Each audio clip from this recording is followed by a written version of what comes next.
life also in the midst of the garden, and the tree of knowledge of good and evil.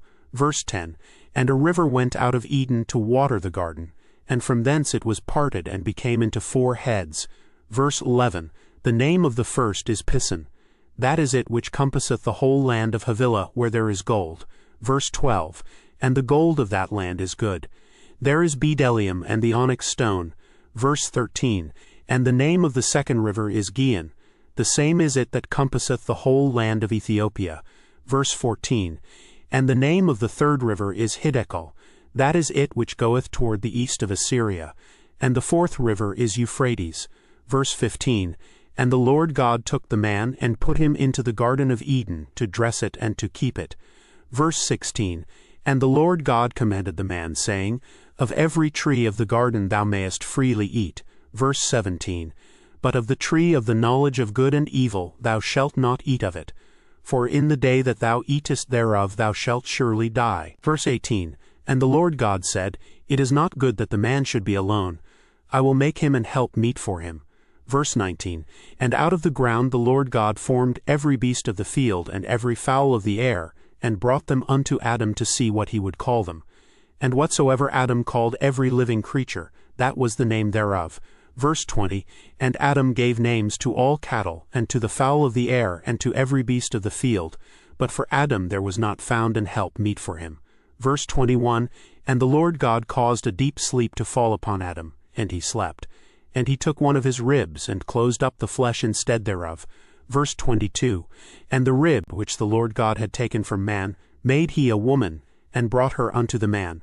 Verse 23, And Adam said, This is now bone of my bones, and flesh of my flesh. She shall be called woman, because she was taken out of man. Verse 24, Therefore shall a man leave his father and his mother, and shall cleave unto his wife, and they shall be one flesh. Verse 25, And they were both naked, the man and his wife, and were not ashamed. Chapter 3.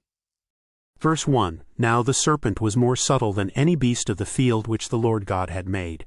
And he said unto the woman, Yea, hath God said, Ye shall not eat of every tree of the garden. Verse 2, And the woman said unto the serpent, We may eat of the fruit of the trees of the garden. Verse 3, But of the fruit of the tree which is in the midst of the garden God hath said, Ye shall not eat of it, neither shall ye touch it, lest ye die. Verse 4, And the serpent said unto the woman, Ye shall not surely die. Verse 5, For God doth know that in the day ye eat thereof, then your eyes shall be opened, and ye shall be as gods, knowing good and evil. Verse 6, And when the woman saw that the tree was good for food, and that it was pleasant to the eyes, and a tree to be desired to make one wise, she took of the fruit thereof, and did eat, and gave also unto her husband with her, and he did eat.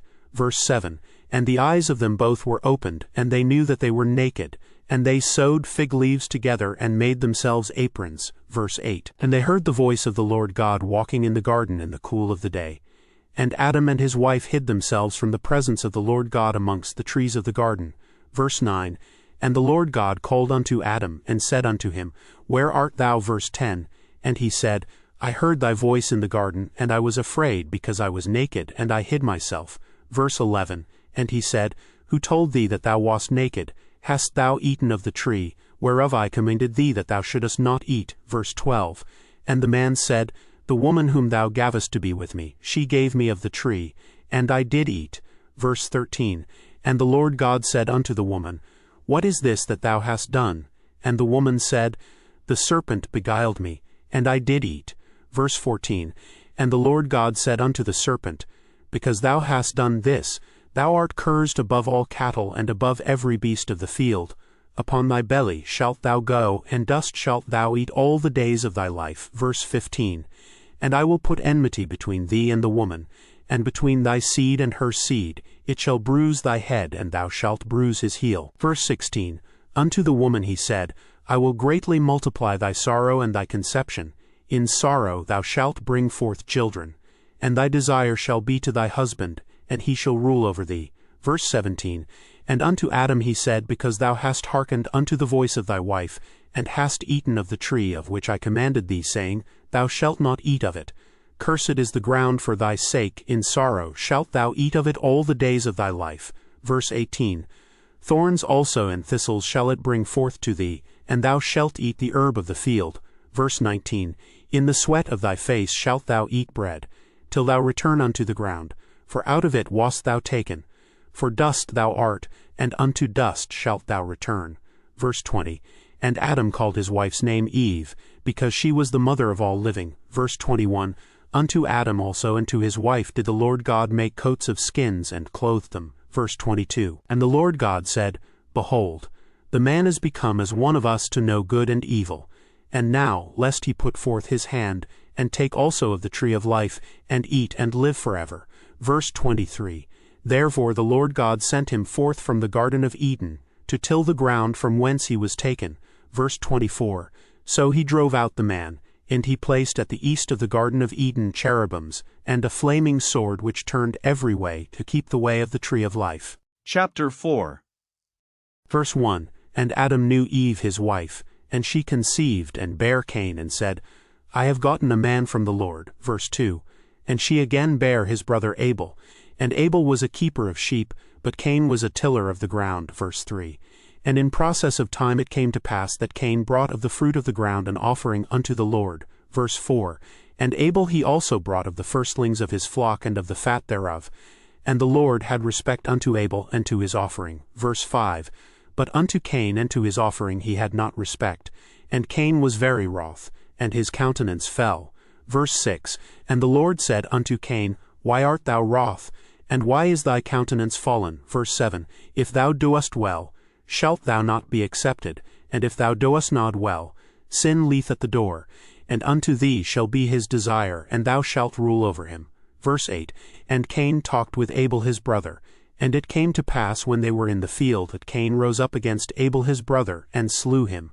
Verse 9, And the Lord said unto Cain, Where is Abel thy brother? And he said, I know not, am I my brother's keeper? Verse 10, And he said, What hast thou done?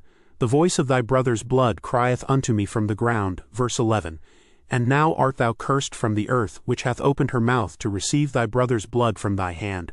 Verse 12, When thou tillest the ground, it shall not henceforth yield unto thee her strength.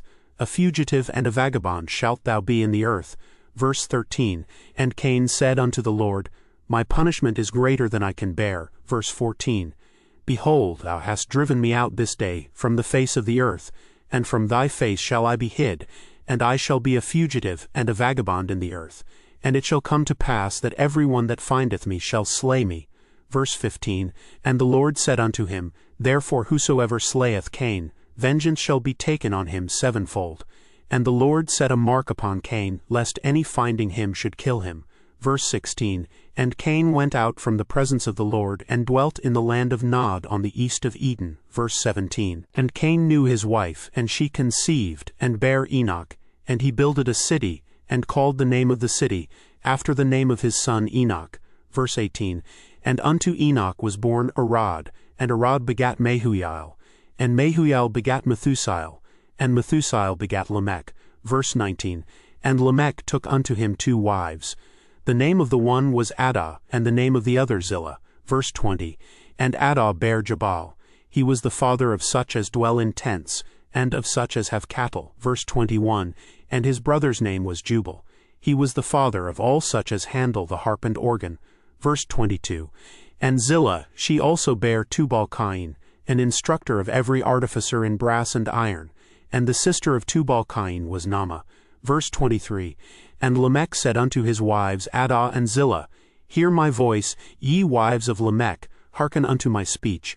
For I have slain a man to my wounding, and a young man to my hurt. Verse 24, If Cain shall be avenged sevenfold, truly Lamech 70 and sevenfold. Verse 25, And Adam knew his wife again, and she bare a son, and called his name Seth. For God, said she, hath appointed me another seed instead of Abel, whom Cain slew. Verse 26, And to Seth, to him also there was born a son, and he called his name Enos. Then began men to call upon the name of the Lord. Chapter 5. Verse 1, This is the book of the generations of Adam. In the day that God created man, in the likeness of God made he him. Verse 2, Male and female created he them, and blessed them, and called their name Adam, in the day when they were created. Verse 3, And Adam lived 130 years, and begat a son in his own likeness, and after his image, and called his name Seth. Verse 4. And the days of Adam, after he had begotten Seth, were 800 years, and he begat sons and daughters. Verse 5. And all the days that Adam lived were 930 years, and he died. Verse 6. And Seth lived 105 years, and begat Enos. Verse 7.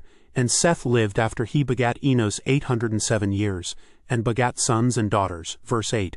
And all the days of Seth were 912 years, and he died. Verse 9. And Enos lived 90 years, and begat Canaan. Verse 10. And Enos lived after he begat Canaan 815 years, and begat sons and daughters. Verse 11. And all the days of Enos were 905 years, and he died. Verse 12. And Canaan lived 70 years, and begat Mahalaleel. Verse 13. And Canaan lived after he begat Mahalaleel 840 years, and begat sons and daughters. Verse 14. And all the days of Canaan were 910 years, and he died. Verse 15. And Mahalaleel lived 65 years, and begat Jared. Verse 16. And Mahalaleel lived after he begat Jared 830 years, and begat sons and daughters. Verse 17. And all the days of Mahalaleel were 895 years, and he died. Verse 18. And Jared lived 162 years, and he begat Enoch. Verse 19. And Jared lived after he begat Enoch 800 years, and begat sons and daughters. Verse 20.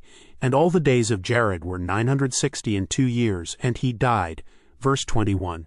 And Enoch lived 65 years, and begat Methuselah. Verse 22. And Enoch walked with God after he begat Methuselah 300 years, and begat sons and daughters. Verse 23. And all the days of Enoch were 365 years. Verse 24. And Enoch walked with God, and he was not, for God took him. Verse 25. And Methuselah lived 187 years, and begat Lamech. Verse 26. And Methuselah lived after he begat Lamech 782 years, and begat sons and daughters. Verse 27. And all the days of Methuselah were 969 years, and he died. Verse 28. And Lamech lived 182 years, and begat a son. Verse 29. And he called his name Noah, saying, This same shall comfort us concerning our work and toil of our hands, because of the ground which the Lord hath cursed. Verse 30. And Lamech lived after he begat Noah 595 years, and begat sons and daughters. Verse 31. And all the days of Lamech were 777 years, and he died. Verse 32. And Noah was 500 years old, and Noah begat Shem, Ham, and Japheth. Chapter 6. Verse 1. And it came to pass, when men began to multiply on the face of the earth, and daughters were born unto them. Verse 2. That the sons of God saw the daughters of men, that they were fair, and they took them wives of all which they chose. Verse 3. And the Lord said, My spirit shall not always strive with man, for that he also is flesh, yet his days shall be 120 years. Verse 4. There were giants in the earth in those days, and also after that, when the sons of God came in unto the daughters of men, and they bare children to them. The same became mighty men which were of old, men of renown. Verse 5. And God saw that the wickedness of man was great in the earth, and that every imagination of the thoughts of his heart was only evil continually. Verse 6. And it repented the Lord that he had made man on the earth, and it grieved him at his heart. Verse 7. And the Lord said, I will destroy man whom I have created from the face of the earth, both man and beast, and the creeping thing, and the fowls of the air, for it repenteth me that I have made them. Verse 8. But Noah found grace in the eyes of the Lord. Verse 9. These are the generations of Noah. Noah was a just man, and perfect in his generations, and Noah walked with God. Verse 10. And Noah begat 3 sons, Shem, Ham, and Japheth. Verse 11. The earth also was corrupt before God, and the earth was filled with violence. Verse 12. And God looked upon the earth, and behold, it was corrupt, for all flesh had corrupted his way upon the earth. Verse 13. And God said unto Noah, The end of all flesh is come before me, for the earth is filled with violence through them, and behold, I will destroy them with the earth. Verse 14. Make thee an ark of gopher wood. Rooms shalt thou make in the ark, and shalt pitch it within and without with pitch. Verse 15. And this is the fashion which thou shalt make it of. The length of the ark shall be 300 cubits, the breadth of it 50 cubits, and the height of it 30 cubits. Verse 16. A window shalt thou make to the ark, and in a cubit shalt thou finish it above, and the door of the ark shalt thou set in the side thereof, with lower, second, and third stories shalt thou make it. Verse 17. And behold, I, even I, do bring a flood of waters upon the earth, to destroy all flesh, wherein is the breath of life, from under heaven, and everything that is in the earth shall die. Verse 18. But with thee will I establish my covenant, and thou shalt come into the ark, thou and thy sons and thy wife and thy sons' wives with thee. Verse 19. And of every living thing of all flesh, too, of every sort shalt thou bring into the ark, to keep them alive with thee, they shall be male and female. Verse 20. Of fowls after their kind, and of cattle after their kind, of every creeping thing of the earth after his kind, two of every sort shall come unto thee, to keep them alive.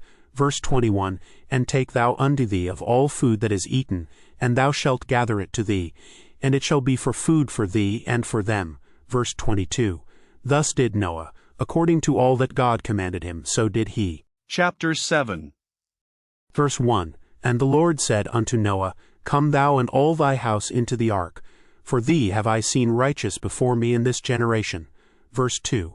Of every clean beast thou shalt take to thee by sevens, the male and his female, and of beasts that are not clean by two, the male and his female. Verse 3. Of fowls also of the air by sevens, the male and the female, to keep seed alive upon the face of all the earth. Verse 4. For yet 7 days, and I will cause it to rain upon the earth 40 days and 40 nights, and every living substance that I have made will I destroy from off the face of the earth. Verse 5. And Noah did according unto all that the Lord commanded him. Verse 6. And Noah was 600 years old when the flood of waters was upon the earth. Verse 7. And Noah went in, and his sons, and his wife, and his sons' wives with him, into the ark because of the waters of the flood. Verse 8. Of clean beasts, and of beasts that are not clean, and of fowls, and of everything that creepeth upon the earth. Verse 9. There went in 2 and 2 unto Noah into the ark, the male and the female, as God had commanded Noah. Verse 10. And it came to pass after 7 days, that the waters of the flood were upon the earth. Verse 11. In the 600th year of Noah's life, in the 2nd month, the 17th day of the month, the same day were all the fountains of the great deep broken up, and the windows of heaven were opened. Verse 12. And the rain was upon the earth 40 days and 40 nights. Verse 13. In the selfsame day entered Noah and Shem, and Ham, and Japheth, the sons of Noah, and Noah's wife, and the 3 wives of his sons with them, into the ark. Verse 14. They, and every beast after his kind, and all the cattle after their kind, and every creeping thing that creepeth upon the earth after his kind, and every fowl after his kind, every bird of every sort. Verse 15. And they went in unto Noah into the ark, 2 and 2 of all flesh, wherein is the breath of life. Verse 16. And they that went in male and female of all flesh, as God had commanded him. And the Lord shut him in. Verse 17. And the flood was 40 days upon the earth, and the waters increased, and bare up the ark, and it was lift up above the earth. Verse 18. And the waters prevailed, and were increased greatly upon the earth, and the ark went upon the face of the waters. Verse 19. And the waters prevailed exceedingly upon the earth, and all the high hills that were under the whole heaven were covered. Verse 20. 15 cubits upward did the waters prevail, and the mountains were covered. Verse 21. And all flesh died that moved upon the earth, both of fowl and of cattle and of beast, and of every creeping thing that creepeth upon the earth, and every man. Verse 22. All in whose nostrils was the breath of life, of all that was in the dry land, died. Verse 23. And every living substance was destroyed which was upon the face of the ground, both man and cattle, and the creeping things, and the fowl of the heaven, and they were destroyed from the earth. And Noah only remained alive, and they that were with him in the ark. Verse 24. And the waters prevailed upon the earth 150 days. Chapter 8. Verse 1. And God remembered Noah, and every living thing, and all the cattle that was with him in the ark. And God made a wind to pass over the earth, and the waters as swagged. Verse 2. The fountains also of the deep and the windows of heaven were stopped, and the rain from heaven was restrained. Verse 3. And the waters returned from off the earth continually, and after the end of the 150 days the waters were abated. Verse 4, And the ark rested in the 7th month, on the 17th day of the month, upon the mountains of Ararat. Verse 5, And the waters decreased continually until the 10th month. In the 10th month, on the 1st day of the month, were the tops of the mountains seen. Verse 6, And it came to pass at the end of 40 days, that Noah opened the window of the ark which he had made. Verse 7, And he sent forth a raven, which went forth to and fro until the waters were dried up from off the earth.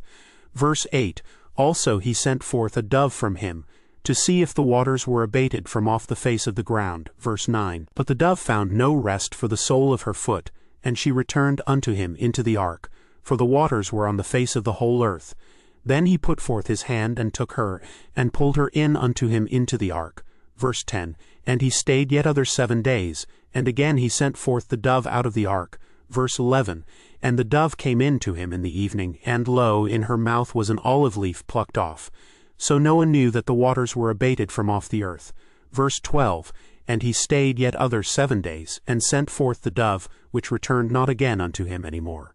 Verse 13, And it came to pass in the 601st year in the 1st month, the 1st day of the month, the waters were dried up from off the earth. And Noah removed the covering of the ark, and looked, and, behold, the face of the ground was dry. Verse 14, And in the 2nd month, on the 27th day of the month, was the earth dried. Verse 15, And God spake unto Noah, saying, Verse 16, Go forth of the ark, thou and thy wife, and thy sons wives with thee. Verse 17, Bring forth with thee every living thing that is with thee of all flesh, both of fowl and of cattle, and of every creeping thing that creepeth upon the earth, that they may breed abundantly in the earth, and be fruitful and multiply upon the earth. Verse 18, And Noah went forth, and his sons, and his wife, and his sons' wives with him. Verse 19, Every beast, every creeping thing, and every fowl, and whatsoever creepeth upon the earth, after their kinds, went forth out of the ark. Verse 20, And Noah builded an altar unto the Lord, and took of every clean beast and of every clean fowl, and offered burnt offerings on the altar. Verse 21, And the Lord smelled a sweet savor. And the Lord said in his heart, I will not again curse the ground any more for man's sake, for the imagination of man's heart is evil from his youth. Neither will I again smite any more everything living as I have done. Verse 22, While the earth remaineth, seedtime and harvest and cold and heat, and summer and winter, and day and night shall not cease. Chapter 9.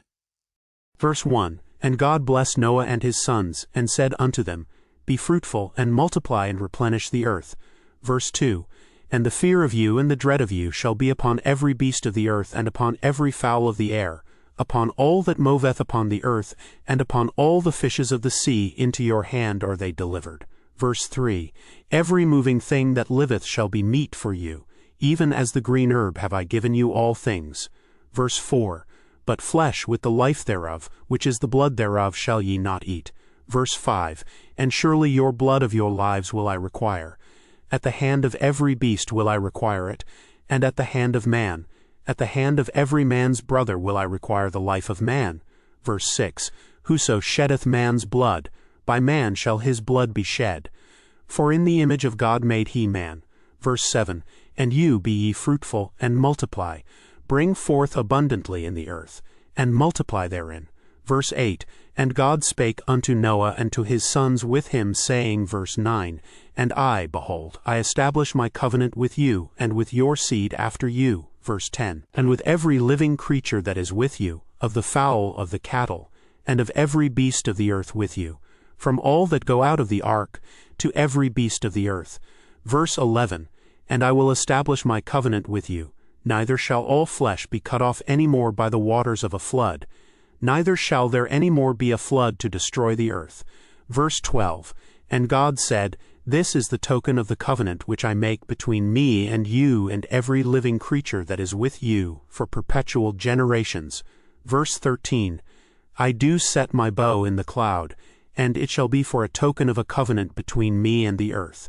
Verse 14, And it shall come to pass when I bring a cloud over the earth, that the bow shall be seen in the cloud. Verse 15, And I will remember my covenant, which is between me and you and every living creature of all flesh, and the waters shall no more become a flood to destroy all flesh. Verse 16, And the bow shall be in the cloud, and I will look upon it, that I may remember the everlasting covenant between God and every living creature of all flesh that is upon the earth.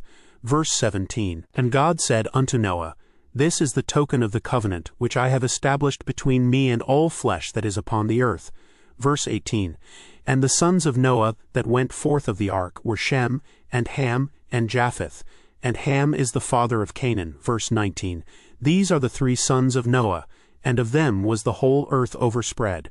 Verse 20, And Noah began to be an husbandman, and he planted a vineyard. Verse 21, And he droned of the wine and was drunken, and he was uncovered within his tent. Verse 22, And Ham, the father of Canaan, saw the nakedness of his father, and told his 2 brethren without. Verse 23, And Shem and Japheth took a garment and laid it upon both their shoulders, and went backward and covered the nakedness of their father. And their faces were backward, and they saw not their father's nakedness. Verse 24, And Noah awoke from his wine, and knew what his younger son had done unto him. Verse 25, And he said, Cursed be Canaan, a servant of servants shall he be unto his brethren. Verse 26, And he said, Blessed be the Lord God of Shem, and Canaan shall be his servant. Verse 27, God shall enlarge Japheth, and he shall dwell in the tents of Shem, and Canaan shall be his servant. Verse 28, And Noah lived after the flood 350 years. Verse 29, And all the days of Noah were 950 years, and he died. Chapter 10. Verse 1, Now these are the generations of the sons of Noah, Shem, Ham, and Japheth, and unto them were sons born after the flood. Verse 2, The sons of Japheth, Gomer, and Magog, and Madai, and Javan, and Tubal, and Meshech, and Tiras. Verse 3, And the sons of Gomer, Ashkenaz, and Riphath, and Togarmah. Verse 4, And the sons of Javan, Elisha, and Tarshish, Kittim, and Dodanim. Verse 5, By these were the isles of the Gentiles divided in their lands, every one after his tongue, after their families, in their nations. Verse 6, And the sons of Ham, Cush, and Mizraim, and Phut, and Canaan. Verse 7, And the sons of Cush, Seba, and Havilah, and Sapta, and Ramah, and Sabteka, and the sons of Ramah, Sheba, and Dedan. Verse 8, And Cush begat Nimrod, he began to be a mighty one in the earth. Verse 9, He was a mighty hunter before the Lord, wherefore it is said, even as Nimrod the mighty hunter before the Lord. Verse 10, And the beginning of his kingdom was Babel, and Erech, and Akkad, and Calneh, in the land of Shinar. Verse 11, Out of that land went forth Ashur, and builded Nineveh, and the city Rehoboth, and Calah. Verse 12, And Rezin between Nineveh and Calah. The same is a great city. Verse 13, And Mizraim begat Ludim, and Anamim, and Lehabim, and Nephtuhim. Verse 14, And Pathrusim, and Casluhim, out of whom came Philistim, and Caphtorim. Verse 15, And Canaan begat Sidon his firstborn, and Heth. Verse 16, And the Jebusite, and the Amorite, and the Girgasite. Verse 17, And the Hivite, and the Archite, and the Sinite. Verse 18, And the Arvadite, and the Zemarite, and the Hamathite. And afterward were the families of the Canaanites spread abroad. Verse 19, And the border of the Canaanites was from Sidon, as thou comest to Gerar, unto Gaza, as thou goest unto Sodom and Gomorrah, and Admah and Zeboim, even unto Lasha. Verse 20, These are the sons of Ham, after their families, after their tongues, in their countries, and in their nations. Verse 21, Unto Shem also the father of all the children of Eber, the brother of Japheth the elder, even to him were children born. Verse 22, The children of Shem, Elam, and Ashur, and Arphaxad, and Lud, and Aram. Verse 23, And the children of Aram, Uz, and Hul, and Gether, and Mash. Verse 24, And Arphaxad begat Salah, and Salah begat Eber. Verse 25, And unto Eber were born 2 sons. The name of one was Peleg, for in his days was the earth divided, and his brother's name was Joktan. Verse 26, And Joktan begat Almadad, and Sheleph, and Hazarmaveth, and Jerah. Verse 27, And Hadoram, and Uzal, and Diklah. Verse 28, And Obal, and Abimael, and Sheba. Verse 29, And Ophir, and Havilah, and Jobab. All these were the sons of Joktan. Verse 30, And their dwelling was from Mesha, as thou goest unto Sephir, a mount of the east. Verse 31, These are the sons of Shem, after their families, after their tongues, in their lands, after their nations. Verse 32, These are the families of the sons of Noah after their generations, in their nations, and by these were the nations divided in the earth after the flood. Chapter 11. Verse 1, And the whole earth was of one language, and of one speech. Verse 2, And it came to pass as they journeyed from the east, that they found a plain in the land of Shinar, and they dwelt there. Verse 3, And they said one to another, Go to, let us make brick and burn them thoroughly. And they had brick for stone, and slime had they for mortar. Verse 4, And they said, Go to, let us build us a city and a tower whose top may reach unto heaven, and let us make us a name, lest we be scattered abroad upon the face of the whole earth. Verse 5, And the Lord came down to see the city and the tower which the children of men builded. Verse 6, And the Lord said, Behold, the people is one, and they have all one language, and this they begin to do. And now nothing will be restrained from them, which they have imagined to do. Verse 7, Go to, let us go down, and there confound their language, that they may not understand one another's speech. Verse 8, So the Lord scattered them abroad from thence upon the face of all the earth, and they left off to build the city. Verse 9, Therefore is the name of it called Babel, because the Lord did there confound the language of all the earth, and from thence did the Lord scatter them abroad upon the face of all the earth. Verse 10, These are the generations of Shem. Shem was 100 years old, and begat Arphaxad 2 years after the flood. Verse 11, And Shem lived after he begat Arphaxad 500 years, and begat sons and daughters. Verse 12, And Arphaxad lived 35 years, and begat Salah. Verse 13, And Arphaxad lived after he begat Salah 403 years, and begat sons and daughters. Verse 14, And Salah lived 30 years, and begat Eber. Verse 15, And Salah lived after he begat Eber 403 years, and begat sons and daughters. Verse 16, And Eber lived 34 years, and begat Peleg. Verse 17, And Eber lived after he begat Peleg 430 years, and begat sons and daughters. Verse 18, And Peleg lived 30 years, and begat Ru. Verse 19, And Peleg lived after he begat Ru 209 years, and begat sons and daughters. Verse 20, And Ru lived 32 years, and begat Sereg. Verse 21, And Ru lived after he begat Sereg 207 years, and begat sons and daughters. Verse 22, And Sereg lived 30 years, and begat Nahor. Verse 23, And Sereg lived after he begat Nahor 200 years, and begat sons and daughters. Verse 24, And Nahor lived 29 years, and begat Terah. Verse 25, And Nahor lived after he begat Terah 119 years, and begat sons and daughters. Verse 26, And Terah lived 70 years, and begat Abram, Nahor, and Haran. Verse 27, Now these are the generations of Terah. Terah begat Abram, Nahor, and Haran begot Lot. Verse 28, And Haran died before his father Terah in the land of his nativity, in Ur of the Chaldees. Verse 29, And Abram and Nahor took them wives. The name of Abram's wife was Sarai, and the name of Nahor's wife Milcah, the daughter of Haran, the father of Milcah, and the father of Iscah. Verse 30, But Sarai was barren, she had no child. Verse 31, And Terah took Abram his son, and Lot, the son of Haran his son's son, and Sarai his daughter-in-law, his son Abram's wife.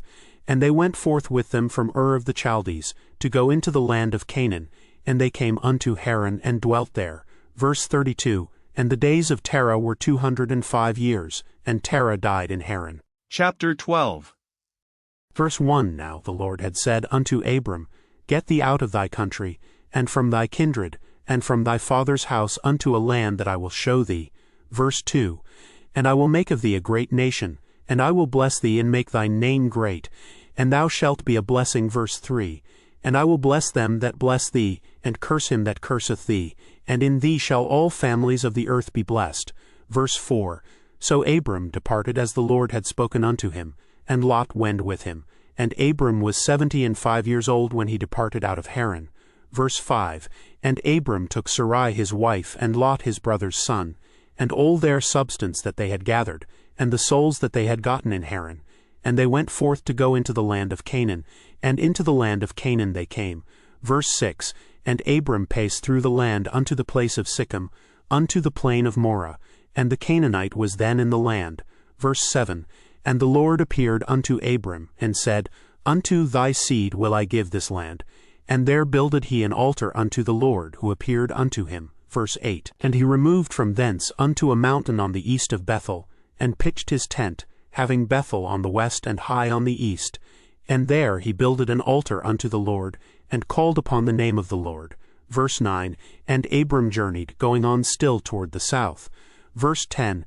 And there was a famine in the land, and Abram went down into Egypt to sojourn there, for the famine was grievous in the land. Verse 11. And it came to pass, when he was come near to enter into Egypt, that he said unto Sarai his wife, Behold now, I know that thou art a fair woman to look upon. Verse 12. Therefore it shall come to pass, when the Egyptians shall see thee, that they shall say, This is his wife, and they will kill me, but they will save thee alive. Verse 13. Say, I pray thee, Thou art my sister, that it may be well with me for thy sake, and my soul shall live because of thee. Verse 14. And it came to pass that when Abram was come into Egypt, the Egyptians beheld the woman that she was very fair. Verse 15. The princes also of Pharaoh saw her, and commended her before Pharaoh, and the woman was taken into Pharaoh's house. Verse 16. And he entreated Abram well for her sake, and he had sheep and oxen, and he asses and menservants and maidservants, and she-asses and camels. Verse 17. And the Lord plagued Pharaoh and his house with great plagues because of Sarai Abram's wife. Verse 18. And Pharaoh called Abram and said, What is this that thou hast done unto me? Why didst thou not tell me that she was thy wife? Verse 19. Why sightest thou, She is my sister? So I might have taken her to me to wife. Now therefore behold thy wife, take her and go thy way. Verse 20. And Pharaoh commanded his men concerning him, and they sent him away, and his wife and all that he had. Chapter 13. Verse 1. And Abram went up out of Egypt, he, and his wife, and all that he had, and Lot with him, into the south. Verse 2. And Abram was very rich in cattle and silver, and in gold. Verse 3. And he went on his journeys from the south even to Bethel, unto the place where his tent had been at the beginning, between Bethel and Hai. Verse 4. Unto the place of the altar which he had made there at the first. And there Abram called on the name of the Lord. Verse 5. And Lot also, which went with Abram, had flocks and herds and tents. Verse 6. And the land was not able to bear them, that they might dwell together. For their substance was great, so that they could not dwell together. Verse 7. And there was a strife between the herdmen of Abram's cattle and the herdmen of Lot's cattle. And the Canaanite and the Perizzite dwelled then in the land. Verse 8. And Abram said unto Lot, Let there be no strife, I pray thee, between me and thee, and between my herdmen and thy herdmen, for we be brethren. Verse 9. Is not the whole land before thee? Separate thyself, I pray thee, from me. If thou wilt take the left hand, then I will go to the right, or if thou depart to the right hand, then I will go to the left. Verse 10. And Lot lifted up his eyes, and beheld all the plain of Jordan, that it was well watered everywhere, before the Lord destroyed Sodom and Gomorrah, even as the garden of the Lord, like the land of Egypt, as thou comest unto Zoar. Verse 11. Then Lot chose him all the plain of Jordan, and Lot journeyed east, and they separated themselves the one from the other. Verse 12. Abram dwelled in the land of Canaan, and Lot dwelled in the cities of the plain, and pitched his tent toward Sodom. Verse 13. But the men of Sodom were wicked and sinners before the Lord exceedingly. Verse 14. And the Lord said unto Abram, after that Lot was separated from him, Lift up now thine eyes, and look from the place where thou art northward, and southward, and eastward, and westward. Verse 15. For all the land which thou seest, to thee will I give it, and to thy seed forever. Verse 16. And I will make thy seed as the dust of the earth, so that if a man can number the dust of the earth, then shall thy seed also be numbered. Verse 17. Arise, walk through the land in the length of it, and in the breadth of it, for I will give it unto thee. Verse 18. Then Abram removed his tent, and came and dwelt in the plain of Mamre, which is in Hebron, and built there an altar unto the Lord. Chapter 14. Verse 1. And it came to pass in the days of Amraphel king of Shinar, Arioch king of Elasar, Chedorlaomer king of Elam, and Tidal king of nations. Verse 2. That these made war with Bera king of Sodom, and with Birsha king of Gomorrah, Shinab king of Admah, and Shemeber king of Zeboim, and the king of Bela, which is Zor. Verse 3. All these were joined together in the vale of Siddim, which is the salt sea. Verse 4. 12 years they served Chedorlaomer, and in the 13th year they rebelled. Verse 5. And in the 14th year came Chedorlaomer, and the kings that were with him, and smote the Rephaims in Ashtaroth Karnaim, and the Zuzims in Ham, and the Emmons in Shavah-Kiriathaim. Verse 6. And the Horites in their Mount Seir unto El-Paran, which is by the wilderness. Verse 7. And they returned and came to Enmishpat, which is Kadesh, and smote all the country of the Amalekites, and also the Amorites that dwelt in Hazontamar. Verse 8. And there went out the king of Sodom, and the king of Gomorrah, and the king of Admah, and the king of Zeboim, and the king of Bela, the same as Zor winking face, and they joined battle with them in the vale of Siddim. Verse 9. With Chedorlaomer the king of Elam, and with Tidal king of nations, and Amraphel king of Shinar, and Arioch king of Elasar, 4 kings with 5. Verse 10. And the vale of Siddim was full of slime pits, and the kings of Sodom and Gomorrah fled and fell there, and they that remained fled to the mountain. Verse 11. And they took all the goods of Sodom and Gomorrah, and all their victuals, and went their way. Verse 12. And they took Lot, Abram's brother's son, who dwelt in Sodom, and his goods, and departed. Verse 13. And there came one that had escaped, and told Abram the Hebrew, for he dwelt in the plain of Mamre the Amorite, brother of Eshel, and brother of Aner, and these were confederate with Abram. Verse 14. And when Abram heard that his brother was taken captive, he armed his trained servants born in his own house, 318, and pursued them unto Dan. Verse 15. And he divided himself against them, he and his servants, by night, and smote them, and pursued them unto Hobah, which is on the left hand of Damascus. Verse 16. And he brought back all the goods, and also brought again his brother Lot, and his goods, and the women also, and the people. Verse 17. And the king of Sodom went out to meet him after his return from the slaughter of Chedorlaomer, and of the kings that were with him at the valley of Shavah, which is the king's dale. Verse 18. And Melchizedek king of Salem brought forth bread and wine, and he was the priest of the Most High God. Verse 19. And he blessed him, and said, Blessed be Abram of the Most High God, possessor of heaven and earth. Verse 20. And blessed be the Most High God, which hath delivered thine enemies into thy hand. And he gave him tithes of all. Verse 21. And the king of Sodom said unto Abram, Give me the persons, and take the goods to thyself. Verse 22. And Abram said to the king of Sodom, I have lift up mine hand unto the Lord, the Most High God, the possessor of heaven and earth. Verse 23. That I will not take from a thread even to a shoe latchet, and that I will not take anything that is thine, lest thou shouldest say, I have made Abram rich. Verse 24. Save only that which the young men have eaten, and the portion of the men which went with me, Aner, Eshel, and Mamre. Let them take their portion. Chapter 15. Verse 1. After these things the word of the Lord came unto Abram in a vision, saying, Fear not, Abram. I am thy shield, and thy exceeding great reward. Verse 2.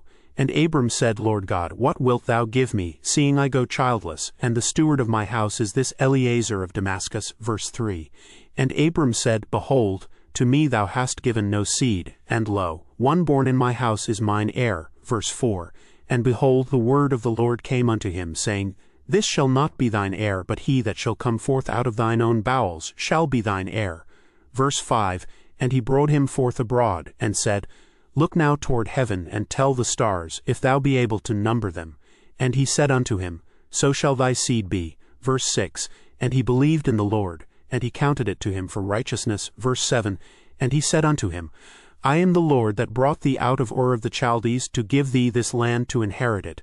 Verse 8. And he said, Lord God, whereby shall I know that I shall inherit it? Verse 9. And he said unto him, Take me an heifer of 3 years old, and a she-goat of 3 years old, and a ram of 3 years old, and a turtle-dove, and a young pigeon. Verse 10. And he took unto him all these, and divided them in the midst, and laid each piece one against another. But the birds divided he not. Verse 11. And when the fowls came down upon the carcasses, Abram drove them away. Verse 12. And when the sun was going down, a deep sleep fell upon Abram, and lo, an horror of great darkness fell upon him. Verse 13. And he said unto Abram, Know of a surety that thy seed shall be a stranger in a land that is not theirs, and shall serve them, and they shall afflict them 400 years. Verse 14. And also that nation whom they shall serve will I judge, and afterward shall they come out with great substance. Verse 15. And thou shalt go to thy fathers in peace, thou shalt be buried in a good old age. Verse 16, but in the 4th generation they shall come hither again. For the iniquity of the Amorites is not yet full. Verse 17, and it came to pass that, when the sun went down and it was dark, behold, a smoking furnace, and a burning lamp that passed between those pieces. Verse 18, in the same day the Lord made a covenant with Abram, saying, Unto thy seed have I given this land, from the river of Egypt unto the great river, the river Euphrates. Verse 19, the Kenites and the Kenizzites and the Cadmonites. Verse 20, and the Hittites and the Perizzites and the Rephaims. Verse 21, and the Amorites and the Canaanites and the Girgashites and the Jebusites. Chapter 16. Verse 1, now Sarai Abram's wife bare him no children, and she had an handmaid, an Egyptian, whose name was Hagar. Verse 2, and Sarai said unto Abram, Behold now, the Lord hath restrained me from bearing. I pray thee, go in unto my maid, it may be that I may obtain children by her. And Abram hearkened to the voice of Sarai. Verse 3, and Sarai Abram's wife took Hagar her maid, the Egyptian, after Abram had dwelt 10 years in the land of Canaan, and gave her to her husband Abram to be his wife. Verse 4, and he went in unto Hagar, and she conceived. And when she saw that she had conceived, her mistress was despised in her eyes. Verse 5, and Sarai said unto Abram, My wrong be upon thee. I have given my maid into thy bosom. And when she saw that she had conceived, I was despised in her eyes. The Lord judge between me and thee. Verse 6, but Abram said unto Sarai, Behold, thy maid is in thine hand. Do to her as it pleaseth thee. And when Sarai dealt hardly with her, she fled from her face. Verse 7, and the angel of the Lord found her by a fountain of water in the wilderness, by the fountain in the way to Shur. Verse 8, and he said, Hagar, Sarai's maid, whence camest thou? And whither wilt thou go? And she said, I flee from the face of my mistress Sarai. Verse 9, and the angel of the Lord said unto her, Return to thy mistress, and submit thyself under her hands. Verse 10, and the angel of the Lord said unto her, I will multiply thy seed exceedingly, that it shall not be numbered for multitude. Verse 11, and the angel of the Lord said unto her, Behold, thou art with child, and shalt bear a son, and shalt call his name Ishmael, because the Lord hath heard thy affliction. Verse 12, and he will be a wild man, his hand will be against every man, and every man's hand against him, and he shall dwell in the presence of all his brethren. Verse 13, and she called the name of the Lord that spake unto her, Thou God seest me. For she said, Have I also here looked after him that seeth me? Verse 14, wherefore the well was called Beer-Lahairoi. Behold, it is between Kadesh and Beard. Verse 15, and Hagar bare Abram a son, and Abram called his son's name which Hagar bare Ishmael. Verse 16, and Abram was 86 years old, when Hagar bare Ishmael to Abram. Chapter 17. Verse 1, and when Abram was 90 years old and 9, the Lord appeared to Abram, and said unto him, I am the Almighty God. Walk before me, and be thou perfect. Verse 2, and I will make my covenant between me and thee, and will multiply thee exceedingly. Verse 3, and Abram fell on his face, and God talked with him, saying, verse 4, As for me, behold, my covenant is with thee, and thou shalt be a father of many nations. Verse 5, Either shall thy name any more be called Abram, but thy name shall be Abraham, for a father of many nations have I made thee. Verse 6, And I will make thee exceeding fruitful, and I will make nations of thee, and kings shall come out of thee. Verse 7, And I will establish my covenant between me and thee and thy seed after thee in their generations, for an everlasting covenant, to be a God unto thee, and to thy seed after thee. Verse 8, And I will give unto thee, and to thy seed after thee, the land wherein thou art a stranger, all the land of Canaan, for an everlasting possession, and I will be their God. Verse 9, And God said unto Abraham, Thou shalt keep my covenant, therefore thou and thy seed after thee in their generations. Verse 10, This is my covenant which ye shall keep between me and you and thy seed after thee. Every man-child among you shall be circumcised. Verse 11, And ye shall circumcise the flesh of your foreskin, and it shall be a token of the covenant betwixt me and you. Verse 12, And he that is 8 days old shall be circumcised among you, every man-child in your generations. He that is born in the house, or bought with money of any stranger which is not of thy seed. Verse 13, He that is born in thy house, and he that is bought with thy money, must needs be circumcised. and my covenant shall be in your flesh for an everlasting covenant. Verse 14, And the uncircumcised man-child, whose flesh of his foreskin is not circumcised, that soul shall be cut off from his people. He hath broken my covenant. Verse 15, And God said unto Abraham, As for Sarai thy wife, thou shalt not call her name Sarai, but Sarah shall her name be. Verse 16, And I will bless her, and give thee a son also of her. Yea, I will bless her, and she shall be a mother of nations, kings of people shall be of her. Verse 17, Then Abraham fell upon his face and laughed, and said in his heart, Shall a child be born unto him that is 100 years old? And shall Sarah that is 90 years old bear? Verse 18, And Abraham said unto God, O that Ishmael might live before thee. Verse 19, And God said, Sarah thy wife shall bear thee a son indeed, and thou shalt call his name Isaac. And I will establish my covenant with him for an everlasting covenant, and with his seed after him. Verse 20, And as for Ishmael, I have heard thee. Behold, I have blessed him, and will make him fruitful, and will multiply him exceedingly. 12 princes shall he beget, and I will make him a great nation. Verse 21, But my covenant will I establish with Isaac, which Sarah shall bear unto thee at this set time in the next year. Verse 22, And he left off talking with him, and God went up from Abraham. Verse 23, And Abraham took Ishmael his son, and all that were born in his house, and all that were bought with his money, every male among the men of Abraham's house, and circumcised the flesh of their foreskin in the selfsame day, as God had said unto him. Verse 24, And Abraham was 90 years old and 9 when he was circumcised in the flesh of his foreskin. Verse 25, And Ishmael his son was 13 years old when he was circumcised in the flesh of his foreskin. Verse 26, In the selfsame day was Abraham circumcised, and Ishmael his son. Verse 27, And all the men of his house born in the house and bought with money of the stranger were circumcised with him. Chapter 18. Verse 1, And the Lord appeared unto him in the plains of Mamre, and he sat in the tent door in the heat of the day. Verse 2, And he lifted up his eyes and looked, and lo, 3 men stood by him. And when he saw them, he ran to meet them from the tent door, and bowed himself toward the ground. Verse 3, And said, My Lord, if now I have found favor in thy sight, pass not away, I pray thee, from thy servant. Verse 4, Let a little water, I pray you, be fetched, and wash your feet, and rest yourselves under the tree. Verse 5, And I will fetch a morsel of bread, and comfort ye your hearts. After that ye shall pass on. For therefore ye come to your servant. And they said, So do as thou hast said. Verse 6, And Abraham hastened into the tent unto Sarah, and said, Make ready quickly 3 measures of fine meal, knead it, and make cakes upon the hearth.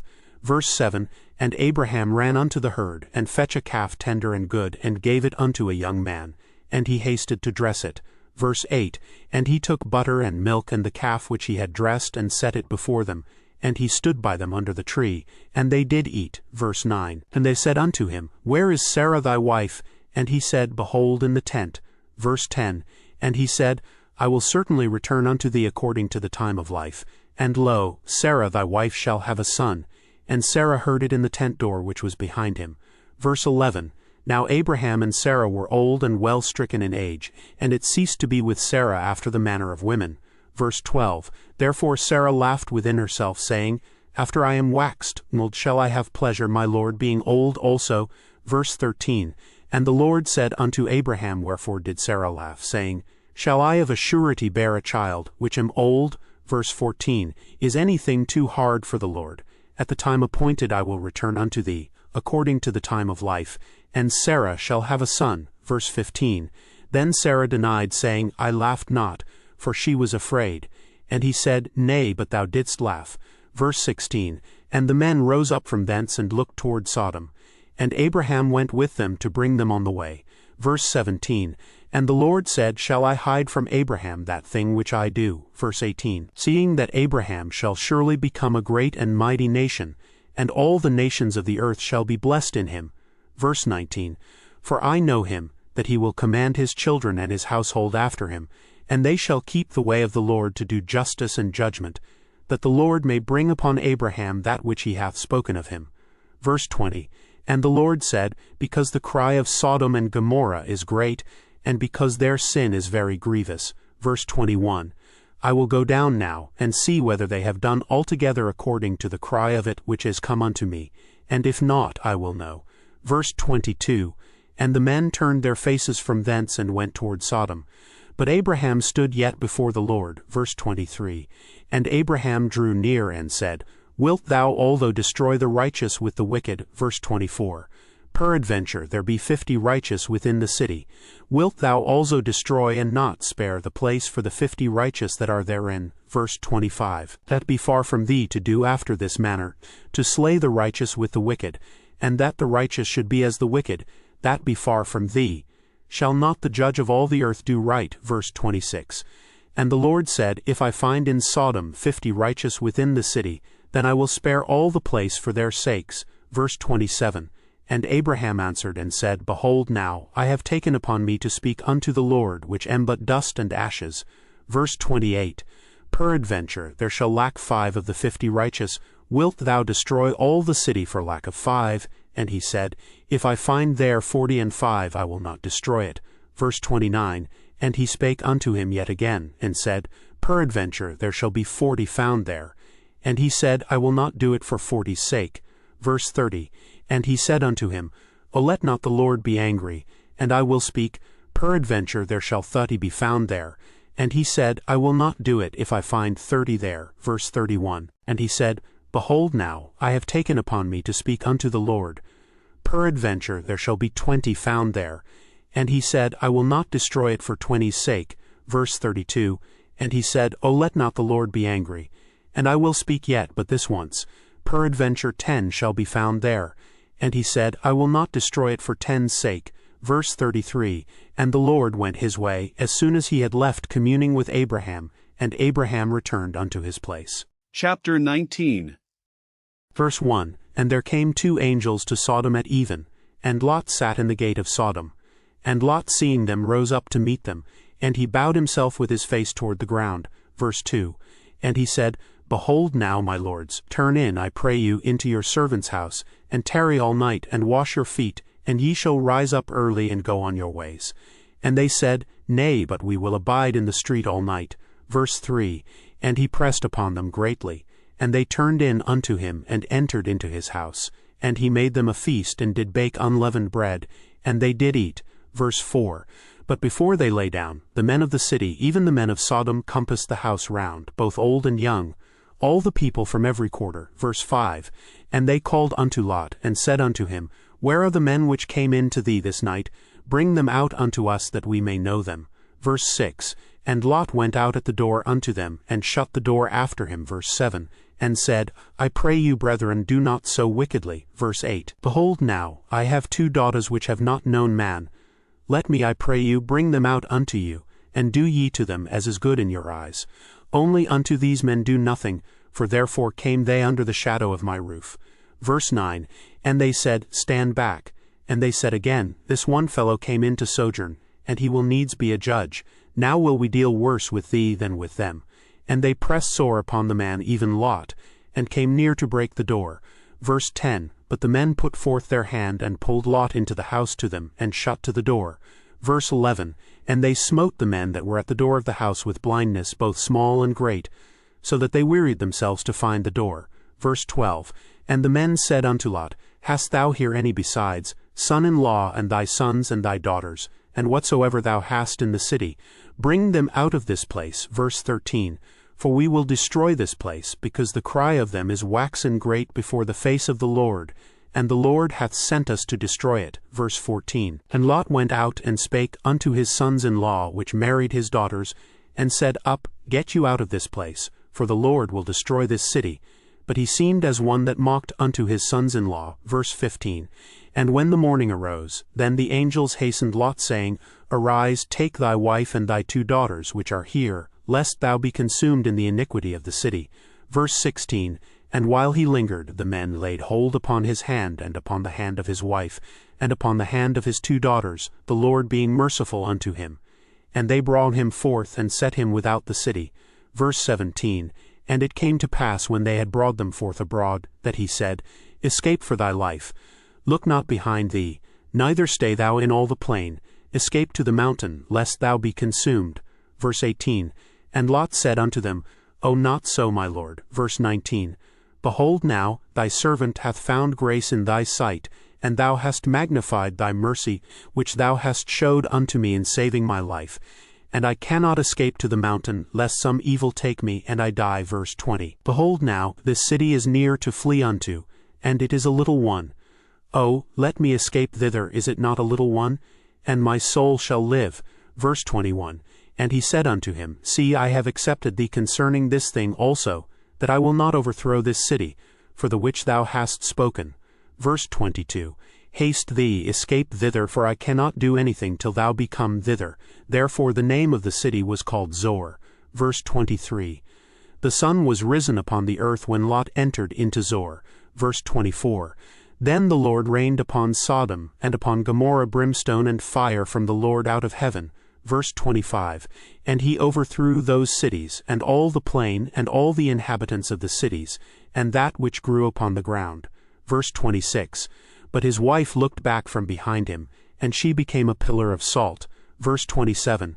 And Abraham gat up early in the morning to the place where he stood before the Lord. Verse 28. And he looked toward Sodom and Gomorrah, and toward all the land of the plain, and beheld, and, lo, the smoke of the country went up as the smoke of a furnace. Verse 29. And it came to pass, when God destroyed the cities of the plain, that God remembered Abraham, and sent Lot out of the midst of the overthrow, when he overthrew the cities in the which Lot dwelt. Verse 30. And Lot went up out of Zor, and dwelt in the mountain, and his 2 daughters with him, for he feared to dwell in Zor. And he dwelt in a cave, he and his 2 daughters. Verse 31. And the firstborn said unto the younger, Our father is old, and there is not a man in the earth to come in unto us after the manner of all the earth. Verse 32.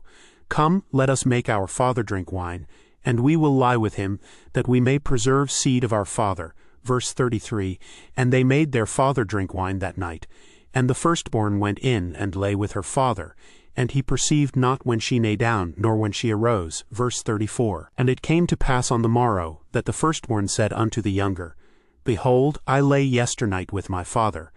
Let us make him drink wine this night also, and go thou in, and lie with him, that we may preserve seed of our father. Verse 35. And they made their father drink wine that night also, and the younger arose and lay with him. And he perceived not when she lay down, nor when she arose. Verse 36. Thus were both the daughters of Lot with child by their father. Verse 37. And the firstborn bare a son, and called his name Moab. The same is the father of the Moabites unto this day. Verse 38. And the younger, she also bare a son, and called his name Benammi. The same is the father of the children of Ammon unto this day. Chapter 20. Verse 1. And Abraham journeyed from thence toward the south country, and dwelled between Kadesh and Shur, and sojourned in Gerar. Verse 2. And Abraham said of Sarah his wife, She is my sister. And Abimelech king of Gerar sent, and took Sarah. Verse 3. But God came to Abimelech in a dream by night, and said to him, Behold, thou art but a dead man for the woman which thou hast taken, for she is a man's wife. Verse 4. But Abimelech had not come near her. And he said, Lord, wilt thou slay also a righteous nation? Verse 5. Said he not unto me, She is my sister? And she, even she herself, said, He is my brother. In the integrity of my heart and innocency of my hands have I done this. Verse 6. And God said unto him in a dream, Yea, I know that thou didst this in the integrity of thy heart, for I also withheld thee from sinning against me. Therefore suffered I thee not to touch her. Verse 7. Now therefore restore the man his wife, for he is a prophet, and he shall pray for thee, and thou shalt live. And if thou restore her not, know thou that thou shalt die, thou and all that are thine. Verse 8. Therefore Abimelech rose early in the morning, and called all his servants, and told all these things in their ears. And the men were sore afraid. Verse 9. Then Abimelech called Abraham, and said unto him, What hast thou done unto us? And what have I arrended thee, that thou hast brought on me and on my kingdom a great sin? Thou hast done deeds unto me that ought not to be done. Verse 10. And Abimelech said unto Abraham, What sayest thou, that thou hast done this thing? Verse 11. And Abraham said, Because I thought, Surely the fear of God is not in this place, and they will slay me for my wife's sake. Verse 12. And yet indeed she is my sister. She is the daughter of my father, but not the daughter of my mother, and she became my wife. Verse 13, And it came to pass when God caused me to wander from my father's house, that I said unto her, This is thy kindness which thou shalt show unto me. At every place whither we shall come, say of me, He is my brother. Verse 14, And Abimelech took sheep and oxen and menservants and womenservants, and gave them unto Abraham, and restored him Sarah his wife. Verse 15, And Abimelech said, Behold, my land is before thee. Dwell where it pleaseth thee. Verse 16, And unto Sarah he said, Behold, I have given thy brother 1,000 pieces of silver. Behold, he is to thee a covering of the eyes, unto all that are with thee, and with all other. Thus she was reproved. Verse 17, So Abraham prayed unto God, and God healed Abimelech and his wife and his maidservants, and they bare children. Verse 18, For the Lord had fast closed up all the wombs of the house of Abimelech, because of Sarah Abraham's wife. Chapter 21. Verse 1, And the Lord visited Sarah as he had said, and the Lord did unto Sarah as he had spoken. Verse 2, For Sarah conceived and bare Abraham a son in his old age, at the set time of which God had spoken to him. Verse 3, And Abraham called the name of his son that was born unto him, whom Sarah bare to him, Isaac. Verse 4, And Abraham circumcised his son Isaac, being 8 days old, as God had commanded him. Verse 5, And Abraham was 100 years old when his son Isaac was born unto him. Verse 6, And Sarah said, God hath made me to laugh, so that all that hear will laugh with me. Verse 7, And she said, Who would have said unto Abraham that Sarah should have given children suck? For I have borne him a son in his old age. Verse 8, And the child grew and was weaned. And Abraham made a great feast the same day that Isaac was weaned. Verse 9, And Sarah saw the son of Hagar the Egyptian, which she had borne unto Abraham, mocking. Verse 10, Wherefore she said unto Abraham, Cast out this bondwoman and her son, for the son of this bondwoman shall not be heir with my son, even with Isaac. Verse 11, And the thing was very grievous in Abraham's sight because of his son. Verse 12, And God said unto Abraham, Let it not be grievous in thy sight because of the lad, and because of thy bondwoman.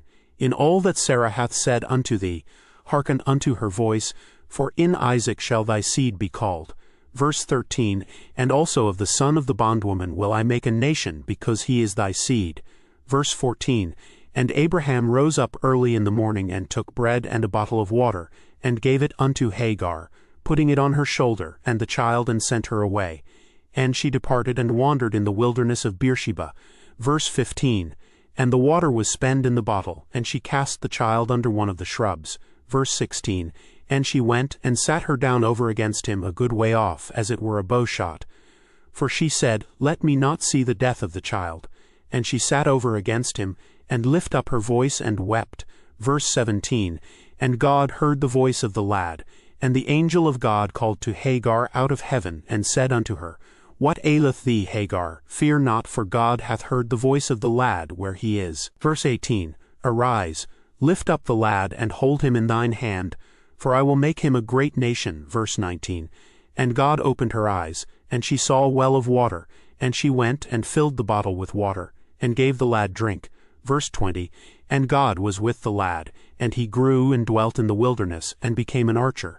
Verse 21, And he dwelt in the wilderness of Paran, and his mother took him a wife out of the land of Egypt. Verse 22, And it came to pass at that time that Abimelech and Phicol the chief captain of his host spake unto Abraham, saying, God is with thee in all that thou doest.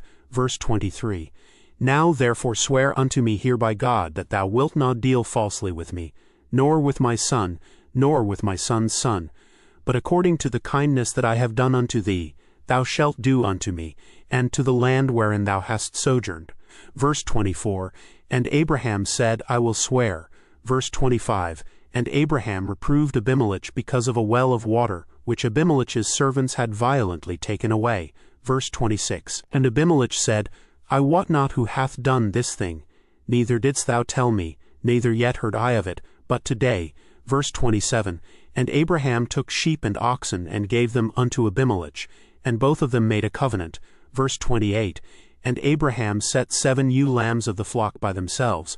Verse 29, And Abimelech said unto Abraham, What mean these 7 ewe lambs which thou hast set by themselves? Verse 30, And he said, For these 7 ewe lambs shalt thou take of my hand, that they may be a witness unto me, that I have digged this well. Verse 31, wherefore he called that place Beersheba, because there they swear both of them. Verse 32, thus they made a covenant at Beersheba. Then Abimelech rose up, and Phicol the chief captain of his host, and they returned into the land of the Philistines. Verse 33, and Abraham planted a grove in Beersheba, and called there on the name of the Lord, the everlasting God. Verse 34, and Abraham sojourned in the Philistines' land many days. Chapter 22. Verse 1, and it came to pass after these things, that God did tempt Abraham, and said unto him, Abraham. And he said, Behold, here I am. Verse 2, and he said, Take now thy son, thine only son Isaac, whom thou lovest, and get thee into the land of Moriah, and offer him there for a burnt offering upon one of the mountains which I will tell thee of. Verse 3, and Abraham rose up early in the morning, and saddled his ass, and took 2 of his young men with him, and Isaac his son, and clave the wood for the burnt offering, and rose up, and went unto the place of which God had told him. Verse 4, then on the 3rd day Abraham lifted up his eyes, and saw the place afar off.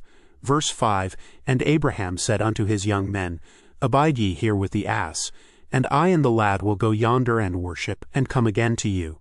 Verse 6, and Abraham took the wood of the burnt offering, and laid it upon Isaac his son, and he took the fire in his hand and a knife, and they went both of them together.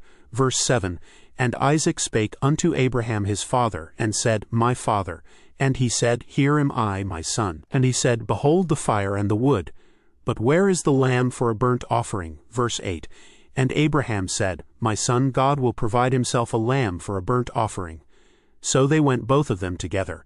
Verse 9, and they came to the place which God had told him of, and Abraham built an altar there, and laid the wood in order, and bound Isaac his son, and laid him on the altar upon the wood.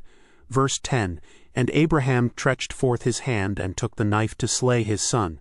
Verse 11, and the angel of the Lord called unto him out of heaven, and said, Abraham, Abraham. And he said, Here am I. Verse 12, and he said, Lay not thine hand upon the lad, neither go thou anything unto him, for now I know that thou fearest God, seeing thou hast not withheld thy son, thine only son, from me. Verse 13, and Abraham lifted up his eyes, and looked, and behold behind him a ram caught in a thicket by his horns. And Abraham went and took the ram, and offered him up for a burnt offering in the stead of his son. Verse 14, and Abraham called the name of that place Jehovah-Jireh. As it is said to this day, In the mount of the Lord it shall be seen. Verse 15, and the angel of the Lord called unto Abraham out of heaven the 2nd time. Verse 16, and said, By myself have I sworn, saith the Lord, for because thou hast done this thing, and hast not withheld thy son, thine only son. Verse 17, that in blessing I will bless thee, and in multiplying I will multiply thy seed as the stars of the heaven, and as the sand which is upon the seashore, and thy seed shall possess the gate of his enemies. Verse 18, and in thy seed shall all the nations of the earth be blessed, because thou hast obeyed my voice. Verse 19, so Abraham returned unto his young men, and they rose up and went together to Beersheba. And Abraham dwelt at Beersheba. Verse 20, and it came to pass after these things, that it was told Abraham, saying, Behold, Milcah, she hath also borne children unto thy brother Nahor. Verse 21, Huz his firstborn, and Buz his brother, and Kemuel the father of Aram. Verse 22, and Chesed, and Hazo, and Pildash, and Jidlaph, and Bethuel. Verse 23, and Bethuel begat Rebekah. These 8 Milcah did bear to Nahor, Abraham's brother. Verse 24, and his concubine, whose name was Roimah, she bare also Tabah, and Gaham, and Thahash, and Maachah. Chapter 23.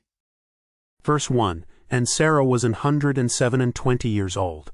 These were the years of the life of Sarah. Verse 2, and Sarah died in Kirjatharba. The same is Hebron in the land of Canaan. And Abraham came to mourn for Sarah, and to weep for her. Verse 3, and Abraham stood up from before his dead, and spake unto the sons of Heth, saying, Verse 4, I am a stranger and a sojourner with you. Give me a possession of a burying place with you, that I may bury my dead out of my sight. Verse 5, and the children of Heth answered Abraham, saying unto him, Verse 6, Hear us, my lord. Thou art a mighty prince among us. In the choice of our sepulchres bury thy dead. None of us shall withhold from thee his sepulchre, but that thou mayest bury thy dead. Verse 7, And Abraham stood up and bowed himself to the people of the land, even to the children of Heth. Verse 8, And he communed with them, saying, If it be your mind that I should bury my dead out of my sight, hear me, and entreat for me to Ephron the son of Zohar. Verse 9, That he may give me the cave of Machpelah, which he hath, which is in the end of his field. For as much money as it is worth he shall give it me for a possession of a burying place amongst you. Verse 10, And Ephron dwelt among the children of Heth. And Ephron the Hittite answered Abraham in the audience of the children of Heth, even of all that went in at the gate of his city, saying, verse 11, Nay, my lord, hear me. The field give I thee, and the cave that is therein. I give it thee, in the presence of the sons of my people, give I it thee, bury thy dead. Verse 12, And Abraham bowed down himself before the people of the land. Verse 13, And he spake unto Ephron in the audience of the people of the land, saying, But if thou wilt give it, I pray thee, hear me. I will give thee money for the field. Take it of me, and I will bury my dead there. Verse 14, And Ephron answered Abraham, saying unto him, verse 15, My lord, hearken unto me. The land is worth 400 shekels of silver. What is that betwixt me and thee? Bury therefore thy dead. Verse 16, And Abraham hearkened unto Ephron. And Abraham weighed to Ephron the silver, which he had named in the audience of the sons of Heth, 400 shekels of silver, current money with the merchant.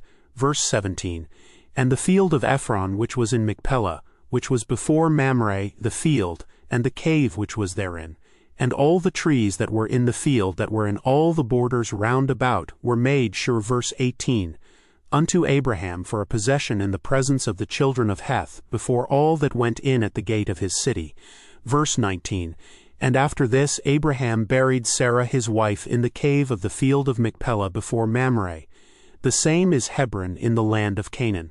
Verse 20, And the field and the cave that is therein were made sure unto Abraham for a possession of a burying place by the sons of Heth. Chapter 24. Verse 1, And Abraham was old and well stricken in age, and the Lord had blessed Abraham in all things.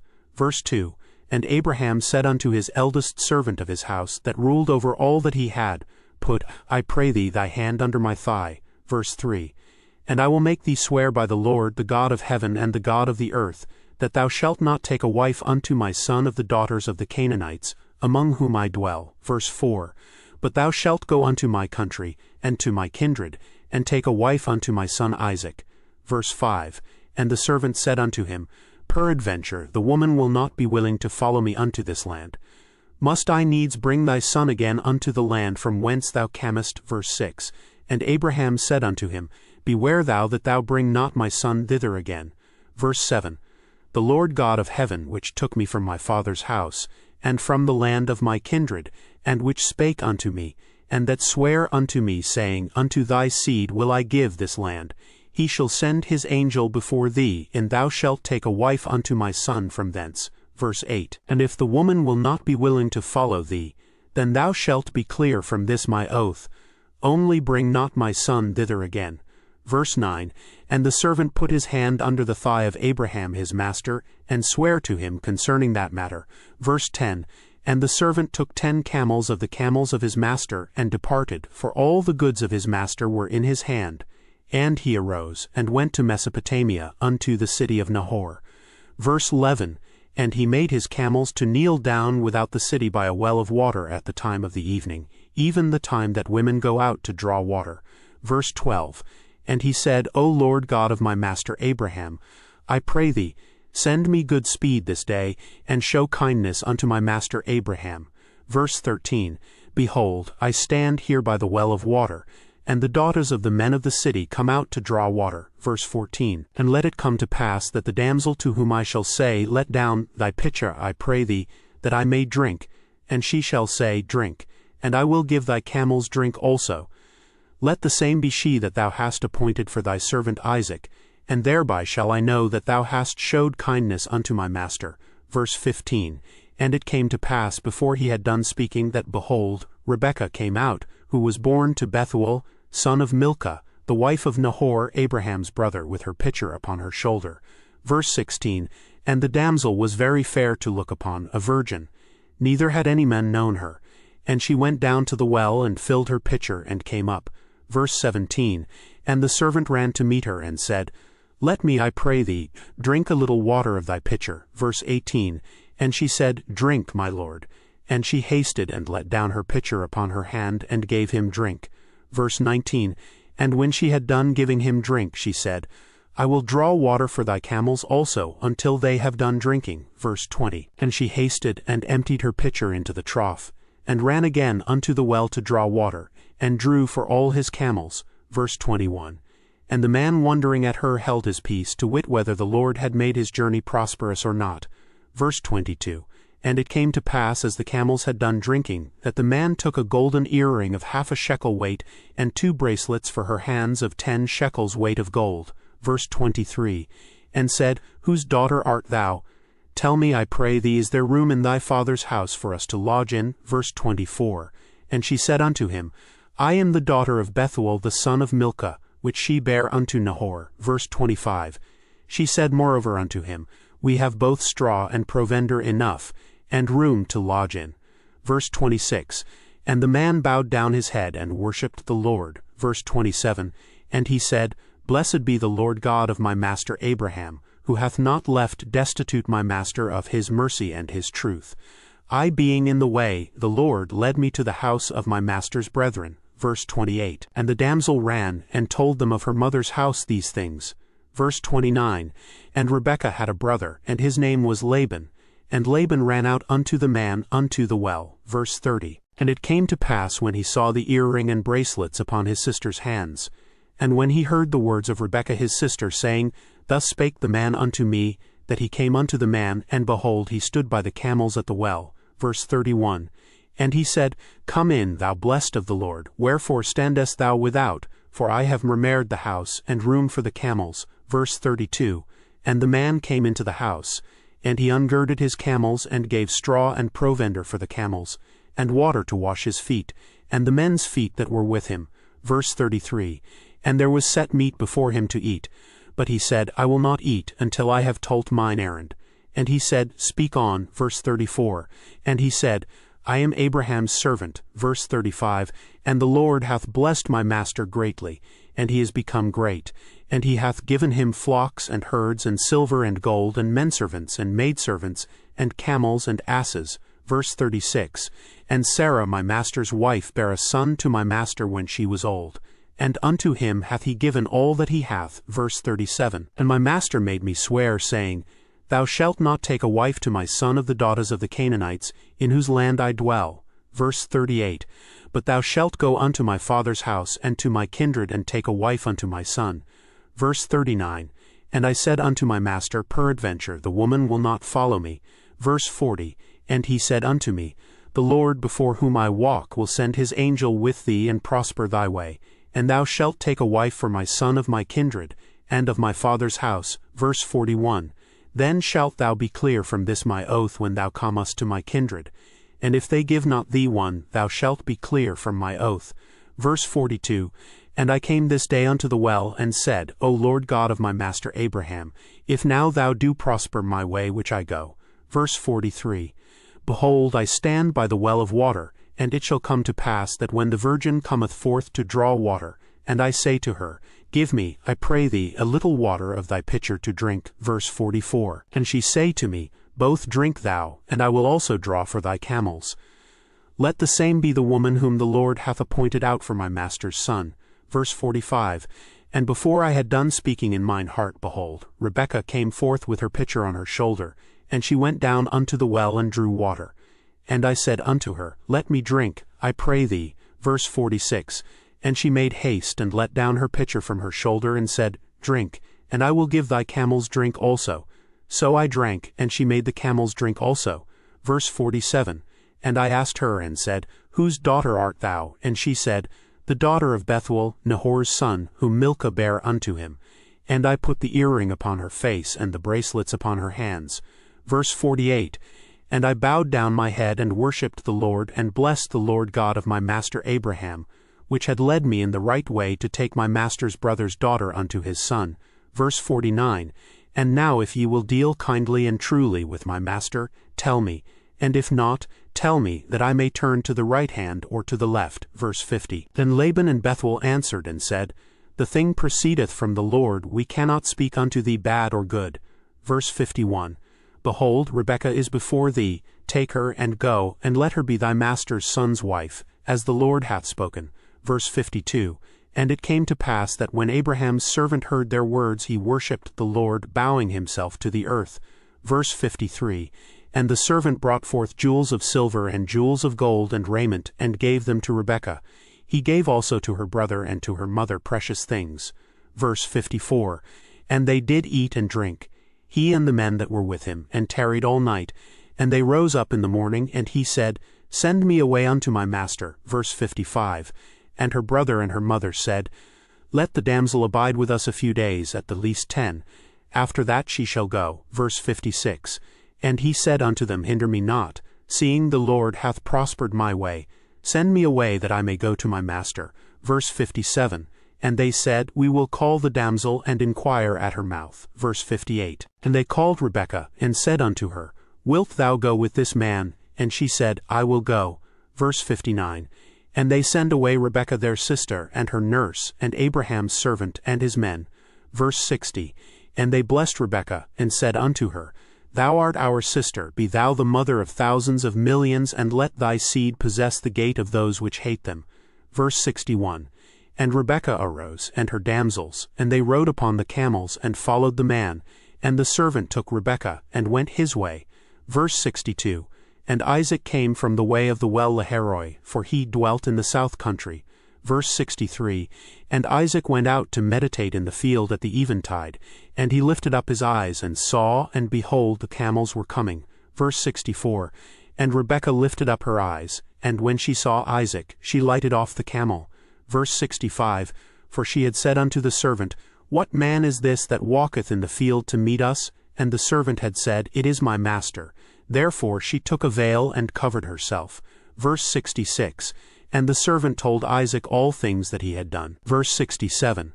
And Isaac brought her into his mother Sarah's tent, and took Rebekah, and she became his wife, and he loved her, and Isaac was comforted after his mother's death. Chapter 25. Verse 1. Then again Abraham took a wife, and her name was Keturah. Verse 2. And she bare him Zimran, and Jokashon, and Madon, and Midian, and Ishbak, and Shua. Verse 3. And Jokashon begat Sheba and Dedan. And the sons of Dedan were Asheram, and Letashim, and Lumam. Verse 4. And the sons of Midian, Ephah, and Epher, and Hanich, and Abidah, and Eldah. All these were the children of Keturah. Verse 5. And Abraham gave all that he had unto Isaac. Verse 6. But unto the sons of the concubines which Abraham had, Abraham gave gifts, and sent them away from Isaac his son, while he yet lived eastward unto the east country. Verse 7. And these are the days of the years of Abraham's life which he lived, 160 years. Verse 8. Then Abraham gave up the ghost, and died in a good old age, an old man, and full of years, and was gathered to his people. Verse 9. And his sons Isaac and Ishmael buried him in the cave of Machpelah in the field of Ephron the son of Zohar the Hittite, which is before Mamre. Verse 10. The field which Abraham purchased of the sons of Heth. There was Abraham buried, and Sarah his wife. Verse 11.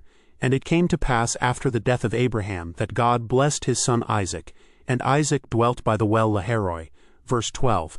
Now these are the generations of Ishmael, Abraham's son, whom Hagar the Egyptian, Sarah's handmaid, bare unto Abraham. Verse 13. And these are the names of the sons of Ishmael, by their names according to their generations. The firstborn of Ishmael, Nebajoth, and Kedar, and Adbeel, and Mibsam. Verse 14. And Mishma, and Duma, and Massa. Verse 15. Hadar, and Tema, Jetor, Naphish, and Kedema. Verse 16. These are the sons of Ishmael, and these are their names by their towns and by their castles, 12 princes according to their nations. Verse 17. And these are the years of the life of Ishmael, 137 years. And he gave up the ghost, and died, and was gathered unto his people. Verse 18. And they dwelt from Havilah unto Shur, that is before Egypt, as thou goest toward Assyria. And he died in the presence of all his brethren. Verse 19. And these are the generations of Isaac, Abraham's son. Abraham begat Isaac. Verse 20. And Isaac was 40 years old when he took Rebekah to wife. the daughter of Bethuel the Syrian of Padanaram, the sister to Laban the Syrian. Verse 21. And Isaac entreated the Lord for his wife because she was barren. And the Lord was entreated of him, and Rebekah his wife conceived. Verse 22. And the children struggled together within her. And she said, If it be so, why am I thus? And she went to inquire of the Lord. Verse 23. And the Lord said unto her, 2 nations are in thy womb, and 2 manner of people shall be separated from thy bowels. And the one people shall be stronger than the other people, and the elder shall serve the younger. Verse 24. And when her days to be delivered were fulfilled, behold, there were twins in her womb. Verse 25. And the first came out red all over like an hairy garment, and they called his name Esau. Verse 26. And after that came his brother out, and his hand took hold on Esau's heel, and his name was called Jacob. And Isaac was 80 years old when she bare them. Verse 27. And the boys grew, and Esau was a cunning hunter, a man of the field, and Jacob was a plain man, dwelling in tents. Verse 28. And Isaac loved Esau because he did eat of his venison, but Rebekah loved Jacob. Verse 29. And Jacob sawed pottage, and Esau came from the field, and he was faint. Verse 30. And Esau said to Jacob, Feed me, I pray thee, with that same red pottage, for I am faint. Therefore was his name called Edom. Verse 31. And Jacob said, Sell me this day thy birthright. Verse 32. And Esau said, Behold, I am at the point to die, and what profit shall this birthright do to me? Verse 33. And Jacob said, Swear to me this day. And he sware unto him. And he sold his birthright unto Jacob. Verse 34. Then Jacob gave Esau bread and pottage of lentiles, and he did eat and drink, and rose up and went his way. Thus Esau despised his birthright. Chapter 26. Verse 1. And there was a famine in the land beside the first famine that was in the days of Abraham. And Isaac went unto Abimelech king of the Philistines unto Gerar. Verse 2. And the Lord appeared unto him, and said, Go not down into Egypt, dwell in the land which I shall tell thee of. Verse 3. Sojourn in this land, and I will be with thee, and will bless thee, for unto thee and unto thy seed I will give all these countries, and I will perform the oath which I swear unto Abraham thy father. Verse 4. And I will make thy seed to multiply as the stars of heaven, and will give unto thy seed all these countries, and in thy seed shall all the nations of the earth be blessed. Verse 5. Because that Abraham obeyed my voice, and kept my charge, my commandments, my statutes, and my laws. Verse 6. And Isaac dwelt in Gerar. Verse 7. And the men of the place asked him of his wife, and he said, She is my sister. For he feared to say, She is my wife, lest, said he, the men of the place should kill me for Rebekah, because she was fair to look upon. Verse 8. And it came to pass, when he had been there a long time, that Abimelech king of the Philistines looked out at a window, and saw, and behold, Isaac was sporting with Rebekah his wife. Verse 9.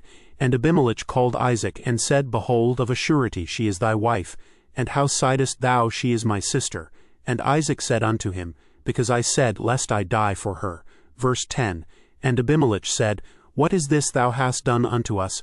One of the people might lightly have lain with thy wife, and thou shouldest have brought guiltiness upon us. Verse 11. And Abimelech charged all his people, saying, He that toucheth this man or his wife shall surely be put to death.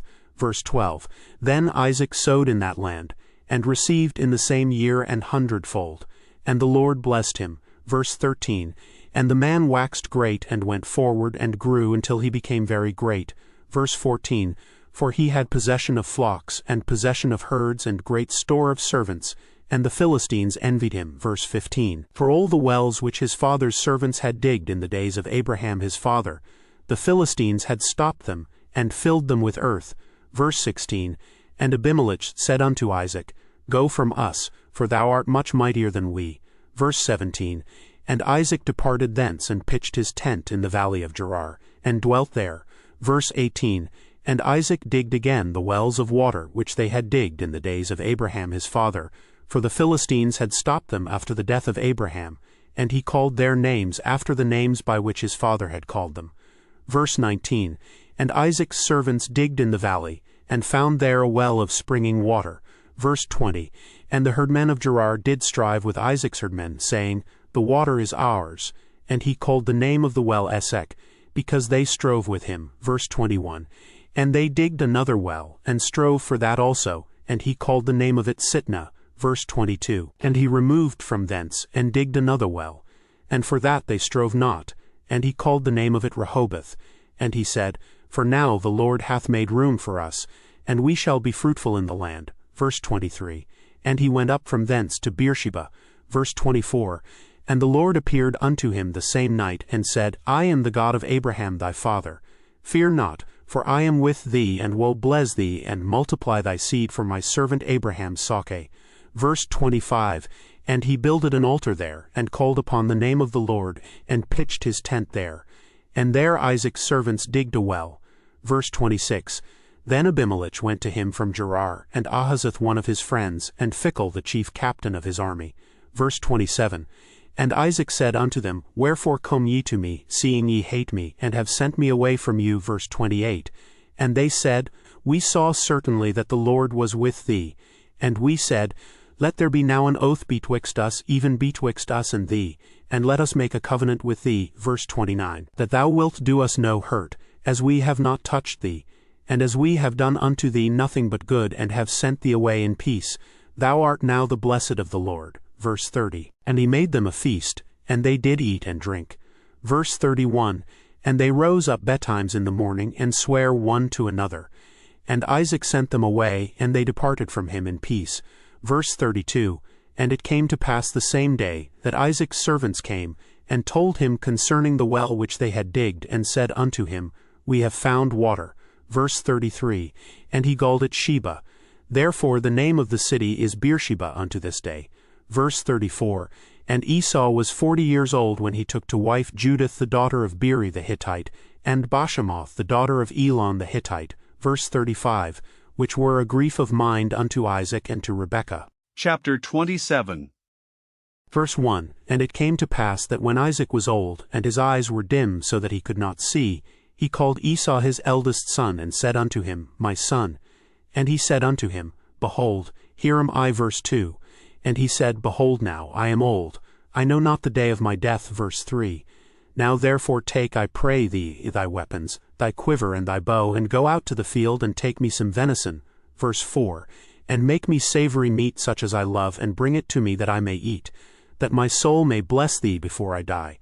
Verse 5. And Rebekah heard when Isaac spake to Esau his son, and Esau went to the field to hunt for venison, and to bring it. Verse 6. And Rebekah spake unto Jacob her son, saying, Behold, I heard thy father speak unto Esau thy brother, saying, Verse 7, Bring me venison, and make me savory meat, that I may eat and bless thee before the Lord before my death. Verse 8, Now therefore, my son, obey my voice according to that which I command thee. Verse 9, Go now to the flock, and fetch me from thence 2 good kids of the goats, and I will make them savory meat for thy father, such as he loveth. Verse 10. And thou shalt bring it to thy father, that he may eat, and that he may bless thee before his death. Verse 11. And Jacob said to Rebekah his mother, Behold, Esau my brother is a hairy man, and I am a smooth man. Verse 12.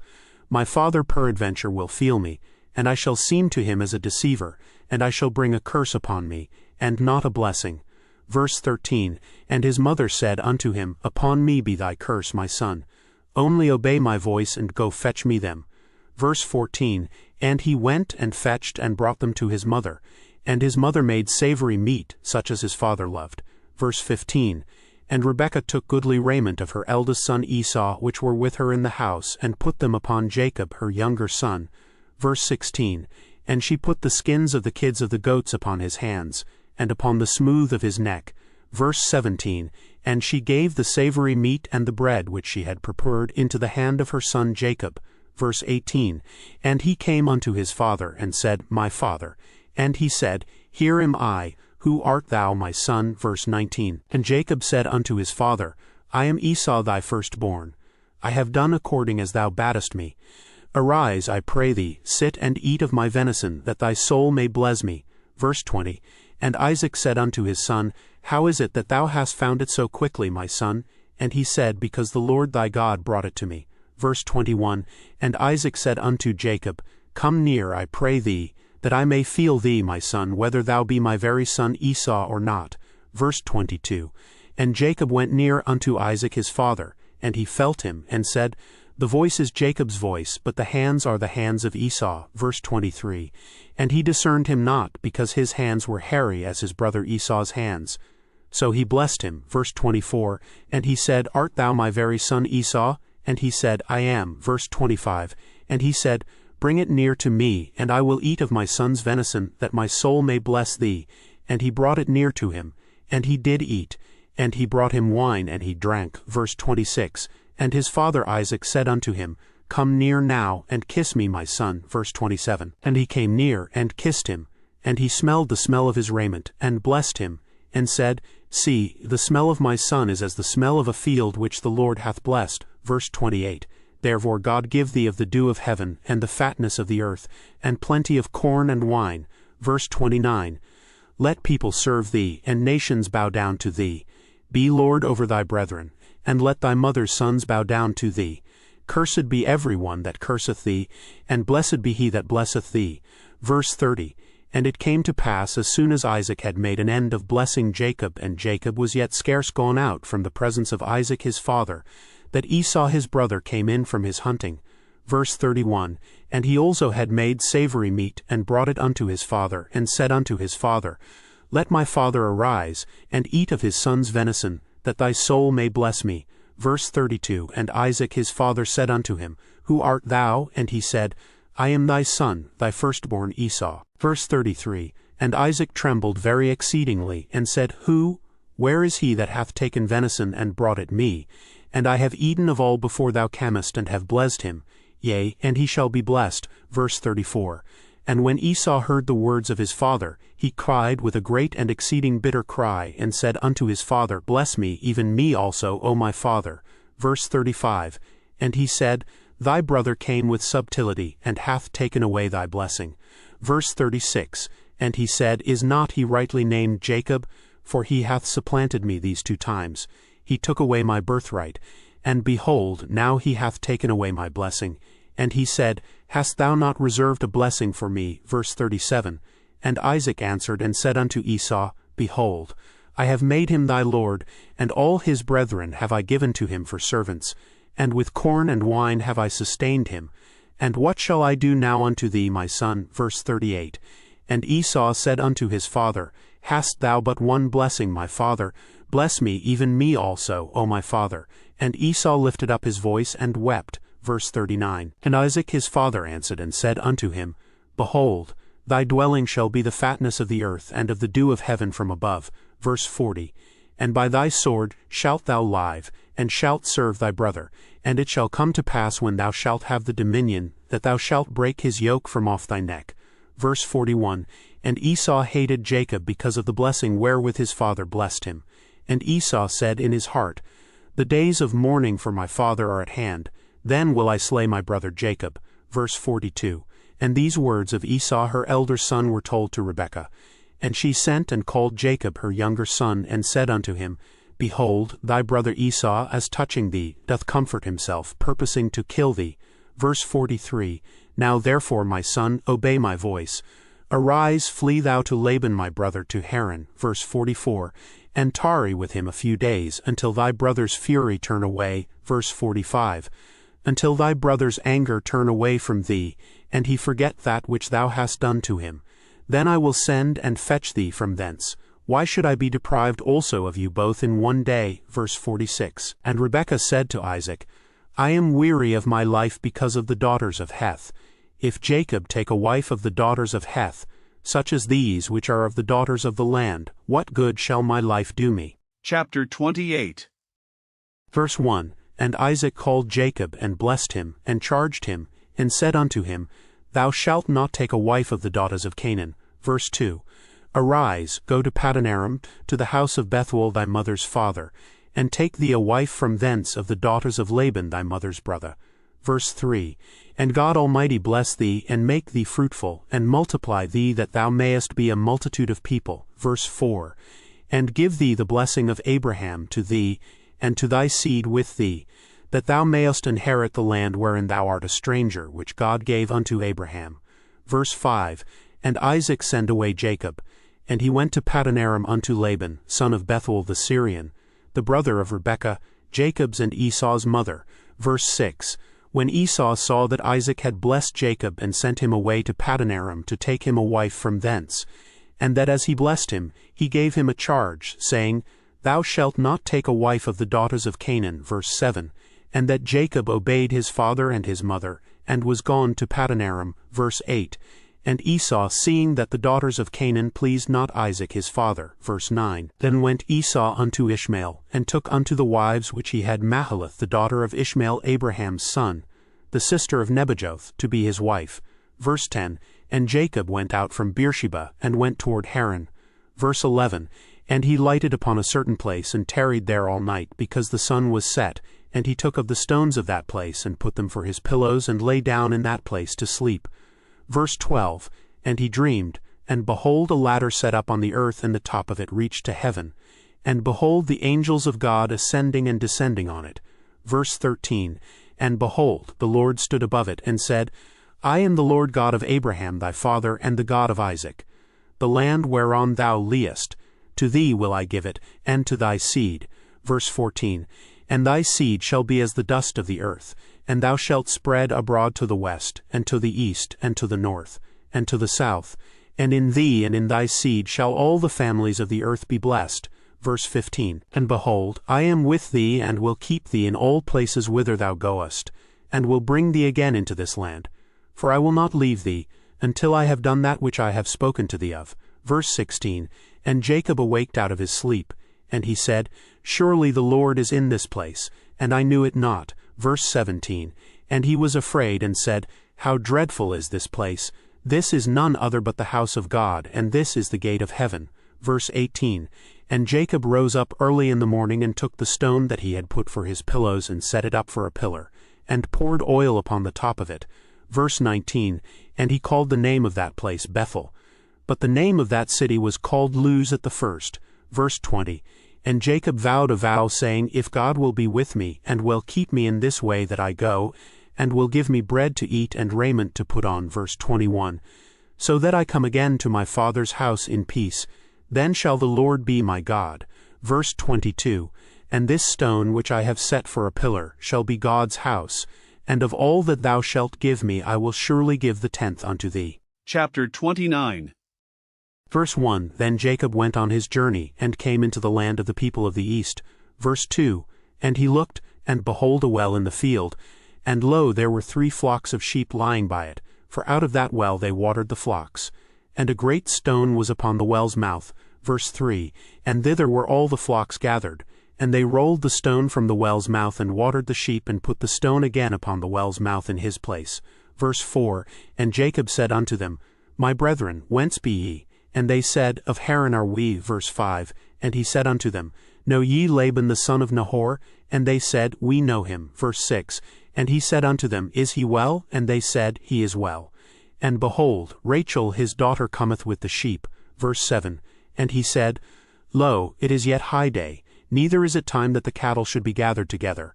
Water ye the sheep, and go and feed them. Verse 8, and they said, We cannot, until all the flocks be gathered together, until they roll the stone from the well's mouth. Then we water the sheep. Verse 9, and while he yet spake with them, Rachel came with her father's sheep, for she kept them. Verse 10, and it came to pass, when Jacob saw Rachel, the daughter of Laban his mother's brother, and the sheep of Laban his mother's brother, that Jacob went near, and rolled the stone from the well's mouth, and watered the flock of Laban his mother's brother.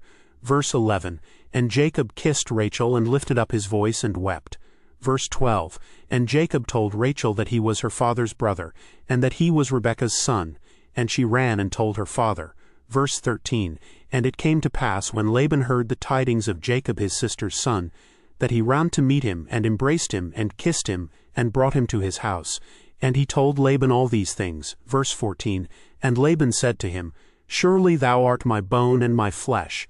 And he abode with him the space of a month. Verse 15, and Laban said unto Jacob, Because thou art my brother, shouldest thou therefore serve me for naught? Tell me, what shall thy wages be? Verse 16, and Laban had 2 daughters. The name of the elder was Leah, and the name of the younger was Rachel. Verse 17, Leah was tender-eyed, but Rachel was beautiful and well-favored. Verse 18, and Jacob loved Rachel, and said, I will serve thee 7 years for Rachel thy younger daughter. Verse 19.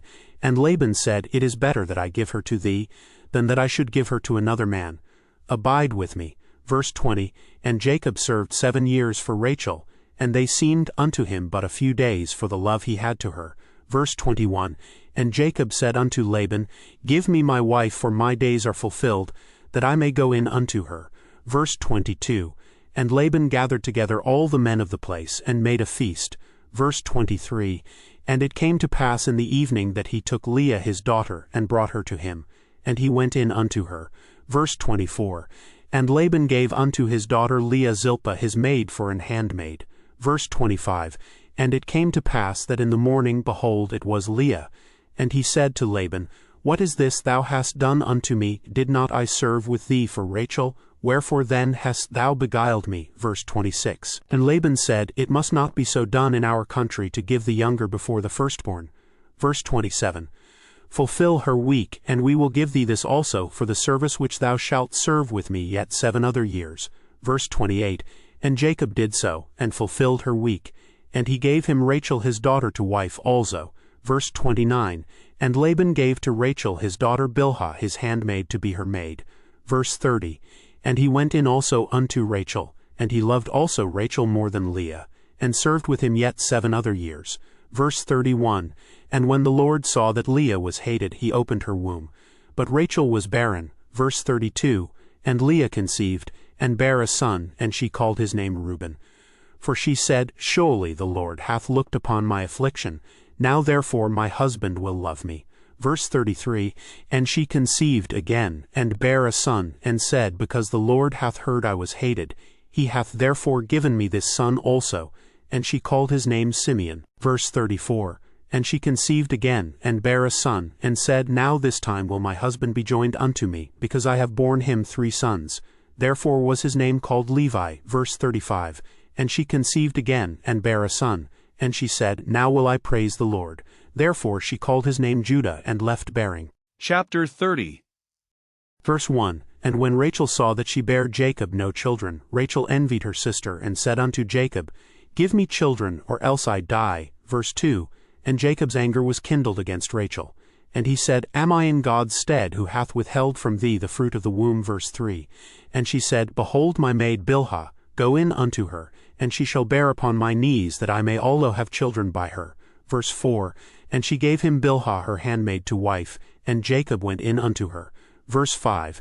And Bilhah conceived, and bare Jacob a son. Verse 6. And Rachel said, God hath judged me, and hath also heard my voice, and hath given me a son. Therefore called she his name Dan. Verse 7. And Bilhah Rachel's maid conceived again, and bare Jacob a second son. Verse 8. And Rachel said, With great wrestlings have I wrestled with my sister, and I have prevailed. And she called his name Naphtali. Verse 9. When Leah saw that she had left bearing, she took Zilpah her maid, and gave her Jacob to wife. Verse 10. And Zilpah Leah's maid bare Jacob a son. Verse 11. And Leah said, A troop cometh, and she called his name Gad. Verse 12. And Zilpah Leah's maid bare Jacob a second son. Verse 13. And Leah said, Happy am I, for the daughters will call me blessed. And she called his name Asher. Verse 14. And Reuben went in the days of wheat harvest, and found mandrakes in the field, and brought them unto his mother Leah. Then Rachel said to Leah, Give me, I pray thee, of thy son's mandrakes. Verse 15. And she said unto her, Is it a small matter that thou hast taken my husband? And wouldest thou take away my son's mandrakes also? And Rachel said, Therefore he shall lie with thee tonight for thy son's mandrakes. Verse 16. And Jacob came out of the field in the evening, and Leah went out to meet him, and said, Thou must come in unto me, for surely I have hired thee with my son's mandrakes. And he lay with her that night. Verse 17. And God hearkened unto Leah, and she conceived, and bare Jacob the 5th son. Verse 18. And Leah said, God hath given me my hire, because I have given my maiden to my husband. And she called his name Issachar. Verse 19. And Leah conceived again, and bare Jacob the 6th son. Verse 20. And Leah said, God hath endued me with a good dowry. Now will my husband dwell with me, because I have borne him 6 sons. And she called his name Zebulun. Verse 21. And afterwards she bare a daughter, and called her name Dinah. Verse 22. And God remembered Rachel, and God hearkened to her, and opened her womb. Verse 23. And she conceived and bare a son, and said, God hath taken away my reproach. Verse 24. And she called his name Joseph, and said, The Lord shall add to me another son. Verse 25. And it came to pass, when Rachel had borne Joseph, that Jacob said unto Laban, Send me away, that I may go unto mine own place and to my country. Verse 26. Give me my wives and my children, for whom I have served thee, and let me go. For thou knowest my service which I have done thee. Verse 27. And Laban said unto him, I pray thee, if I have found favor in thine eyes, tarry. For I have learned by experience that the Lord hath blessed me for thy sake. Verse 28. And he said, Appoint me thy wages, and I will give it. Verse 29. And he said unto him, Thou knowest how I have served thee, and how thy cattle was with me. Verse 30. For it was little which thou hadst before I came, and it is now increased unto a multitude, and the Lord hath blessed thee since my coming. And now when shall I provide for mine own house also? Verse 31. And he said, What shall I give thee? And Jacob said, Thou shalt not give me anything. If thou wilt do this thing for me, I will again feed and keep thy flock. Verse 32. I will pass through all thy flock today, removing from thence all the speckled and spotted cattle, and all the brown cattle among the sheep, and the spotted and speckled among the goats. And of such shall be my hire. Verse 33. So shall my righteousness answer for me in time to come, when it shall come for my hire before thy face. Every one that is not speckled and spotted among the goats, and brown among the sheep, that shall be counted stolen with me. Verse 34. And Laban said, Behold, I would it might be according to thy word. Verse 35. And he removed that day the he-goats that were ring-straked and spotted, and all the she-goats that were speckled and spotted, and every one that had some white in it, and all the brown among the sheep, and gave them into the hand of his sons. Verse 36. And he set 3 days' journey betwixt himself and Jacob fed the rest of Laban's flocks. Verse 37. And Jacob took him rods of green poplar, and of the hazel and chestnut tree, and pilled white strakes in them, and made the white appear which was in the rods. Verse 38. And he set the rods which he had pilled before the flocks in the gutters in the watering troughs, when the flocks came to drink, that they should conceive when they came to drink. Verse 39. And the flocks conceived before the rods, and brought forth cattle ring-straked, speckled and spotted. Verse 40. And Jacob did separate the lambs, and set the faces of the flocks toward the ring-straked, and all the brown in the flock of Laban. And he put his own flocks by themselves, and put them not unto Laban's cattle. Verse 41. And it came to pass, whensoever the stronger cattle did conceive, that Jacob laid the rods before the eyes of the cattle in the gutters, that they might conceive among the rods. Verse 42. But when the cattle were feeble, he put them not in. So the feebler were Laban's, and the stronger Jacob's. Verse 43. And the man increased exceedingly, and had much cattle, and maidservants, and menservants, and camels, and asses. Chapter 31. Verse 1. And he heard the words of Laban's sons, saying, Jacob hath taken away all that was our father's, and of that which was our father's hath he gotten all this glory. Verse 2.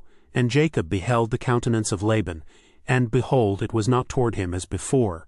Verse 3. And the Lord said unto Jacob, Return unto the land of thy fathers, and to thy kindred, and I will be with thee. Verse 4. And Jacob sent and called Rachel and Leah to the field unto his flock. Verse 5. And said unto them, I see your father's countenance, that it is not toward me as before, but the God of my father hath been with me. Verse 6. And ye know that with all my power I have served your father. Verse 7. And your father hath deceived me, and changed my wages 10 times, but God suffered him not to hurt me. Verse 8.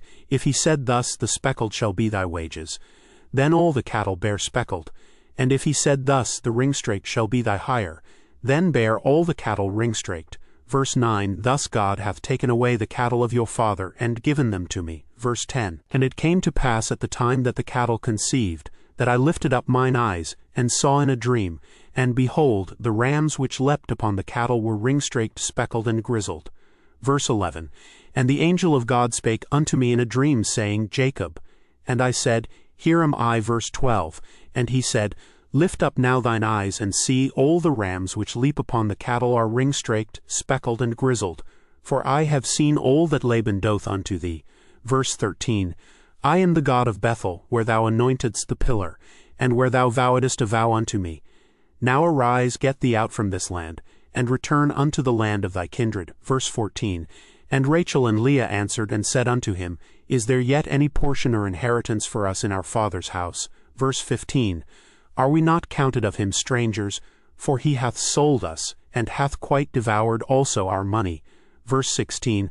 For all the riches which God hath taken from our father, that is ours, and our children's.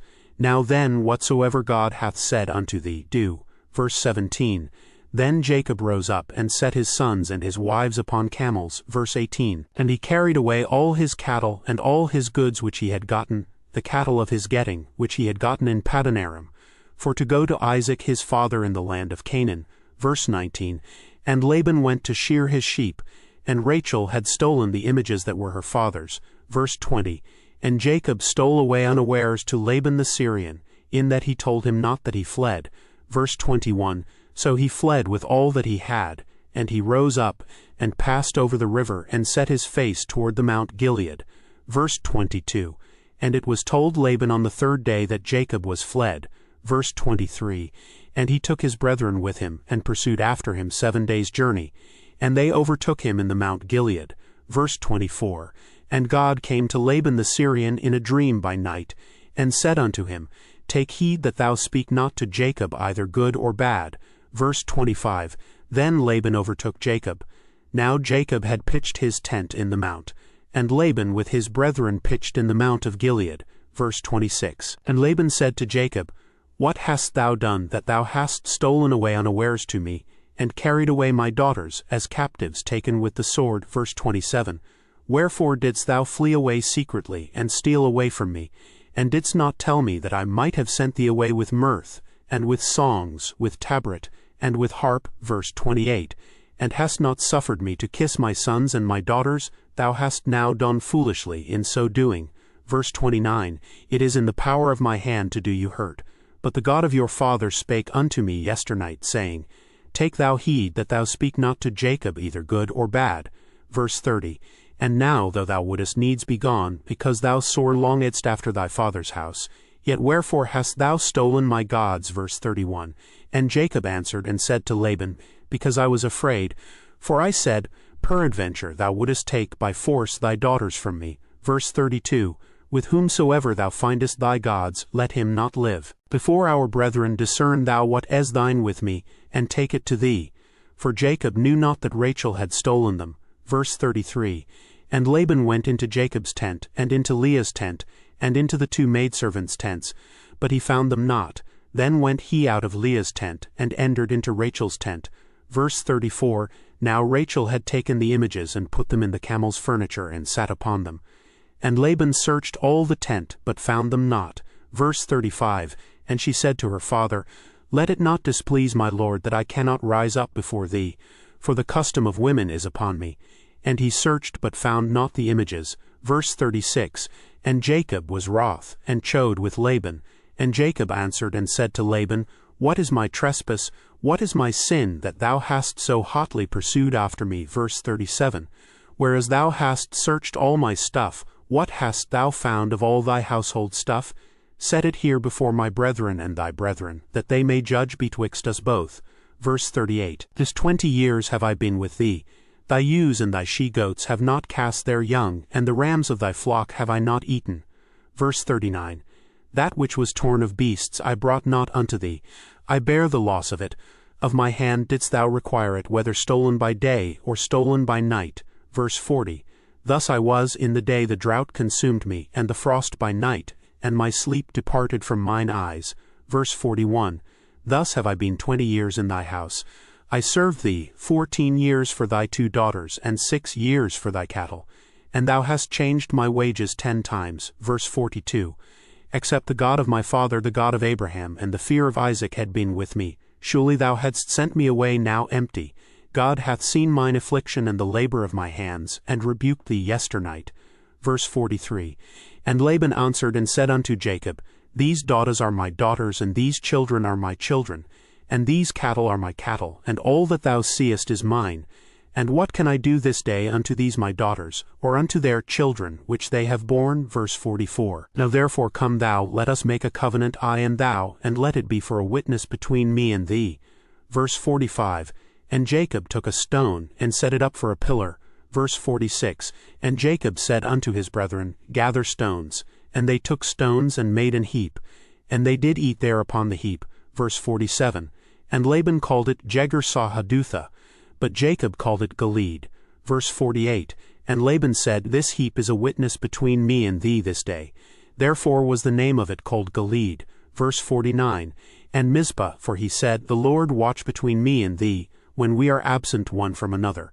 Verse 50, If thou shalt afflict my daughters, or if thou shalt take other wives beside my daughters, no man is with us.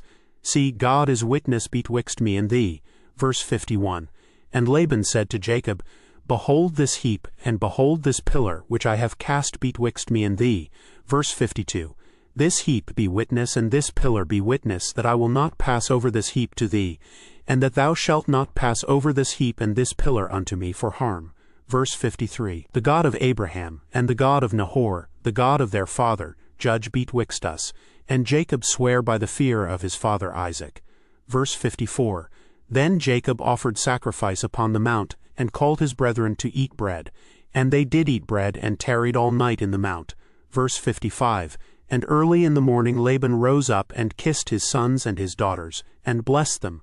And Laban departed and returned unto his place. Chapter 32. Verse 1, And Jacob went on his way, and the angels of God met him. Verse 2, And when Jacob saw them, he said, This is God's host. And he called the name of that place Mahanaim. Verse 3, And Jacob sent messengers before him to Esau his brother unto the land of Seir, the country of Edom. Verse 4, And he comes unto them, saying, Thus shall ye speak unto my lord Esau. Thy servant Jacob saith thus, I have sojourned with Laban, and stayed there until now. Verse 5, And I have oxen and asses, flocks and menservants and womenservants. And I have sent to tell my lord, that I may find grace in thy sight. Verse 6, And the messengers returned to Jacob, saying, We came to thy brother Esau, and also he cometh to meet thee, and 400 men with him. Verse 7, Then Jacob was greatly afraid and distressed. And he divided the people that was with him, and the flocks and herds and the camels, into 2 bands. Verse 8, And said, If Esau come to the one company, and smite it, then the other company which is left shall escape. Verse 9, And Jacob said, O God of my father Abraham, and God of my father Isaac, the Lord which sidest unto me, return unto thy country, and to thy kindred, and I will deal well with thee. Verse 10, I am not worthy of the least of all the mercies and of all the truth which thou hast showed unto thy servant, for with my staff I passed over this Jordan, and now I am become 2 bands. Verse 11, Deliver me, I pray thee, from the hand of my brother, from the hand of Esau, for I fear him, lest he will come and smite me, and the mother with the children. Verse 12, And thou saidst, I will surely do thee good, and make thy seed as the sand of the sea, which cannot be numbered for multitude. Verse 13, And he lodged there that same night, and took of that which came to his hand a present for Esau his brother. Verse 14, 200 she-goats, and 20 he-goats, 200 ewes, and 20 rams. Verse 15, 30 milch camels with their colts, 40 kine, and 10 bulls, 20 she-asses, and 10 foals. Verse 16, And he delivered them into the hand of his servants, every drove by themselves, and said unto his servants, Pass over before me, and put a space betwixt drove and drove. Verse 17, And he commanded the foremost, saying, When Esau my brother meeteth thee, and asketh thee, saying, Whose art thou, and whither goest thou, and whose are these before thee? Verse 18, Then thou shalt say, They be thy servant Jacob's, it is a present sent unto my lord Esau. And behold, also he is behind us. Verse 19, And so commanded he the second and the third, and all that followed the droves, saying, On this manner shall ye speak unto Esau when ye find him. Verse 20, And say ye moreover, Behold, thy servant Jacob is behind us. For he said, I will appease him with the present that goeth before me, and afterward I will see his face. Peradventure he will accept of me. Verse 21, So went the present over before him, and himself lodged that night in the company. Verse 22, And he rose up that night, and took his 2 wives, and his 2 women servants, and his 11 sons, and passed over the ford Jabbok. Verse 23, And he took them, and sent them over the brook, and sent over that he had. Verse 24, And Jacob was left alone. And there wrestled a man with him until the breaking of the day. Verse 25.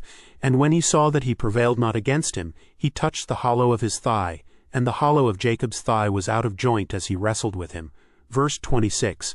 And he said, Let me go, for the day breaketh. And he said, I will not let thee go, except thou bless me. Verse 27. And he said unto him, What is thy name? And he said, Jacob. Verse 28. And he said, Thy name shall be called no more Jacob, but Israel. For as a prince hast thou power with God and with men, and hast prevailed. Verse 29. And Jacob asked him, and said, Tell me, I pray thee, thy name. And he said, Wherefore is it that thou dost ask after my name? And he blessed him there. Verse 30. And Jacob called the name of the place Peniel, for I have seen God face to face, and my life is preserved. Verse 31.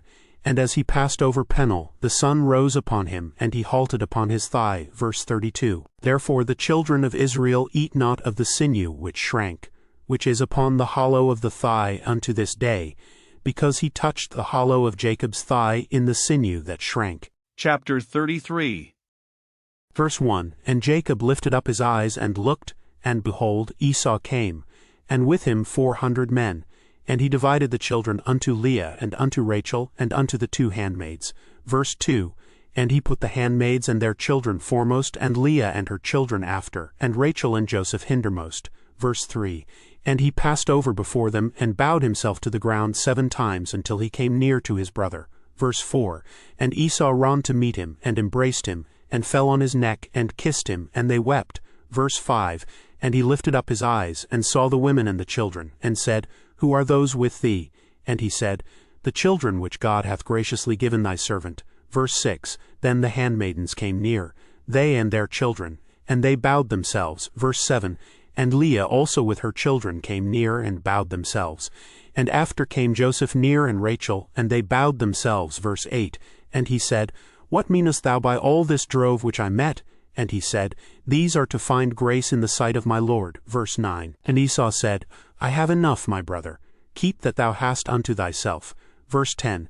And Jacob said, Nay, I pray thee, if now I have found grace in thy sight, then receive my present at my hand.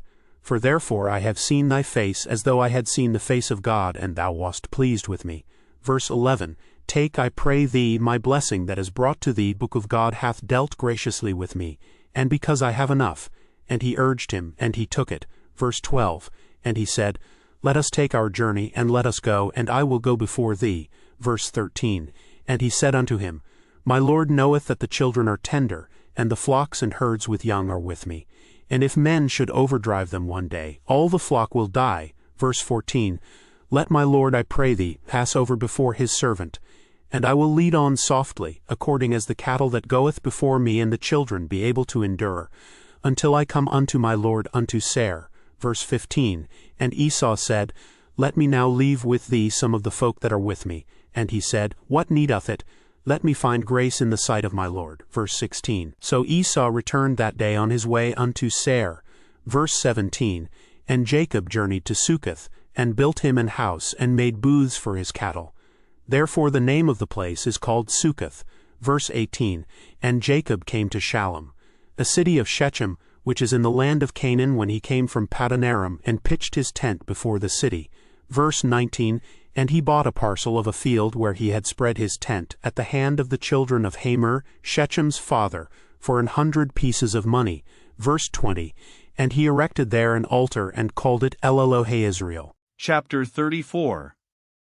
Verse 1. And Dinah, the daughter of Leah, which she bare unto Jacob, went out to see the daughters of the land. Verse 2. And when Shechem the son of Hamor the Hivite, prince of the country, saw her, he took her and lay with her, and defiled her. Verse 3. And his soul clave unto Dinah the daughter of Jacob, and he loved the damsel, and spake kindly unto the damsel. Verse 4. And Shechem spake unto his father Hamor, saying, Get me this damsel to wife. Verse 5. And Jacob heard that he had defiled Dinah his daughter. Now his sons were with his cattle in the field. And Jacob held his peace until they were come. Verse 6. And Hamor the father of Shechem went out unto Jacob to commune with him. Verse 7. And the sons of Jacob came out of the field when they heard it. And the men were grieved, and they were very wroth, because he had wrought folly in Israel in lying with Jacob's daughter, which thing ought not to be done. Verse 8, And Hamor communed with them, saying, The soul of my son Shechem longeth for your daughter. I pray you give her him to wife. Verse 9, And make ye marriages with us, and give your daughters unto us, and take our daughters unto you. Verse 10, And ye shall dwell with us, and the land shall be before you. Dwell and trade ye therein, and get you possessions therein. Verse 11, And Shechem said unto her father and unto her brethren, Let me find grace in your eyes, and what ye shall say unto me I will give. Verse 12, Ask me never so much dowry and gift, and I will give according as ye shall say unto me, but give me the damsel to wife.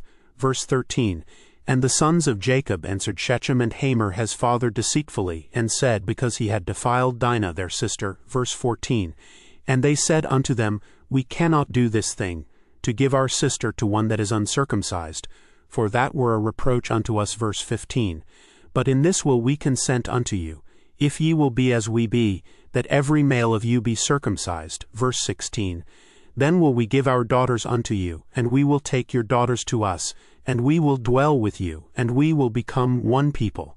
Verse 17, But if ye will not hearken unto us to be circumcised, then will we take our daughter, and we will be gone. Verse 18, And their words pleased Hamor and Shechem Hamor's son. Verse 19, And the young man deferred not to do the thing, because he had delight in Jacob's daughter, and he was more honorable than all the house of his father.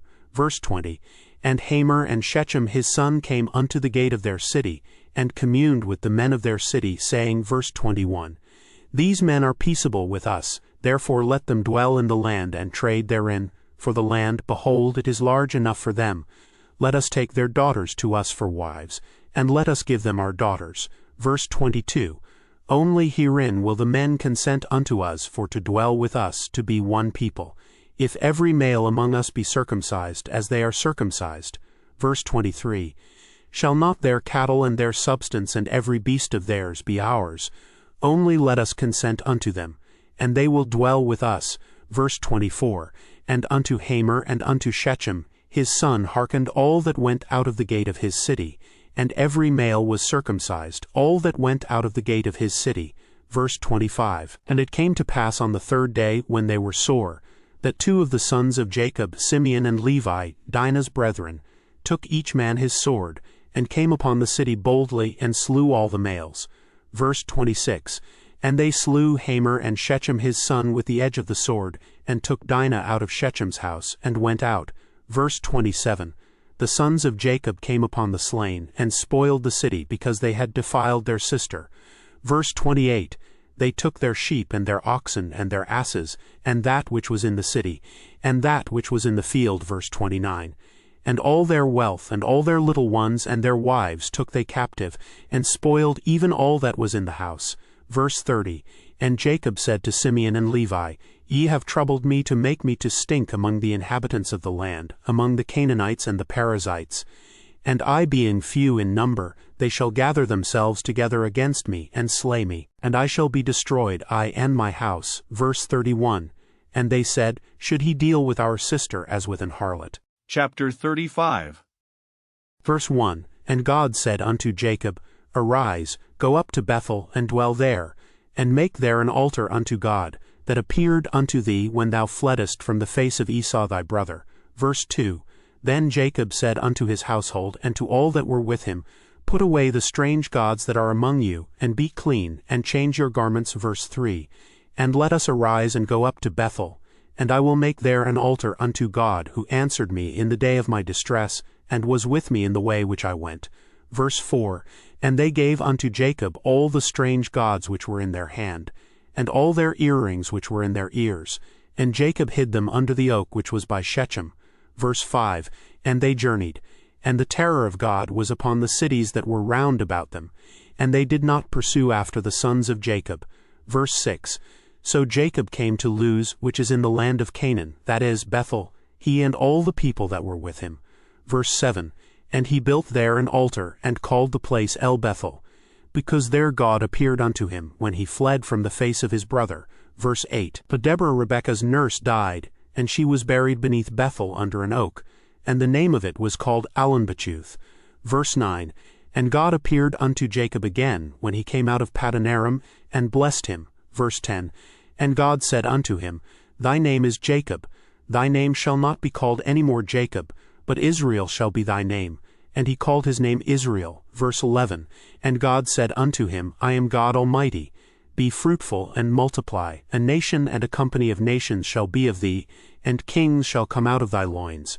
Verse 12. And the land which I gave Abraham and Isaac, to thee I will give it, and to thy seed after thee will I give the land. Verse 13. And God went up from him in the place where he talked with him. Verse 14. And Jacob set up a pillar in the place where he talked with him, even a pillar of stone. And he poured a drink offering thereon, and he poured oil thereon. Verse 15. And Jacob called the name of the place where God spake with him Bethel. Verse 16. And they journeyed from Bethel, and there was but a little way to come to Ephrath, and Rachel travailed, and she had hard labor. Verse 17. And it came to pass when she was in hard labor, that the midwife said unto her, Fear not, thou shalt have this son also. Verse 18. And it came to pass as her soul was in departing, for she died, that she called his name Benoni, but his father called him Benjamin. Verse 19.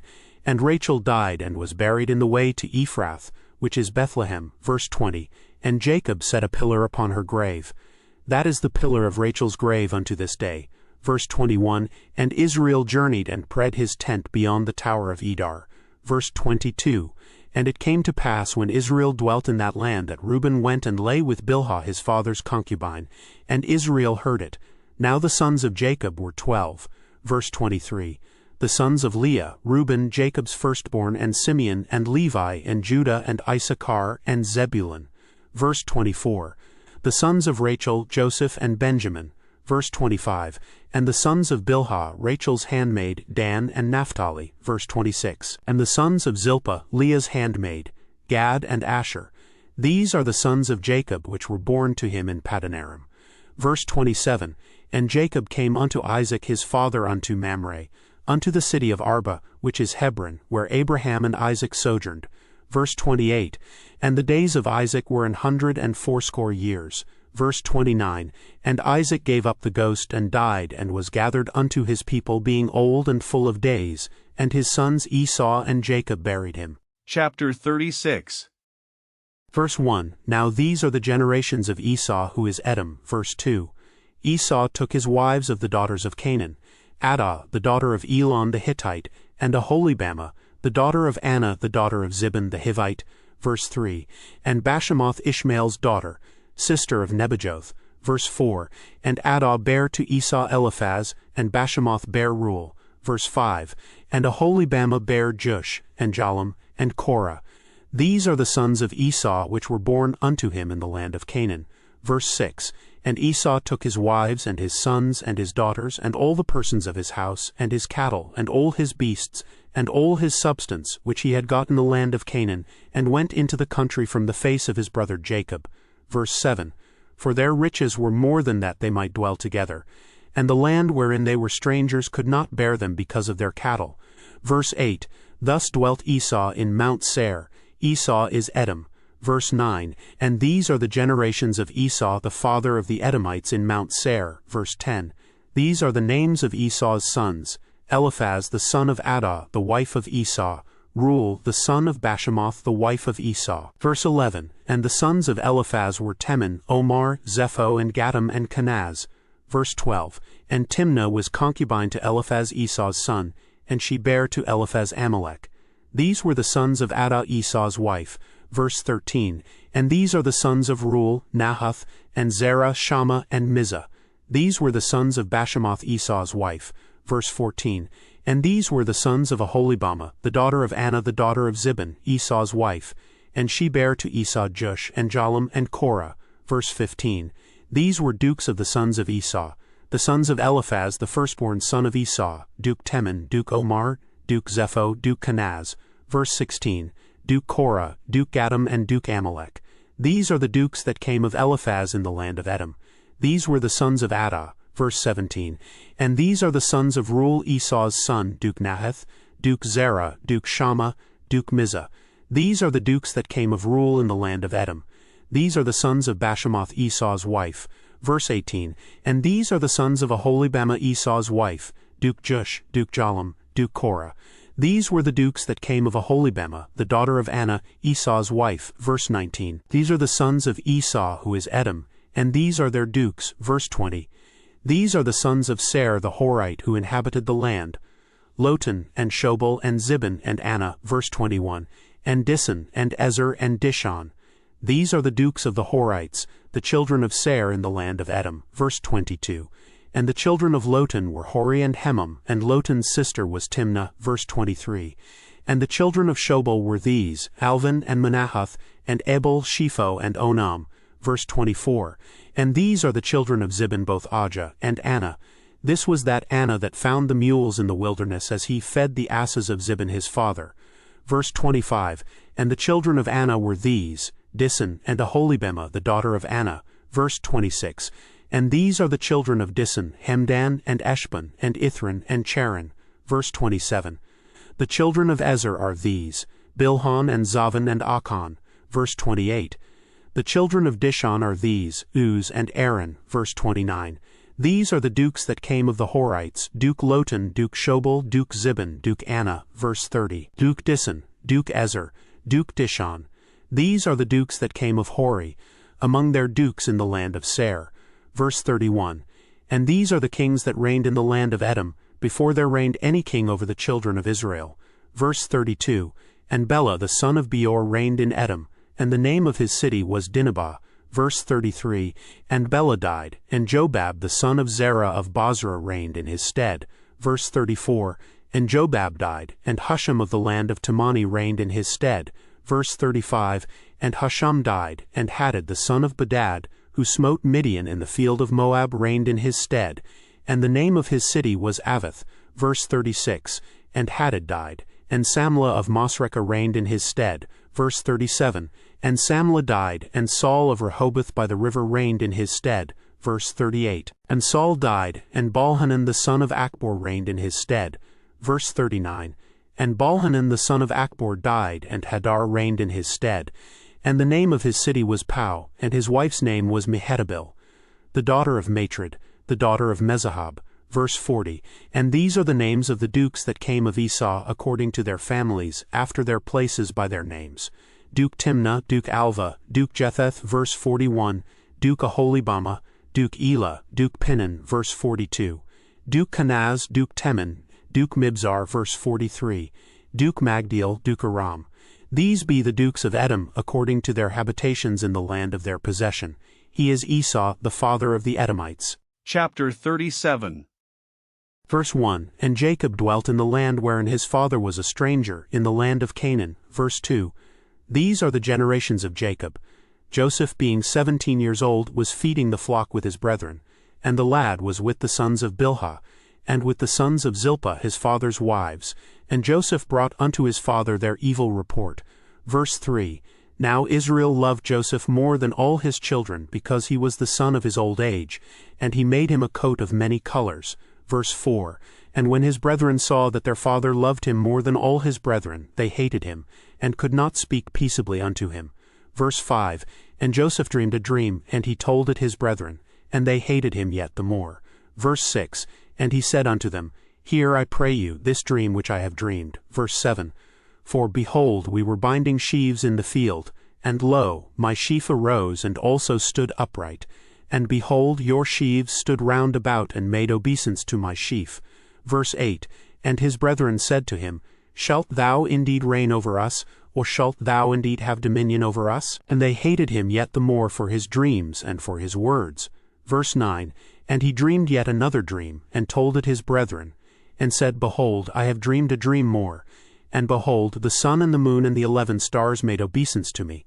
Verse 10. And he told it to his father and to his brethren. And his father rebuked him, and said unto him, What is this dream that thou hast dreamed?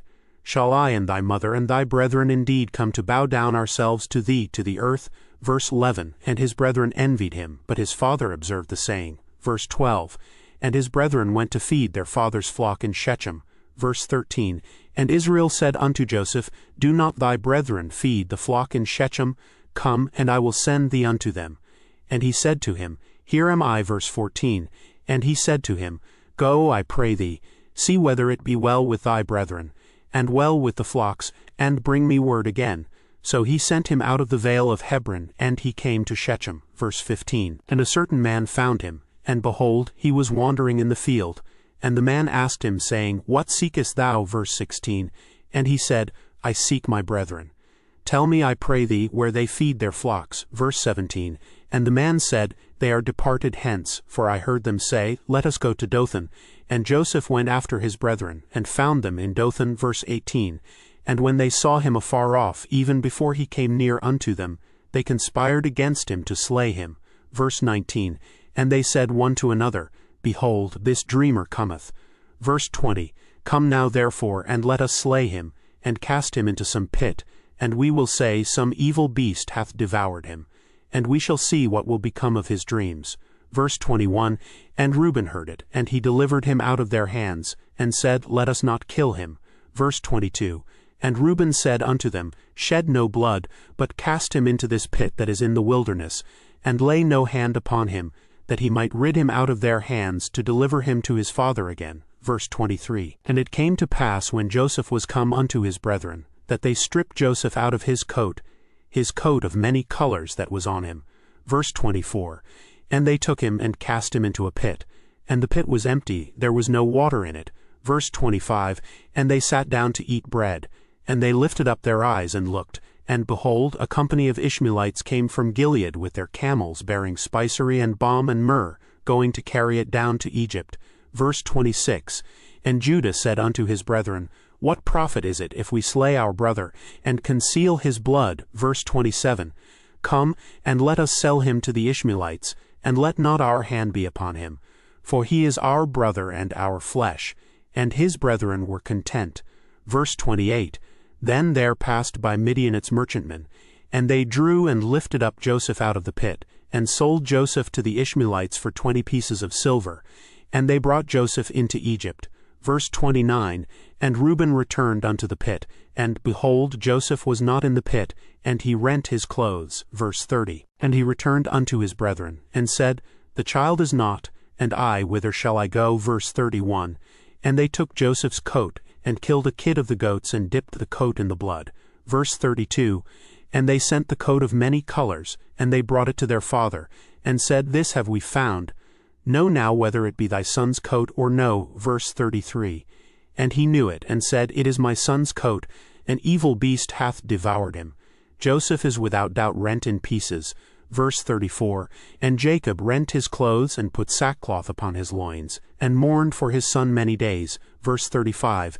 And all his sons and all his daughters rose up to comfort him. But he refused to be comforted. And he said, For I will go down into the grave unto my son mourning. Thus his father wept for him. Verse 36. And the Midianites sold him into Egypt unto Potiphar, an officer of Pharaoh's and captain of the guard. Chapter 38. Verse 1. And it came to pass at that time that Judah went down from his brethren, and turned in to a certain Adullamite, whose name was Hira. Verse 2. And Judah saw there a daughter of a certain Canaanite, whose name was Shua, and he took her, and went in unto her. Verse 3. And she conceived, and bare a son, and he called his name Verse 4. And she conceived again, and bare a son, and she called his name Onan. Verse 5. And she yet again conceived, and bare a son, and called his name Shelah. And he was at Chezib when she bare him. Verse 6. And Judah took a wife for his firstborn, whose name was Tamar. Verse 7. And Judah's firstborn, was wicked in the sight of the Lord, and the Lord slew him. Verse 8. And Judah said unto Onan, Go in unto thy brother's wife, and marry her, and raise up seed to thy brother.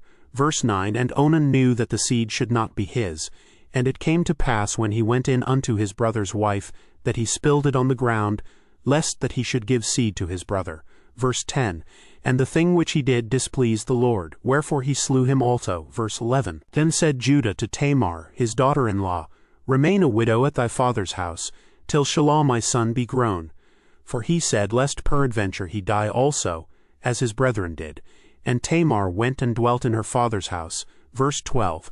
And in process of time the daughter of Shua Judah's wife died, and Judah was comforted, and went up unto his sheepshearers to Timnath, he and his friend Hira the Adullamite.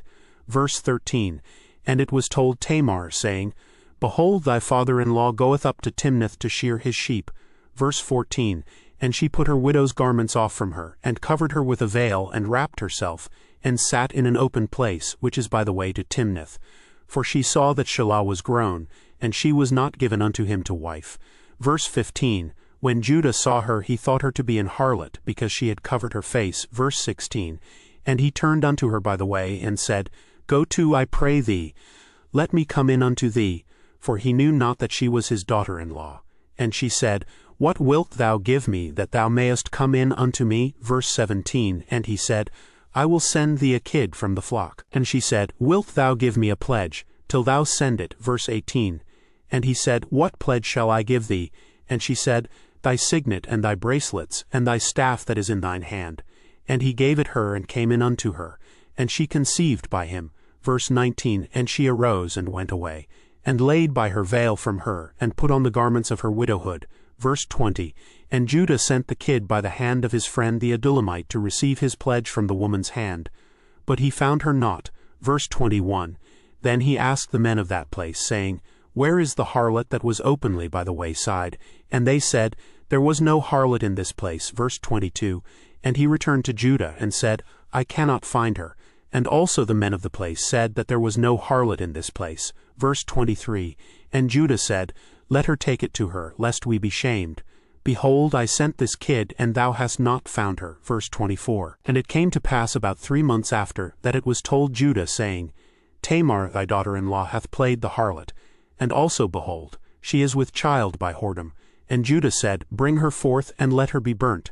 Verse 25, When she was brought forth, she sent to her father-in-law, saying, By the man whose these are am I with child. And she said, Discern, I pray thee, whose are these the signet, and bracelets, and staff? Verse 26, And Judah acknowledged them, and said, She hath been more righteous than I, because that I gave her not to Shelah my son. And he knew her again no more. Verse 27, And it came to pass in the time of her travail, that, behold, twins were in her womb. Verse 28, And it came to pass when she travailed, that the one put out his hand. And the midwife took and bound upon his hand a scarlet thread, saying, This came out first. Verse 29, And it came to pass, as he drew back his hand, that, behold, his brother came out. And she said, How hast thou broken forth? This breach be upon thee. Therefore his name was called Phares. Verse 30, And afterward came out his brother, that had the scarlet thread upon his hand, and his name was called Zara. Chapter 39.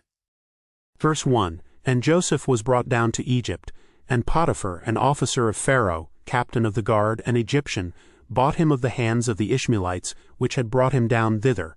Verse 2, And the Lord was with Joseph, and he was a prosperous man, and he was in the house of his master the Egyptian. Verse 3, And his master saw that the Lord was with him, and that the Lord made all that he did to prosper in his hand.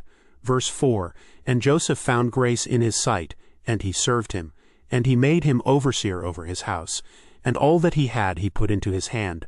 Verse 5, And it came to pass from the time that he had made him overseer in his house, and over all that he had, that the Lord blessed the Egyptian's house for Joseph's sake. And the blessing of the Lord was upon all that he had in the house and in the field. Verse 6, And he left all that he had in Joseph's hand, and he knew not aught he had, save the bread which he did eat. And Joseph was a goodly person, and well favored. Verse 7, And it came to pass after these things, that his master's wife cast her eyes upon Joseph, and she said, Lie with me. Verse 8, But he refused, and said unto his master's wife, Behold, my master wotteth not what is with me in the house, and he hath committed all that he hath to my hand. Verse 9, There is none greater in this house than I, neither hath he kept back anything from me but thee, because thou art his wife. How then can I do this great wickedness and sin against God? Verse 10, And it came to pass, as she spake to Joseph day by day, that he hearkened not unto her, to lie by her, or to be with her. Verse 11, And it came to pass about this time, that Joseph went into the house to do his business, and there was none of the men of the house there within. Verse 12, And she caught him by his garment, saying, Lie with me. And he left his garment in her hand, and fled, and got him out.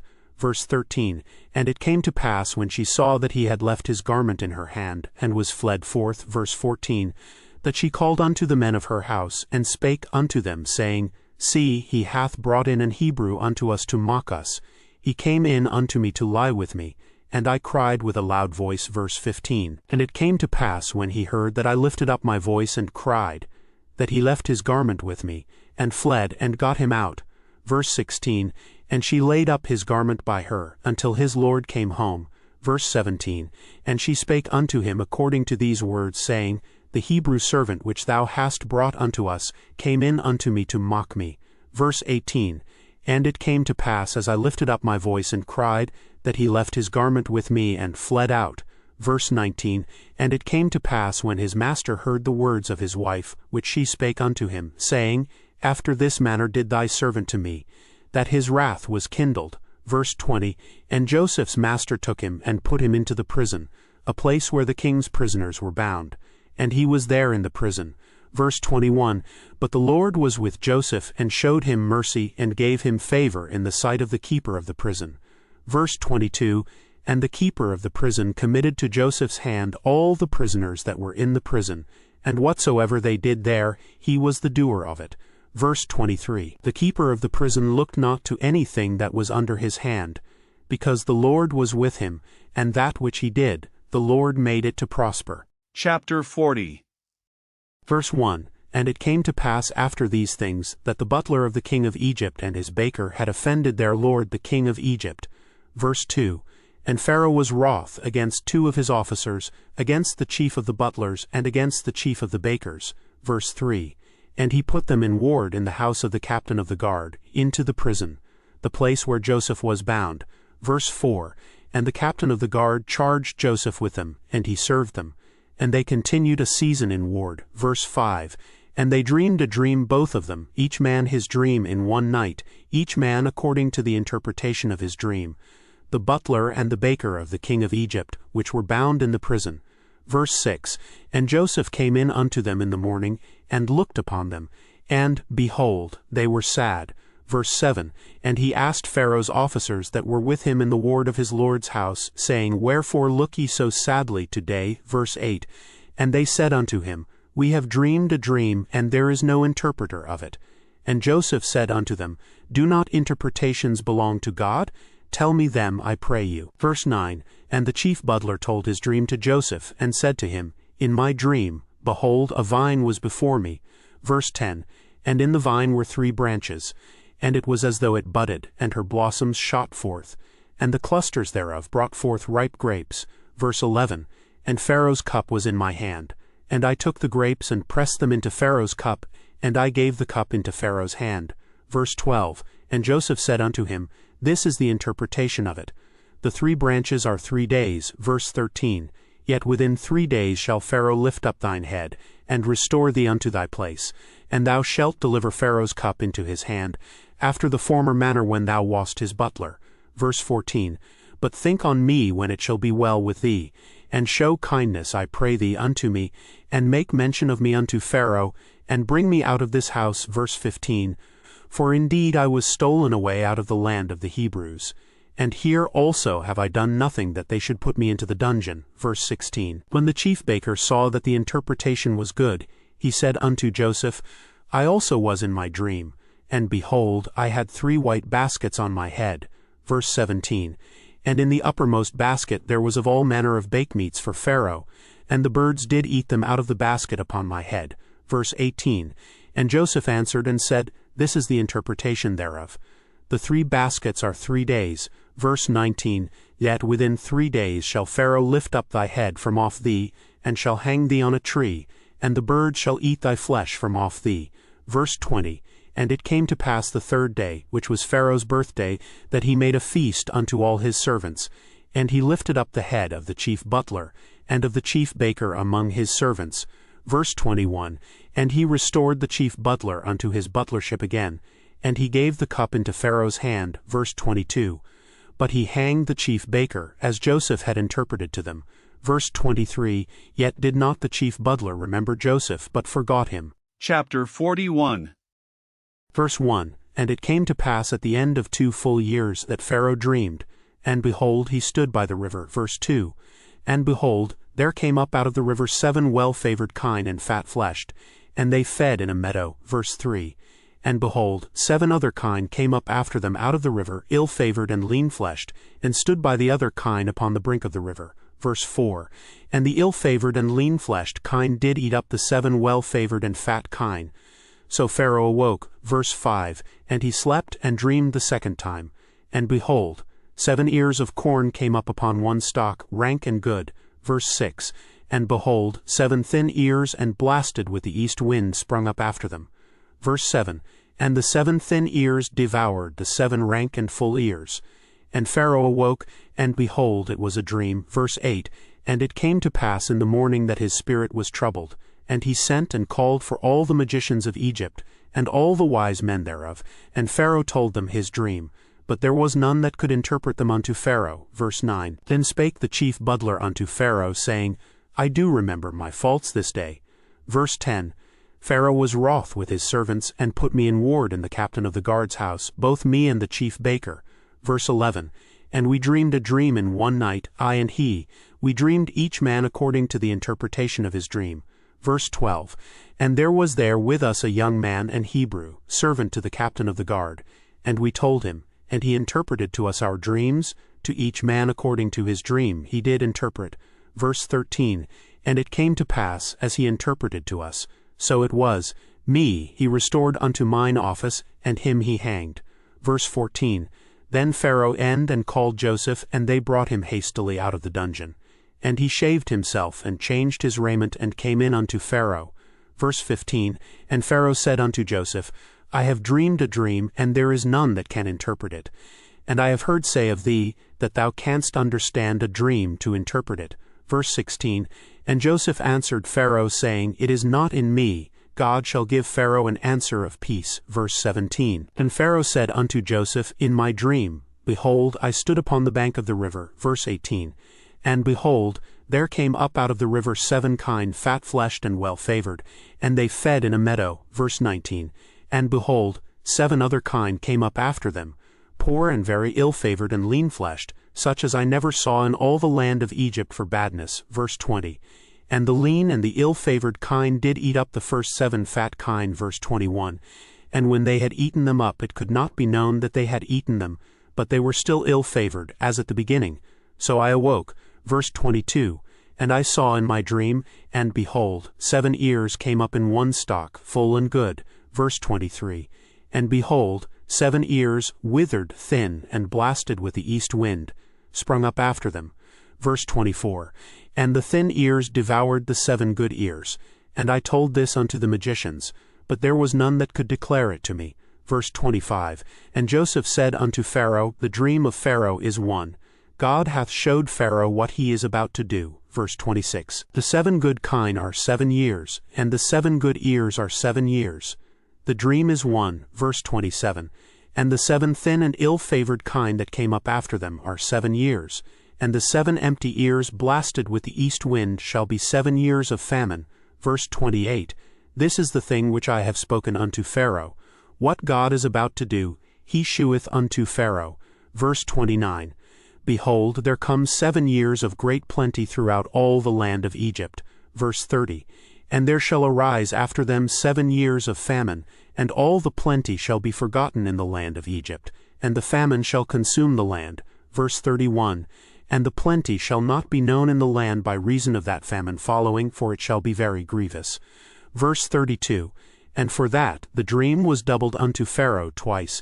It is because the thing is established by God, and God will shortly bring it to pass. Verse 33. Now therefore let Pharaoh look out a man discreet and wise, and set him over the land of Egypt. Verse 34.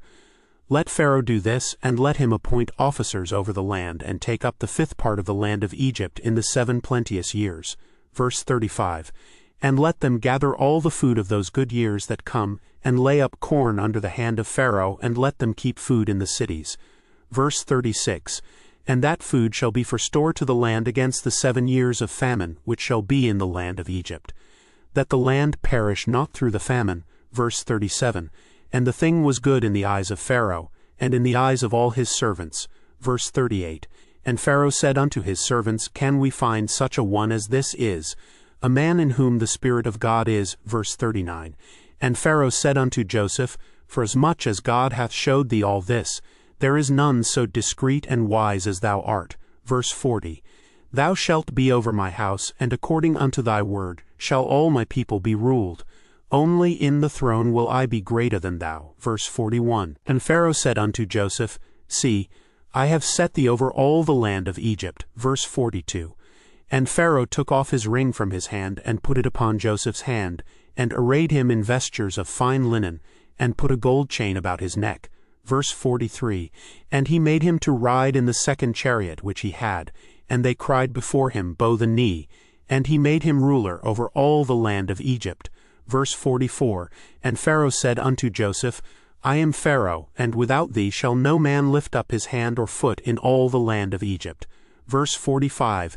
And Pharaoh called Joseph's name Zaphnath-Paaneah, and he gave him to wife Asenath, the daughter of Potiphar a priest of On. And Joseph went out over all the land of Egypt. Verse 46.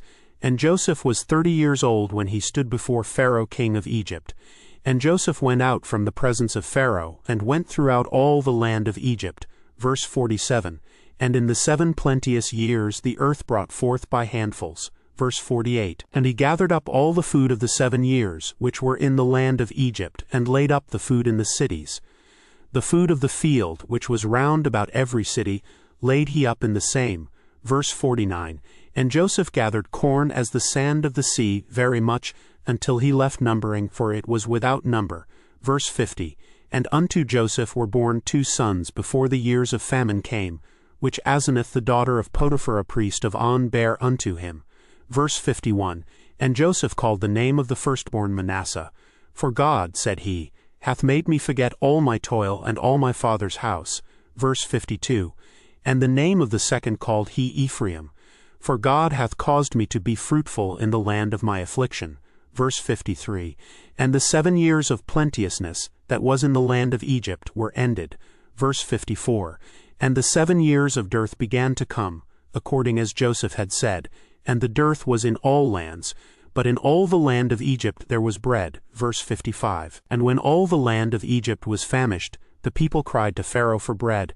And Pharaoh said unto all the Egyptians, Go unto Joseph, what he saith to you, do. Verse 56. And the famine was over all the face of the earth. And Joseph opened all the storehouses, and sold unto the Egyptians, and the famine waxed sore in the land of Egypt. Verse 57. And all countries came into Egypt to Joseph for to buy corn, because that the famine was so sore in all lands. Chapter 42. Verse 1. Now when Jacob saw that there was corn in Egypt, Jacob said unto his sons, Why do ye look one upon another? Verse 2. And he said, Behold, I have heard that there is corn in Egypt. Get you down thither and buy for us from thence, that we may live and not die. Verse 3. And Joseph's 10 brethren went down to buy corn in Egypt. Verse 4. But Benjamin, Joseph's brother, Jacob sent not with his brethren, for he said, Lest peradventure mischief befall him. Verse 5. And the sons of Israel came to buy corn among those that came, for the famine was in the land of Canaan. Verse 6. And Joseph was the governor over the land, and he it was that sold to all the people of the land. And Joseph's brethren came, and bowed down themselves before him with their faces to the earth. Verse 7. And Joseph saw his brethren, and he knew them, but made himself strange unto them, and spake roughly unto them. And he said unto them, Whence come ye? And they said, From the land of Canaan to buy food. Verse 8. And Joseph knew his brethren, but they knew not him. Verse 9. And Joseph remembered the dreams which he dreamed of them, and said unto them, Ye are spies, to see the nakedness of the land ye are come. Verse 10. And they said unto him, Nay, my lord, but to buy food are thy servants come. Verse 11. We are all one man's sons, we are true men. Thy servants are no spies. Verse 12. And he said unto them, Nay, but to see the nakedness of the land ye are come. Verse 13. And they said, Thy servants are 12 brethren, the sons of one man in the land of Canaan, and behold, the youngest is this day with our father, and one is not. Verse 14. And Joseph said unto them, That is it that I spake unto you, saying, Ye are spies. Verse 15. Hereby ye shall be proved. By the life of Pharaoh ye shall not go forth hence, except your youngest brother come hither. Verse 16. Send one of you, and let him fetch your brother, and ye shall be kept in prison, that your words may be proved, whether there be any truth in you, Or else by the life of Pharaoh surely ye are spies. Verse 17. And he put them all together into ward 3 days. Verse 18. And Joseph said unto them the third day, This do, and live, for I fear God. Verse 19. If ye be true men, let one of your brethren be bound in the house of your prison. Go ye, carry corn for the famine of your houses. Verse 20. But bring your youngest brother unto me, so shall your words be verified, and ye shall not die. And they did so. Verse 21. And they said one to another, We are verily guilty concerning our brother, in that we saw the anguish of his soul when he besought us, and we would not hear, therefore as this distress come upon us.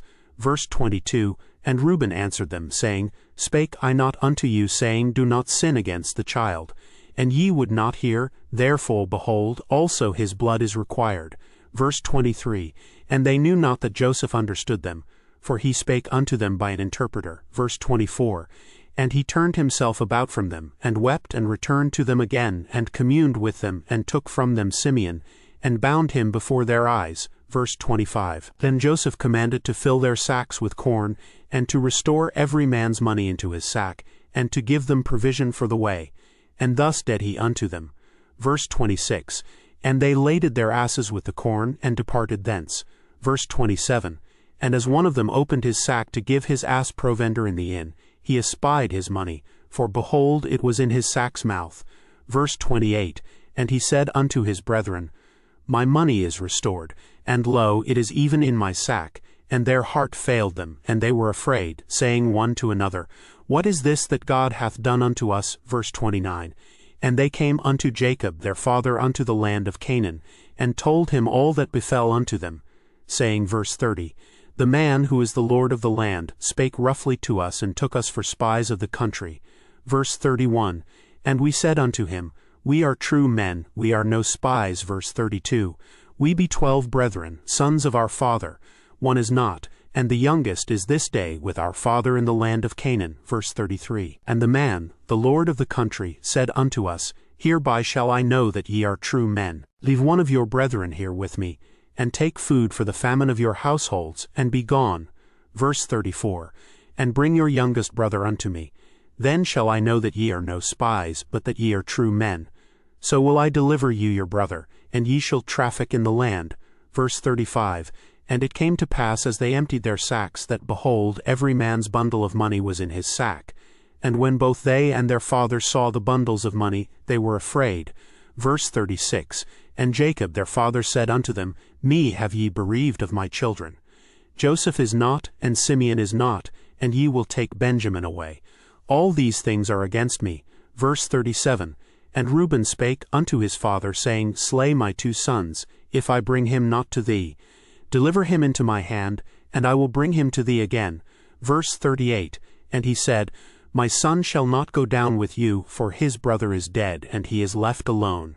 If mischief befall him by the way in the which ye go, then shall ye bring down my gray hairs with sorrow to the grave. Chapter 43. Verse 1. And the famine was sore in the land. Verse 2. And it came to pass, when they had eaten up the corn which they had brought out of Egypt, their father said unto them, Go again, buy us a little food. Verse 3. And Judah spake unto him, saying, The man did solemnly protest unto us, saying, Ye shall not see my face, except your brother be with you. Verse 4. If thou wilt send our brother with us, we will go down and buy thee food. Verse 5. But if thou wilt not send him, we will not go down. For the man said unto us, Ye shall not see my face, except your brother be with you. Verse 6. And Israel said, Wherefore dealt ye so ill with me as to tell the man whether ye had yet a brother? Verse 7. And they said, The man asked us straitly of our state and of our kindred, saying, Is your father yet alive? Have ye another brother? And we told him according to the tenor of these words. Could we certainly know that he would say, Bring your brother down? Verse 8.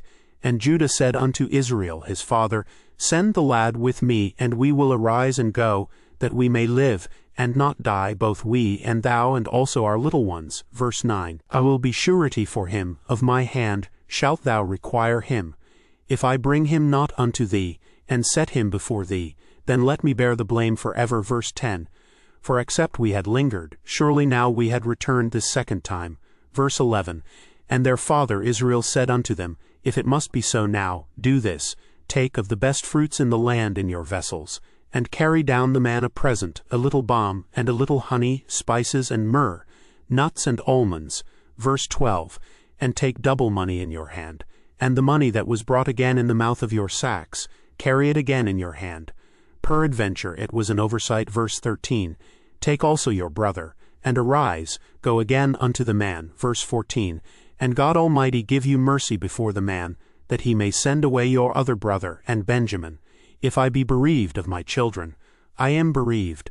Verse 15, and the men took that present, and they took double money in their hand and Benjamin, and rose up and went down to Egypt and stood before Joseph. Verse 16, and when Joseph saw Benjamin with them, he said to the ruler of his house, bring these men home and slay and make ready, for these men shall dine with me at noon. Verse 17, and the man did as Joseph bade, and the man brought the men into Joseph's house. Verse 18, and the men were afraid because they were brought into Joseph's house, and they said, because of the money that was returned in our sacks at the first time are we brought in, that he may seek occasion against us, and fall upon us, and take us for bondmen, and our asses.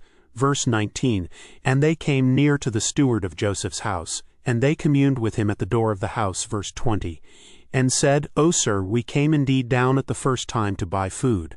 Verse 21, and it came to pass when we came to the inn, that we opened our sacks, and, behold, every man's money was in the mouth of his sack, our money in full weight, and we have brought it again in our hand. Verse 22, and other money have we brought down in our hands to buy food. We cannot tell who put our money in our sacks. Verse 23, and he said, Peace be to you, fear not, your God and the God of your father hath given you treasure in your sacks. I had your money. And he brought Simeon out unto them. Verse 24, and the man brought the men into Joseph's house, and gave them water, and they washed their feet, and he gave their asses provender. Verse 25, and they made ready the present against Joseph came at noon, for they heard that they should eat bread there. Verse 26, and when Joseph came home, they brought him the present which was in their hand into the house, and bowed themselves to him to the earth. Verse 27, and he asked them of their welfare, and said, Is your father well? The old man of whom ye spake, is he yet alive? Verse 28, and they answered, Thy servant our father is in good health, he is yet alive. And they bowed down their heads and made obeisance. Verse 29, and he lifted up his eyes, and saw his brother Benjamin, his mother's son, and said, Is this your younger brother, of whom ye spake unto me? And he said, God be gracious unto thee, my son. Verse 30, and Joseph made haste, for his bowels did yearn upon his brother. And he sought where to weep, and he entered into his chamber, and wept there. Verse 31, and he washed his face, and went out, and refrained himself, and said, Set on bread.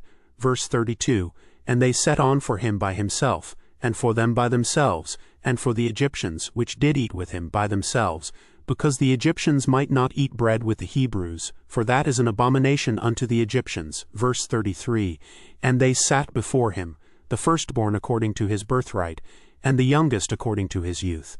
And the men marveled one at another. Verse 34, and he took and sent messes unto them from before him. But Benjamin's mess was 5 times so much as any of theirs, and they drank and were merry with him. Chapter 44. Verse 1, and he commanded the steward of his house, saying, Fill the men's sacks with food as much as they can carry, and put every man's money in his sack's mouth. Verse 2, and put my cup, the silver cup, in the sack's mouth of the youngest, and his corn money. And he did according to the word that Joseph had spoken. Verse 3, as soon as the morning was light, the men were sent away, they and their asses. Verse 4, and when they were gone out of the city, and not yet far off, Joseph said unto his steward, Up, follow after the men, and when thou dost overtake them, say unto them, Wherefore have ye rewarded evil for good? Verse 5, is not this it in which my Lord drinketh? And whereby indeed he divineth?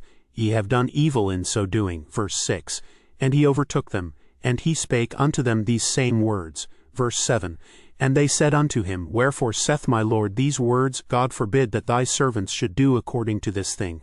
Verse 8, Behold, the money which we found in our sacks' mouths we brought again unto thee out of the land of Canaan. How then should we steal out of thy Lord's house silver or gold? Verse 9, With whomsoever of thy servants it be found, both let him die, and we also will be my Lord's bondmen. Verse 10, And he said, Now also let it be according unto your words. He with whom it is found shall be my servant, and ye shall be blameless. Verse 11. Then they speedily took down every man his sack to the ground, and opened every man his sack. Verse 12. And he searched, and began at the eldest, and left at the youngest. And the cup was found in Benjamin's sack. Verse 13. Then they rent their clothes, and laded every man his ass, and returned to the city. Verse 14. And Judah and his brethren came to Joseph's house, for he was yet there. And they fell before him on the ground. Verse 15. And Joseph said unto them, What deed is this that ye have done? Wot ye not that such a man as I can certainly divine? Verse 16. And Judah said, What shall we say unto my Lord? What shall we speak? Or how shall we clear ourselves? God hath found out the iniquity of thy servants. Behold, we are my Lord's servants, both we, and he also with whom the cup is found. Verse 17. And he said, God forbid that I should do so. But the man in whose hand the cup is found, he shall be my servant. And as for you, get you up in peace unto your father. Verse 18. Then Judah came near unto him, and said, O my Lord, let thy servant, I pray thee, speak a word in my Lord's ears, and let not thine anger burn against thy servant, for thou art even as Pharaoh. Verse 19. My Lord asked his servant, saying, Have ye a father or a brother? Verse 20. And we said unto my Lord, We have a father, an old man, and a child of his old age, a little one. And his brother is dead, and he alone is left of his mother, and his father loveth him. Verse 21. And thou saidest unto thy servants, Bring him down unto me, that I may set mine eyes upon him. Verse 22. And we said unto my Lord, The lad cannot leave his father, for if he should leave his father would die. Verse 23. And thou saidest unto thy servants, Except your youngest brother come down with you, ye shall see my face no more. Verse 24. And it came to pass when we came up unto thy servant my father, we told him the words of my Lord. Verse 25. And our father said, Go again and buy us a little food. Verse 26. And we said, We cannot go down. If our youngest brother be with us, then will we go down. For we may not see the man's face, except our youngest brother be with us. Verse 27. And thy servant my father said unto us, Ye know that my wife bare me 2 sons. Verse 28. And the one went out from me, and I said, Surely he is torn in pieces, and I saw him not since. Verse 29.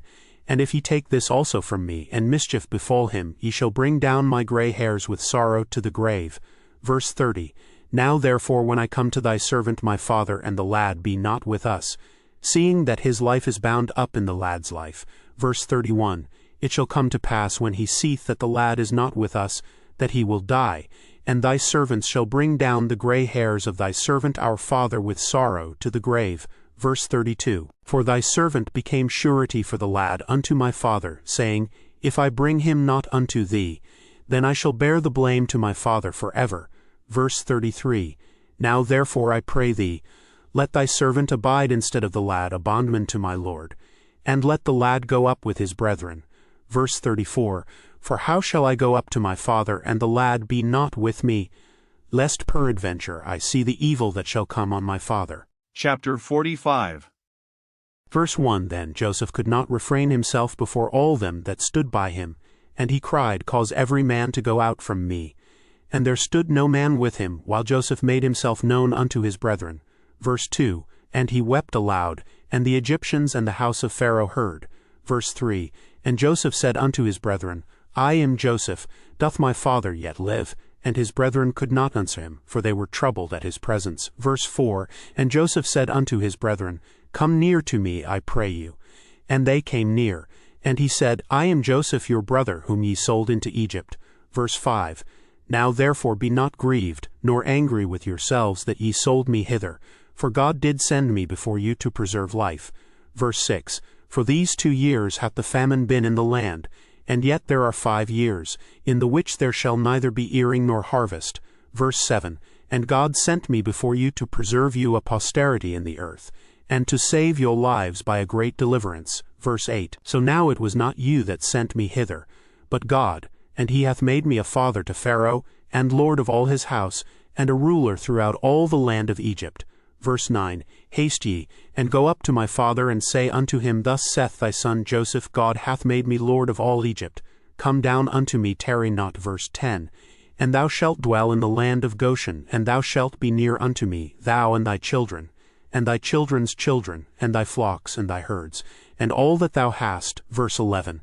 And there will I nourish thee, for yet there are 5 years of famine, lest thou and thy household and all that thou hast come to poverty. Verse 12. And behold, your eyes see, and the eyes of my brother Benjamin, that it is my mouth that speaketh unto you. Verse 13. And ye shall tell my father of all my glory in Egypt, and of all that ye have seen, and ye shall haste and bring down my father hither. Verse 14. And he fell upon his brother Benjamin's neck and wept, and Benjamin wept upon his neck. Verse 15. Moreover he kissed all his brethren, and wept upon them. And after that his brethren talked with him. Verse 16. And the fame thereof was heard in Pharaoh's house, saying, Joseph's brethren are come. And it pleased Pharaoh well, and his servants. Verse 17. And Pharaoh said unto Joseph, Say unto thy brethren, This do ye, Lade your beasts, and go, get you unto the land of Canaan. Verse 18. And take your father and your households, and come unto me, and I will give you the good of the land of Egypt, and ye shall eat the fat of the land. Verse 19. Now thou art commanded, this do ye, take you wagons out of the land of Egypt for your little ones, and for your wives, and bring your father, and come. Verse 20. Also regard not your stuff, for the good of all the land of Egypt is yours. Verse 21. And the children of Israel did so, and Joseph gave them wagons, according to the commandment of Pharaoh, and gave them provision for the way. Verse 22. To all of them he gave each man changes of raiment, but to Benjamin he gave 300 pieces of silver, and 5 changes of raiment. Verse 23. And to his father he sent after this manner, 10 asses laden with the good things of Egypt, and 10 she-asses laden with corn and bread and meat for his father by the way. Verse 24. So he sent his brethren away, and they departed. And he said unto them, See that ye fall not out by the way. Verse 25. And they went up out of Egypt, and came into the land of Canaan unto Jacob their father. Verse 26. And told him, saying, Joseph is yet alive, and he is governor over all the land of Egypt. And Jacob's heart fainted, for he believed them not. Verse 27. And they told him all the words of Joseph which he had said unto them. And when he saw the wagons which Joseph had sent to carry him, the spirit of Jacob their father revived. Verse 28. And Israel said, It is enough. Joseph my son is yet alive. I will go and see him before I die. Chapter 46. Verse 1. And Israel took his journey with all that he had, and came to Beersheba, and offered sacrifices unto the God of his father Isaac. Verse 2. And God spake unto Israel in the visions of the night, and said, Jacob, Jacob. And he said, Here am I. Verse 3. And he said, I am God, the God of thy father. Fear not to go down into Egypt, for I will there make of thee a great nation. Verse 4. I will go down with thee into Egypt, and I will also surely bring thee up again, and Joseph shall put his hand upon thine eyes. Verse 5. And Jacob rose up from Beersheba, and the sons of Israel carried Jacob their father and their little ones and their wives in the wagons which Pharaoh had sent to carry him. Verse 6. And they took their cattle and their goods which they had gotten in the land of Canaan, and came into Egypt, Jacob and all his seed with him. Verse 7. His sons and his sons' sons with him, his daughters and his sons' daughters, and all his seed brought he with him into Egypt. Verse 8. And these are the names of the children of Israel which came into Egypt, Jacob and his sons, Reuben, Jacob's firstborn. Verse 9. And the sons of Reuben, Hanoch and Phallu, and Hezron, and Carmi. Verse 10. And the sons of Simeon, Jemuel, and Hamin, and Ohad, and Jachin, and Zohar, and Shaul, the son of a Canaanitish woman. Verse 11. And the sons of Levi, Gershon, Kohath, and Merari. Verse 12. And the sons of Judah, and Onan, and Shelah, and Phares, and Zara. But and Onan died in the land of Canaan. And the sons of Phares were Hezron and Hamul. Verse 13. And the sons of Issachar, Tola, and Phuvah, and Job, and Shimron. Verse 14. And the sons of Zebulun, Serd, and Elon, and Jaleel. Verse 15. These be the sons of Leah, which she bare unto Jacob in Padanaram with his daughter Dinah. All the souls of his sons and his daughters were 33. Verse 16. And the sons of Gad, Ziphion, and Haggi, Shuni, and Ezebon, Eri, and Arodi, and Areli. Verse 17. And the sons of Asher, Jimnah, and Ishua, and Isui, and Beriah, and Sarah their sister, and the sons of Beriah, Eber, and Malchiel. Verse 18. These are the sons of Zilpah whom Laban gave to Leah his daughter, and these she bare unto Jacob, even 16 souls. Verse 19. The sons of Rachel Jacob's wife, Joseph and Benjamin. Verse 20. And unto Joseph in the land of Egypt were born Manasseh and Ephraim, which Asenath the daughter of Potiphar a priest of On bare unto him. Verse 21. And the sons of Benjamin were Bela, and Becher, and Ashbel, Jerah and Naaman, Ahi and Rosh, Muppim and Huppim and Ard. Verse 22. These are the sons of Rachel which were born to Jacob. All the souls were 14. Verse 23. And the sons of Dan, Husham. Verse 24. And the sons of Naphtali, Jeziel, and Guni, and Jezer, and Shillem. Verse 25. These are the sons of Bilhah, which Laban gave unto Rachel his daughter, and she bare these unto Jacob. All the souls were 7. Verse 26. All the souls that came with Jacob into Egypt, which came out of his loins, besides Jacob's sons' wives, all the souls were 66. Verse 27. And the sons of Joseph which were born him in Egypt were 2 souls. All the souls of the house of Jacob which came into Egypt were 70. Verse 28. And he sent Judah before him unto Joseph to direct his face unto Goshen. And they came into the land of Goshen. Verse 29. And Joseph made ready his chariot, and went up to meet Israel his father to Goshen, and presented himself unto him. And he fell on his neck, and wept on his neck a good while. Verse 30. And Israel said unto Joseph, Now let me die, since I have seen thy face, because thou art yet alive. Verse 31. And Joseph said unto his brethren, and unto his father's house, I will go up and show Pharaoh, and say unto him, My brethren, and my father's house, which were in the land of Canaan, are come unto me. Verse 32. And the men are shepherds, for their trade hath been to feed cattle, and they have brought their flocks and their herds and all that they have. Verse 33. And it shall come to pass when Pharaoh shall call you, and shall say, What is your occupation? Verse 34. That ye shall say, Thy servant's trade hath been about cattle from our youth even until now, both we, and also our fathers, that ye may dwell in the land of Goshen, for every shepherd is an abomination unto the Egyptians. Chapter 47. Verse 1. Then Joseph came and told Pharaoh, and said, My father and my brethren, and their flocks and their herds and all that they have, are come out of the land of Canaan, and behold, they are in the land of Goshen. Verse 2. And he took some of his brethren, even 5 men, and presented them unto Pharaoh. Verse 3. And Pharaoh said unto his brethren, What is your occupation? And they said unto Pharaoh, Thy servants are shepherds, both we, and also our fathers. Verse 4. They said moreover unto Pharaoh, For to sojourn in the land are we come. For thy servants have no pasture for their flocks, for the famine is sore in the land of Canaan. Now therefore we pray thee, let thy servants dwell in the land of Goshen. Verse 5. And Pharaoh spake unto Joseph, saying, Thy father and thy brethren are come unto thee. Verse 6. The land of Egypt is before thee. In the best of the land make thy father and brethren to dwell. In the land of Goshen let them dwell. And if thou knowest any men of activity among them, then make them rulers over my cattle. Verse 7. And Joseph brought in Jacob his father, and set him before Pharaoh, and Jacob blessed Pharaoh. Verse 8. And Pharaoh said unto Jacob, How old art thou? Verse 9. And Jacob said unto Pharaoh, The days of the years of my pilgrimage are 130 years. Few and evil have the days of the years of my life been, and have not attained unto the days of the years of the life of my fathers in the days of their pilgrimage. Verse 10. And Jacob blessed Pharaoh, and went out from before Pharaoh. Verse 11. And Joseph placed his father and his brethren, and gave them a possession in the land of Egypt, in the best of the land, in the land of Ramesses, as Pharaoh had commanded. Verse 12. And Joseph nourished his father and his brethren, and all his father's household with bread according to their families. Verse 13. And there was no bread in all the land, for the famine was very sore, so that the land of Egypt and all the land of Canaan fainted by reason of the famine. Verse 14. And Joseph gathered up all the money that was found in the land of Egypt, and in the land of Canaan, for the corn which they bought. And Joseph brought the money into Pharaoh's house. Verse 15. And when money failed in the land of Egypt, and in the land of Canaan, all the Egyptians came unto Joseph, and said, Give us bread, for why should we die in thy presence, for the money faileth? Verse 16.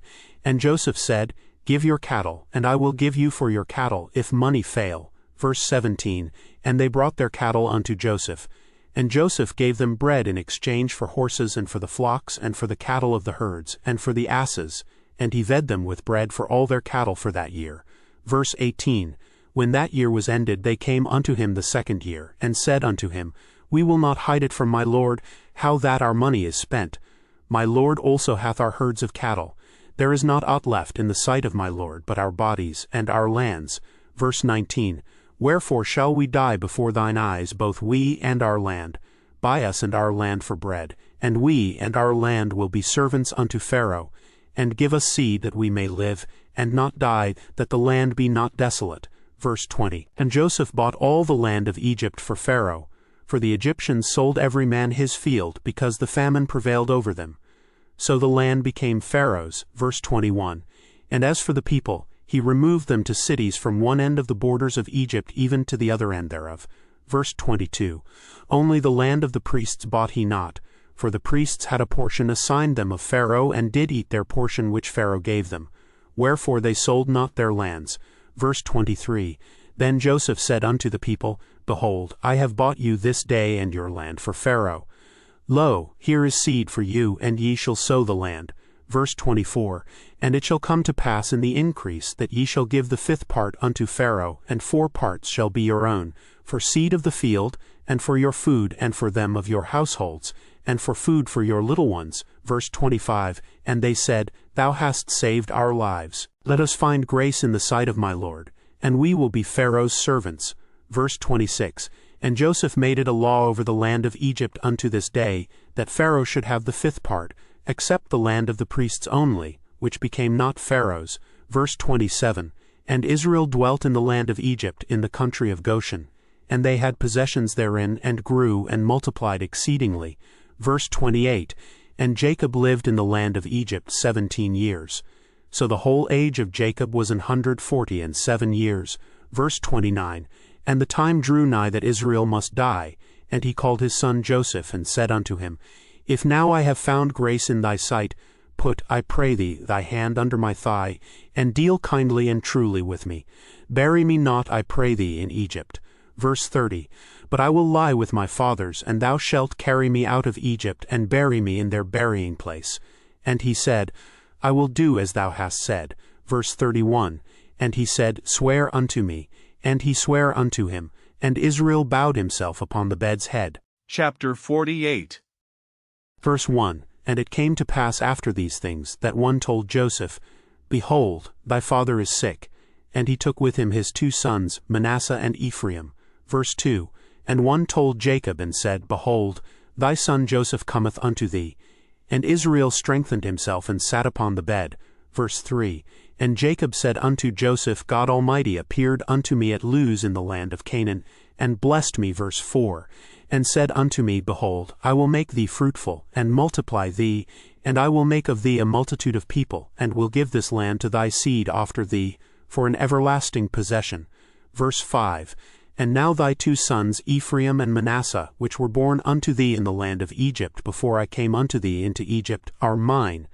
As Reuben and Simeon they shall be mine. Verse 6, And thy issue which thou begettest after them shall be thine, and shall be called after the name of their brethren in their inheritance. Verse 7, And as for me, when I came from Padan, Rachel died by me in the land of Canaan in the way, when yet there was but a little way to come unto Ephrath. And I buried her there in the way of Ephrath. The same is Bethlehem. Verse 8, And Israel beheld Joseph's sons, and said, Who are these? Verse 9, And Joseph said unto his father, They are my sons, whom God hath given me in this place. And he said, Bring them, I pray thee, unto me, and I will bless them. Verse 10, Now the eyes of Israel were dim for age, so that he could not see. And he brought them near unto him, and he kissed them and embraced them.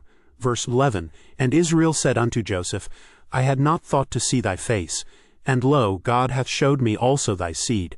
Verse 12, And Joseph brought them out from between his knees, and he bowed himself with his face to the earth.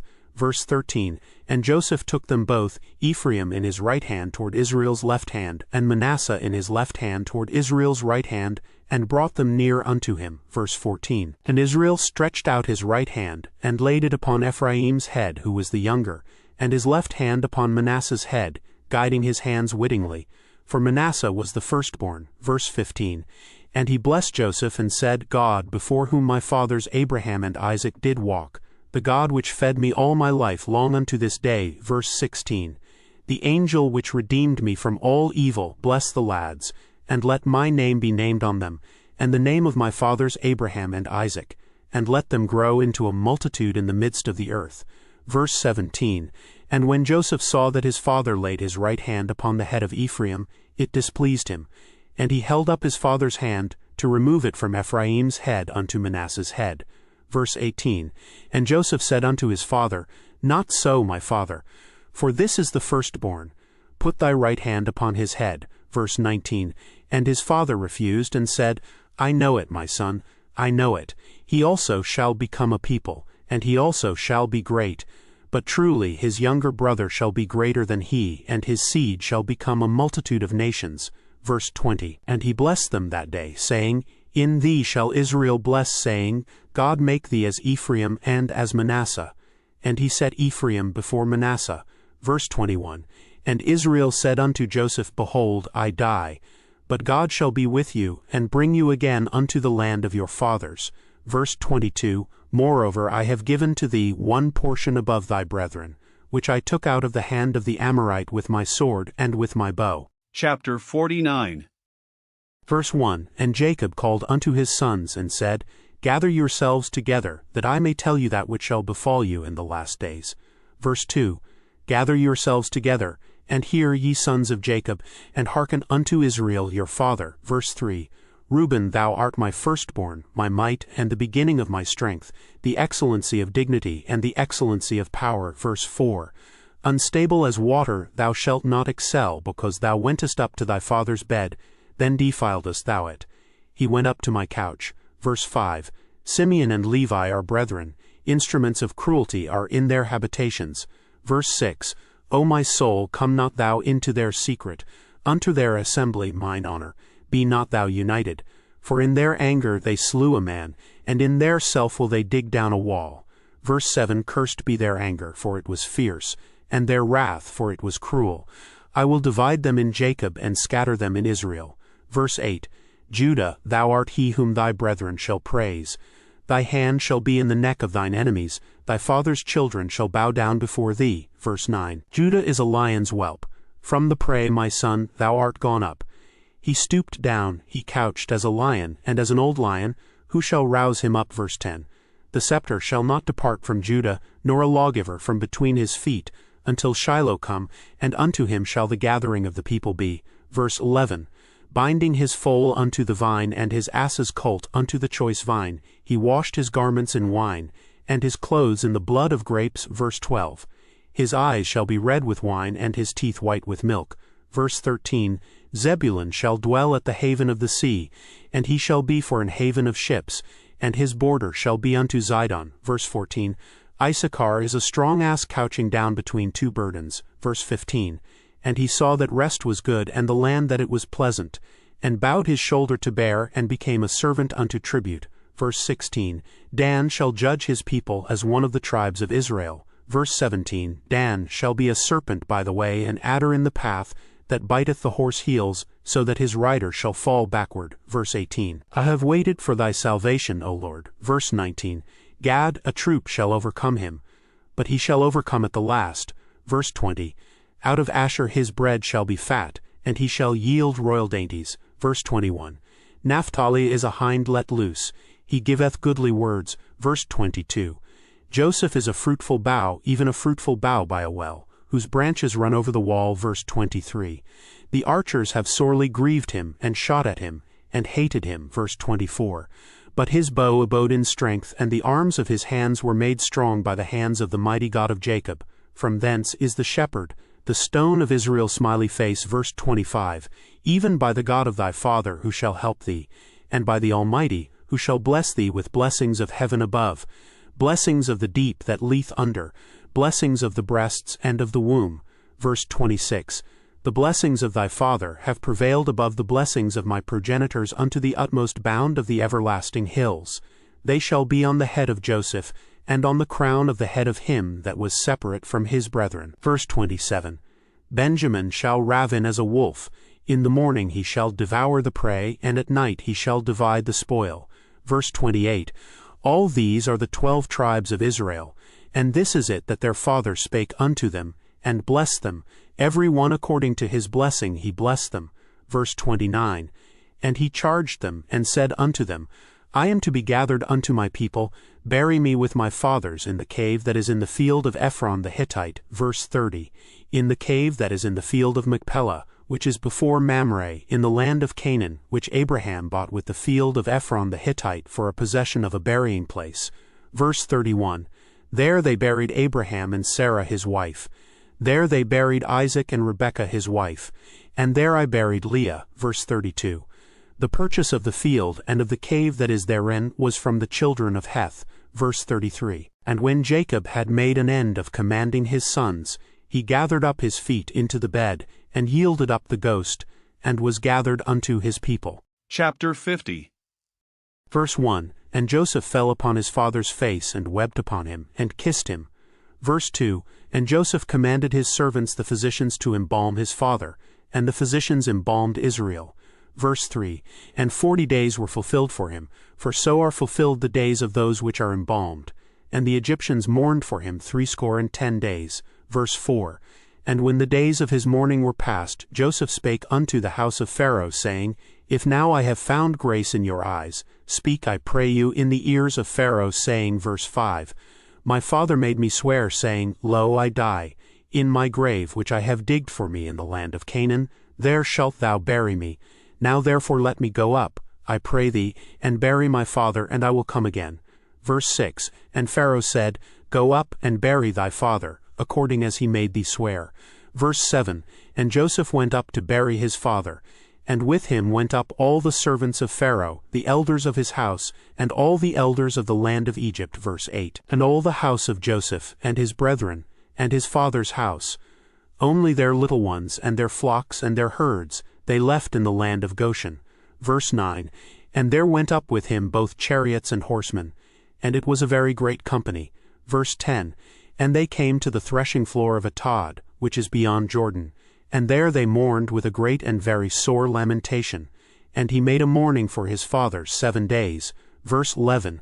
And when the inhabitants of the land, the Canaanites, saw the mourning in the floor of Atad, they said, This is a grievous mourning to the Egyptians. Wherefore the name of it was called Abel Mizraim, which is beyond Jordan. Verse 12. And his sons did unto him according as he commanded them. Verse 13. For his sons carried him into the land of Canaan, and buried him in the cave of the field of Machpelah, which Abraham bought with the field for a possession of a burying place of Ephron the Hittite before Mamre. 17. So shall ye say unto Joseph, Forgive, I pray thee now, the trespass of thy brethren, and their sin, for they did unto thee evil. And now, we pray thee, forgive the trespass of the servants of the God of thy father. And Joseph wept when they spake unto him. Verse 18. And his brethren Ola went and fell down before his face, and they said, Behold, we be thy servants. Verse 19. And Joseph said unto them, Fear not, for am I in the place of God? Verse 20. But as for you, ye thought evil against me, but God meant it unto good, to bring to pass as it is this day, to save much people alive. Verse 21. Now therefore fear ye not, I will nourish you and your little ones. And he comforted them, and spake kindly unto them. Verse 22. And Joseph dwelt in Egypt, he and his father's house, and Joseph lived 110 years. Verse 23. And Joseph saw Ephraim's children of the 3rd generation. The children also of Machir, the son of Manasseh, were brought up upon Joseph's knees. Verse 24. And Joseph said unto his brethren, I die, and God will surely visit you, and bring you out of this land unto the land which he sware to Abraham, to Isaac, and to Jacob. Verse 25. And Joseph took an oath of the children of Israel, saying, God will surely visit you, and ye shall carry up my bones from hence. Verse 26. So Joseph died, being 110 years old, and they embalmed him, and he was put in a coffin in Egypt. End of the book of Genesis. The second book of Moses, called Exodus. Chapter 1. Verse 1. Now these are the names of the children of Israel which came into Egypt. Every man and his household came with Jacob. Verse 2. Reuben, Simeon, Levi, and Judah. Verse 3. Issachar, Zebulun, and Benjamin. Verse 4. Dan and Naphtali, Gad, and Asher. Verse 5. And all the souls that came out of the loins of Jacob were 70 souls, for Joseph was in Egypt already. Verse 6. And Joseph died, and all his brethren, and all that generation. Verse 7. And the children of Israel were fruitful, and increased abundantly, and multiplied, and waxed exceeding mighty, and the land was filled with them. Verse 8. Now there arose up a new king over Egypt, which knew not Joseph. Verse 9. And he said unto his people, Behold, the people of the children of Israel are more and mightier than we. Verse 10. Come on, let us deal wisely with them, lest they multiply, and it come to pass that when there falleth out any war, they join also unto our enemies, and fight against us, and so get them up out of the land. Verse 11. Therefore they did set over them taskmasters to afflict them with their burdens. And they built for Pharaoh treasure cities, Pithom and Ramses. Verse 12. But the more they afflicted them, the more they multiplied and grew. And they were grieved because of the children of Israel. Verse 13. And the Egyptians made the children of Israel to serve with rigor. Verse 14. And they made their lives bitter with hard bondage in mortar, and in brick, and in all manner of service in the field. All their service wherein they made them serve was with rigor. Verse 15.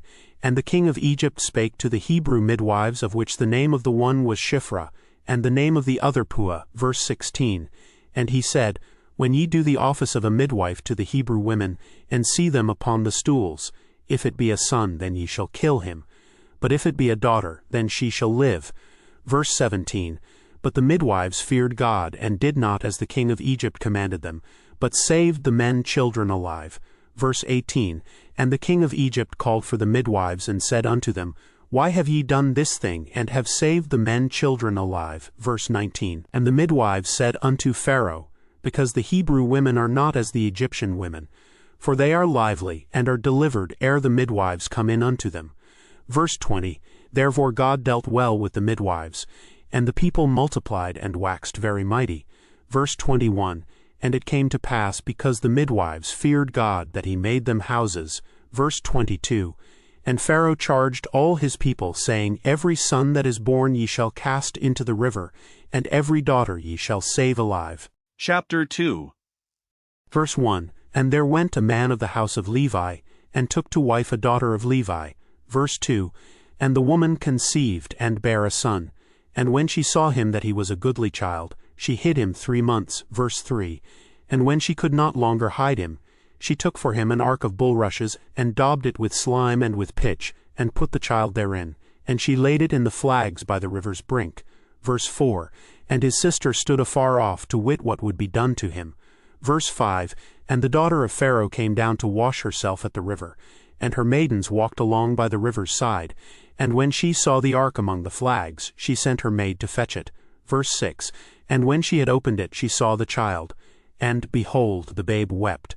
And she had compassion on him, and said, This is one of the Hebrews' children. Verse 7.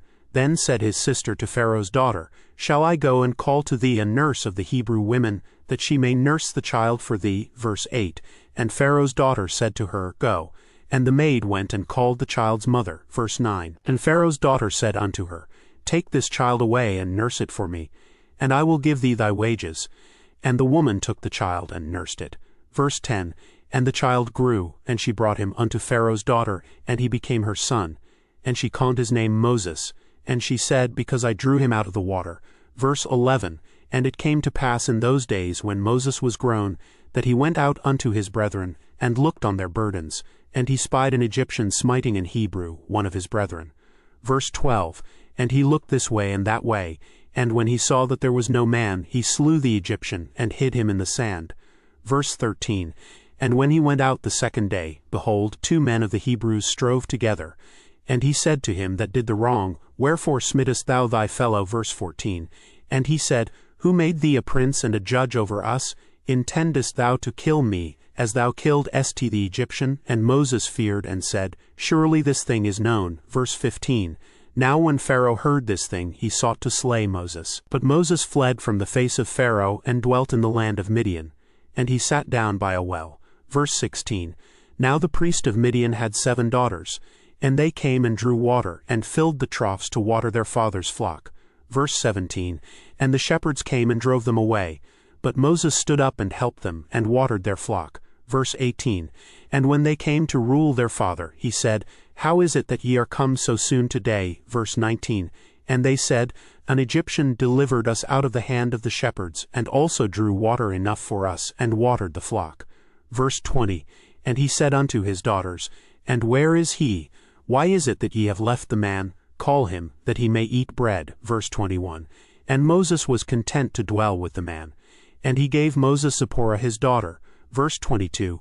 And she bare him a son, and he called his name Gershom, for he said, I have been a stranger in a strange land. Verse 23. And it came to pass in process of time that the king of Egypt died, and the children of Israel sighed by reason of the bondage, and they cried, and their cry came up unto God by reason of the bondage. Verse 24. And God heard their groaning, and God remembered his covenant with Abraham, with Isaac, and with Jacob. Verse 25. And God looked upon the children of Israel, and God had respect unto them. Chapter 3. Verse 1. Now Moses kept the flock of Jethro his father-in-law, the priest of Midian. And he led the flock to the backside of the desert, and came to the mountain of God, even to Horeb. Verse 2. And the angel of the Lord appeared unto him in a flame of fire out of the midst of a bush. And he looked, and behold, the bush burned with fire, and the bush was not consumed. Verse 3. And Moses said, I will now turn aside and see this great sight, why the bush is not burnt. Verse 4. And when the Lord saw that he turned aside to see, God called unto him out of the midst of the bush, and said, Moses, Moses. And he said, Here am I. Verse 5. And he said, Draw not nigh hither, put off thy shoes from off thy feet, for the place whereon thou standest is holy ground. Verse 6. Moreover he said, I am the God of thy father, the God of Abraham, the God of Isaac, and the God of Jacob. And Moses hid his face, for he was afraid to look upon God. Verse 7. And the Lord said, I have surely seen the affliction of my people which are in Egypt, and have heard their cry by reason of their taskmasters, for I know their sorrows. Verse 8. And I am come down to deliver them out of the hand of the Egyptians, and to bring them up out of that land unto a good land and a large, unto a land flowing with milk and honey, unto the place of the Canaanites, and the Hittites, and the Amorites, and the Perizzites, and the Hivites, and the Jebusites. Verse 9. Now therefore, behold, the cry of the children of Israel is come unto me, and I have also seen the oppression wherewith the Egyptians oppress them. Verse 10. Come now therefore, and I will send thee unto Pharaoh, that thou mayest bring forth my people, the children of Israel, out of Egypt. Verse 11. And Moses said unto God, Who am I, that I should go unto Pharaoh, and that I should bring forth the children of Israel out of Egypt? Verse 12. And he said, Still I will be with thee, and this shall be a token unto thee, that I have sent thee.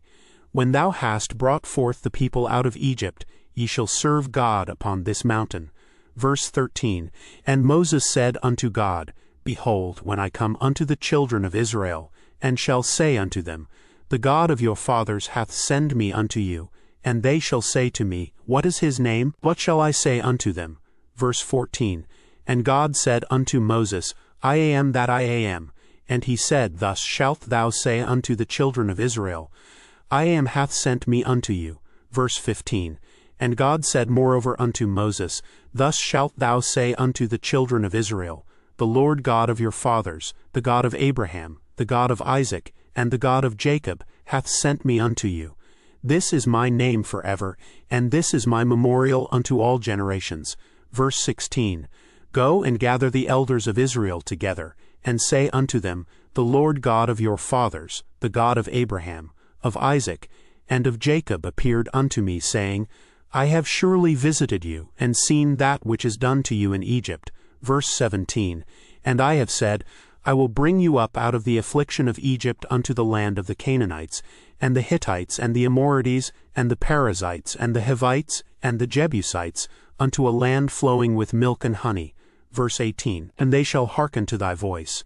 And thou shalt come, thou and the elders of Israel, unto the king of Egypt, and ye shall say unto him, The Lord God of the Hebrews hath met with us. And now let us go, we beseech thee, 3 days' journey into the wilderness, that we may sacrifice to the Lord our God. Verse 19, And I am sure that the king of Egypt will not let you go, no, not by a mighty hand. Verse 20, And I will stretch out my hand, and smite Egypt with all my wonders which I will do in the midst thereof, and after that he will let you go. Verse 21, And I will give this people favor in the sight of the Egyptians. And it shall come to pass that when ye go, ye shall not go empty. Verse 22, But every woman shall borrow of her neighbor, and of her that sojourneth in her house, jewels of silver, and jewels of gold, and raiment, and ye shall put them upon your sons and upon your daughters, and ye shall spoil the Egyptians. Chapter 4. Verse 1, And Moses answered and said, But behold, they will not believe me, nor hearken unto my voice. For they will say, The Lord hath not appeared unto thee. Verse 2, And the Lord said unto him, What is that in thine hand? And he said, A rod. Verse 3, And he said, Cast it on the ground. And he cast it on the ground, and it became a serpent, and Moses fled from before it. Verse 4, And the Lord said unto Moses, Put forth thine hand, and take it by the tail. And he put forth his hand, and caught it, and it became a rod in his hand. Verse 5, That they may believe that the Lord God of their fathers, the God of Abraham, the God of Isaac, and the God of Jacob, hath appeared unto thee. Verse 6, And the Lord said furthermore unto him, Put now thine hand into thy bosom. And he put his hand into his bosom. And when he took it out, behold, his hand was leprous as snow. Verse 7, And he said, Put thine hand into thy bosom again. And he put his hand into his bosom again, and plucked it out of his bosom, and, behold, it was turned again as his other flesh. Verse 8, And it shall come to pass, if they will not believe thee, neither hearken to the voice of the first sign, that they will believe the voice of the latter sign. Verse 9, And it shall come to pass, if they will not believe also these 2 signs, neither hearken unto thy voice, that thou shalt take of the water of the river, and pour it upon the dry land. And the water which thou talkest out of the river shall become blood upon the dry land. Verse 10, And Moses said unto the Lord, O my Lord, I am not eloquent, neither heretofore, nor since thou hast spoken unto thy servant, but I am slow of speech and of a slow tongue. Verse 11, And the Lord said unto him, Who hath made man's mouth, or who maketh the dumb, or deaf, or the seeing, or the blind? Have not I the Lord? Verse 12, Now therefore go, and I will be with thy mouth, and teach thee what thou shalt say. Verse 13, And he said, O my Lord, send, I pray thee, by the hand of him whom thou wilt send. Verse 14, And the anger of the Lord was kindled against Moses, and he said, Is not Aaron the Levite thy brother? I know that he can speak well. And also, behold, he cometh forth to meet thee, and when he seeth thee, he will be glad in his heart. Verse 15, And thou shalt speak unto him, and put words in his mouth. And I will be with thy mouth, and with his mouth, and will teach you what ye shall do. Verse 16, And he shall be thy spokesman unto the people. And he shall be, even he shall be to thee instead of a mouth, and thou shalt be to him instead of God. Verse 17, And thou shalt take this rod in thine hand, wherewith thou shalt do signs. Verse 18, And Moses went and returned to Jethro his father-in-law, and said unto him, Let me go, I pray thee, and return unto my brethren which are in Egypt, and see whether they be yet alive. And Jethro said to Moses, Go in peace. Verse 19, And the Lord said unto Moses in Midian, Go, return into Egypt, for all the men are dead which sought thy life. Verse 20, And Moses took his wife and his sons, and set them upon an ass, and he returned to the land of Egypt. And Moses took the rod of God in his hand. Verse 21, And the Lord said unto Moses, When thou goest to return into Egypt, see that thou do all those wonders before Pharaoh, which I have put in thine hand. But I will harden his heart, that he shall not let the people go. Verse 22, And thou shalt say unto Pharaoh, Thus saith the Lord, Israel is my son, even my firstborn. Verse 23, And I say unto thee, Let my son go, that he may serve me. And if thou refuse to let him go, behold, I will slay thy son, even thy firstborn. Verse 24, And it came to pass by the way in the inn, that the Lord met him, and sought to kill him. Verse 25, Then Zipporah took a sharp stone, and cut off the foreskin of her son, and cast it at his feet, and said, Surely a bloody husband art thou to me. Verse 26, so he let him go. Then she said, a bloody husband thou art because of the circumcision. Verse 27, and the Lord said to Aaron, go into the wilderness to meet Moses. And he went and met him in the mount of God, and kissed him. Verse 28, and Moses told Aaron all the words of the Lord who had sent him, and all the signs which he had commanded him. Verse 29, and Moses and Aaron went and gathered together all the elders of the children of Israel. Verse 30, and Aaron spake all the words which the Lord had spoken unto Moses, and did the signs in the sight of the people. Verse 31, and the people believed, and when they heard that the Lord had visited the children of Israel, and that he had looked upon their affliction, then they bowed their heads and worshipped. Chapter 5. Verse 1, and afterward Moses and Aaron went in, and told Pharaoh, thus saith the Lord God of Israel, let my people go, that they may hold a feast unto me in the wilderness. Verse 2, and Pharaoh said, who is the Lord that I should obey his voice to let Israel go? I know not the Lord, neither will I let Israel go. Verse 3, and they said, the God of the Hebrews hath met with us.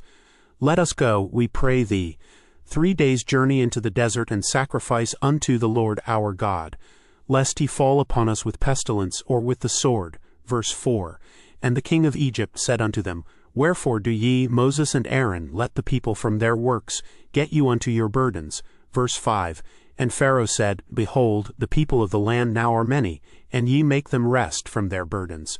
Verse 6, and Pharaoh commanded the same day the taskmasters of the people and their officers, saying, verse 7, ye shall no more give the people straw to make brick as heretofore. Let them go and gather straw for themselves. Verse 8, and the tale of the bricks which they did make heretofore ye shall lay upon them. Ye shall not diminish aught thereof, for they be idle, therefore they cry, saying, let us go and sacrifice to our God. Verse 9, let there more work be laid upon the men, that they may labor therein, and let them not regard vain words. Verse 10, and the taskmasters of the people went out, and their officers, and they spake to the people, saying, thus saith Pharaoh, I will not give you straw. Verse 11, go ye, get you straw where ye can find it, yet not aught of your work shall be diminished.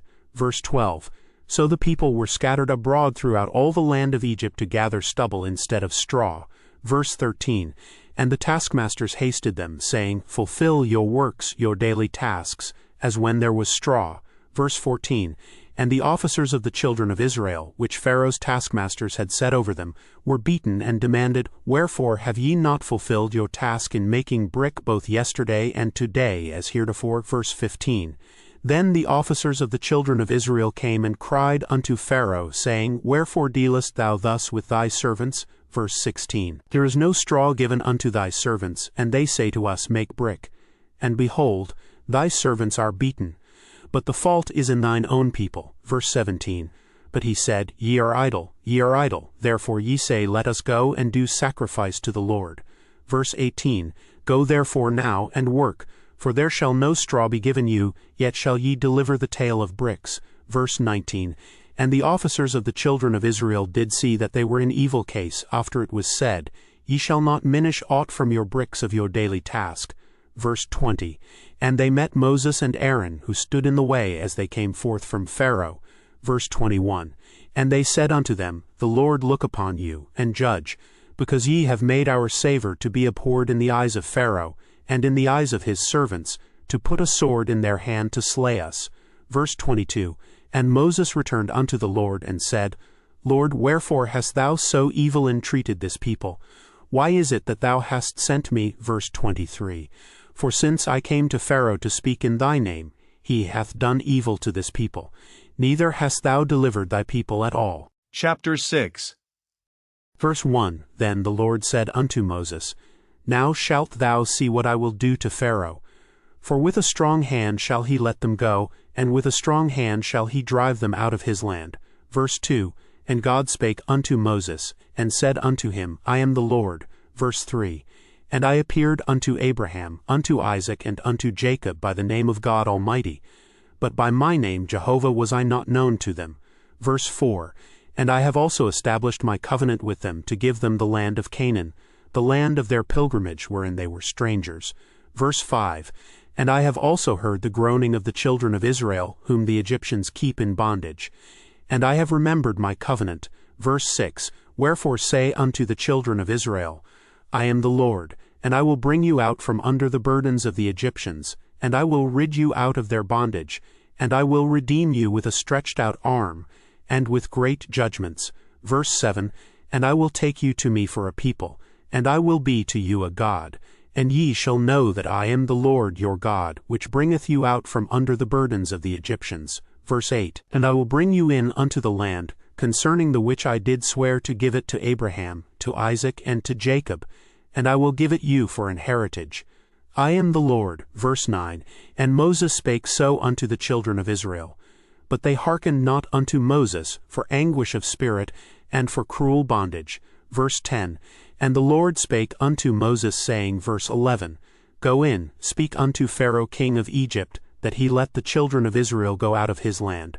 Verse 12, And Moses spake before the Lord, saying, Behold, the children of Israel have not hearkened unto me. How then shall Pharaoh hear me, who am of uncircumcised lips? Verse 13, And the Lord spake unto Moses and unto Aaron, and gave them a charge unto the children of Israel, and unto Pharaoh king of Egypt, to bring the children of Israel out of the land of Egypt. Verse 14, These be the heads of their fathers' houses, the sons of Reuben the firstborn of Israel, Hanoch and Palu, Hezron and Carmi. These be the families of Reuben. Verse 15, And the sons of Simeon, Jemuel, and Hamin, and Ohad, and Jachin, and Zohar, and Shaul, the son of a Canaanitish woman. These are the families of Simeon. Verse 16, And these are the names of the sons of 30 years. Verse 19, And the sons of Merari, Mahali and Mushi. These are the families of Levi according to their generations. Verse 20, And Amram took him Jochebed his father's sister to wife, and she bare him Aaron and Moses. And the years of the life of Amram were 137 years. Verse 21, And the sons of Izhar, Korah and Nepheg and Zichri. Verse 22, And the sons of Uzziel, Mishel, and Elzaphan, and Zithri. Verse 23, And Aaron took him Elisheba, daughter of Amminadab, sister of Nahshon, to wife, and she bare him Nadab, and Abihu, Eleazar, and Ithamar. Verse 24, And the sons of Korah, Asir, and Elkanah, and Abiasaph. These are the families of the Korhites. Verse 25, And Eleazar Aaron's son took him one of the daughters of Patiel to wife, and she bare him Phinehas. These are the heads of the fathers of the Levites according to their families. Verse 26, These are that Aaron and Moses to whom the Lord said, Bring out the children of Israel from the land of Egypt according to their armies. Verse 27, These are they which spake to Pharaoh king of Egypt, to bring out the children of Israel from Egypt. These are that Moses and Aaron. Verse 28, And it came to pass on the day when the Lord spake unto Moses in the land of Egypt. Verse 29, That the Lord spake unto Moses, saying, I am the Lord, speak thou unto Pharaoh king of Egypt all that I say unto thee. Verse 30, And Moses said before the Lord, Behold, I am of uncircumcised lips, and how shall Pharaoh hearken unto me? Chapter 7. Verse 1, And the Lord said unto Moses, See, I have made thee a god to Pharaoh, and Aaron thy brother shall be thy prophet. Verse 2, Thou shalt speak all that I command thee, and Aaron thy brother shall speak unto Pharaoh, that he send the children of Israel out of his land. Verse 3, And I will harden Pharaoh's heart, and multiply my signs and my wonders in the land of Egypt. Verse 4, But Pharaoh shall not hearken unto you, that I may lay my hand upon Egypt, and bring forth mine armies and my people the children of Israel out of the land of Egypt by great judgments. Verse 5, And the Egyptians shall know that I am the Lord, when I stretch forth mine hand upon Egypt, and bring out the children of Israel from among them. Verse 6, And Moses and Aaron did as the Lord commanded them. So did they. Verse 7, And Moses was 80 years old, and Aaron 83 years old, when they spake unto Pharaoh. Verse 8, And the Lord spake unto Moses and unto Aaron, saying, Verse 9, When Pharaoh shall speak unto you, saying, Show a miracle for you, then thou shalt say unto Aaron, Take thy rod and cast it before Pharaoh, and it shall become a serpent. Verse 10, And Moses and Aaron went in unto Pharaoh, and they did so as the Lord had commanded. And Aaron cast down his rod before Pharaoh and before his servants, and it became a serpent. Verse 11, Then Pharaoh also called the wise men and the sorcerers. Now the magicians of Egypt, they also did in like manner with their enchantments. Verse 12, For they cast down every man his rod, and they became serpents. But Aaron's rod swallowed up their rods. Verse 13, And he hardened Pharaoh's heart, that he hearkened not unto them, as the Lord had said. Verse 14, And the Lord said unto Moses, Pharaoh's heart is hardened, he refuseth to let the people go. Verse 15, Get thee unto Pharaoh in the morning. Lo, he goeth out unto the water, and thou shalt stand by the river's brink against he come, and the rod which was turned to a serpent shalt thou take in thine hand. Verse 16, And thou shalt say unto him, The Lord God of the Hebrews hath sent me unto thee, saying, Let my people go, that they may serve me in the wilderness. And behold, hitherto thou wouldest not hear. Verse 17, Thus saith the Lord, In this thou shalt know that I am the Lord. Behold, I will smite with the rod that is in mine hand upon the waters which are in the river, and they shall be turned to blood. Verse 18, And the fish that is in the river shall die, and the river shall stink, and the Egyptians shall loathe to drink of the water of the river. Verse 19, And the Lord spake unto Moses, Say unto Aaron, Take thy rod, and stretch out thine hand upon the waters of Egypt, upon their streams, upon their rivers, and upon their ponds, and upon all their pools of water, that they may become blood, and that there may be blood throughout all the land of Egypt, both in vessels of wood, and in vessels of stone. Verse 20, And Moses and Aaron did so as the Lord commanded. And he lifted up the rod, and smote the waters that were in the river, in the sight of Pharaoh, and in the sight of his servants. And all the waters that were in the river were turned to blood. Verse 21, And the fish that was in the river died. In the river stank, and the Egyptians could not drink of the water of the river, and there was blood throughout all the land of Egypt. Verse 22, And the magicians of Egypt did so with their enchantments. And Pharaoh's heart was hardened, neither did he hearken unto them, as the Lord had said. Verse 23, And Pharaoh turned and went into his house, neither did he set his heart to this also. Verse 24, And all the Egyptians digged round about the river for water to drink, for they could not drink of the water of the river. Verse 25, And 7 days were fulfilled. After that the Lord had smitten the river. Chapter 8. Verse 1, And the Lord spake unto Moses, Go unto Pharaoh, and say unto him, Thus saith the Lord, Let my people go, that they may serve me. Verse 2, And if thou refuse to let them go, behold, I will smite all thy borders with frogs. Verse 3, And the river shall bring forth frogs abundantly, which shall go up and come into thine house, and into thy bedchamber, and upon thy bed, and into the house of thy servants, and upon thy people, and into thine ovens, and into thy kneading troughs. Verse 4, And the frogs shall come up both on thee, and upon thy people, and upon all thy servants. Verse 5, And the Lord spake unto Moses, Say unto Aaron, Stretch forth thine hand with thy rod over the streams, over the rivers, and over the ponds, and cause frogs to come up upon the land of Egypt. Verse 6, And Aaron stretched out his hand over the waters of Egypt, and the frogs came up and covered the land of Egypt. Verse 7, And the magicians did so with their enchantments, and brought up frogs upon the land of Egypt. Verse 8, Then Pharaoh called for Moses and Aaron, and said, Entreat the Lord, that he may take away the frogs from me, and from my people, and I will let the people go, that they may do sacrifice unto the Lord. Verse 9, And Moses said unto Pharaoh, Glory over me, when shall I entreat for thee, and for thy servants, and for thy people, to destroy the frogs from thee and thy houses, that they may remain in the river only? Verse 10, And he said, Tomorrow. And he said, Be it according to thy word, that thou mayest know that there is none like unto the Lord our God. Verse 11, And the frogs shall depart from thee, and from thy houses, and from thy servants, and from thy people. They shall remain in the river only. Verse 12, And Moses and Aaron went out from Pharaoh. And Moses cried unto the Lord because of the frogs which he had brought against Pharaoh. Verse 13, And the Lord did according to the word of Moses. And the frogs died out of the houses, out of the villages, and out of the fields. Verse 14, And they gathered them together upon heaps, and the land stank.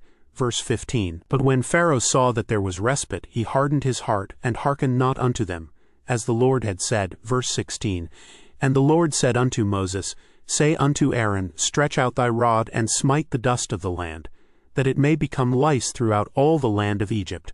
Verse 17, And they did so, for Aaron stretched out his hand with his rod and smote the dust of the earth. And it became lice in man and in beast. All the dust of the land became lice throughout all the land of Egypt. Verse 18. And the magicians did so with their enchantments to bring forth lice, but they could not. So there were lice upon man and upon beast. Verse 19. Then the magicians said unto Pharaoh, This is the finger of God. And Pharaoh's heart was hardened, and he hearkened not unto them, as the Lord had said. Verse 20. And the Lord said unto Moses, Rise up early in the morning, and stand before Pharaoh. Lo, he cometh forth to the water. And say unto him, Thus saith the Lord, Let my people go, that they may serve me. Verse 21. Else if thou wilt not let my people go, behold, I will send swarms of flies upon thee, and upon thy servants, and upon thy people, and into thy houses. And the houses of the Egyptians shall be full of swarms of flies, and also the ground whereon they are. Verse 22. And I will sever in that day the land of Goshen in which my people dwell, that no swarms of flies shall be there, to the end thou mayest know that I am the Lord in the midst of the earth. Verse 23. And I will put a division between my people and thy people. Tomorrow shall this sign be. Verse 24. And the Lord did so. And there came a grievous swarm of flies into the house of Pharaoh, and into his servants' houses, and into all the land of Egypt.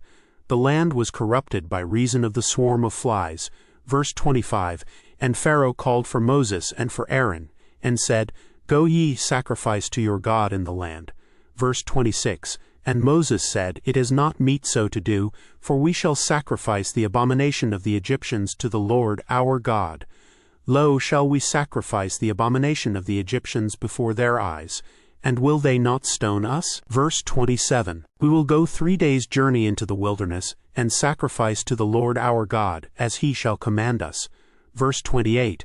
And Pharaoh said, I will let you go, that ye may sacrifice to the Lord your God in the wilderness. Only ye shall not go very far away. Entreat for me. Verse 29. And Moses said, Behold, I go out from thee, and I will entreat the Lord that the swarms of flies may depart from Pharaoh, from his servants, and from his people tomorrow. But let not Pharaoh deal deceitfully any more in not letting the people go to sacrifice to the Lord. Verse 30. And Moses went out from Pharaoh, and entreated the Lord. Verse 31. And the Lord did according to the word of Moses, and he removed the swarms of flies from Pharaoh, from his servants, and from his people. There remained not one. Verse 32. And Pharaoh hardened his heart at this time also, neither would he let the people go. Chapter 9. Verse 1. Then the Lord said unto Moses, Go in unto Pharaoh, and tell him, Thus saith the Lord God of the Hebrews, Let my people go, that they may serve me. Verse 2.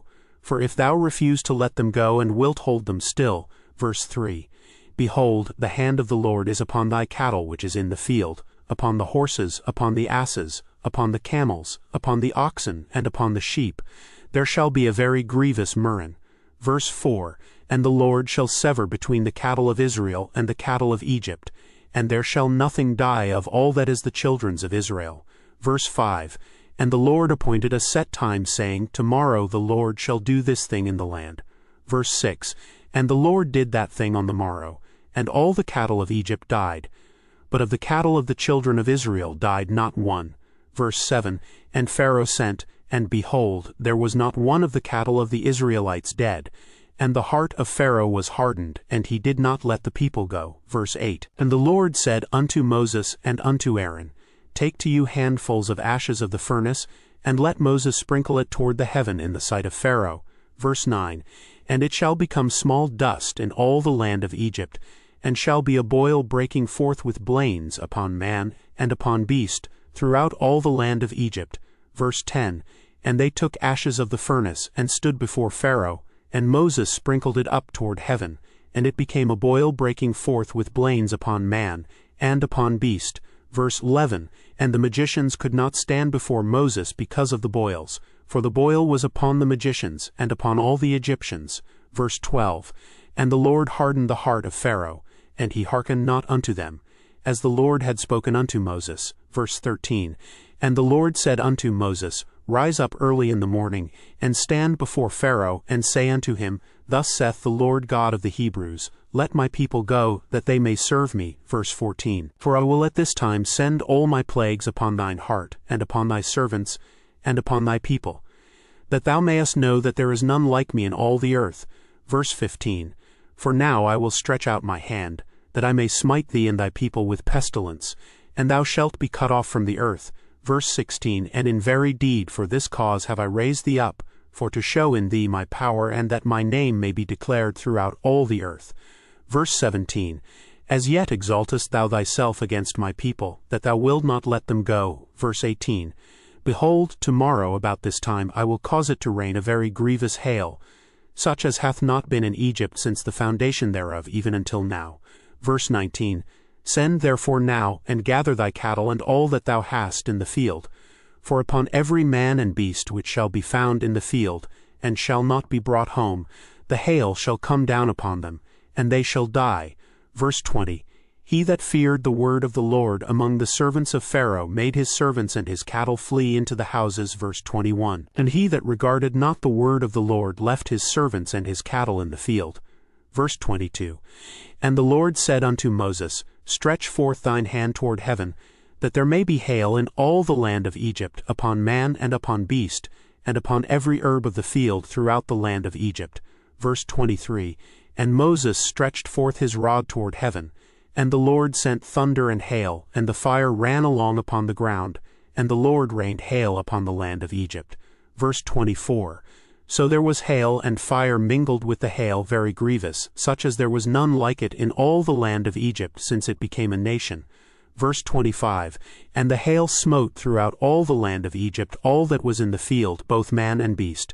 And the hail smote every herb of the field, and brake every tree of the field. Verse 26.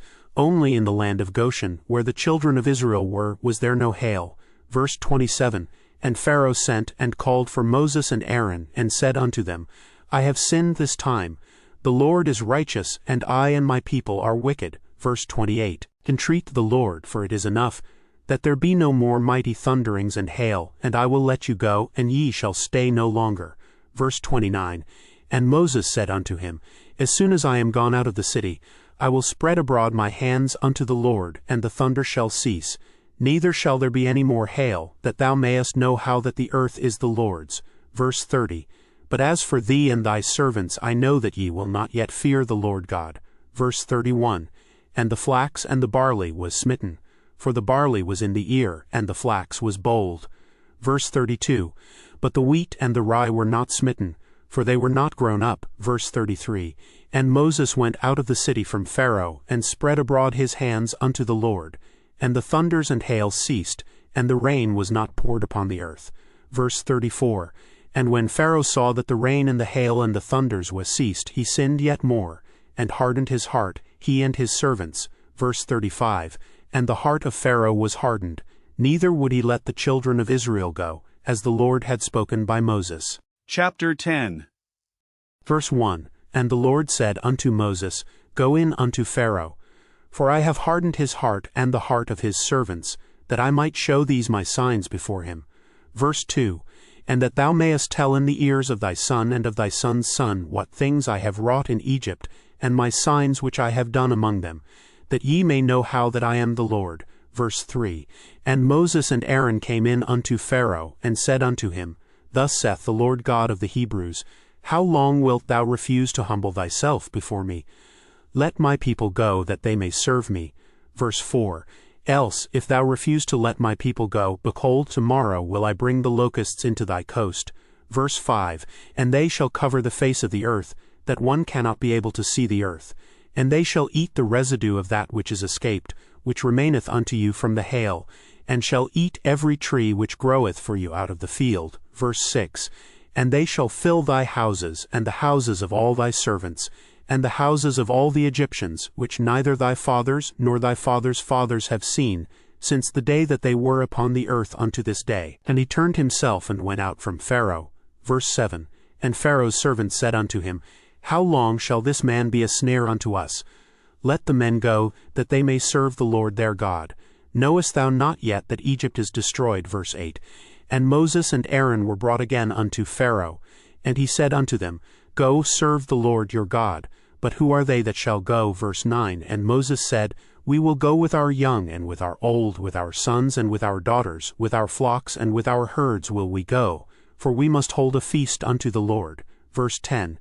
And he said unto them, Let the Lord be so with you, as I will let you go, and your little ones. Look to it, for evil is before you. Verse 11. Not so. Go now ye that are men, and serve the Lord, for that ye did desire. And they were driven out from Pharaoh's presence. Verse 12.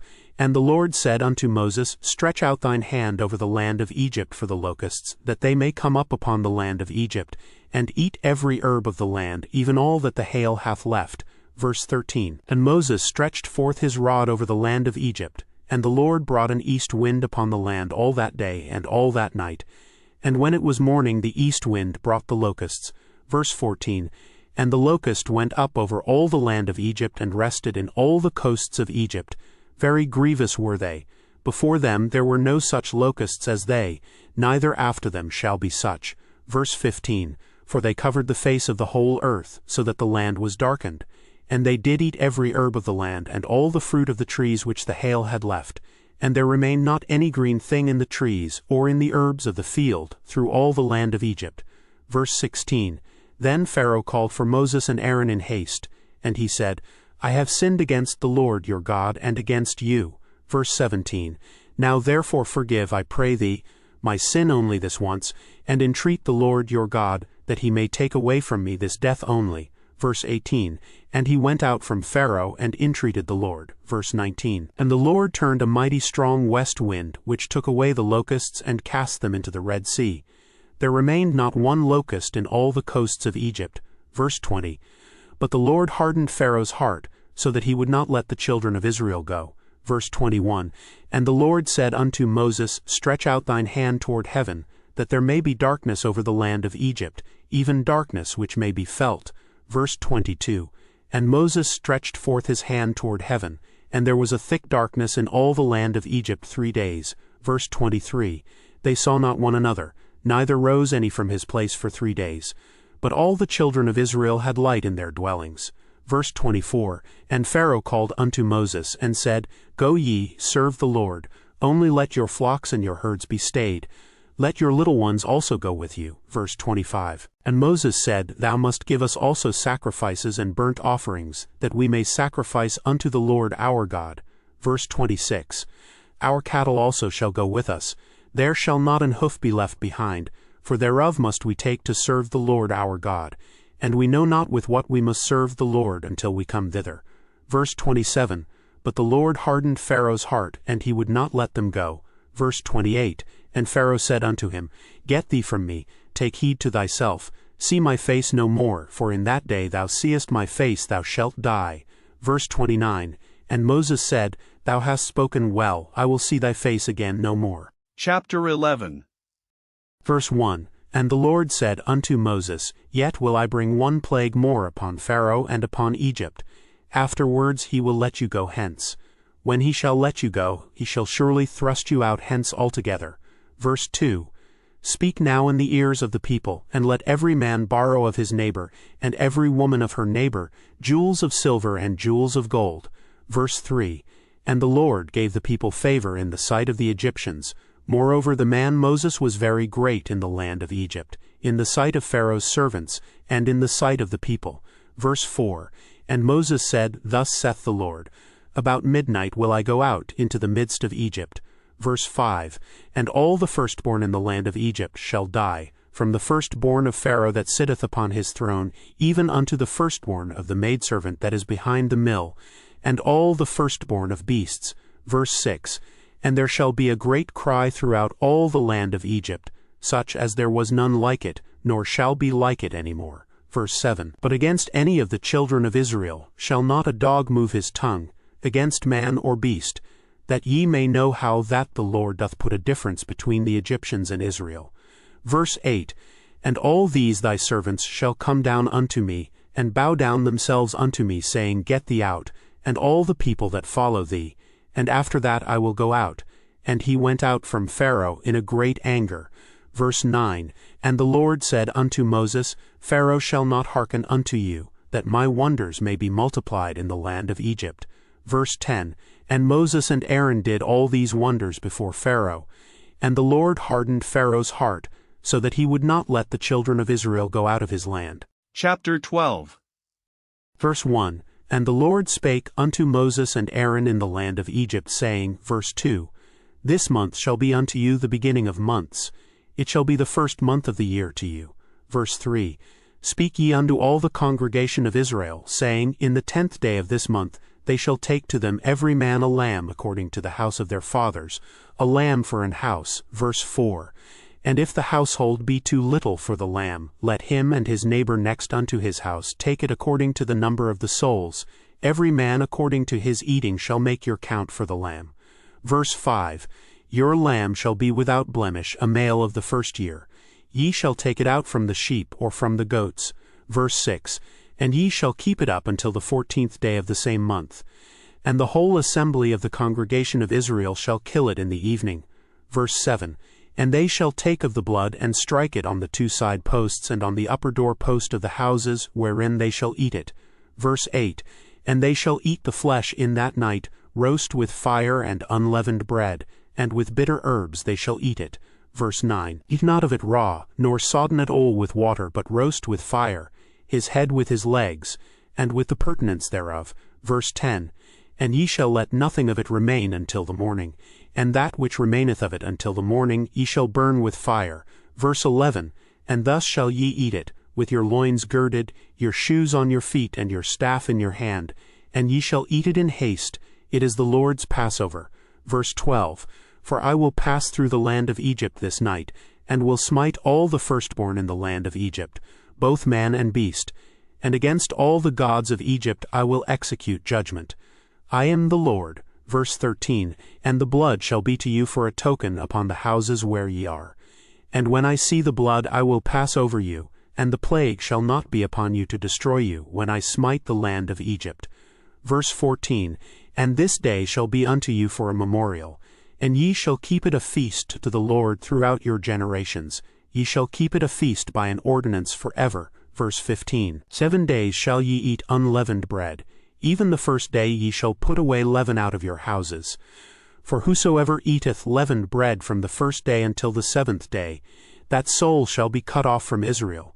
Verse 16, And in the first day there shall be an holy convocation, and in the 7th day there shall be an holy convocation to you. No manner of work shall be done in them, save that which every man must eat, that only may be done of you. Verse 17, And ye shall observe the feast of unleavened bread, for in this selfsame day have I brought your armies out of the land of Egypt. Therefore shall ye observe this day in your generations by an ordinance forever. Verse 18, In the first month, on the 14th day of the month at even, ye shall eat unleavened bread, until the 21st day of the month at even. Verse 19, 7 days shall there be no leaven found in your houses. For whosoever eateth that which is leavened, even that soul shall be cut off from the congregation of Israel, whether he be a stranger, or born in the land. Verse 20, Ye shall eat nothing leavened. In all your habitations shall ye eat unleavened bread. Verse 21, Then Moses called for all the elders of Israel, and said unto them, Draw out and take you a lamb according to your families, and kill the Passover. Verse 22, And ye shall take a bunch of hyssop and dip it in the blood that is in the basin, and strike the lintel and the two side posts with the blood that is in the basin. And none of you shall go out at the door of his house until the morning. Verse 23, For the Lord will pass through to smite the Egyptians, and when he seeth the blood upon the lintel, and on the two side posts, the Lord will pass over the door, and will not suffer the destroyer to come in unto your houses to smite you.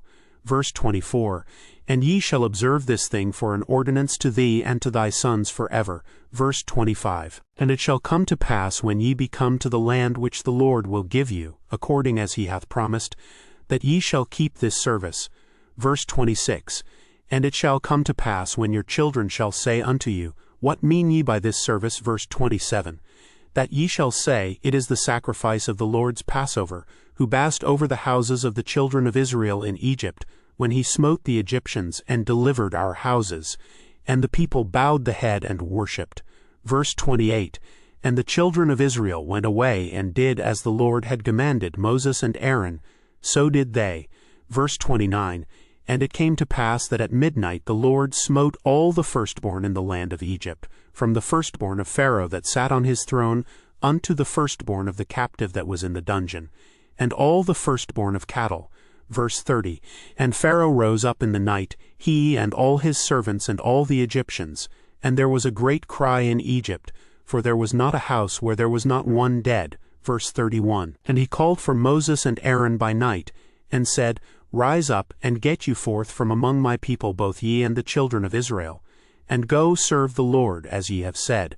Verse 32, Although take your flocks and your herds, as ye have said, and be gone, and bless me also. Verse 33, And the Egyptians were urgent upon the people, that they might send them out of the land in haste, for they said, We be all dead men. Verse 34, And the people took their dough before it was leavened, their kneading troughs being bound up in their clothes upon their shoulders.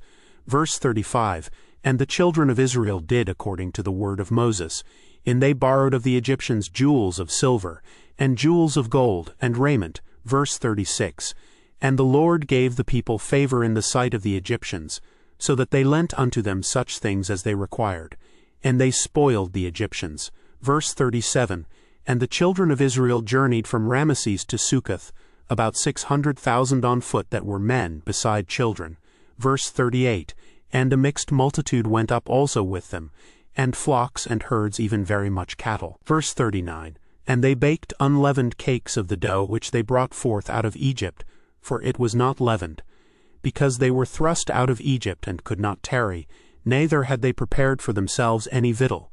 Verse 40, Now the sojourning of the children of Israel, who dwelt in Egypt, was 430 years. Verse 41, And it came to pass at the end of the 430 years, even the selfsame day, it came to pass, that all the hosts of the Lord went out from the land of Egypt. Verse 42, It is a night to be much observed unto the Lord for bringing them out from the land of Egypt. This is that night of the Lord to be observed of all the children of Israel in their generations. Verse 43, And the Lord said unto Moses and Aaron, This is the ordinance of the Passover. There shall no stranger eat thereof. Verse 44, But every man's servant that is bought for money, when thou hast circumcised him, then shall he eat thereof. Verse 45, A foreigner and an hired servant shall not eat thereof. Verse 46, In one house shall it be eaten.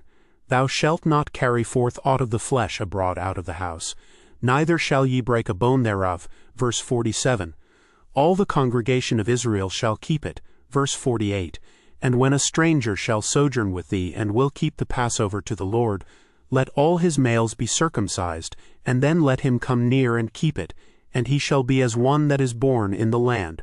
For no uncircumcised person shall eat thereof. Verse 49, One law shall be to him that is homeborn, and unto the stranger that sojourneth among you. Verse 50, Thus did all the children of Israel. As the Lord commanded Moses and Aaron, so did they. Verse 51, And it came to pass the selfsame day, that the Lord did bring the children of Israel out of the land of Egypt by their armies. Chapter 13. Verse 1, And the Lord spake unto Moses, saying, Verse 2, Sanctify unto me all the firstborn, whatsoever openeth the womb among the children of Israel, both of man and of beast. It is mine. Verse 3, And Moses said unto the people, Remember this day, in which ye came out from Egypt, out of the house of bondage. For by strength of hand the Lord brought you out from this place. There shall no leavened bread be eaten. Verse 4, This day came ye out in the month Abib.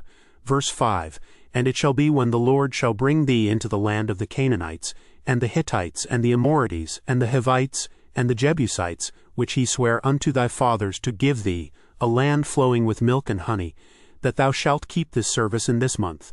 Verse 6, 7 days thou shalt eat unleavened bread, and in the 7th day shall be a feast to the Lord.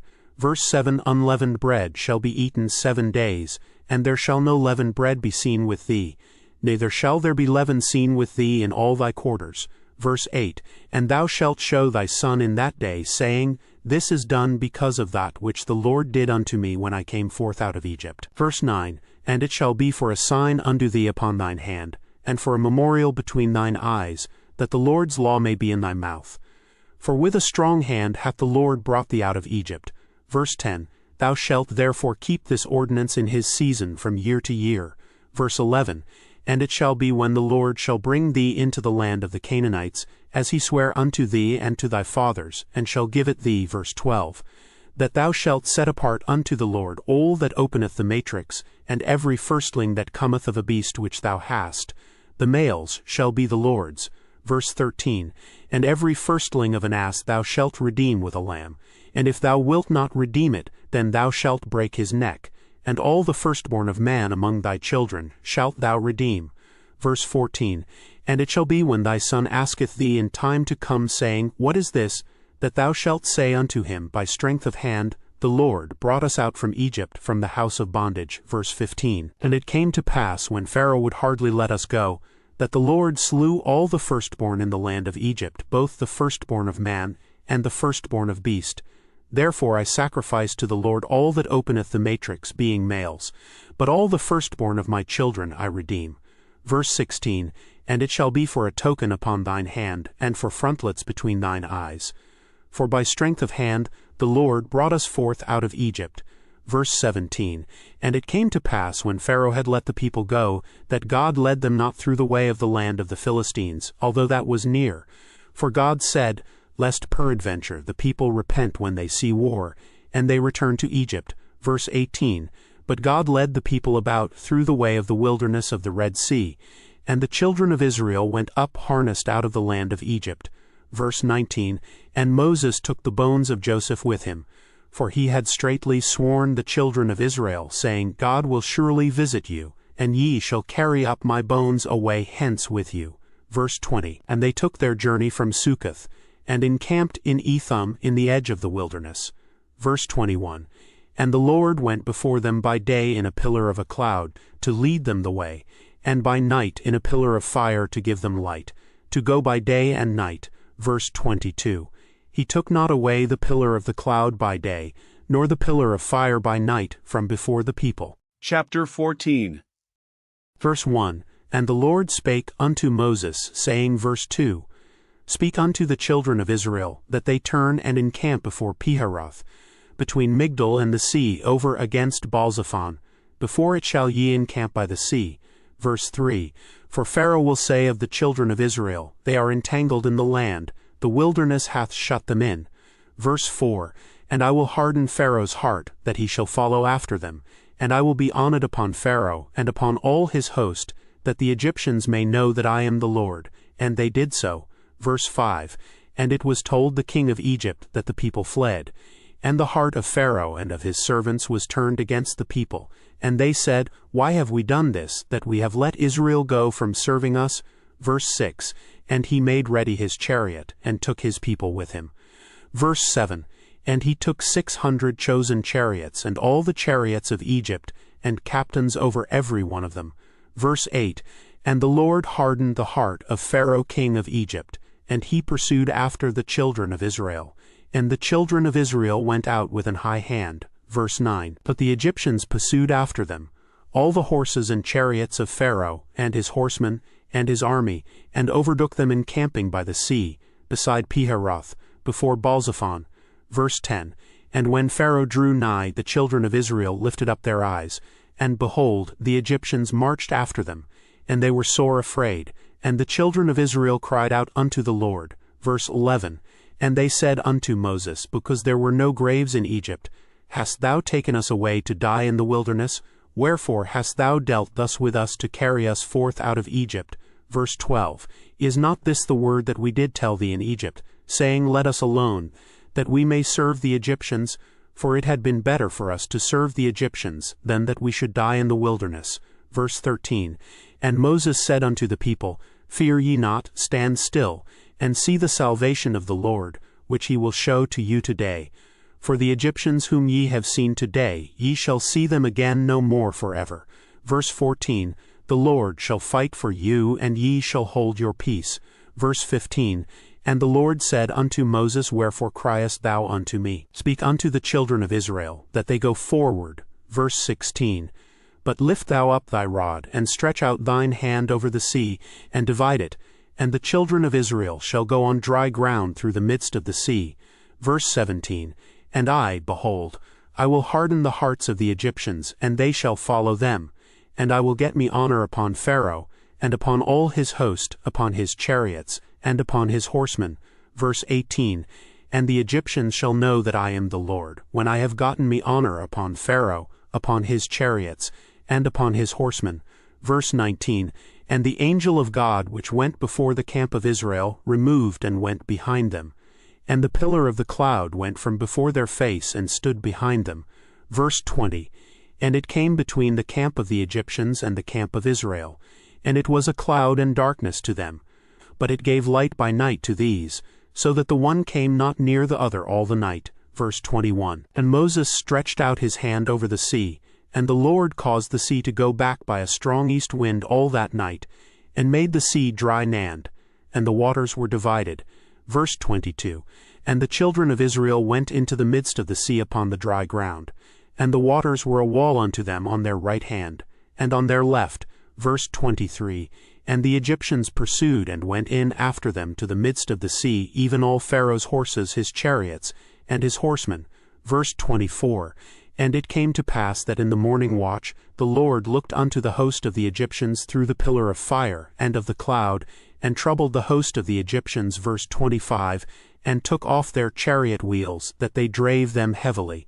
So that the Egyptians said, Let us flee from the face of Israel, for the Lord fighteth for them against the Egyptians. Verse 26, And the Lord said unto Moses, Stretch out thine hand over the sea, that the waters may come again upon the Egyptians, upon their chariots, and upon their horsemen. Verse 27, And Moses stretched forth his hand over the sea, and the sea returned to his strength when the morning appeared. And the Egyptians fled against it, and the Lord overthrew the Egyptians in the midst of the sea. Verse 28, And the waters returned, and covered the chariots, and the horsemen, and all the host of Pharaoh that came into the sea after them. There remained not so much as one of them. Verse 29, But the children of Israel walked upon dry land in the midst of the sea, and the waters were a wall unto them on their right hand, and on their left. Verse 30, Thus the Lord saved Israel that day out of the hand of the Egyptians, and Israel saw the Egyptians dead upon the seashore. Verse 31, And Israel saw that great work which the Lord did upon the Egyptians. And the people feared the Lord, and believed the Lord and his servant Moses. Chapter 15. Verse 1, Then sang Moses and the children of Israel this song unto the Lord, and spake, saying, I will sing unto the Lord, for he hath triumphed gloriously. The horse and his rider hath he thrown into the sea. Verse 2, The Lord is my strength and song, and he is become my salvation. He is my God, and I will prepare him an habitation, my father's God, and I will exalt him. Verse 3, The Lord is a man of war, the Lord is his name. Verse 4, Pharaoh's chariots and his host hath he cast into the sea. His chosen captains also are drowned in the Red Sea. Verse 5, The depths have covered them. They sank into the bottom as a stone. Verse 6, Thy right hand, O Lord, is become glorious in power. Thy right hand, O Lord, hath dashed in pieces the enemy. Verse 7, And in the greatness of thine excellency thou hast overthrown them that rose up against thee. Thou sentest forth thy wrath, which consumed them as stubble. Verse 8, And with the blast of thy nostrils the waters were gathered together. The floods stood upright as an heap, and the depths were congealed in the heart of the sea. Verse 9, The enemy said, I will pursue, I will overtake, I will divide the spoil, my lust shall be satisfied upon them. I will draw my sword, my hand shall destroy them. Verse 10, Thou didst blow with thy wind, the sea covered them. They sank as lead in the mighty waters. Verse 11, Who is like unto thee, O Lord, among the gods? Who is like thee, glorious in holiness, fearful in praises, doing wonders? Verse 12, Thou stretchedst out thy right hand, the earth swallowed them. Verse 13, Thou in thy mercy hast led forth the people which thou hast redeemed. Thou hast guided them in thy strength unto thy holy habitation. Verse 14, The people shall hear and be afraid. Sorrow shall take hold on the inhabitants of Palestina. Verse 15, Then the dukes of Edom shall be amazed. The mighty men of Moab trembling shall take hold upon them. All the inhabitants of Canaan shall melt away. Verse 16, Fear and dread shall fall upon them. By the greatness of thine arm they shall be as still as a stone till thy people pass over, O Lord. till the people pass over which thou hast purchased. Verse 17. Thou shalt bring them in, and plant them in the mountain of thine inheritance, in the place, O Lord, which thou hast made for thee to dwell in the sanctuary, O Lord, which thy hands have established. Verse 18. The Lord shall reign forever and ever. Verse 19. For the horse of Pharaoh went in with his chariots and with his horsemen into the sea, and the Lord brought again the waters of the sea upon them. But the children of Israel went on dry land in the midst of the sea. Verse 20. And Miriam the prophetess, the sister of Aaron, took a timbrel in her hand, and all the women went out after her with timbrels and with dances. Verse 21. And Miriam answered them, Sing ye to the Lord, for he hath triumphed gloriously. The horse and his rider hath he thrown into the sea.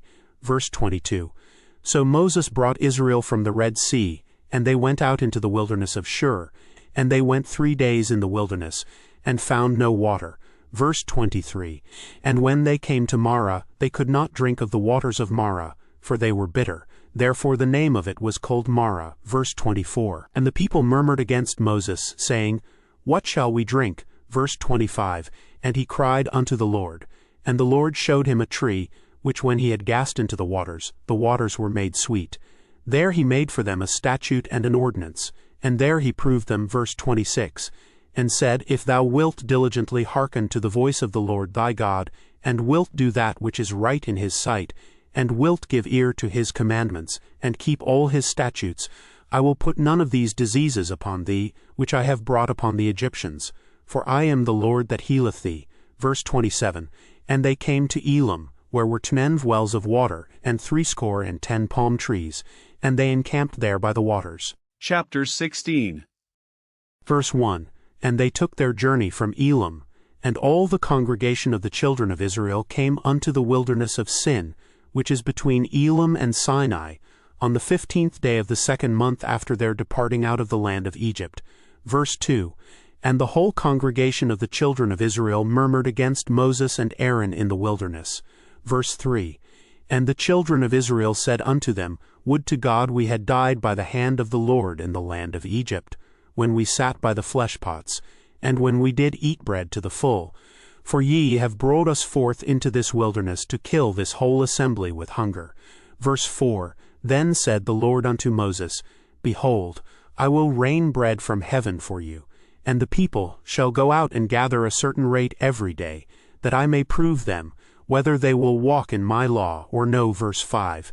And it shall come to pass that on the 6th day they shall prepare that which they bring in, and it shall be twice as much as they gather daily. Verse 6. And Moses and Aaron said unto all the children of Israel at even, Then ye shall know that the Lord hath brought you out from the land of Egypt. Verse 7. And in the morning then ye shall see the glory of the Lord, for that he heareth your murmurings against the Lord. And what are we that ye murmur against us? Verse 8. And Moses said, This shall be when the Lord shall give you in the evening flesh to eat, and in the morning bread to the full, for that the Lord heareth your murmurings which ye murmur against him. And what are we? Your murmurings are not against us, but against the Lord. Verse 9. And Moses spake unto Aaron, Say unto all the congregation of the children of Israel, Come near before the Lord, for he hath heard your murmurings. Verse 10. And it came to pass, as Aaron spake unto the whole congregation of the children of Israel, that they looked toward the wilderness, and, behold, the glory of the Lord appeared in the cloud. Verse 11. And the Lord spake unto Moses, saying, verse 12, I have heard the murmurings of the children of Israel. Speak unto them, saying, At even ye shall eat flesh, and in the morning ye shall be filled with bread, and ye shall know that I am the Lord your God. Verse 13. And it came to pass that at even the quails came up and covered the camp. And in the morning the dew lay round about the host. Verse 14. And when the dew that lay was gone up, behold, upon the face of the wilderness there lay a small round thing, as small as the hoar frost on the ground. Verse 15. And when the children of Israel saw it, they said one to another, It is manna, for they wist not what it was. And Moses said unto them, This is the bread which the Lord hath given you to eat. Verse 16. This is the thing which the Lord hath commanded. Gather of it every man according to his eating, an omer for every man according to the number of your persons. Take ye every man for them which are in his tents. Verse 17, and the children of Israel did so, and gathered, some more, some less. Verse 18, and when they did meet it with an omer, he that gathered much had nothing over, and he that gathered little had no lack. They gathered every man according to his eating. Verse 19, and Moses said, let no man leave of it till the morning. Verse 20, notwithstanding they hearkened not unto Moses, but some of them left of it until the morning, and it bred worms and stank, and Moses was wroth with them. Verse 21, and they gathered it every morning, every man according to his eating. And when the sun waxed hot, it melted. Verse 22, and it came to pass that on the 6th day they gathered twice as much bread, 2 omers for one man. And all the rulers of the congregation came and told Moses. Verse 23, and he said unto them, this is that which the Lord hath said, tomorrow is the rest of the holy Sabbath unto the Lord. Bake that which ye will bake today, and seethe that ye will seethe, and that which remaineth over lay up for you to be kept until the morning. Verse 24, and they laid it up till the morning, as Moses bade, and it did not stink, neither was there any worm therein. Verse 25, and Moses said, eat that today, for today is a Sabbath unto the Lord. Today ye shall not find it in the field. Verse 26, 6 days ye shall gather it, but on the 7th day, which is the Sabbath, in it there shall be none. Verse 27, and it came to pass that there went out some of the people on the 7th day for to gather, and they found none.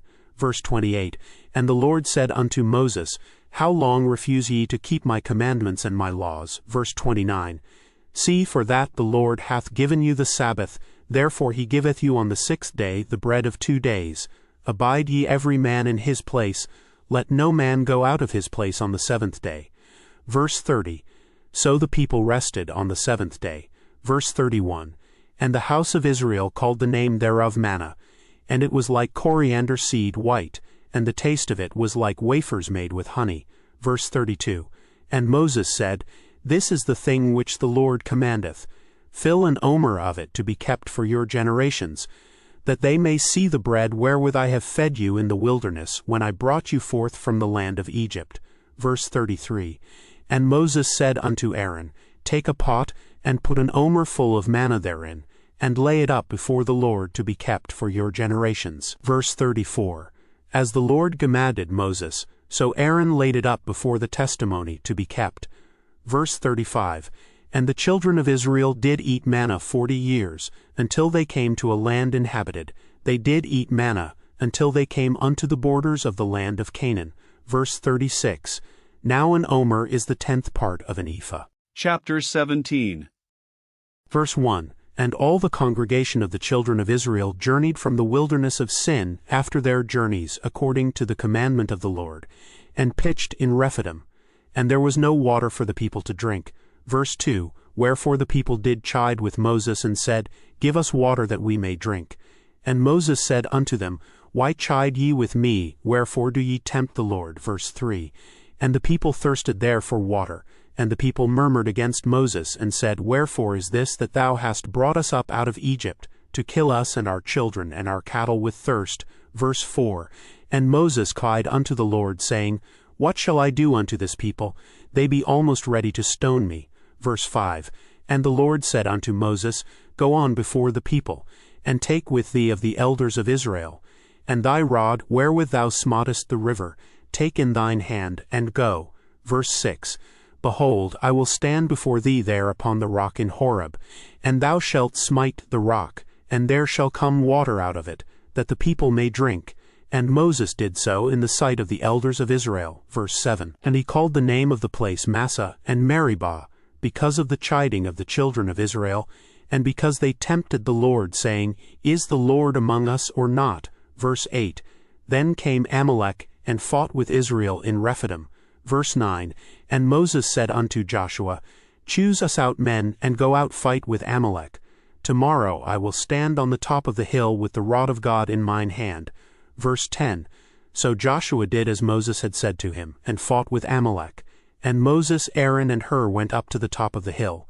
Verse 11, and it came to pass when Moses held up his hand, that Israel prevailed, and when he let down his hand, Amalek prevailed. Verse 12, but Moses' hands were heavy, and they took a stone and put it under him, and he sat thereon. And Aaron and Hur stayed up his hands, the one on the one side and the other on the other side, and his hands were steady until the going down of the sun. Verse 13. And Joshua discomfited Amalek and his people with the edge of the sword. Verse 14. And the Lord said unto Moses, Write this for a memorial in a book, and rehearse it in the ears of Joshua.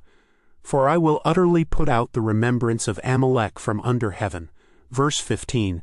And Moses built an altar, and called the name of it Jehovah-Nissi. Verse 16. For he said, Because the Lord hath sworn that the Lord will have war with Amalek from generation to generation. Chapter 18. Verse 1. When Jethro, the priest of Midian, Moses' father-in-law, heard of all that God had done for Moses and for Israel his people, and that the Lord had brought Israel out of Egypt. Verse 2. Then Jethro, Moses' father-in-law, took Zipporah, Moses' wife, after he had sent her back. Verse 3. And her 2 sons, of which the name of the one was Gershom, for he said, I have been an alien in a strange land. Verse 4. And the name of the other was Eleazar, for the God of my father, said he, was mine help, and delivered me from the sword of Pharaoh. Verse 5. And Jethro, Moses' father-in-law, came with his sons and his wife unto Moses into the wilderness, where he encamped at the mount of God. Verse 6. And he said unto Moses, I thy father-in-law Jethro am come unto thee, and thy wife and her 2 sons with her. Verse 7. And Moses went out to meet his father-in-law, and did obeisance, and kissed him. And they asked each other of their welfare, and they came into the tent. Verse 8. And Moses told his father-in-law all that the Lord had done unto Pharaoh and to the Egyptians for Israel's sake, and all the travail that had come upon them by the way, and how the Lord delivered them. Verse 9. And Jethro rejoiced for all the goodness which the Lord had done to Israel, whom he had delivered out of the hand of the Egyptians. Verse 10. And Jethro said, Blessed be the Lord, who hath delivered you out of the hand of the Egyptians, and out of the hand of Pharaoh, who hath delivered the people from under the hand of the Egyptians. Verse 11. Now I know that the Lord is greater than all gods, for in the thing wherein they dealt proudly, he was above them. Verse 12. And Jethro, Moses' father-in-law, took a burnt offering and sacrifices for God. And Aaron came, and all the elders of Israel, to eat bread with Moses' father-in-law before God. Verse 13. And it came to pass on the morrow that Moses sat to judge the people. And the people stood by Moses from the morning unto the evening. Verse 14. And when Moses' father-in-law saw all that he did to the people, he said, What is this thing that thou doest to the people? Why sittest thou thyself alone? And all the people stand by thee from morning unto even. Verse 15. And Moses said unto his father-in-law, Because the people come unto me to inquire of God. Verse 16. When they have a matter they come unto me, and I judge between one and another, and I do make them know the statutes of God and his laws. Verse 17.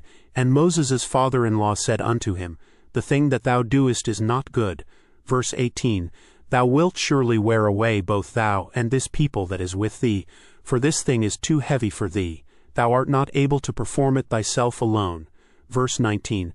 Hearken now unto my voice, I will give thee counsel, and God shall be with thee.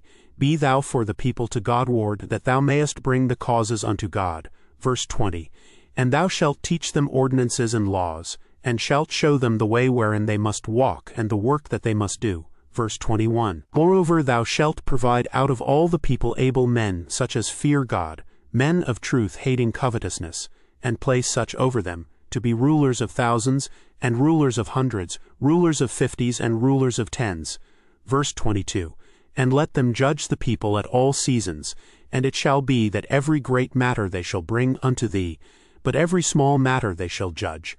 So shall it be easier for thyself, and they shall bear the burden with thee. Verse 23. If thou shalt do this thing, and God command thee so, then thou shalt be able to endure. And all this people shall also go to their place in peace. Verse 24. So Moses hearkened to the voice of his father-in-law, and did all that he had said. Verse 25. And Moses chose able men out of all Israel, and made them heads over the people, rulers of thousands, rulers of hundreds, rulers of 50s, and rulers of 10s. Verse 26. And they judged the people at all seasons. The hard causes they brought unto Moses, but every small matter they judged themselves. Verse 27. And Moses let his father-in-law depart, and he went his way into his own land. Chapter 19. Verse 1. In the 3rd month, when the children of Israel were gone forth out of the land of Egypt, the same day came they into the wilderness of Sinai. Verse 2. For they were departed from Rephidim, and were come to the desert of Sinai, and had pitched in the wilderness. And there Israel camped before the mount. Verse 3. And Moses went up unto God, and the Lord called unto him out of the mountain, saying, Thus shalt thou say to the house of Jacob, and tell the children of Israel. Verse 4. Ye have seen what I did unto the Egyptians, and how I bare you on eagle's wings, and brought you unto myself. Verse 5. Now therefore, if ye will obey my voice indeed, and keep my covenant, then ye shall be a peculiar treasure unto me above all people. For all the earth is mine. Verse 6. And ye shall be unto me a kingdom of priests, and an holy nation. These are the words which thou shalt speak unto the children of Israel. Verse 7. And Moses came and called for the elders of the people, and laid before their faces all these words which the Lord commanded him. Verse 8. And all the people answered together, and said, All that the Lord hath spoken we will do. And Moses returned the words of the people unto the Lord. Verse 9. And the Lord said unto Moses, Lo, I come unto thee in a thick cloud, that the people may hear when I speak with thee, and believe thee forever. And Moses told the words of the people unto the Lord. Verse 10. And the Lord said unto Moses, Go unto the people, and sanctify them today and tomorrow, and let them wash their clothes. Verse 11. And be ready against the 3rd day. For the 3rd day the Lord will come down in the sight of all the people upon Mount Sinai. Verse 12. And thou shalt set bounds unto the people round about, saying, Take heed to yourselves, that ye go not up into the mount, or touch the border of it. Whosoever toucheth the mount shall be surely put to death. Verse 13. There shall not an hand touch it, but he shall surely be stoned or shot through. Whether it be beast or man, it shall not live. When the trumpet soundeth long, they shall come up to the mount. Verse 14. And Moses went down from the mount unto the people, and sanctified the people, and they washed their clothes. Verse 15. And he said unto the people, Be ready against the 3rd day. Come not at your wives. Verse 16. And it came to pass on the 3rd day in the morning that there were thunders and lightnings, and a thick cloud upon the mount, and the voice of the trumpet exceeding loud, so that all the people that was in the camp trembled. Verse 17. And Moses brought forth the people out of the camp to meet with God, and they stood at the nether part of the mount. Verse 18. And Mount Sinai was altogether on a smoke, because the Lord descended upon it in fire, and the smoke thereof ascended as the smoke of a furnace, and the whole mount quaked greatly. Verse 19. And when the voice of the trumpet sounded long, and waxed louder and louder, Moses spake, and God answered him by a voice. Verse 20. And the Lord came down upon Mount Sinai, on the top of the mount. And the Lord called Moses up to the top of the mount, and Moses went up. Verse 21. And the Lord said unto Moses, Go down, charge the people, lest they break through unto the Lord to gaze, and many of them perish. Verse 22. And let the priests also which come near to the Lord sanctify themselves, lest the Lord break forth upon them. Verse 23. And Moses said unto the Lord, The people cannot come up to Mount Sinai, for thou chargedest us, saying, Set bounds about the mount, and sanctify it. Verse 24. And the Lord said unto him, Away, get thee down, and thou shalt come up, thou and Aaron with thee. But let not the priests and the people break through to come up unto the Lord, lest he break forth upon them. Verse 25. So Moses went down unto the people, and spake unto them. Chapter 20. Verse 1. And God spake all these words, saying, Verse 2. I am the Lord thy God, which have brought thee out of the land of Egypt, out of the house of bondage. Verse 3. Thou shalt have no other gods before me. Verse 4. Thou shalt not make unto thee any graven image, or any likeness of anything that is in heaven above, or that is in the earth beneath, or that is in the water under the earth. Verse 5. Thou shalt not bow down thyself to them, nor serve them. For I the Lord thy God am a jealous God, visiting the iniquity of the fathers upon the children unto the 3rd and 4th generation of them that hate me. Verse 6. And showing mercy unto thousands of them that love me, and keep my commandments. Verse 7. Thou shalt not take the name of the Lord thy God in vain, for the Lord will not hold him guiltless that taketh his name in vain.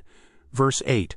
Remember the Sabbath day to keep it holy. Verse 9, 6 days shalt thou labor and do all thy work. Verse 10, but the seventh day is the Sabbath of the Lord thy God. In it thou shalt not do any work, thou, nor thy son, nor thy daughter, thy manservant, nor thy maidservant, nor thy cattle, nor thy stranger that is within thy gates. Verse 11, for in 6 days the Lord made heaven and earth, the sea, and all that in them is, and rested the seventh day. Wherefore the Lord blessed the Sabbath day and hallowed it. Verse 12, honor thy father and thy mother, that thy days may be long upon the land which the Lord thy God giveth thee. Verse 13, thou shalt not kill. Verse 14, thou shalt not commit adultery. Verse 15, thou shalt not steal. Verse 16, thou shalt not bear false witness against thy neighbor. Verse 17, thou shalt not covet thy neighbor's house. Thou shalt not covet thy neighbor's wife, nor his manservant, nor his maidservant, nor his ox, nor his ass, nor anything that is thy neighbor's. Verse 18, and all the people saw the thunderings and the lightnings and the noise of the trumpet and the mountain smoking. And when the people saw it, they removed and stood afar off. Verse 19, and they said unto Moses, speak thou with us, and we will hear, but let not God speak with us, lest we die. Verse 20, and Moses said unto the people, fear not, for God is come to prove you, and that his fear may be before your faces, that ye sin not. Verse 21, and the people stood afar off, and Moses drew near unto the thick darkness where God was. Verse 22, and the Lord said unto Moses, thus thou shalt say unto the children of Israel, ye have seen that I have talked with you from heaven. Verse 23, ye shall not make with me gods of silver, neither shall ye make unto you gods of gold. Verse 24, an altar of earth thou shalt make unto me, and shalt sacrifice thereon thy burnt offerings, and thy peace offerings, thy sheep and thine oxen.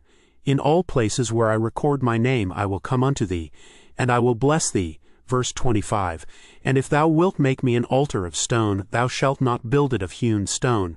For if thou lift up thy tool upon it, thou hast polluted it.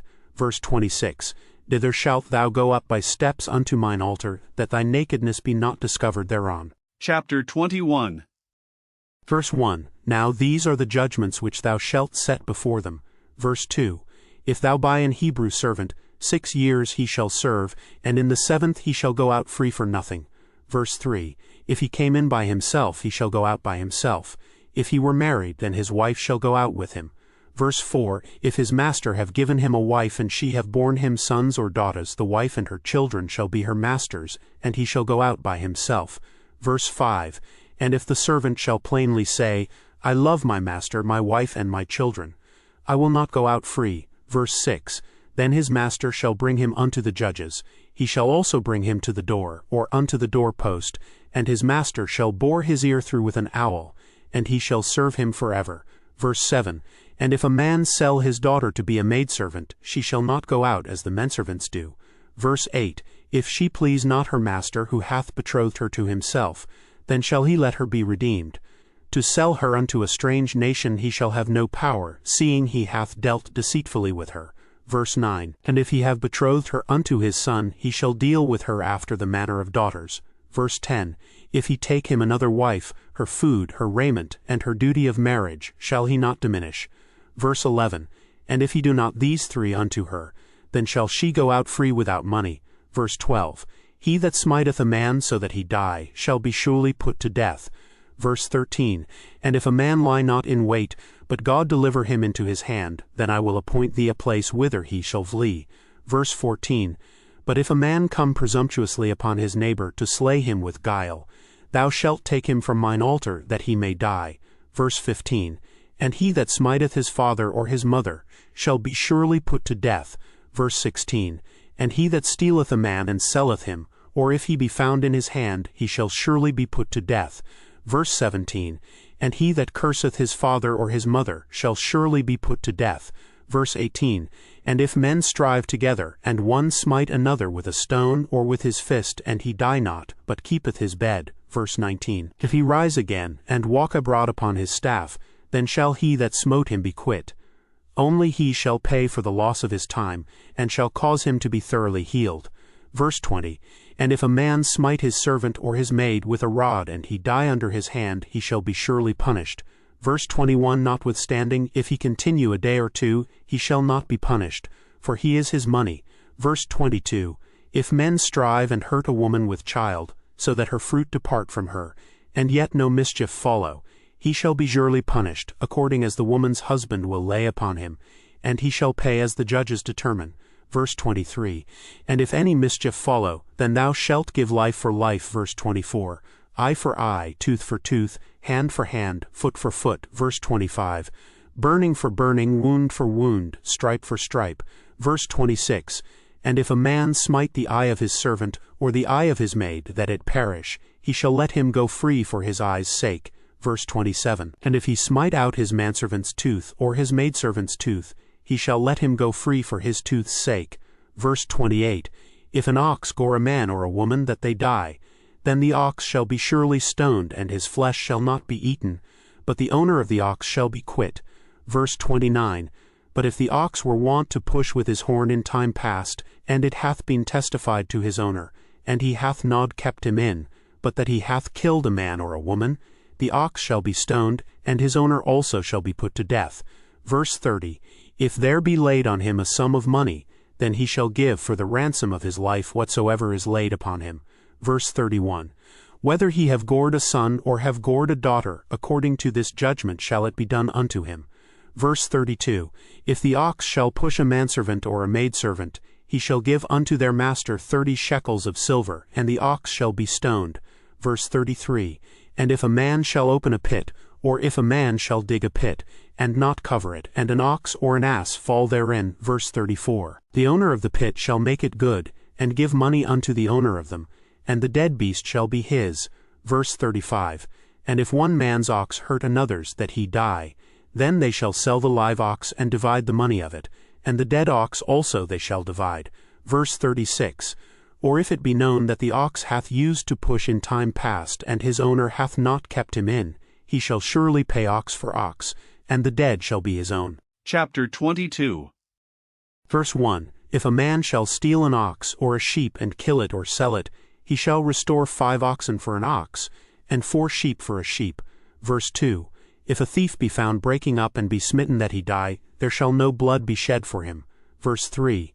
If the sun be risen upon him, there shall be blood shed for him, for he should make full restitution. If he have nothing, then he shall be sold for his theft. Verse 4. If the theft be certainly found in his hand alive, whether it be ox or ass or sheep, he shall restore double. Verse 5. If a man shall cause a field or vineyard to be eaten, and shall put in his beast, and shall feed in another man's field, of the best of his own field, and of the best of his own vineyard, shall he make restitution. Verse 6. If fire break out and catch in thorns, so that the stacks of corn, or the standing corn, or the field be consumed therewith, he that kindled the fire shall surely make restitution. Verse 7. If a man shall deliver unto his neighbor money or stuff to keep, and it be stolen out of the man's house, if the thief be found, let him pay double. Verse 8. If the thief be not found, then the master of the house shall be brought unto the judges, to see whether he have put his hand unto his neighbor's goods. Verse 9. For all manner of trespass, whether it be for ox, for ass, for sheep, for raiment, or for any manner of lost thing which another challengeth to be his, the cause of both parties shall come before the judges, and whom the judges shall condemn, he shall pay double unto his neighbor. Verse 10. If a man deliver unto his neighbor an ass, or an ox, or a sheep, or any beast, to keep, and it die, or be hurt, or driven away, no man seeing it. Verse 11. Then shall an oath of the Lord be between them both, that he hath not put his hand unto his neighbor's goods, and the owner of it shall accept thereof, and he shall not make it good. Verse 12. And if it be stolen from him, he shall make restitution unto the owner thereof. Verse 13. If it be torn in pieces, then let him bring it for witness, and he shall not make good that which was torn. Verse 14. And if a man borrow aught of his neighbor, and it be hurt, or die, the owner thereof being not with it, he shall surely make it good. Verse 15. But if the owner thereof be with it, he shall not make it good. If it be an hired thing, it came for his hire. Verse 16. And if a man entice a maid that is not betrothed, and lie with her, he shall surely endow her to be his wife. Verse 17. If her father utterly refuse to give her unto him, he shall pay money according to the dowry of virgins. Verse 18. Thou shalt not suffer a witch to live. Verse 19. Whosoever lieth with a beast shall surely be put to death. Verse 20. He that sacrificeth unto any god save unto the Lord only, he shall be utterly destroyed. Verse 21, Thou shalt neither vex a stranger nor oppress him, for ye were strangers in the land of Egypt. Verse 22, Ye shall not afflict any widow or fatherless child. Verse 23, If thou afflict them in any wise, and they cry at all unto me, I will surely hear their cry. Verse 24, And my wrath shall wax hot, and I will kill you with the sword, and your wives shall be widows, and your children fatherless. Verse 25, If thou lend money to any of my people that is poor by thee, thou shalt not be to him as an usurer, neither shalt thou lay upon him usury. Verse 26, If thou at all take thy neighbor's raiment to pledge, thou shalt deliver it unto him by that the sun goeth down. Verse 27, For that is his covering only, it is his raiment for his skin, wherein shall he sleep, and it shall come to pass when he crieth unto me, that I will hear, for I am gracious. Verse 28, Thou shalt not revile the gods, nor dirge the ruler of thy people. Verse 29, Thou shalt not delay to offer the first of thy ripe fruits, and of thy liquors. The firstborn of thy sons shalt thou give unto me. Verse 30, Likewise shalt thou do with thine oxen, and with thy sheep. 7 days it shall be with his dam. On the 8th day thou shalt give it me. Verse 31, And ye shall be holy men unto me. Neither shall ye eat any flesh that is torn of beasts in the field, ye shall cast it to the dogs. Chapter 23. Verse 1, Thou shalt not raise a false report. Put not thine hand with the wicked to be an unrighteous witness. Verse 2, Thou shalt not follow a multitude to do evil, neither shalt thou speak in a cause to decline after many to wrest judgment. Verse 3, Neither shalt thou countenance a poor man in his cause. Verse 4, If thou meet thine enemy's ox or his ass going astray, thou shalt surely bring it back to him again. Verse 5, If thou see the ass of him that hateth thee lying under his burden, and wouldest forbear to help him, thou shalt surely help with him. Verse 6, Thou shalt not wrest the judgment of thy poor in his cause. Verse 7, Keep thee far from a false matter, and the innocent and righteous slay thou not, for I will not justify the wicked. Verse 8, And thou shalt take no gift, for the gift blindeth the wise, and perverteth the words of the righteous. Verse 9, Also thou shalt not oppress a stranger, for ye know the heart of a stranger, seeing ye were strangers in the land of Egypt. Verse 10, And 6 years thou shalt sow thy land, and shalt gather in the fruits thereof. Verse 11, But the 7th year thou shalt let it rest and lie still, that the poor of thy people may eat, and what they leave the beasts of the field shall eat. In like manner thou shalt deal with thy vineyard and with thy oliveyard. Verse 12, 6 days thou shalt do thy work, and on the 7th day thou shalt rest, that thine ox and thine ass may rest, and the son of thy handmaid and the stranger may be refreshed. Verse 13, And in all things that I have said unto you be circumspect, and make no mention of the name of other gods, neither let it be heard out of thy mouth. Verse 14, 3 times thou shalt keep a feast unto me in the year. Verse 15, Thou shalt keep the feast of unleavened bread. Thou shalt eat unleavened bread 7 days, as I commanded thee, in the time appointed of the month Abib, for in it thou camest out from Egypt, and none shall appear before me empty smiley face. Verse 16, And the feast of harvest, the first fruits of thy labors, which thou hast sown in the field, and the feast of ingathering, which is in the end of the year, when thou hast gathered in thy labors out of the field. Verse 17, 3 times in the year all thy males shall appear before the Lord God. Verse 18, Thou shalt not offer the blood of my sacrifice with leavened bread, neither shall the fat of my sacrifice remain until the morning. Verse 19, The first of the firstfruits of thy land thou shalt bring into the house of the Lord thy God. Thou shalt not see the kid in his mother's milk. Verse 20, Behold, I send an angel before thee to keep thee in the way, and to bring thee into the place which I have prepared. Verse 21, Beware of him, and obey his voice, provoke him not, for he will not pardon your transgressions, for my name is in him. Verse 22, But if thou shalt indeed obey his voice, and do all that I speak, then I will be an enemy unto thine enemies, and an adversary unto thine adversaries. Verse 23, For mine angel shall go before thee, and bring thee in unto the Amorites and the Hittites and the Perizzites and the Canaanites, the Hivites and the Jebusites, and I will cut them off. Verse 24, Thou shalt not bow down to their gods, nor serve them, nor do after their works, but thou shalt utterly overthrow them, and quite break down their images. Verse 25, And ye shall serve the Lord your God, and he shall bless thy bread and thy water, and I will take sickness away from the midst of thee.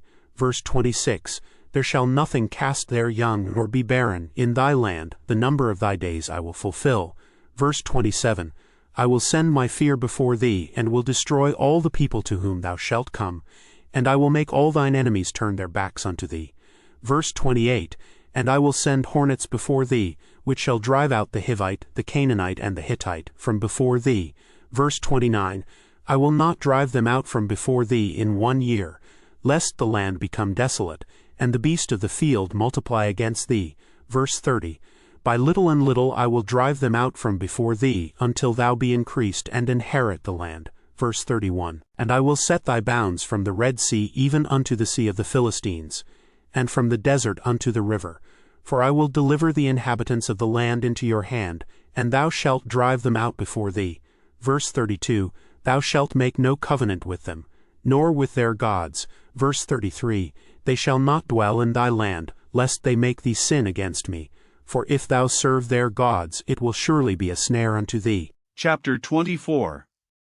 Verse 1, And he said unto Moses, Come up unto the Lord, thou, and Aaron, Nadab, and Abihu, and 70 of the elders of Israel, and worship ye afar off. Verse 2, And Moses alone shall come near the Lord, but they shall not come nigh, neither shall the people go up with him. Verse 3, And Moses came and told the people all the words of the Lord, and all the judgments. And all the people answered with one voice, and said, All the words which the Lord hath said will we do. Verse 4, And Moses wrote all the words of the Lord, and rose up early in the morning, and builded an altar under the hill, and 12 pillars, according to the 12 tribes of Israel. Verse 5, And he sent young men of the children of Israel, which offered burnt offerings, and sacrificed peace offerings of oxen unto the Lord.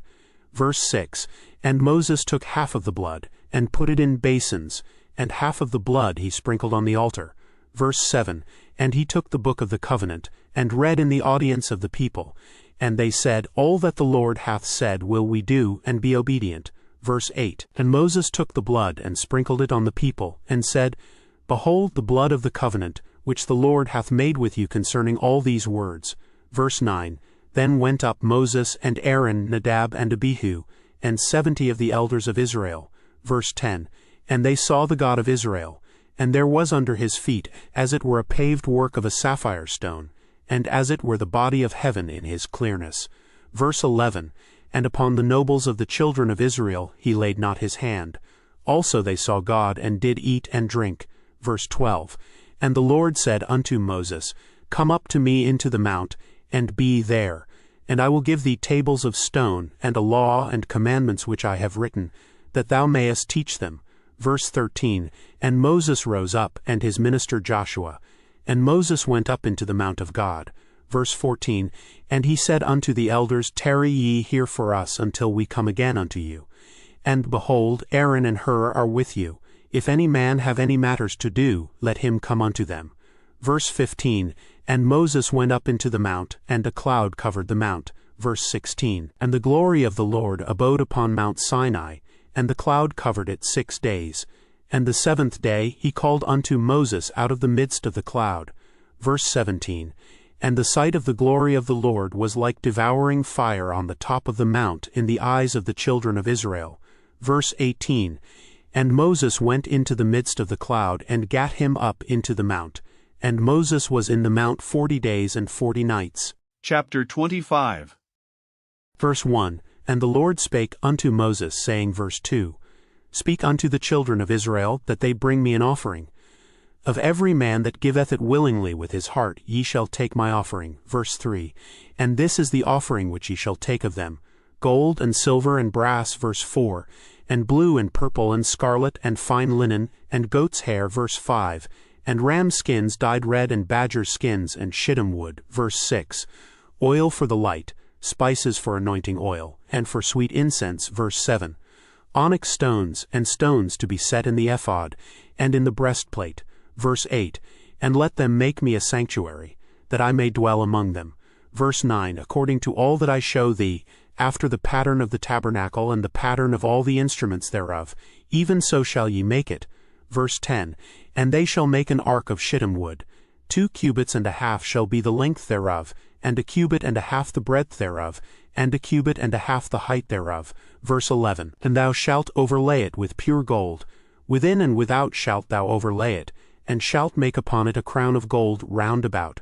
Verse 12, And thou shalt cast 4 rings of gold for it, and put them in the 4 corners thereof, and 2 rings shall be in the one side of it, and 2 rings in the other side of it. Verse 13, And thou shalt make staves of shittim wood, and overlay them with gold.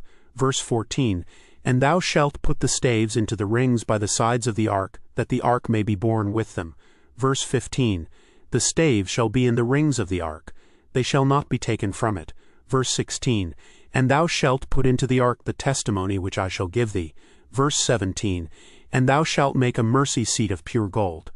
2 cubits and a half shall be the length thereof, and 1 cubit and a half the breadth thereof. Verse 18, And thou shalt make 2 cherubims of gold. Of beaten work shalt thou make them in the 2 ends of the mercy seat. Verse 19, And make 1 cherub on the one end, and the other cherub on the other end. Even of the mercy seat shall ye make the cherubims on the 2 ends thereof. Verse 20, And the cherubims shall stretch forth their wings on high, covering the mercy seat with their wings, and their faces shall look one to another. Toward the mercy seat shall the faces of the cherubims be. Verse 21, And thou shalt put the mercy seat above upon the ark, and in the ark thou shalt put the testimony that I shall give thee. Verse 22, And there I will meet with thee, and I will commune with thee from above the mercy seat, from between the 2 cherubims which are upon the ark of the testimony, of all things which I will give thee in commandment unto the children of Israel. Verse 23, Thou shalt also make a table of shittim wood. 2 cubits shall be the length thereof, and 1 cubit the breadth thereof, and 1 cubit and a half the height thereof.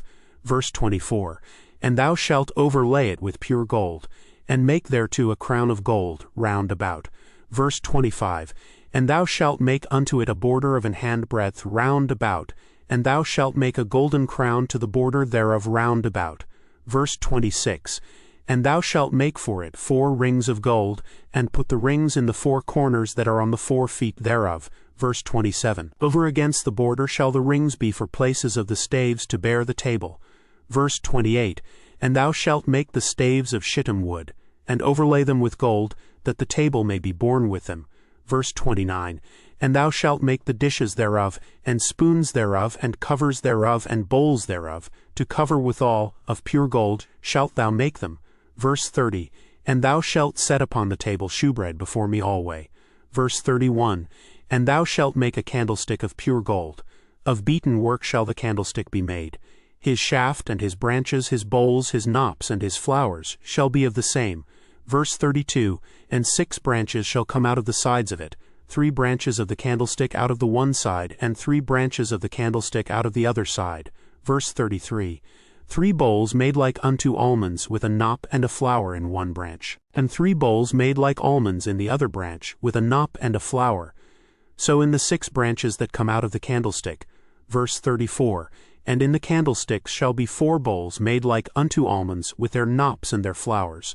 Verse 35, And there shall be a knop under 2 branches of the same, and a knop under 2 branches of the same, and a knop under 2 branches of the same, according to the 6 branches that proceed out of the candlestick. Verse 36, Their knops and their branches shall be of the same, all it shall be one beaten work of pure gold. Verse 37, And thou shalt make the 7 lamps thereof, and they shall light the lamps thereof, that they may give light over against it. Verse 38, And the tongs thereof and the snuff dishes thereof shall be of pure gold. Verse 39, Of a talent of pure gold shall he make it with all these vessels. Verse 40, And look that thou make them after their pattern which was showed thee in the mount. Chapter 26. Verse 1, Moreover thou shalt make the tabernacle with 10 curtains of fine twined linen, and blue and purple and scarlet. With cherubims of cunning work shalt thou make them. Verse 2, The length of 1 curtain shall be 28 cubits, and the breadth of 1 curtain 4 cubits, and every one of the curtains shall have 1 measure. Verse 3, The 5 curtains shall be coupled together one to another, and other 5 curtains shall be coupled one to another. Verse 4, And thou shalt make loops of blue upon the edge of the 1 curtain from the selvage in the coupling, And likewise shalt thou make in the uttermost edge of another curtain in the coupling of the second. Verse 5. 50 loops shalt thou make in the one curtain, and 50 loops shalt thou make in the edge of the curtain that is in the coupling of the second, that the loops may take hold one of another. Verse 6. And thou shalt make 50 taches of gold, and couple the curtains together with the taches, and it shall be one tabernacle. Verse 7.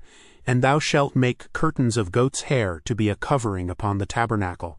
11 curtains shalt thou make. Verse 8. The length of one curtain shall be 30 cubits, and the breadth of one curtain 4 cubits, and the 11 curtains shall be all of one measure. Verse 9. And thou shalt couple 5 curtains by themselves, and 6 curtains by themselves, and shalt double the 6th curtain in the forefront of the tabernacle. Verse 10. And thou shalt make 50 loops on the edge of the one curtain that is outmost in the coupling, and 50 loops in the edge of the curtain which coupleth the second. Verse 11. And thou shalt make 50 taches of brass, and put the taches into the loops, and couple the tent together, that it may be one. Verse 12. And the remnant that remaineth of the curtains of the tent, the half curtain that remaineth, shall hang over the backside of the tabernacle. Verse 13. And a cubit on the one side, and a cubit on the other side of that which remaineth in the length of the curtains of the tent. It shall hang over the sides of the tabernacle on this side and on that side to cover it. Verse 14. And thou shalt make a covering for the tent of ram's skins dyed red, and a covering above of badger's skins. Verse 15. And thou shalt make boards for the tabernacle of shittim wood standing up. Verse 16. 10 cubits shall be the length of a board, and a cubit and a half shall be the breadth of one board. Verse 17. 2 tenons shall there be in one board, set in order one against another. Thus shalt thou make for all the boards of the tabernacle. Verse 18. And thou shalt make the boards for the tabernacle, 20 boards on the south side southward. Verse 19. And thou shalt make 40 sockets of silver under the 20 boards, 2 sockets under one board for his 2 tenons, and 2 sockets under another board for his 2 tenons. Verse 20. And for the second side of the tabernacle on the north side, there shall be 20 boards. Verse 21. And there 40 sockets of silver, 2 sockets under one board, and 2 sockets under another board. Verse 22. And for the sides of the tabernacle westward thou shalt make 6 boards. Verse 23. And 2 boards shalt thou make for the corners of the tabernacle in the 2 sides. Verse 24. And they shall be coupled together beneath, and they shall be coupled together above the head of it unto one ring. Thus shall it be for them both. They shall be for the 2 corners. Verse 25. And they shall be 8 boards and their sockets of silver, 16 sockets, 2 sockets under one board and 2 sockets under another board. Verse 26. And thou shalt make bars of shittim wood, 5 for the boards of the one side of the tabernacle. Verse 27. And 5 bars for the boards of the other side of the tabernacle, and 5 bars for the boards of the side of the tabernacle, for the 2 sides westward. Verse 28. And the middle bar in the midst of the boards shall reach from end to end. Verse 29. And thou shalt overlay the boards with gold, and make their rings of gold for places for the bars. And thou shalt overlay the bars with gold. Verse 30. And thou shalt rear up the tabernacle according to the fashion thereof which was showed thee in the mount. Verse 31. And thou shalt make a veil of blue and purple and scarlet and fine twined linen of cunning work. With cherubims shall it be made. Verse 32. And thou shalt hang it upon 4 pillars of shittim wood overlaid with gold. Their hooks shall be of gold upon the 4 sockets of silver. Verse 33. And thou shalt hang up the veil under the taches, that thou mayest bring in thither within the veil the ark of the testimony. And the veil shall divide unto you between the holy place and the most holy. Verse 34. And thou shalt put the mercy seat upon the ark of the testimony in the most holy place. Verse 35. And thou shalt set the table without the veil, and the candlestick over against the table on the side of the tabernacle toward the south. And thou shalt put the table on the north side. Verse 36. And thou shalt make an hanging for the door of the tent, of blue and purple and scarlet, and fine twined linen, wrought with needlework. Verse 37. And thou shalt make for the hanging 5 pillars of shittim wood, and overlay them with gold, and their hooks shall be of gold. And thou shalt cast 5 sockets of brass for them. Chapter 27. Verse 1. And thou shalt make an altar of shittim wood, 5 cubits long and 5 cubits broad. The altar shall be 80, and the height thereof shall be 3 cubits. Verse 2, And thou shalt make the horns of it upon the 4 corners thereof. His horns shall be of the same, and thou shalt overlay it with brass. Verse 3, And thou shalt make his pans to receive his ashes, and his shovels, and his basins, and his flesh hooks, and his fire pans. All the vessels thereof thou shalt make of brass. Verse 4, And thou shalt make for it a grate of network of brass. And upon the net shalt thou make 4 brasen rings in the 4 corners thereof. Verse 5, And thou shalt put it under the compass of the altar beneath, that the net may be even to the midst of the altar. Verse 6, And thou shalt make staves for the altar, staves of shittim wood, and overlay them with brass. Verse 7, And the staves shall be put into the rings, and the staves shall be upon the 2 sides of the altar to bear it. Verse 8, Hollow with boards shalt thou make it, as it was showed thee in the mount, so shall they make it. Verse 9, And thou shalt make the court of the tabernacle. For the south side southward there shall be hangings for the court of fine twined linen of 100 cubits long for one side. Verse 10, And the 20 pillars thereof and their 20 sockets shall be of brass. The hooks of the pillars and their fillets shall be of silver. Verse 11, And likewise for the north side in length there shall be hangings of 100 cubits long, and his 20 pillars and their 20 sockets of brass, the hooks of the pillars and their fillets of silver. Verse 12, And for the breadth of the court on the west side shall be hangings of 50 cubits, their pillars 10, and their sockets 10.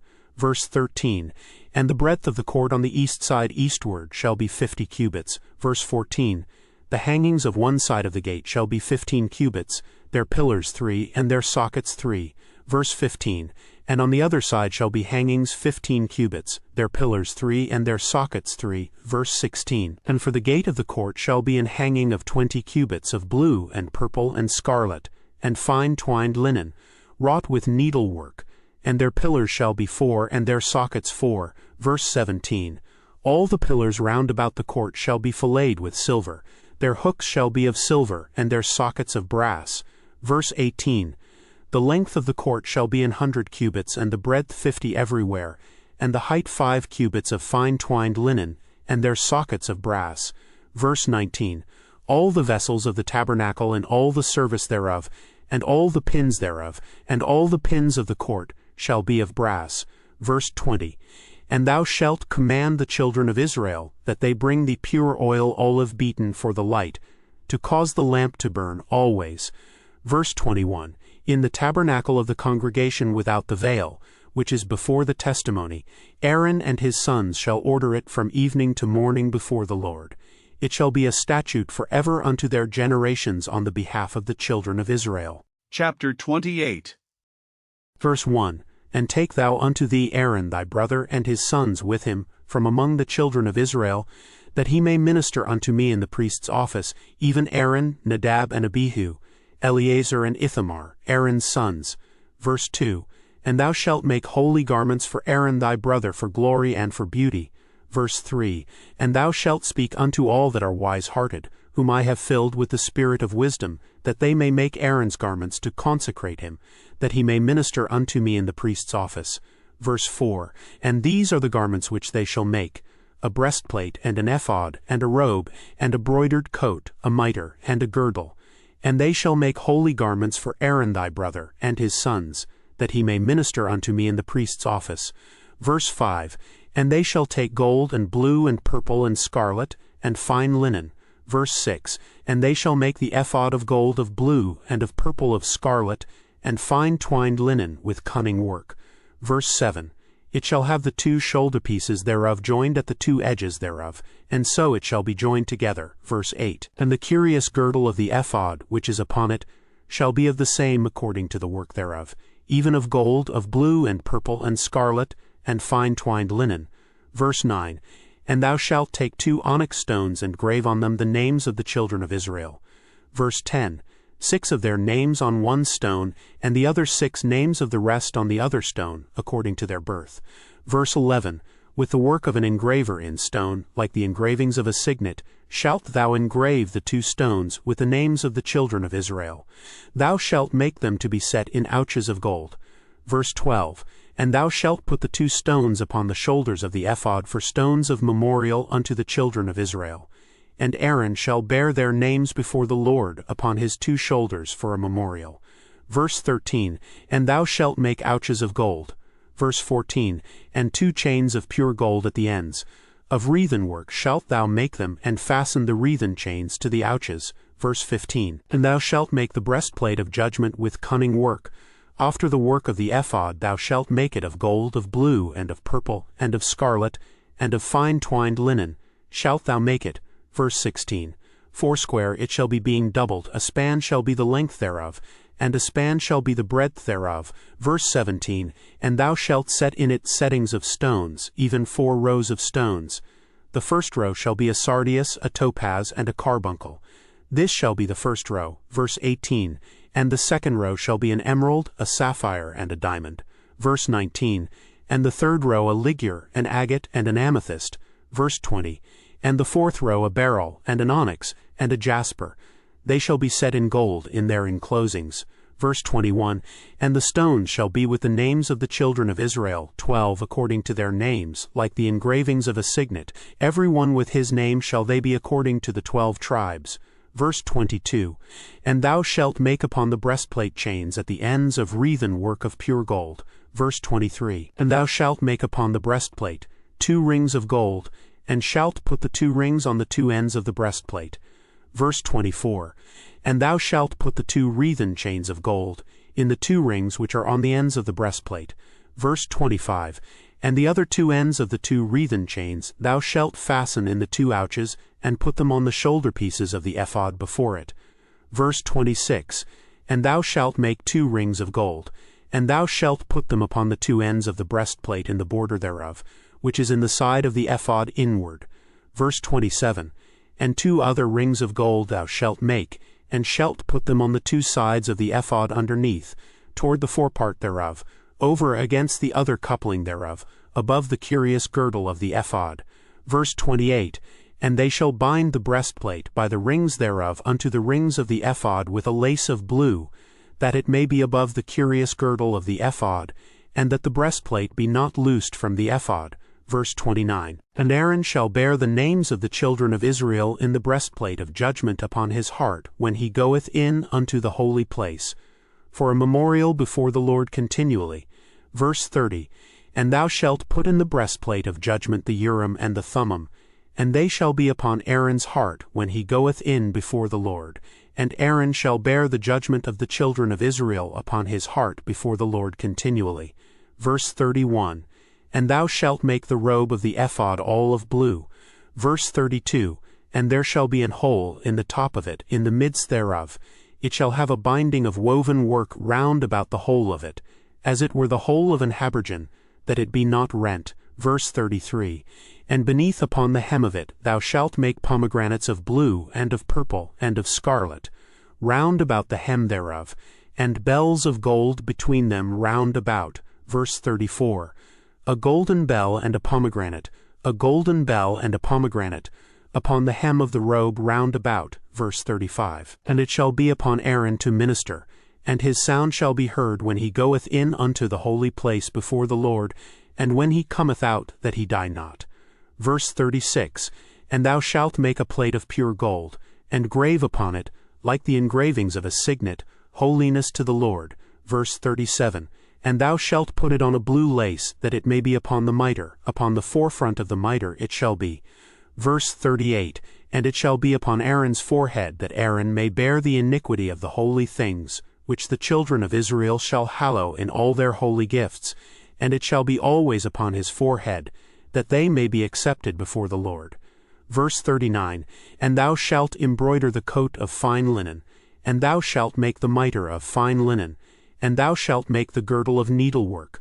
Verse 40, and for Aaron's sons thou shalt make coats, and thou shalt make for them girdles, and bonnets shalt thou make for them, for glory and for beauty. Verse 41, and thou shalt put them upon Aaron thy brother, and his sons with him, and shalt anoint them, and consecrate them, and sanctify them, that they may minister unto me in the priest's office.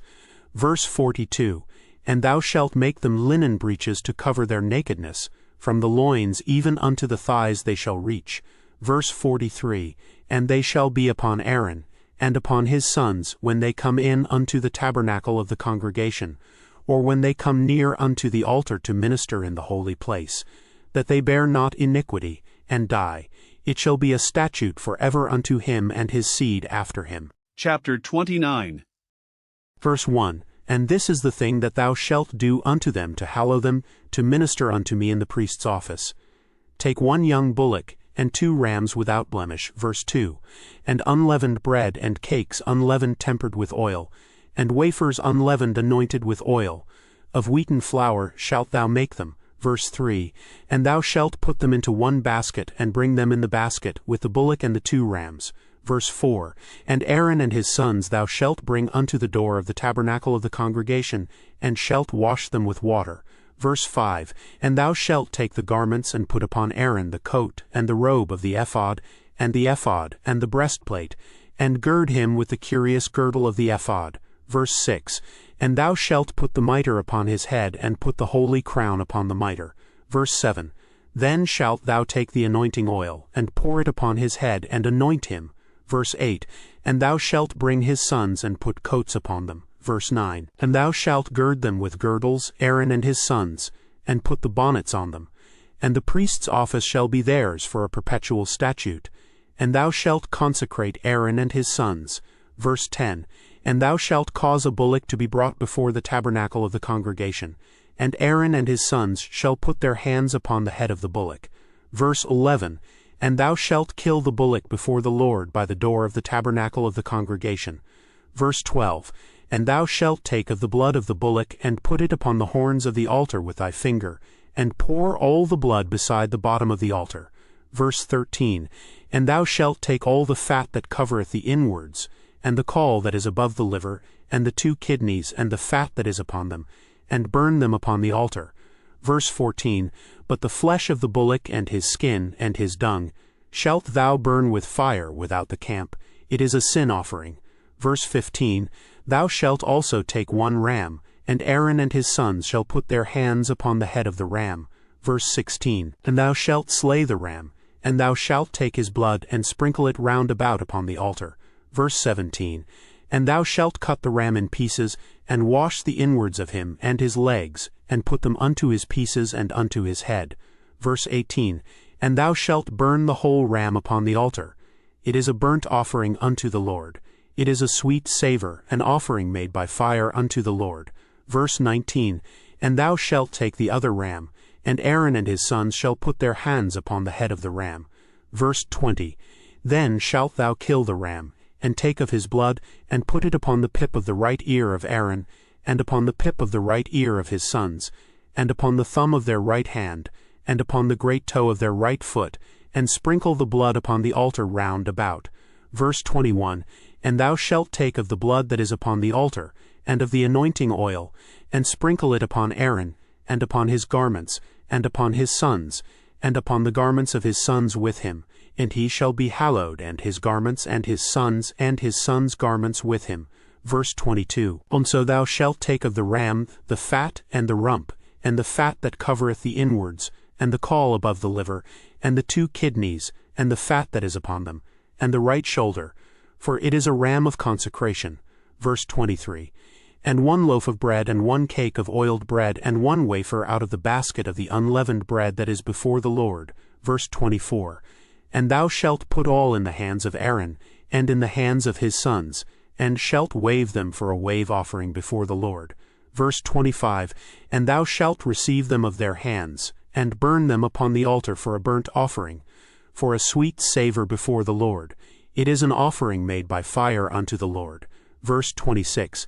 And thou shalt take the breast of the ram of Aaron's consecration, and wave it for a wave offering before the Lord, and it shall be thy part. Verse 27. And thou shalt sanctify the breast of the wave offering, and the shoulder of the heave offering, which is waved and which is heaved up, of the ram of the consecration, even of that which is for Aaron, and of that which is for his sons. Verse 28. And it shall be Aaron's and his sons by a statute forever from the children of Israel. For it is an heave offering, and it shall be an heave offering from the children of Israel of the sacrifice of their peace offerings, even their heave offering unto the Lord. Verse 29. And the holy garments of Aaron shall be his sons after him, to be anointed therein, and to be consecrated in them. Verse 30, And that son that is priest in his stead shall put them on 7 days, when he cometh into the tabernacle of the congregation, to minister in the holy place. Verse 31, And thou shalt take the ram of the consecration, and seethe his flesh in the holy place. Verse 32, And Aaron and his sons shall eat the flesh of the ram, and the bread that is in the basket by the door of the tabernacle of the congregation. Verse 33, And they shall eat those things wherewith the atonement was made, to consecrate and to sanctify them. But a stranger shall not eat thereof, because they are holy. Verse 34, And if aught of the flesh of the consecrations or of the bread remain unto the morning, then thou shalt burn the remainder with fire. It shall not be eaten, because it is holy. Verse 35, And thus shalt thou do unto Aaron and to his sons, according to all things which I have commanded thee. 7 days shalt thou consecrate them. Verse 36, And thou shalt offer every day a bullock for a sin offering for atonement. And thou shalt cleanse the altar when thou hast made an atonement for it, and thou shalt anoint it to sanctify it. Verse 37, 7 days thou shalt make an atonement for the altar, and sanctify it, and it shall be an altar most holy. Whatsoever toucheth the altar shall be holy. Verse 38, Now this is that which thou shalt offer upon the altar, 2 lambs of the first year day by day continually. Verse 39, The one lamb thou shalt offer in the morning, and the other lamb thou shalt offer at even. Verse 40, And with the one lamb 1/10 deal of flour mingled with the 4th part of an hin of beaten oil, and the 4th part of an hin of wine, for a drink offering. Verse 41, And the other lamb thou shalt offer at even, and shalt do thereto according to the meat offering of the morning, and according to the drink offering thereof, for a sweet savour, an offering made by fire unto the Lord. Verse 42, This shall be a continual burnt offering throughout your generations at the door of the tabernacle of the congregation before the Lord, where I will meet you to speak there unto thee. Verse 43, And there I will meet with the children of Israel, and the tabernacle shall be sanctified by my glory. Verse 44, And I will sanctify the tabernacle of the congregation and the altar. I will sanctify also both Aaron and his sons, to minister to me in the priest's office. Verse 45, And I will dwell among the children of Israel, and will be their God. Verse 46, And they shall know that I am the Lord their God, that brought them forth out of the land of Egypt, that I may dwell among them. I am the Lord their God. Chapter 30. Verse 1, And thou shalt make an altar to burn incense upon. Of shittim wood shalt thou make it. Verse 2, A cubit shall be the length thereof, and a cubit the breadth thereof. 80 shall it be, and 2 cubits shall be the height thereof. The horns thereof shall be of the same. Verse 3, And thou shalt overlay it with pure gold, the top thereof and the sides thereof round about, and the horns thereof. And thou shalt make unto it a crown of gold round about. Verse 4, And 2 golden rings shalt thou make to it under the crown of it, by the 2 corners thereof. Upon the 2 sides of it shalt thou make it, and they shall be for places for the staves to bear it withal. Verse 5, And thou shalt make the staves of shittim wood, and overlay them with gold. Verse 6, And thou shalt put it before the veil that is by the ark of the testimony, before the mercy seat that is over the testimony, where I will meet with thee. Verse 7, And Aaron shall burn thereon sweet incense every morning. When he dresseth the lamps, he shall burn incense upon it. Verse 8, And when Aaron lighteth the lamps at even, he shall burn incense upon it, a perpetual incense before the Lord throughout your generations. Verse 9, Ye shall offer no strange incense thereon, nor burnt sacrifice, nor meat offering. Neither shall ye pour drink offering thereon. Verse 10, And Aaron shall make an atonement upon the horns of it once in a year with the blood of the sin offering of atonements. Once in the year shall he make atonement upon it throughout your generations. It is most holy unto the Lord. Verse 11, And the Lord spake unto Moses, saying, verse 12, When thou talkest the sum of the children of Israel after their number, then shall they give every man a ransom for his soul unto the Lord, when thou numberest them, that there be no plague among them, when thou numberest them. Verse 13, This they shall give, every one that passeth among them that are numbered, 1/2 shekel after the shekel of the sanctuary. A shekel is 20 gerahs smiley face, and half shekel shall be the offering of the Lord. Verse 14. Every one that passeth among them that are numbered from 20 years old and above shall give an offering unto the Lord. Verse 15. The rich shall not give more, and the poor shall not give less than half a shekel when they give an offering unto the Lord to make an atonement for your souls. Verse 16. And thou shalt take the atonement money of the children of Israel, and shalt appoint it for the service of the tabernacle of the congregation, that it may be a memorial unto the children of Israel before the Lord, to make an atonement for your souls. Verse 17. And the Lord spake unto Moses, saying, verse 18, Thou shalt also make a laver of brass, and his foot also of brass, to wash withal. And thou shalt put it between the tabernacle of the congregation and the altar, and thou shalt put water therein. Verse 19. For Aaron and his sons shall wash their hands and their feet thereat. Verse 20. When they go into the tabernacle of the congregation, they shall wash with water, that they die not, or when they come near to the altar to minister, to burn offering made by fire unto the Lord. Verse 21. So they shall wash their hands and their feet, that they die not. And it shall be a statute forever to them, even to him and to his seed throughout their generations. Verse 22. Moreover the Lord spake unto Moses, saying, verse 23, Take thou also unto thee principal spices, of pure myrrh 500 shekels, and of sweet cinnamon half so much, even 250 shekels, and of sweet calamus 250 shekels. Verse 24. And of cassia 500 shekels, after the shekel of the sanctuary, and of oil olive and hin. Verse 25. And thou shalt make it an oil of holy ointment, an ointment compound after the art of the apothecary. It shall be an holy anointing oil. Verse 26. And thou shalt anoint the tabernacle of the congregation therewith, and the ark of the testimony. Verse 27. And the table and all his vessels, and the candlestick and his vessels, and the altar of incense. Verse 28. And the altar of burnt offering with all his vessels, and the laver and his foot. Verse 29. And thou shalt sanctify them, that they may be most holy. Whatsoever toucheth them shall be holy. Verse 30. And thou shalt anoint Aaron and his sons, and consecrate them, that they may minister unto me in the priest's office. Verse 31. And thou shalt speak unto the children of Israel, saying, This shall be an holy anointing oil unto me throughout your generations. Verse 32. Upon man's flesh shall it not be poured, neither shall ye make any other like it, after the composition of it. It is holy, and it shall be holy unto you. Verse 33. Whosoever compoundeth any like it, or whosoever putteth any of it upon a stranger, shall even be cut off from his people. Verse 34.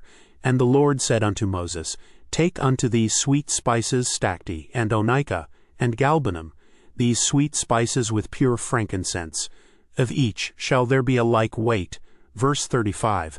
And thou shalt make it a perfume, a confection after the art of the apothecary, tempered together, pure and holy. Verse 36. And thou shalt beat some of it very small, and put of it before the testimony in the tabernacle of the congregation, where I will meet with thee. It shall be unto you most holy. Verse 37. And as for the perfume which thou shalt make, ye shall not make to yourselves according to the composition thereof. It shall be unto thee holy for the Lord. Verse 38. Whosoever shall make like unto that, to smell thereto, shall even be cut off from his people. Chapter 31. Verse 1. And the Lord spake unto Moses, saying, verse 2, See, I have called by name Bezaleel the son of Uri, the son of Hur, of the tribe of Judah. Verse 3. And I have filled him with the Spirit of God in wisdom and in understanding, and in knowledge, and in all manner of workmanship. Verse 4. To devise cunning works, to work in gold, and in silver, and in brass. Verse 5. And in cutting of stones, to set them, and in carving of timber, to work in all manner of workmanship. Verse 6. And I, behold, I have given with him Aholiab, the son of Ahisamach, of the tribe of Dan. And in the hearts of all that are wise-hearted I have put wisdom, that they may make all that I have commanded thee. Verse 7. The tabernacle of the congregation, and the ark of the testimony, and the mercy seat that is thereupon, and all the furniture of the tabernacle. Verse 8. And the table and his furniture, and the pure candlestick with all his furniture, and the altar of incense, verse 9, and the altar of burnt offering with all his furniture, and the laver and his foot, verse 10, and the cloths of service, and the holy garments for Aaron the priest, and the garments of his sons, to minister in the priest's office, verse 11, and the anointing oil, and sweet incense for the holy place. According to all that I have commanded thee shall they do. Verse 12, and the Lord spake unto Moses, saying, verse 13, Speak thou also unto the children of Israel, saying, Verily my Sabbaths ye shall keep, for it is a sign between me and you throughout your generations, that ye may know that I am the Lord that doth sanctify you. Verse 14, Ye shall keep the Sabbath therefore, for it is holy unto you. Every one that defileth it shall surely be put to death. For whosoever doth any work therein, that soul shall be cut off from among his people. Verse 15, 6 days may work be done, but in the 7th is the Sabbath of rest, holy to the Lord. Whosoever doth any work in the Sabbath day, he shall surely be put to death. Verse 16, Wherefore the children of Israel shall keep the Sabbath, to observe the Sabbath throughout their generations, for a perpetual covenant. Verse 17, It is a sign between me and the children of Israel forever. For in 6 days the Lord made heaven and earth, and on the 7th day he rested, and was refreshed. Verse 18, And he gave unto Moses, when he had made an end of communing with him upon Mount Sinai, 2 tables of testimony, tables of stone, written with the finger of God. Chapter 32. Verse 1, And when the people saw that Moses delayed to come down out of the mount, the people gathered themselves together unto Aaron, and said unto him, Up, make us gods which shall go before us. For as for this Moses, the man that brought us up out of the land of Egypt, we wot not what is become of him.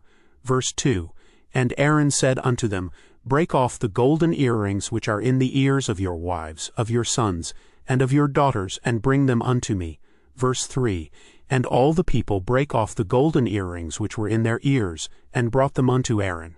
Verse 4, And he received them at their hand, and fashioned it with a graving tool, after he had made it a molten calf.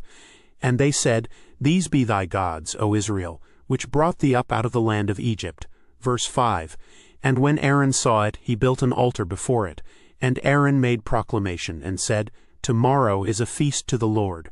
Verse 6, And they rose up early on the morrow, and offered burnt offerings, and brought peace offerings. And the people sat down to eat and to drink, and rose up to play.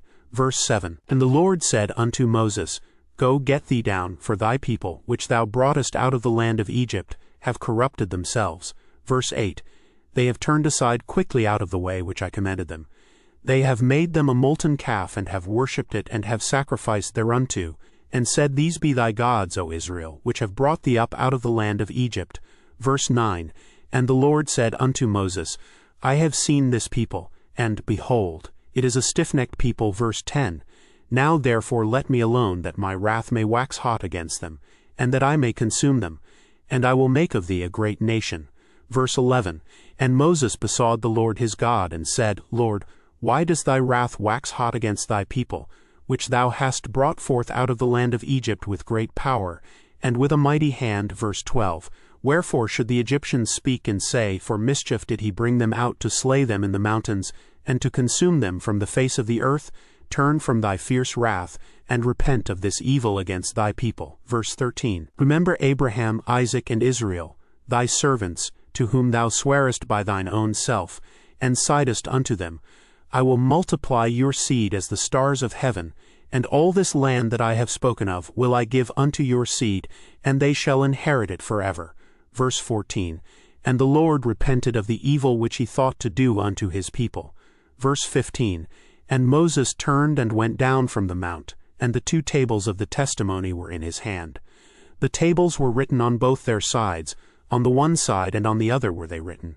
Verse 16, And the tables were the work of God, and the writing was the writing of God, graven upon the tables. Verse 17, And when Joshua heard the noise of the people as they shouted, he said unto Moses, There is a noise of war in the camp. Verse 18, And he said, It is not the voice of them that shout for mastery, neither is it the voice of them that cry for being overcome, but the noise of them that sing do I hear. Verse 19, And it came to pass, as soon as he came nigh unto the camp, that he saw the calf and the dancing, And Moses' anger waxed hot, and he cast the tables out of his hands, and brake them beneath the mount. Verse 20. And he took the calf which they had made, and burnt it in the fire, and ground it to powder, and strawed it upon the water, and made the children of Israel drink of it. Verse 21. And Moses said unto Aaron, What did this people unto thee, that thou hast brought so great a sin upon them? Verse 22. And Aaron said, Let not the anger of my Lord wax hot. Thou knowest the people, that they are set on mischief. Verse 23. For they said unto me, Make us gods, which shall go before us. For as for this Moses, the man that brought us up out of the land of Egypt, we wot not what is become of him. Verse 24. And I said unto them, Whosoever hath any gold, let them break it off. So they gave it me. Then I cast it into the fire, and there came out this calf. Verse 25. And when Moses saw that the people were naked, for Aaron had made them naked unto their shame among their enemies, smiley face. Verse 26. Then Moses stood in the gate of the camp, and said, Who is on the Lord's side? Let him come unto me. And all the sons of Levi gathered themselves together unto him. Verse 27. And he said unto them, Thus saith the Lord God of Israel, Put every man his sword by his side, and go in and out from gate to gate throughout the camp, and slay every man his brother, and every man his companion, and every man his neighbor. Verse 28. And the children of Levi did according to the word of Moses. And there fell of the people that day about 3,000 men. Verse 29. For Moses had said, Consecrate yourselves today to the Lord, even every man upon his son and upon his brother, that he may bestow upon you a blessing this day. Verse 30. And it came to pass on the morrow that Moses said unto the people, Ye have sinned a great sin, and now I will go up unto the Lord. Peradventure I shall make an atonement for your sin. Verse 31. And Moses returned unto the Lord, and said, O this people have sinned a great sin, and have made them gods of gold. Verse 32. Yet now, if thou wilt forgive their sin, and if not, blot me, I pray thee, out of thy book which thou hast written. Verse 33. And the Lord said unto Moses, Whosoever hath sinned against me, him will I blot out of my book. Verse 34. Therefore, now go, lead the people unto the place of which I have spoken unto thee. Behold, mine angel shall go before thee. Nevertheless, in the day when I visit, I will visit their sin upon them. Verse 35. And the Lord plagued the people, because they made the calf which Aaron made. Chapter 33. Verse 1. And the Lord said unto Moses, Depart and go up hence, thou and the people which thou hast brought up out of the land of Egypt, unto the land which I swear unto Abraham, to Isaac, and to Jacob, saying, Unto thy seed will I give it. Verse 2. And I will send an angel before thee, and I will drive out the Canaanite, the Amorite, and the Hittite, and the Perizzite, the Hivite, and the Jebusite.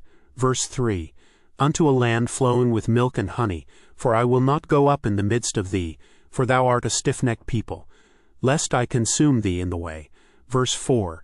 And when the people heard these evil tidings, they mourned, and no man did put on him his ornaments. Verse 5. For the Lord had said unto Moses, Say unto the children of Israel, Ye are a stiff-necked people.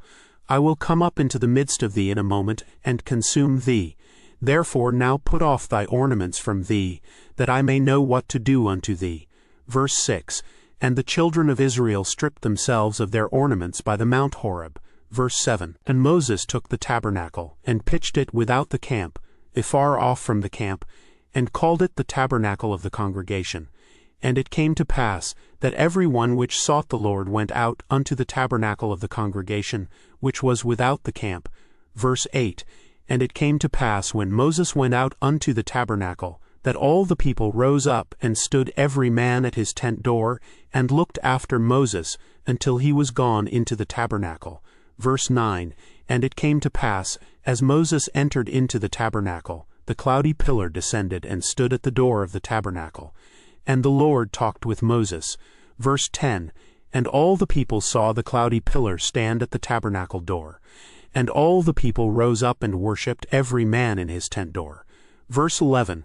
And the Lord spake unto Moses face to face, as a man speaketh unto his friend. And he turned again into the camp. But his servant Joshua the son of Nun, a young man, departed not out of the tabernacle. Verse 12. And Moses said unto the Lord, See, thou sayest unto me, Bring up this people. And thou hast not let me know whom thou wilt send with me. Yet thou hast said, I know thee by name, and thou hast also found grace in my sight. Verse 13. Now therefore I pray thee, if I have found grace in thy sight, show me now thy way, that I may know thee, that I may find grace in thy sight, and consider that this nation is thy people. Verse 14. And he said, My presence shall go with thee, and I will give thee rest. Verse 15. And he said unto him, If thy presence go not with me, carry us not up hence. Verse 16. For wherein shall it be known here that I and thy people have found grace in thy sight? Is it not in that thou goest with us? So shall we be separated, I and thy people, from all the people that are upon the face of the earth. Verse 17. And the Lord said unto Moses, I will do this thing also that thou hast spoken.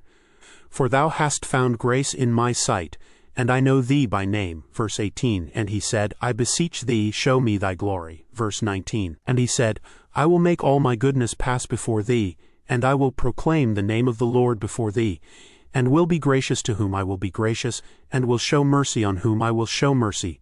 Verse 20. And he said, Thou canst not see my face, for there shall no man see me and live. Verse 21. And the Lord said, Behold, there is a place by me, and thou shalt stand upon a rock. Verse 22. And it shall come to pass, while my glory passeth by, that I will put thee in a cleft of the rock, and will cover thee with my hand while I pass by. Verse 23. And I will take away mine hand, and thou shalt see my back parts, but my face shall not be seen. Chapter 34. Verse 1. And the Lord said unto Moses, Hew thee 2 tables of stone like unto the first, and I will write upon these tables the words that were in the first tables, which thou brackest. Verse 2. And be ready in the morning, and come up in the morning unto Mount Sinai, and present thyself there to me in the top of the mount. Verse 3. And no man shall come up with thee, neither let any man be seen throughout all the mount, neither let the flocks nor herds feed before that mount. Verse 4. And he hewed 2 tables of stone like unto the first, and Moses rose up early in the morning and went up unto Mount Sinai as the Lord had commanded him, and took in his hand the 2 tables of stone. Verse 5. And the Lord descended in the cloud, and stood with him there, and proclaimed the name of the Lord. Verse 6. And the Lord passed by before him, and proclaimed, the Lord God, merciful and gracious, long-suffering, and abundant in goodness and truth. Verse 7. Keeping mercy for thousands, forgiving iniquity and transgression and sin, and that will by no means clear the guilty, visiting the iniquity of the fathers upon the children and upon the children's children, unto the 3rd and to the 4th generation. Verse 8. And Moses made haste and bowed his head toward the earth and worshipped. Verse 9. And he said, If now I have found grace in thy sight, O Lord, let my Lord, I pray thee, go among us, for it is a stiff-necked people, and pardon our iniquity and our sin, and take us for thine inheritance. Verse 10. And he said, Behold, I make a covenant. Before all thy people I will do marvels, such as have not been done in all the earth, nor in any nation. And all the people among which thou art shall see the work of the Lord. For it is a terrible thing that I will do with thee. Verse 11. Observe thou that which I command thee this day. Behold, I drive out before thee the Amorite, and the Canaanite, and the Hittite, and the Perizzite, and the Hivite, and the Jebusite. Verse 12. Take heed to thyself, lest thou make a covenant with the inhabitants of the land whither thou goest, lest it be for a snare in the midst of thee. Verse 13. But ye shall destroy their altars, break their images, and cut down their groves. Verse 14. For thou shalt worship no other God, for the Lord, whose name is jealous, is a jealous God. Verse 15.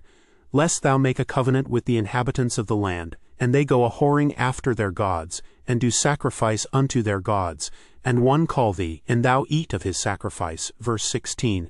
And thou take of their daughters unto thy sons, and their daughters go a-whoring after their gods, and make thy sons go a-whoring after their gods.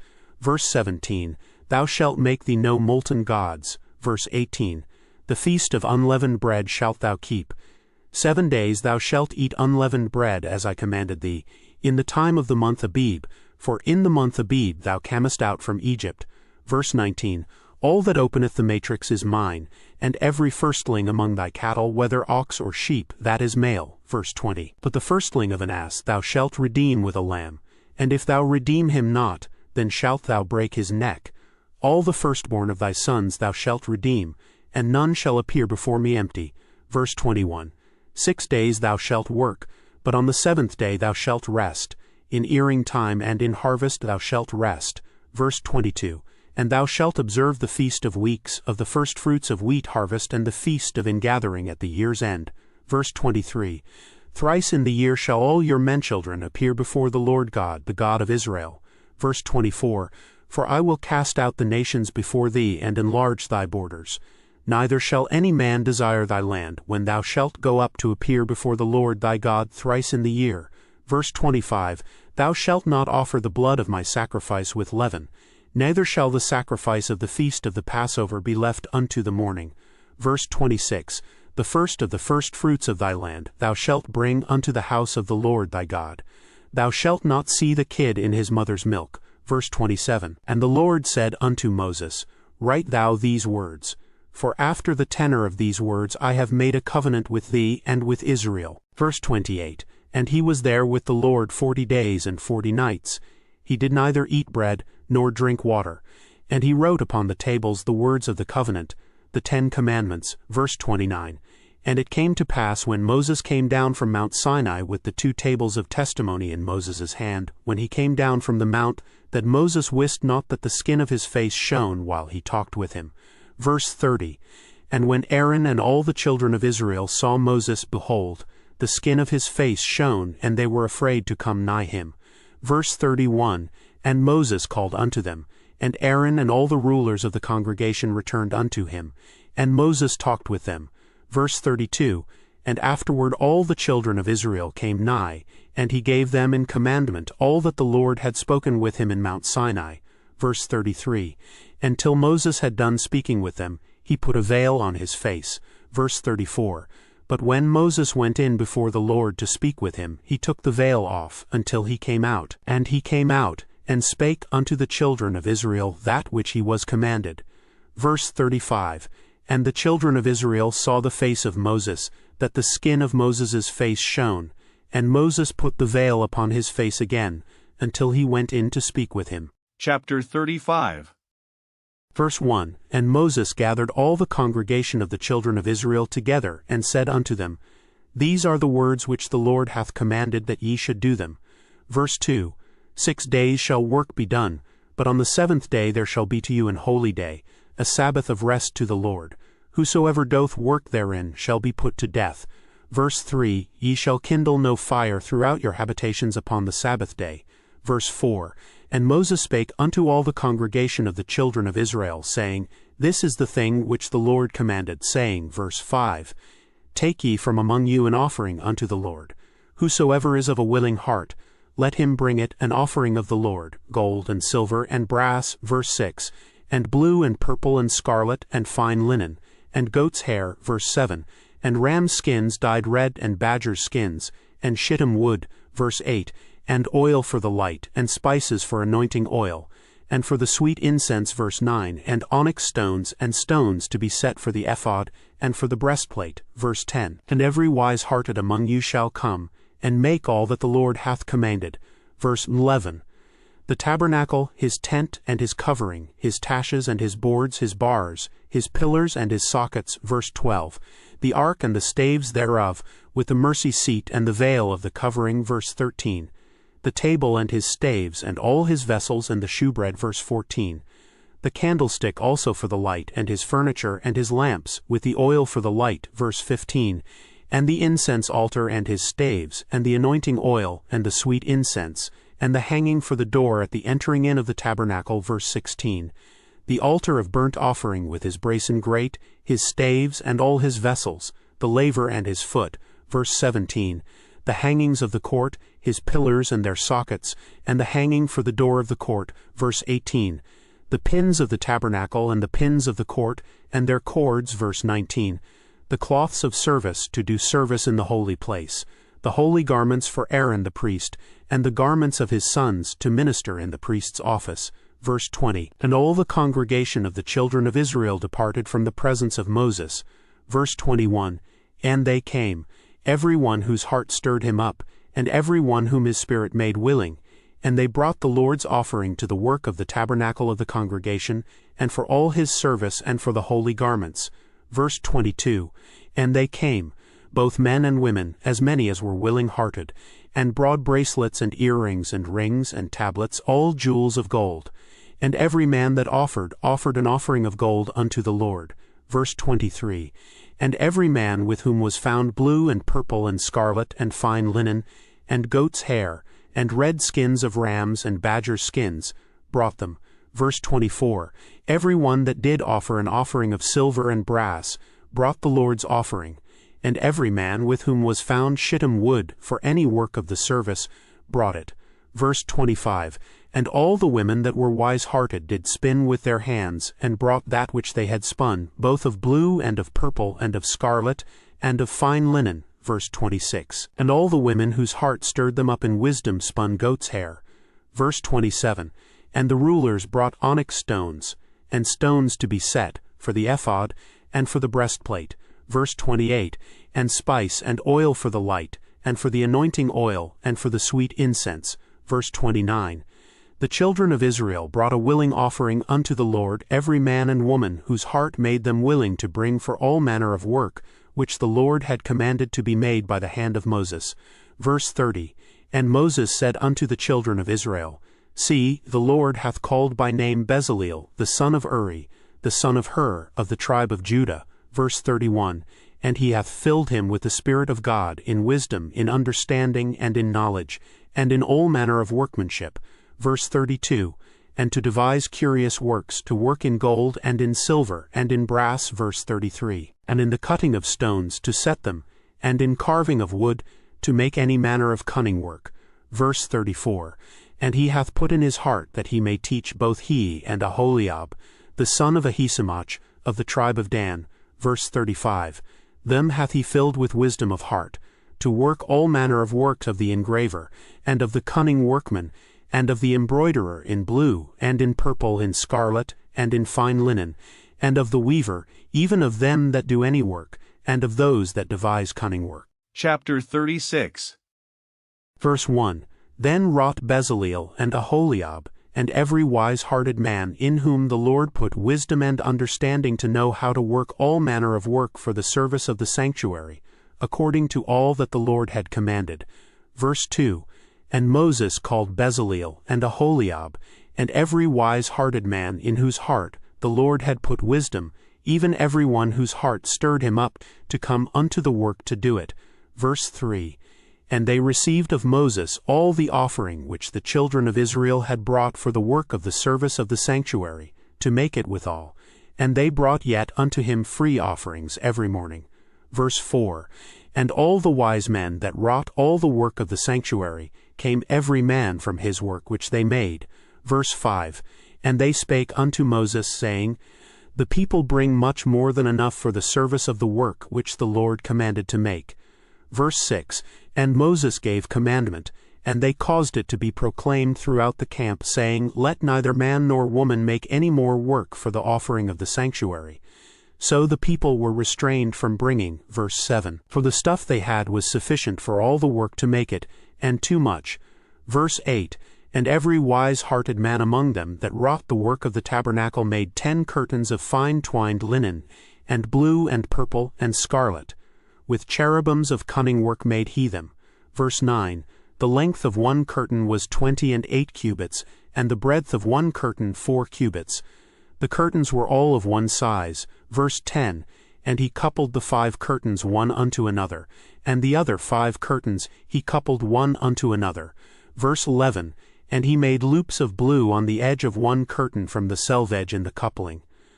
Likewise he made in the uttermost side of another curtain in the coupling of the second. Verse 12, 50 loops made he in one curtain, and 50 loops made he in the edge of the curtain which was in the coupling of the second.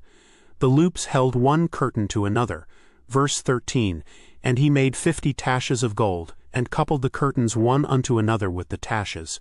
So it became one tabernacle. Verse 14, And he made curtains of goat's hair for the tent over the tabernacle. 11 curtains he made them. Verse 15, The length of one curtain was 30 cubits, and 4 cubits was the breadth of one curtain. The 11 curtains were of one size. Verse 16, And he coupled 5 curtains by themselves, and 6 curtains by themselves. Verse 17, And he made 50 loops upon the uttermost edge of the curtain in the coupling, and 50 loops made he upon the edge of the curtain which coupled the second. Verse 18, And he made 50 taches of brass to couple the tent together, that it might be one. Verse 19, And he made a covering for the tent of ram skins dyed red, and a covering of badger skins above that. Verse 20, And he made boards for the tabernacle of shittim wood, standing up. Verse 21, The length of a board was 10 cubits, and the breadth of a board 1 cubit and a half. Verse 22, One board had 2 tenons equally distant one from another. Thus did he make for all the boards of the tabernacle. Verse 23, And he made boards for the tabernacle, 20 boards for the south side southward. Verse 24, And 40 sockets of silver he made under the 20 boards, 2 sockets under one board for his 2 tenons, and 2 sockets under another board for his 2 tenons.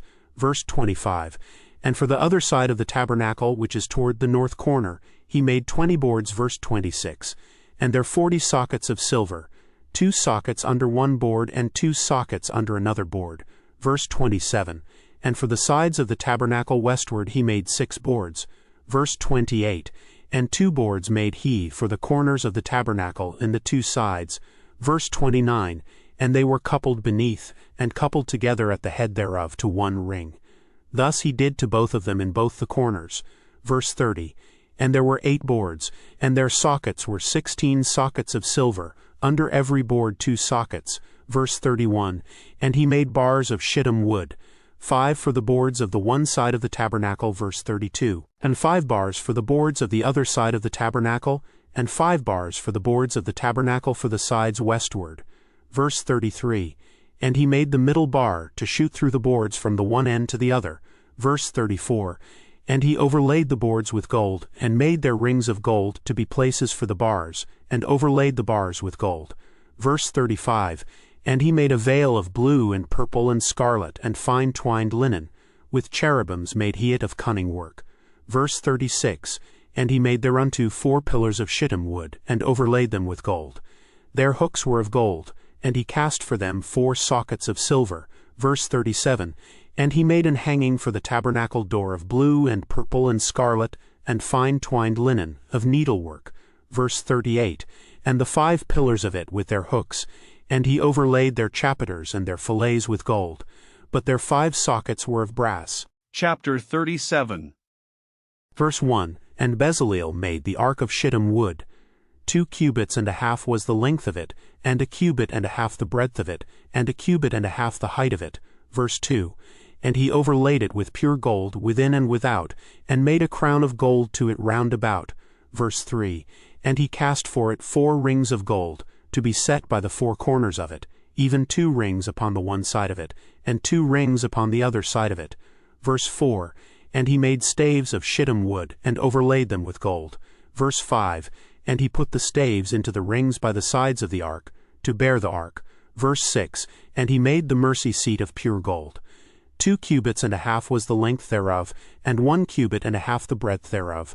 Verse 7, And he made 2 cherubims of gold, beaten out of one piece made he them, on the 2 ends of the mercy seat. Verse 8, 1 cherub on the end on this side, and another cherub on the other end on that side.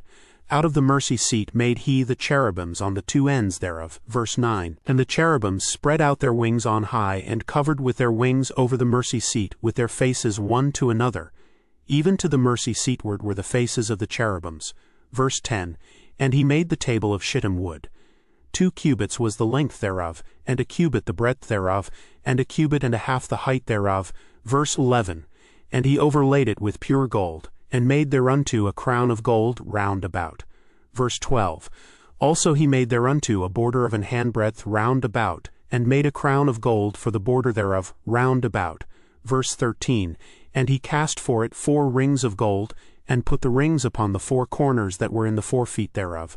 Verse 14, Over against the border were the rings, the places for the staves to bear the table. Verse 15, And he made the staves of shittim wood, and overlaid them with gold, to bear the table. Verse 16, And he made the vessels which were upon the table, his dishes, and his spoons, and his bowls, and his covers to cover withal, of pure gold.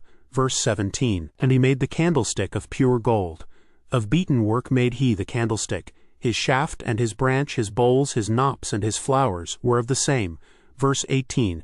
And 6 branches going out of the sides thereof, 3 branches of the candlestick out of the one side thereof, and 3 branches of the candlestick out of the other side thereof. Verse 19. 3 bowls made after the fashion of almonds in one branch, a knop and a flower, and 3 bowls made like almonds in another branch, a knop and a flower. So throughout the 6 branches going out of the candlestick. Verse 20. And in the candlestick were 4 bowls made like almonds, his knops and his flowers. Verse 21. And a knop under 2 branches of the same, and a knop under 2 branches of the same, and a knop under 2 branches of the same according to the 6 branches going out of it. Verse 22. Their knops and their branches were of the same. All of it was one beaten work of pure gold. Verse 23. And he made his 7 lamps, and his snuffers, and his snuffdishes of pure gold. Verse 24. Of a talent of pure gold made he it, and all the vessels thereof. Verse 25. And he made the incense altar of shittim wood. The length of it was a cubit, and the breadth of it a cubit. It was foursquare, and 2 cubits was the height of it. The horns thereof were of the same. Verse 26. And he overlaid it with pure gold, both the top of it, and the sides thereof round about, and the horns of it. Also he made unto it a crown of gold round about. Verse 27. And he made 2 rings of gold for it under the crown thereof, by the 2 corners of it, upon the 2 sides thereof, to be places for the staves to bear it withal. Verse 28. And he made the staves of shittim wood, and overlaid them with gold. Verse 29. And he made the holy anointing oil, and the pure incense of sweet spices, according to the work of the apothecary. Chapter 38. Verse 1. And he made the altar of burnt offering of shittim wood. 5 cubits was the length thereof, and 5 cubits the breadth thereof. It was foursquare, and 3 cubits the height thereof. Verse 2. And he made the horns thereof on the 4 corners of it. The horns thereof were of the same, and he overlaid it with brass. Verse 3. And he made all the vessels of the altar, the pots and the shovels, and the basins, and the flesh hooks, and the fire pans. All the vessels thereof made he of brass. Verse 4. And he made for the altar a brasen grate of network under the compass thereof beneath unto the midst of it. Verse 5. And he cast 4 rings for the 4 ends of the grate of brass, to be places for the staves. Verse 6. And he made the staves of shittim wood, and overlaid them with brass. Verse 7. And he put the staves into the rings on the sides of the altar, to bear it withal. He made the altar hollow with boards. Verse 8. And he made the laver of brass, and the foot of it of brass, of the looking glasses of the women assembling, which assembled at the door of the tabernacle of the congregation. Verse 9. And he made the court. On the south side southward the hangings of the court were of fine twined linen, 100 cubits. Verse 10. Their pillars were 20, and their brasen sockets 20. The hooks of the pillars and their fillets were of silver. Verse 11. And for the north side the hangings were 100 cubits. Their pillars were 20, and their sockets of brass 20. The hooks of the pillars and their fillets of silver. Verse 12. And for the west side were hangings of 50 cubits, their pillars 10, and their sockets 10. The hooks of the pillars and their fillets of silver. Verse 13. And for the east side eastward 50 cubits. Verse 14. The hangings of the one side of the gate were 15 cubits, their pillars 3 and their sockets 3. Verse 15. And for the other side of the court gate on this hand and that hand were hangings of 15 cubits, their pillars 3 and their sockets 3. Verse 16. All the hangings of the court round about were of fine twined linen. Verse 17. And the sockets for the pillars were of brass, the hooks of the pillars and their fillets of silver, and the overlaying of their chapiters of silver. And all the pillars of the court were filleted with silver. Verse 18. And the hanging for the gate of the court was needlework of blue and purple and scarlet and fine twined linen, and 20 cubits was the length, and the height in the breadth was 5 cubits, answerable to the hangings of the court. Verse 19. And their pillars were 4, and their sockets of brass 4, their hooks of silver, and the overlaying of their chapiters and their fillets of silver. Verse 20. And all the pins of the tabernacle and of the court round about were of brass. Verse 21. This is the sum of the tabernacle, even of the tabernacle of testimony, as it was counted, according to the commandment of Moses, for the service of the Levites by the hand of Ithamar, son to Aaron the priest. Verse 22. And Bezaleel the son of Uri, the son of Hur of the tribe of Judah, made all that the Lord commanded Moses. Verse 23. And with him was Aholiab, son of Ahisamach, of the tribe of Dan, an engraver, and a cunning workman, and an embroiderer in blue, and in purple, and in scarlet, and fine linen. Verse 24. All the gold that was occupied for the work in all the work of the holy place, even the gold of the offering, was 29 talents and 730 shekels, after the shekel of the sanctuary. Verse 25. And the silver of them that were numbered of the congregation was 100 talents, and 1,760 shekels, after the shekel of the sanctuary. Verse 26. A bekah for every man, that is, half a shekel, after the shekel of the sanctuary, for every one that went to be numbered from 20 years old and upward, for 600,000 and 3,550 men. Verse 27. And of the 100 talents of silver were cast the sockets of the sanctuary, and the sockets of the veil, in 100 sockets of the 100 talents, a talent for a socket. Verse 28. And of the 1,775 shekels, he made hooks for the pillars, and overlaid their chapiters, and filleted them. Verse 29. And the brass of the offering was 70 talents and 2,400 shekels. Verse 30. And therewith he made the sockets to the door of the tabernacle of the congregation, and the brasen altar and the brasen grate for it, and all the vessels of the altar. Verse 31. And the sockets of the court round about, and the sockets of the court gate, and all the pins of the tabernacle, and all the pins of the court round about. Chapter 39. Verse 1. And of the blue and purple and scarlet they made cloths of service to do service in the holy place, and made the holy garments for Aaron, as the Lord commanded Moses. Verse 2. And he made the ephod of gold, blue and purple and scarlet, and fine twined linen. Verse 3.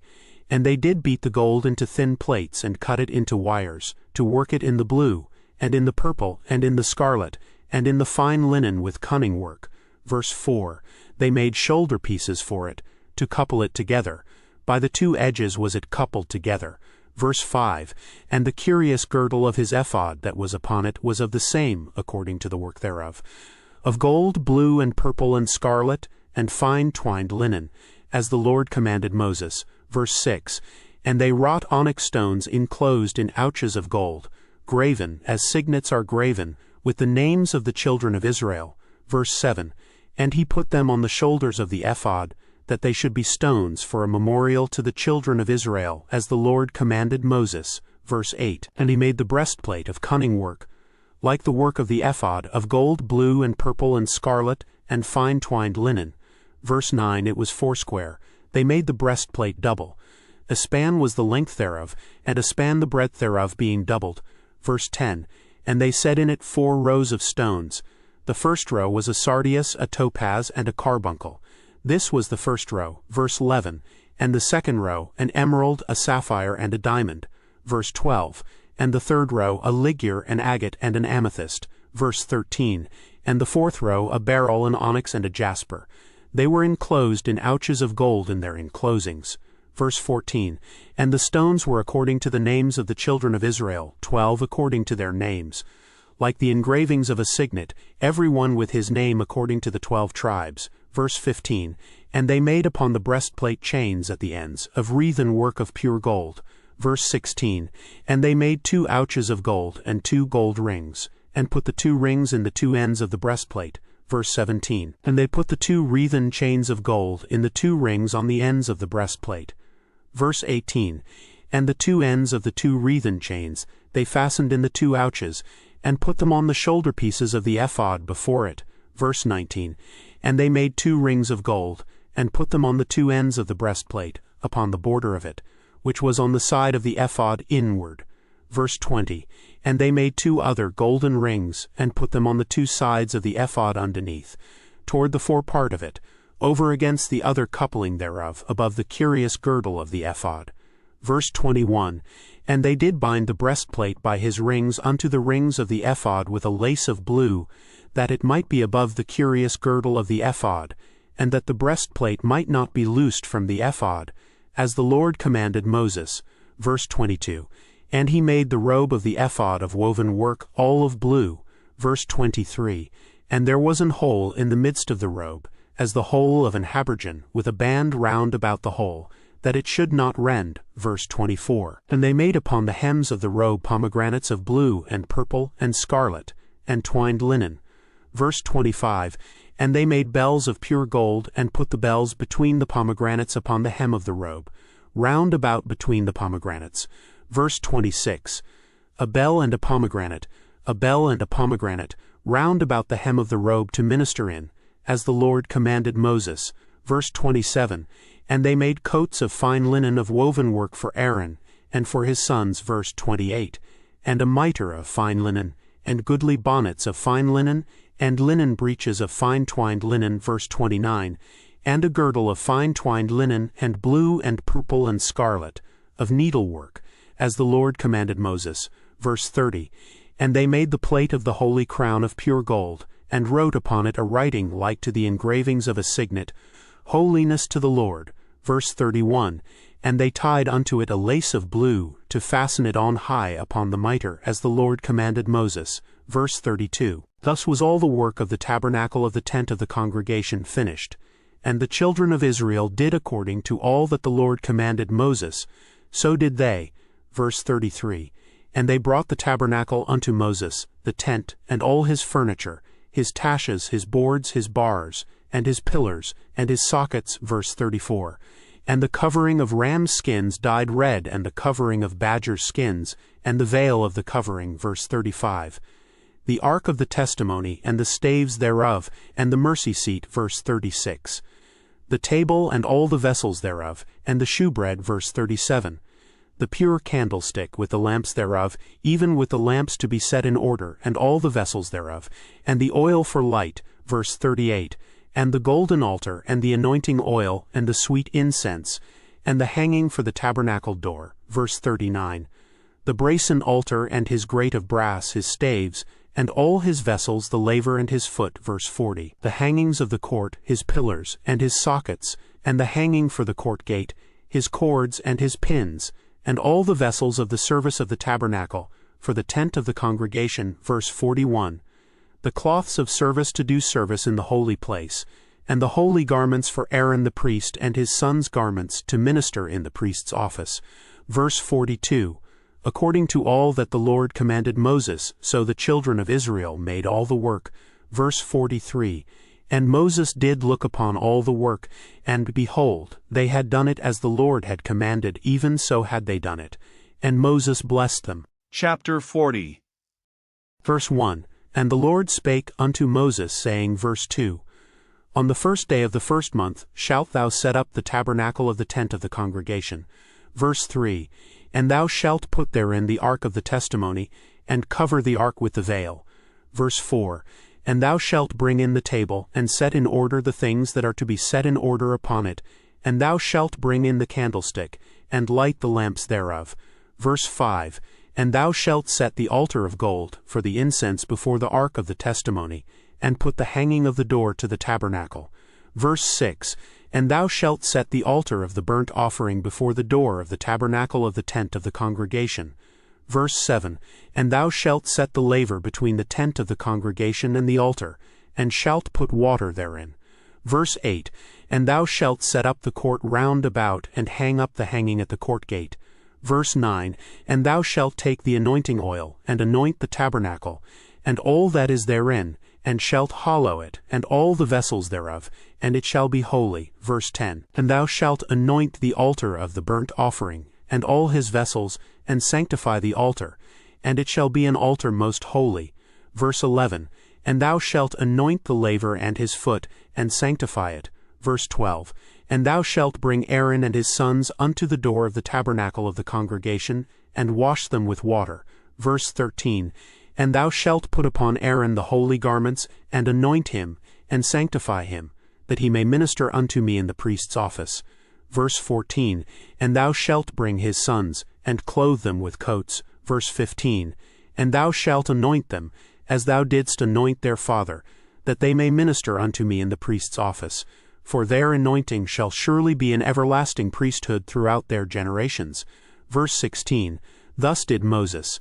According to all that the Lord commanded him, so did he. Verse 17, And it came to pass in the 1st month in the 2nd year, on the 1st day of the month, that the tabernacle was reared up. Verse 18, And Moses reared up the tabernacle, and fastened his sockets, and set up the boards thereof, and put in the bars thereof, and reared up his pillars. Verse 19, And he spread abroad the tent over the tabernacle, and put the covering of the tent above upon it, as the Lord commanded Moses. Verse 20, And he took and put the testimony into the ark, and set the staves on the ark, and put the mercy seat above upon the ark. Verse 21, And he brought the ark into the tabernacle, and set up the veil of the covering, and covered the ark of the testimony, as the Lord commanded Moses.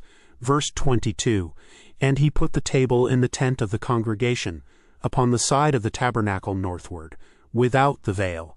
Verse 23, And he set the bread in order upon it before the Lord, as the Lord had commanded Moses. Verse 24, And he put the candlestick in the tent of the congregation, over against the table, on the side of the tabernacle southward.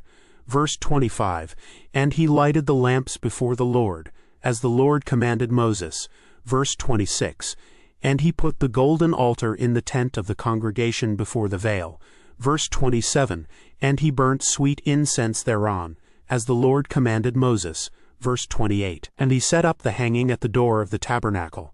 Verse 29, And he put the altar of burnt offering by the door of the tabernacle of the tent of the congregation, and offered upon it the burnt offering and the meat offering, as the Lord commanded Moses. Verse 30, And he set the laver between the tent of the congregation and the altar, and put water there to wash withal. Verse 31, And Moses and Aaron and his sons washed their hands and their feet thereat. Verse 32, When they went into the tent of the congregation, and when they came near unto the altar, they washed, as the Lord commanded Moses. Verse 33, And he reared up the court round about the tabernacle and the altar, and set up the hanging of the court gate. So Moses finished the work. Verse 34, Then a cloud covered the tent of the congregation, and the glory of the Lord filled the tabernacle.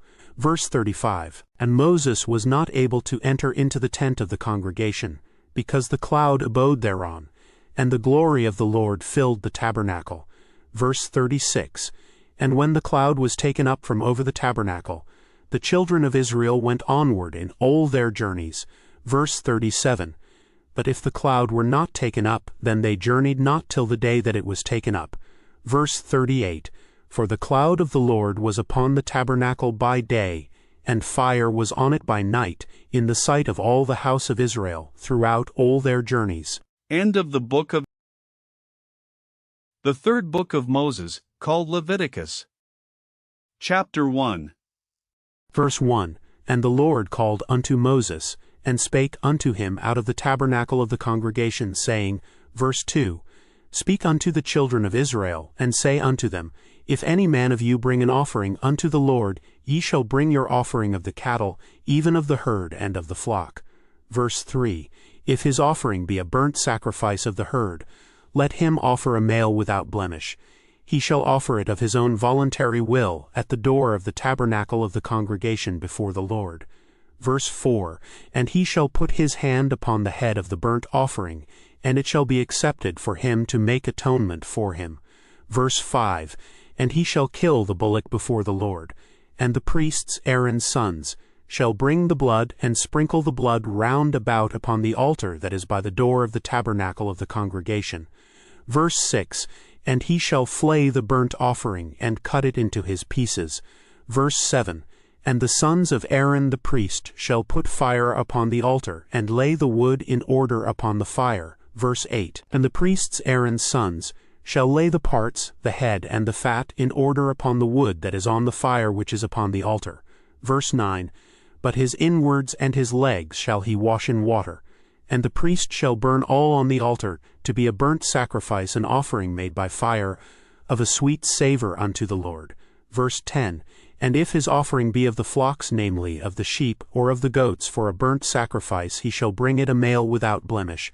Verse 11, And he shall kill it on the side of the altar northward before the Lord, and the priests Aaron's sons shall sprinkle his blood round about upon the altar. Verse 12, And he shall cut it into his pieces with his head and his fat, and the priest shall lay them in order on the wood that is on the fire which is upon the altar. Verse 13, But he shall wash the inwards and the legs with water, and the priest shall bring it all, and burn it upon the altar. It is a burnt sacrifice, an offering made by fire, of a sweet savor unto the Lord. Verse 14, And if the burnt sacrifice for his offering to the Lord be of fowls, then he shall bring his offering of turtle-doves, or of young pigeons. Verse 15, And the priest shall bring it unto the altar, and wring off his head, and burn it on the altar, and the blood thereof shall be wrung out at the side of the altar. Verse 16, And he shall pluck away his crop with his feathers, and cast it beside the altar on the east part, by the place of the ashes. Verse 17, And he shall cleave it with the wings thereof, but shall not divide it asunder. And the priest shall burn it upon the altar, upon the wood that is upon the fire.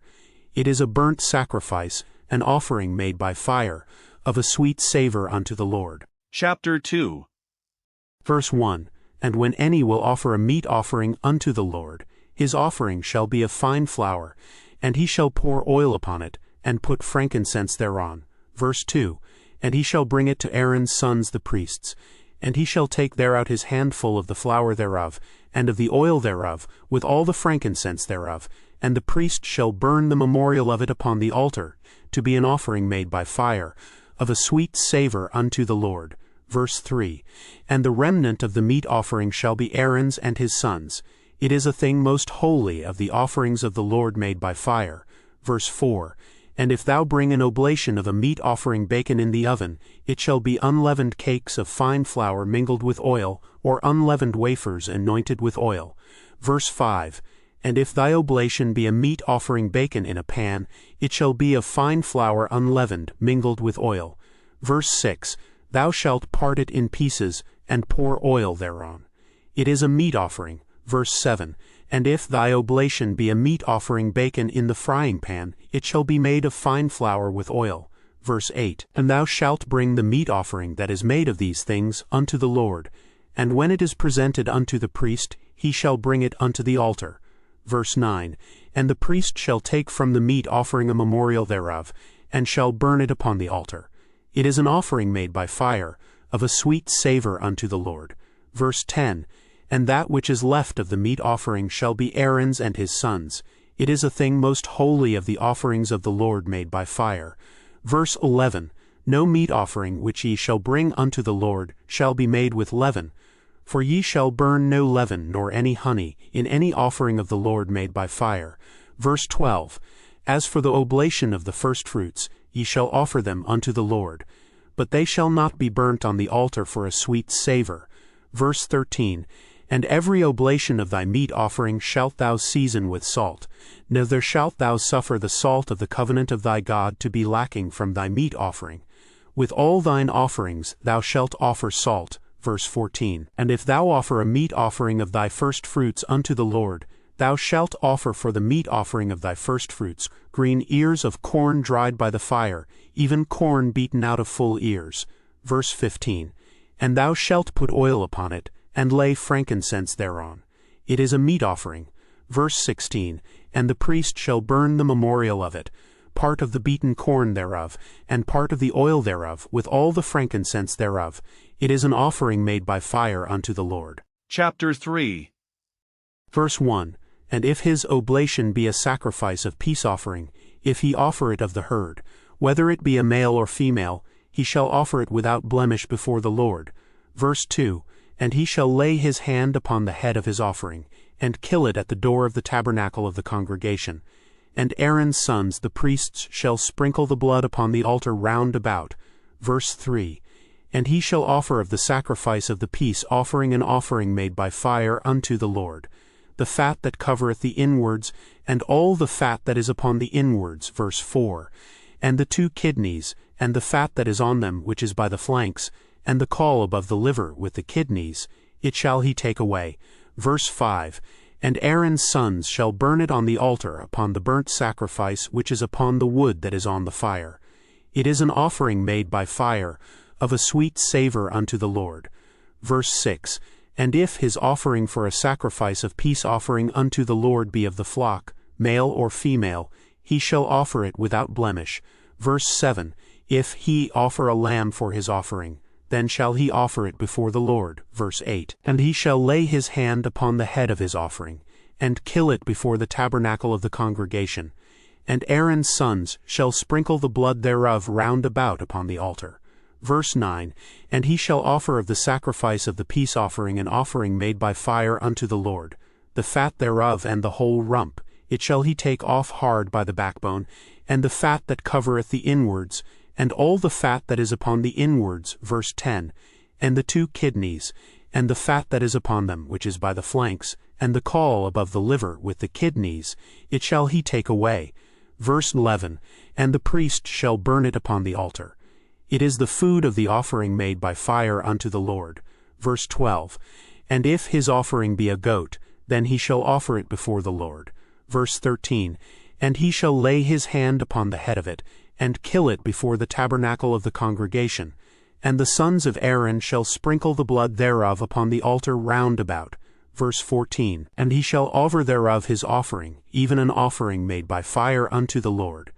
The fat that covereth the inwards, and all the fat that is upon the inwards. Verse 15, And the 2 kidneys, and the fat that is upon them, which is by the flanks, and the caul above the liver with the kidneys, it shall he take away. Verse 16, And the priest shall burn them upon the altar. It is the food of the offering made by fire for a sweet savor. All the fat is the Lord's. Verse 17, It shall be a perpetual statute for your generations throughout all your dwellings, that ye eat neither fat nor blood. Chapter 4.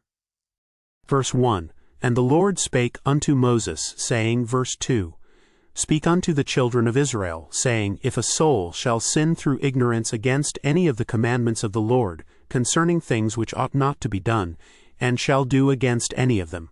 Verse 3, If the priest that is anointed do sin according to the sin of the people, then let him bring for his sin which he hath sinned, a young bullock without blemish unto the Lord for a sin offering. Verse 4, And he shall bring the bullock unto the door of the tabernacle of the congregation before the Lord, and shall lay his hand upon the bullock's head, and kill the bullock before the Lord. Verse 5, And the priest that is anointed shall take of the bullock's blood, and bring it to the tabernacle of the congregation. Verse 6, And the priest shall dip his finger in the blood, and sprinkle of the blood 7 times before the Lord, before the veil of the sanctuary. Verse 7, And the priest shall put some of the blood upon the horns of the altar of sweet incense before the Lord, which is in the tabernacle of the congregation, and shall bore all the blood of the bullock at the bottom of the altar of the burnt offering, which is at the door of the tabernacle of the congregation. Verse 8, And he shall take off from it all the fat of the bullock for the sin offering, the fat that covereth the inwards, and all the fat that is upon the inwards. Verse 9, And the 2 kidneys, and the fat that is upon them, which is by the flanks, and the caul above the liver with the kidneys, it shall he take away. Verse 10, As it was taken off from the bullock of the sacrifice of peace offerings, and the priest shall burn them upon the altar of the burnt offering. Verse 11, And the skin of the bullock, and all his flesh, with his head and with his legs, and his inwards, and his dung. Verse 12, Even the whole bullock shall he carry forth without the camp unto a clean place where the ashes are poured out, and burn him on the wood with fire. Where the ashes are poured out shall he be burnt. Verse 13, And if the whole congregation of Israel sin through ignorance, and the thing be hid from the eyes of the assembly, and they have done somewhat against any of the commandments of the Lord concerning things which should not be done, and are guilty. Verse 14, When the sin which they have sinned against it is known, then the congregation shall offer a young bullock for the sin, and bring him before the tabernacle of the congregation. Verse 15, And the elders of the congregation shall lay their hands upon the head of the bullock before the Lord, and the bullock shall be killed before the Lord. Verse 16, And the priest that is anointed shall bring of the bullock's blood to the tabernacle of the congregation. Verse 17, And the priest shall dip his finger in some of the blood, and sprinkle it 7 times before the Lord, even before the veil. Verse 18, And he shall put some of the blood upon the horns of the altar which is before the Lord, that is in the tabernacle of the congregation, and shall pour out all the blood at the bottom of the altar of the burnt offering, which is at the door of the tabernacle of the congregation. Verse 19, and he shall take all his fat from him, and burn it upon the altar.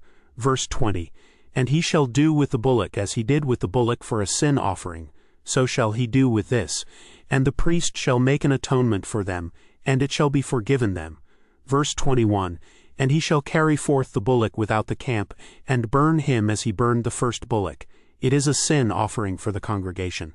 Verse 22, when a ruler hath sinned, and done somewhat through ignorance against any of the commandments of the Lord his God concerning things which should not be done, and is guilty. Verse 23, or if his sin wherein he hath sinned come to his knowledge, he shall bring his offering, a kid of the goats, a male without blemish. Verse 24, and he shall lay his hand upon the head of the goat, and kill it in the place where they kill the burnt offering before the Lord. It is a sin offering. Verse 25, and the priest shall take of the blood of the sin offering with his finger, and put it upon the horns of the altar of burnt offering, and shall pour out his blood at the bottom of the altar of burnt offering. Verse 26, and he shall burn all his fat upon the altar, as the fat of the sacrifice of peace offerings. And the priest shall make an atonement for him as concerning his sin, and it shall be forgiven him. Verse 27, and if any one of the common people sin through ignorance, while he doth somewhat against any of the commandments of the Lord concerning things which ought not to be done, and be guilty. Verse 28, or if his sin which he hath sinned come to his knowledge, then he shall bring his offering, a kid of the goats, a female without blemish, for his sin which he hath sinned. Verse 29, and he shall lay his hand upon the head of the sin offering, and slay the sin offering in the place of the burnt offering. Verse 30, and the priest shall take of the blood thereof with his finger, and put it upon the horns of the altar of burnt offering, and shall pour out all the blood thereof at the bottom of the altar. Verse 31, and he shall take away all the fat thereof, as the fat is taken away from off the sacrifice of peace offerings. And the priest shall burn it upon the altar for a sweet savour unto the Lord. And the priest shall make an atonement for him, and it shall be forgiven him. Verse 32, and if he bring a lamb for a sin offering, he shall bring it a female without blemish. Verse 33, and he shall lay his hand upon the head of the sin offering, and slay it for a sin offering in the place where they kill the burnt offering. Verse 34, and the priest shall take of the blood of the sin offering with his finger, and put it upon the horns of the altar of burnt offering, and shall pour out all the blood thereof at the bottom of the altar. Verse 35, and he shall take away all the fat thereof, as the fat of the lamb is taken away from the sacrifice of the peace offerings. And the priest shall burn them upon the altar, according to the offerings made by fire unto the Lord. And the priest shall make an atonement for his sin that he hath committed, and it shall be forgiven him. Chapter 5. Verse 1, and if a soul sin, and hear the voice of swearing, and is a witness, whether he hath seen or known of it, if he do not utter it, then he shall bear his iniquity. Verse 2, or if a soul touch any unclean thing, whether it be a carcass of an unclean beast, or a carcass of unclean cattle, or the carcass of unclean creeping things, and if it be hidden from him, he also shall be unclean and guilty. Verse 3, or if he touch the uncleanness of man, whatsoever uncleanness it be that a man shall be defiled withal, and it be hid from him, when he knoweth of it, then he shall be guilty. Verse 4, or if a soul swear pronouncing with his lips to do evil or to do good, whatsoever it be that a man shall pronounce with an oath, and it be hid from him, when he knoweth of it, then he shall be guilty in one of these. Verse 5, and it shall be, when he shall be guilty in one of these things, that he shall confess that he hath sinned in that thing. Verse 6, and he shall bring his trespass offering unto the Lord for his sin which he hath sinned, a female from the flock, a lamb or a kid of the goats for a sin offering, and the priest shall make an atonement for him concerning his sin. Verse 7, and if he be not able to bring a lamb, then he shall bring for his trespass which he hath committed 2 turtle doves or 2 young pigeons unto the Lord, one for a sin offering and the other for a burnt offering. Verse 8, and he shall bring them unto the priest, who shall offer that which is for the sin offering first, and wring off his head from his neck, but shall not divide it asunder. Verse 9, And he shall sprinkle of the blood of the sin offering upon the side of the altar, and the rest of the blood shall be wrung out at the bottom of the altar. It is a sin offering. Verse 10, And he shall offer the second for a burnt offering, according to the manner. And the priest shall make an atonement for him for his sin which he hath sinned, and it shall be forgiven him. Verse 11, But if he be not able to bring 2 turtle-doves, or 2 young pigeons, then he that sinned shall bring for his offering the 10th part of an ephah of fine flour for a sin offering. He shall put no oil upon it, neither shall he put any frankincense thereon, for it is a sin offering. Verse 12, Then shall he bring it to the priest, and the priest shall take his handful of it, even a memorial thereof, and burn it on the altar according to the offerings made by fire unto the Lord. It is a sin offering. Verse 13, And the priest shall make an atonement for him as touching his sin that he hath sinned in one of these, and it shall be forgiven him, and the remnant shall be the priest's, as a meat offering. Verse 14, And the Lord spake unto Moses, saying, verse 15, If a soul commit a trespass, and sin through ignorance in the holy things of the Lord, then he shall bring for his trespass unto the Lord a ram without blemish out of the flocks, with thy estimation by shekels of silver, after the shekel of the sanctuary, for a trespass offering. Verse 16, And he shall make amends for the harm that he hath done in the holy thing, and shall add the 5th part thereto, and give it unto the priest. And the priest shall make an atonement for him with the ram of the trespass offering, and it shall be forgiven him. Verse 17, And if a soul sin, and commit any of these things which are forbidden to be done by the commandments of the Lord, though he wist it not, yet is he guilty, and shall bear his iniquity. Verse 18, And he shall bring a ram without blemish out of the flock with thy estimation, for a trespass offering, unto the priest. And the priest shall make an atonement for him concerning his ignorance wherein he erred, and wist it not, and it shall be forgiven him. Verse 19, It is a trespass offering. He hath certainly trespassed against the Lord. Chapter 6. Verse 1, And the Lord spake unto Moses, saying, verse 2, If a soul sin, and commit a trespass against the Lord, and lie unto his neighbor in that which was delivered him to keep, or in fellowship, or in a thing taken away by violence, or hath deceived his neighbor, verse 3, or have found that which was lost, and lieth concerning it, and sweareth falsely, in any of all these that a man doth, sinning therein. Verse 4, Then it shall be, because he hath sinned, and is guilty, that he shall restore that which he took violently away, or the thing which he hath deceitfully gotten, or that which was delivered him to keep, or the lost thing which he found, verse 5, or all that about which he hath sworn falsely. He shall even restore it in the principal, and shall add the 5th part more thereto, and give it unto him to whom it appertaineth, in the day of his trespass offering. Verse 6, And he shall bring his trespass offering unto the Lord, a ram without blemish out of the flock, with thy estimation for a trespass offering, unto the priest. Verse 7, And the priest shall make an atonement for him before the Lord, and it shall be forgiven him for anything of all that he hath done in trespassing therein. Verse 8, And the Lord spake unto Moses, saying, verse 9, Command Aaron and his sons, saying, This is the law of the burnt offering. It is the burnt offering, because of the burning upon the altar all night unto the morning, and the fire of the altar shall be burning in it. Verse 10, And the priest shall put on his linen garment, and his linen breeches shall he put upon his flesh, and take up the ashes which the fire hath consumed with the burnt offering on the altar, and he shall put them beside the altar. Verse 11, And he shall put off his garments and put on other garments, and tarry forth the ashes without the camp unto a clean place. Verse 12, And the fire upon the altar shall be burning in it, it shall not be put out. And the priest shall burn wood on it every morning, and lay the burnt offering in order upon it, and he shall burn thereon the fat of the peace offerings. Verse 13, The fire shall ever be burning upon the altar, it shall never go out. Verse 14, And this is the law of the meat offering. The sons of Aaron shall offer it before the Lord, before the altar. Verse 15, And he shall take of it his handful, of the flour of the meat offering, and of the oil thereof, and all the frankincense which is upon the meat offering, and shall burn it upon the altar for a sweet savour, even the memorial of it, unto the Lord.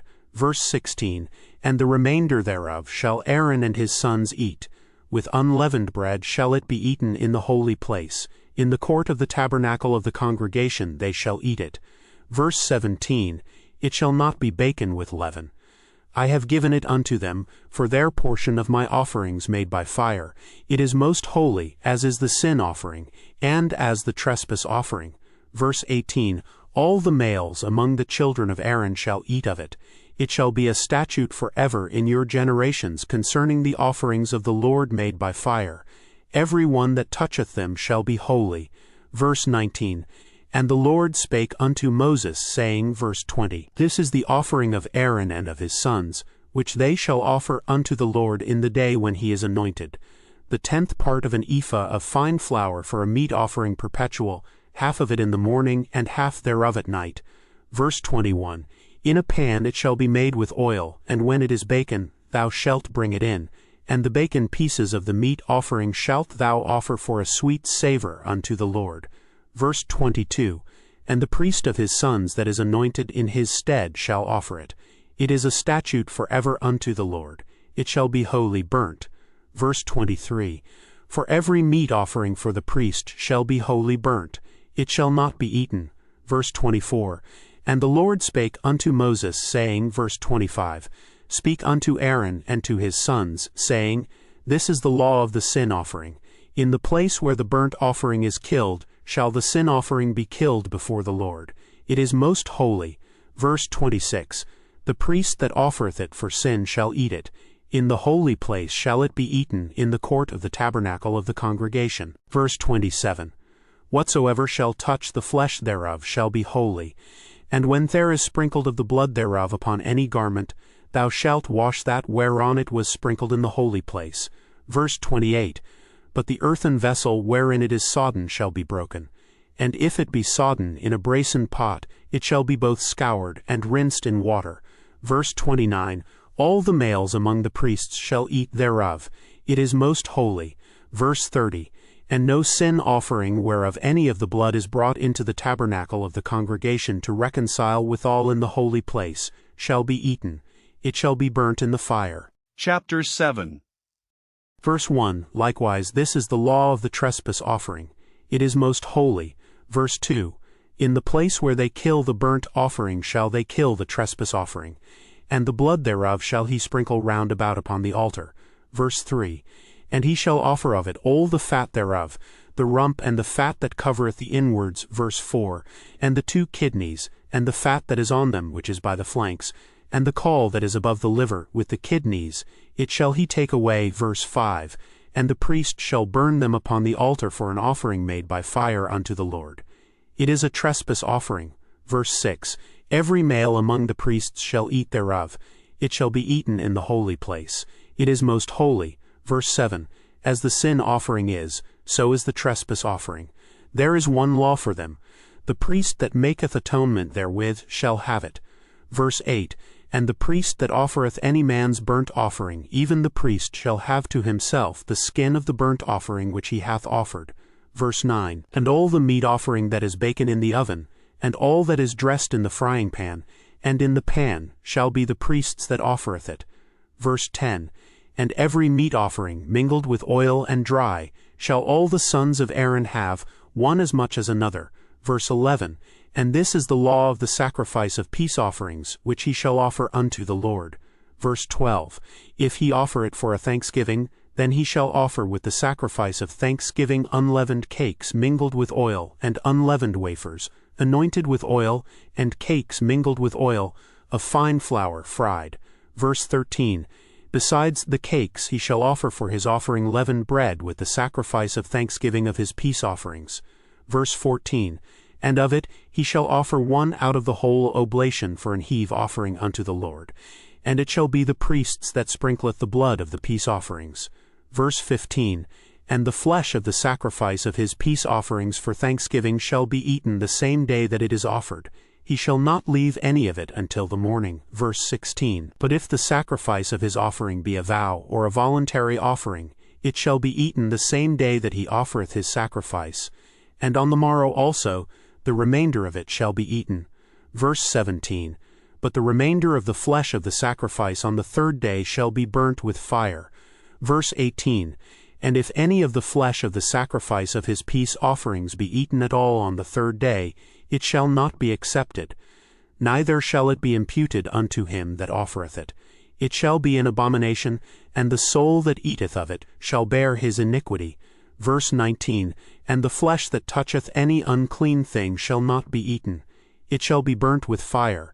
And as for the flesh, all that be clean shall eat thereof. Verse 20, But the soul that eateth of the flesh of the sacrifice of peace offerings that pertain unto the Lord, having his uncleanness upon him, even that soul shall be cut off from his people. Verse 21, Moreover the soul that shall touch any unclean thing, as the uncleanness of man, or any unclean beast, or any abominable unclean thing, and eat of the flesh of the sacrifice of peace offerings, which pertain unto the Lord, even that soul shall be cut off from his people. Verse 22, And the Lord spake unto Moses, saying, verse 23, Speak unto the children of Israel, saying, Ye shall eat no manner of fat of ox, or of sheep, or of goat.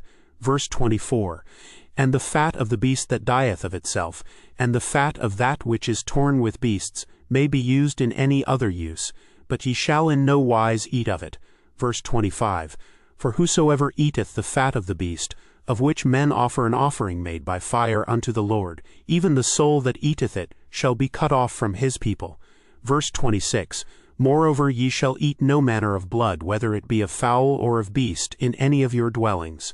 Verse 27, Whatsoever soul it be that eateth any manner of blood, even that soul shall be cut off from his people. Verse 28, And the Lord spake unto Moses, saying, verse 29, Speak unto the children of Israel, saying, He that offereth the sacrifice of his peace offerings unto the Lord shall bring his oblation unto the Lord of the sacrifice of his peace offerings. Verse 30, His own hands shall bring the offerings of the Lord made by fire, the fat with the breast it shall he bring, that the breast may be waved for a wave offering before the Lord. Verse 31, And the priest shall burn the fat upon the altar, but the breast shall be Aaron's and his sons. Verse 32, And the right shoulder shall ye give unto the priest for an heave offering of the sacrifices of your peace offerings. Verse 33, He among the sons of Aaron that offereth the blood of the peace offerings, and the fat, shall have the right shoulder for his part. Verse 34, For the wave breast and the heave shoulder have I taken of the children of Israel from off the sacrifices of their peace offerings, and have given them unto Aaron the priest and unto his sons, by a statute forever from among the children of Israel. Verse 35, This is the portion of the anointing of Aaron, and of the anointing of his sons, out of the offerings of the Lord made by fire, in the day when he presented them to minister unto the Lord in the priest's office. Verse 36, Which the Lord commanded to be given them of the children of Israel, in the day that he anointed them, by a statute forever throughout their generations. Verse 37, This is the law of the burnt offering, of the meat offering, and of the sin offering, and of the trespass offering, and of the consecrations, and of the sacrifice of the peace offerings. Verse 38, Which the Lord commanded Moses in Mount Sinai, in the day that he commanded the children of Israel to offer their oblations unto the Lord in the wilderness of Sinai. Chapter 8. Verse 1, And the Lord spake unto Moses, saying, verse 2, Take Aaron and his sons with him, and the garments, and the anointing oil, and a bullock for the sin offering, and 2 rams, and a basket of unleavened bread. Verse 3, And gather thou all the congregation together unto the door of the tabernacle of the congregation. Verse 4, And Moses did as the Lord commanded him, and the assembly was gathered together unto the door of the tabernacle of the congregation. Verse 5, And Moses said unto the congregation, This is the thing which the Lord commanded to be done. Verse 6, And Moses brought Aaron and his sons, and washed them with water. Verse 7, And he put upon him the coat, and girded him with the girdle, and clothed him with the robe, and put the ephod upon him, and he girded him with the curious girdle of the ephod, and bound it unto him therewith. Verse 8, And he put the breastplate upon him. Also he put in the breastplate the Urim and the Thummim. Verse 9, And he put the mitre upon his head, also upon the mitre, even upon his forefront, did he put the golden plate, the holy crown, as the Lord commanded Moses. Verse 10, And Moses took the anointing oil, and anointed the tabernacle and all that was therein, and sanctified them. Verse 11, And he sprinkled thereof upon the altar 7 times, and anointed the altar and all his vessels, both the laver and his foot, to sanctify them. Verse 12, And he poured of the anointing oil upon Aaron's head, and anointed him to sanctify him. Verse 13, And Moses brought Aaron's sons, and put coats upon them, and girded them with girdles, and put bonnets upon them, as the Lord commanded Moses. Verse 14, And he brought the bullock for the sin offering. And Aaron and his sons laid their hands upon the head of the bullock for the sin offering. Verse 15, And he slew it. And Moses took the blood, and put it upon the horns of the altar round about with his finger, and purified the altar, and poured the blood at the bottom of the altar, and sanctified it, to make reconciliation upon it. Verse 16, And he took all the fat that was upon the inwards, and the caul above the liver, and the 2 kidneys, and their fat, and Moses burned it upon the altar. Verse 17, But the bullock and his hide, his flesh, and his dung he burnt with fire without the camp, as the Lord commanded Moses. Verse 18, And he brought the ram for the burnt offering, and Aaron and his sons laid their hands upon the head of the ram. Verse 19, And he killed it, and Moses sprinkled the blood upon the altar round about. Verse 20, And he cut the ram into pieces, and Moses burned the head and the pieces and the fat. Verse 21, And he washed the inwards and the legs in water, and Moses burnt the whole ram upon the altar. It was a burnt sacrifice for a sweet savor, and an offering made by fire unto the Lord, as the Lord commanded Moses. Verse 22, And he brought the other ram, the ram of consecration, and Aaron and his sons laid their hands upon the head of the ram. Verse 23, And he slew it, and Moses took of the blood of it, and put it upon the tip of Aaron's right ear, and upon the thumb of his right hand, and upon the great toe of his right foot. Verse 24, And he brought Aaron's sons, and Moses put of the blood upon the tip of their right ear, and upon the thumbs of their right hands, and upon the great toes of their right feet, and Moses sprinkled the blood upon the altar round about. Verse 25, And he took the fat, and the rump, and all the fat that was upon the inwards, and the caul above the liver, and the 2 kidneys, and their fat, and the right shoulder. Verse 26, And out of the basket of unleavened bread that was before the Lord, he took 1 unleavened cake, and a cake of oiled bread, and 1 wafer, and put them on the fat, and upon the right shoulder. Verse 27, And he put all upon Aaron's hands, and upon his sons' hands, and waved them for a wave offering before the Lord.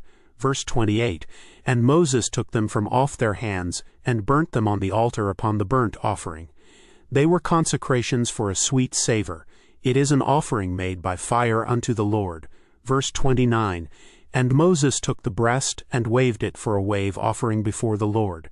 For of the ram of consecration it was Moses' part, as the Lord commanded Moses. Verse 30, And Moses took of the anointing oil, and of the blood which was upon the altar, and sprinkled it upon Aaron, and upon his garments, and upon his sons, and upon his sons' garments with him, and sanctified Aaron, and his garments, and his sons' garments with him.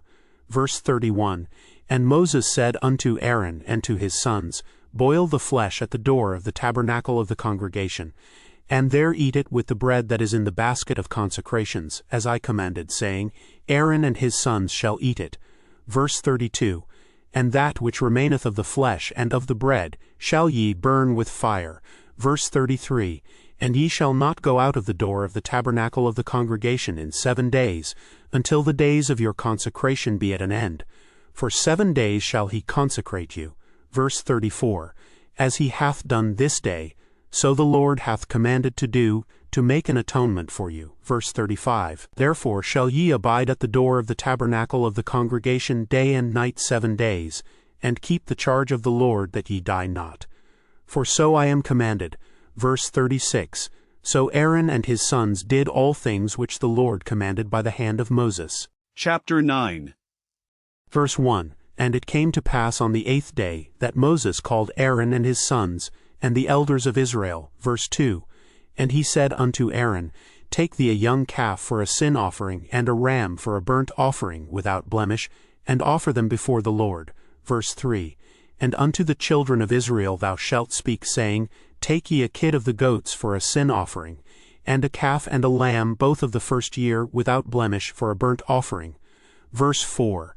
Also a bullock and a ram for peace offerings to sacrifice before the Lord, and a meat offering mingled with oil. For today the Lord will appear unto you. Verse 5. And they brought that which Moses commanded before the tabernacle of the congregation. And all the congregation drew near and stood before the Lord. Verse 6. And Moses said, This is the thing which the Lord commanded that ye should do, and the glory of the Lord shall appear unto you. Verse 7.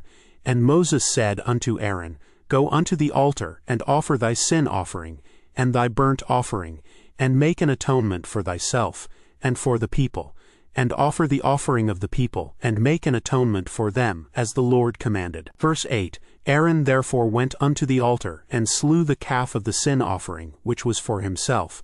Verse 9. And the sons of Aaron brought the blood unto him. And he dipped his finger in the blood, and put it upon the horns of the altar, and poured out the blood at the bottom of the altar. Verse 10. But the fat and the kidneys, and the caul above the liver of the sin offering he burnt upon the altar, as the Lord commanded Moses. Verse 11. And the flesh and the hide he burnt with fire without the camp. Verse 12. And he slew the burnt offering, and Aaron's sons presented unto him the blood, which he sprinkled round about upon the altar. Verse 13. And they presented the burnt offering unto him with the pieces thereof, and the head, and he burnt them upon the altar. Verse 14. And he did wash the inwards and the legs, and burnt them upon the burnt offering on the altar. Verse 15. And he brought the people's offering, and took the goat, which was the sin offering for the people, and slew it, and offered it for sin, as the first. Verse 16. And he brought the burnt offering, and offered it according to the manner. Verse 17. And he brought the meat offering, and took an handful thereof, and burnt it upon the altar beside the burnt sacrifice of the morning. Verse 18. He slew also the bullock and the ram, for a sacrifice of peace offerings, which was for the people. And Aaron's sons presented unto him the blood, which he sprinkled upon the altar round about. Verse 19. And the fat of the bullock, and of the ram the rump, and that which covereth the inwards, and the kidneys, and the caul above the liver. Verse 20. And they put the fat upon the breasts, and he burnt the fat upon the altar. Verse 21. And the breasts and the right shoulder Aaron waved for a wave offering before the Lord, as Moses commanded. Verse 22. And Aaron lifted up his hand toward the people, and blessed them, and came down from offering of the sin offering, and the burnt offering and peace offerings.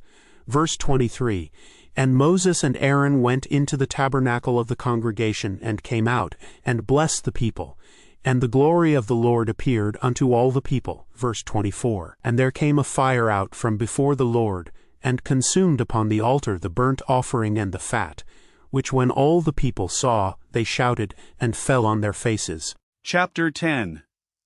Verse 1. And Nadab and Abihu, the sons of Aaron, took either of them his censer, and put fire therein, and put incense thereon, and offered strange fire before the Lord, which he commanded them not.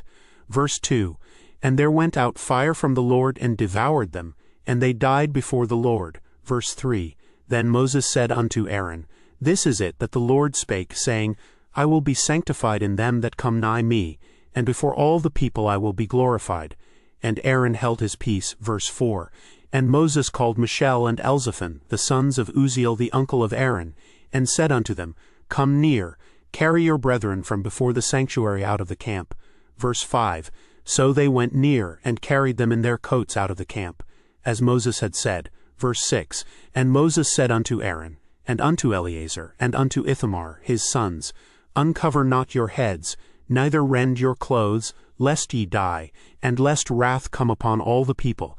But let your brethren, the whole house of Israel, bewail the burning which the Lord hath kindled. Verse 7. And ye shall not go out from the door of the tabernacle of the congregation, lest ye die, for the anointing oil of the Lord is upon you. And they did according to the word of Moses. Verse 8. And the Lord spake unto Aaron, saying, Verse 9, Do not drink wine nor strong drink, thou, nor thy sons with thee, when ye go into the tabernacle of the congregation, lest ye die. It shall be a statute forever throughout your generations. Verse 10. and that ye may put difference between holy and unholy, and between unclean and clean.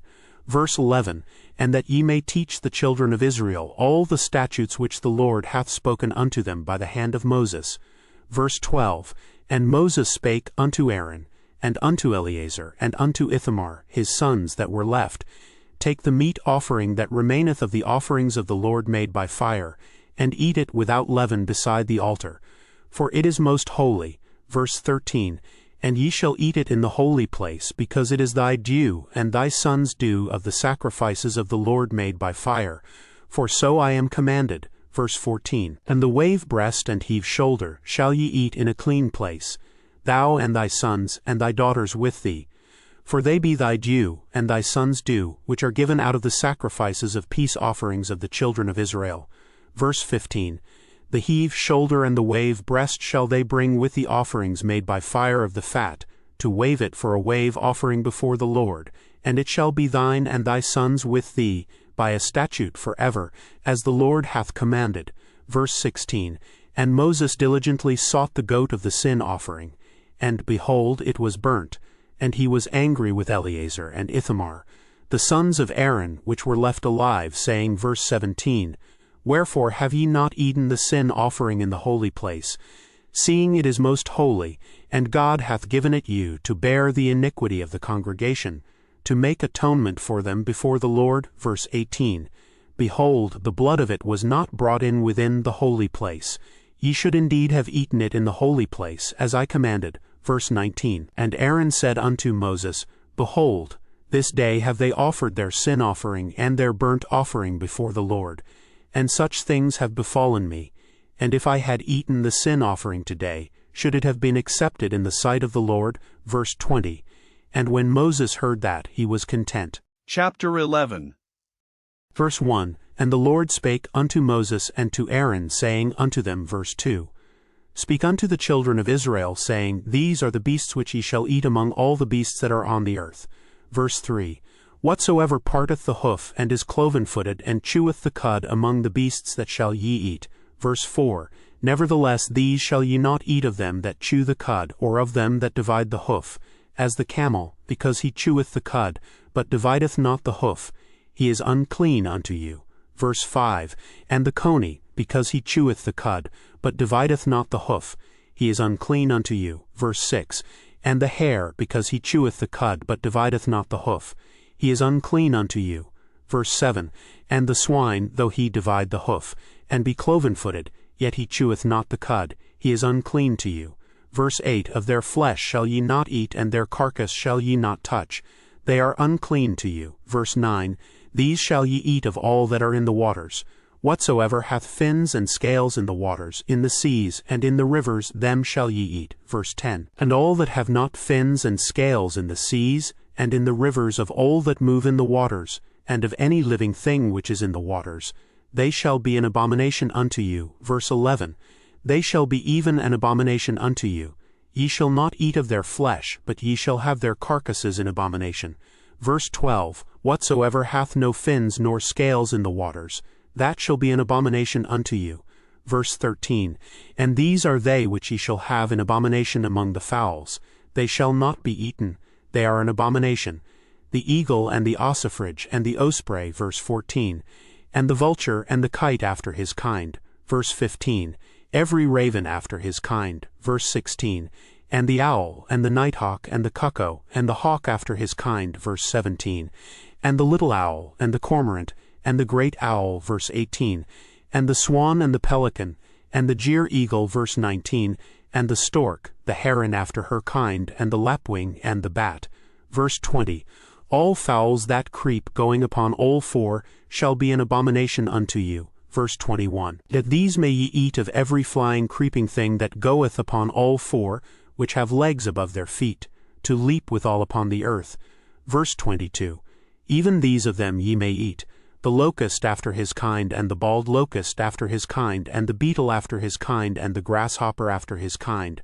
Verse 23, But all other flying creeping things which have 4 feet shall be an abomination unto you. Verse 24, And for these ye shall be unclean. Whosoever toucheth the carcass of them shall be unclean until the even. Verse 25, And whosoever beareth aught of the carcass of them shall wash his clothes, and be unclean until the even. Verse 26, The carcasses of every beast which divideth the hoof, and is not cloven-footed, nor cheweth the cud, are unclean unto you. Every one that toucheth them shall be unclean.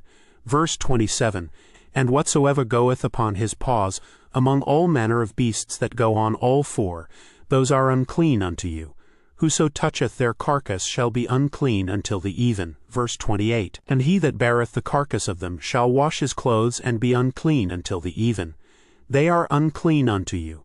Verse 29, These also shall be unclean unto you among the creeping things that creep upon the earth. The weasel and the mouse and the tortoise after his kind. Verse 30, And the ferret and the chameleon, and the lizard and the snail and the mole. Verse 31, These are unclean to you among all that creep. Whosoever doth touch them, when they be dead, shall be unclean until the even. Verse 32, And upon whatsoever any of them, when they are dead, doth fall, it shall be unclean. Whether it be any vessel of wood, or raiment, or skin, or sack, whatsoever vessel it be, wherein any work is done, it must be put into water, and it shall be unclean until the even. So it shall be cleansed. Verse 33, And every earthen vessel whereinto any of them falleth, whatsoever is in it, shall be unclean, and ye shall break it.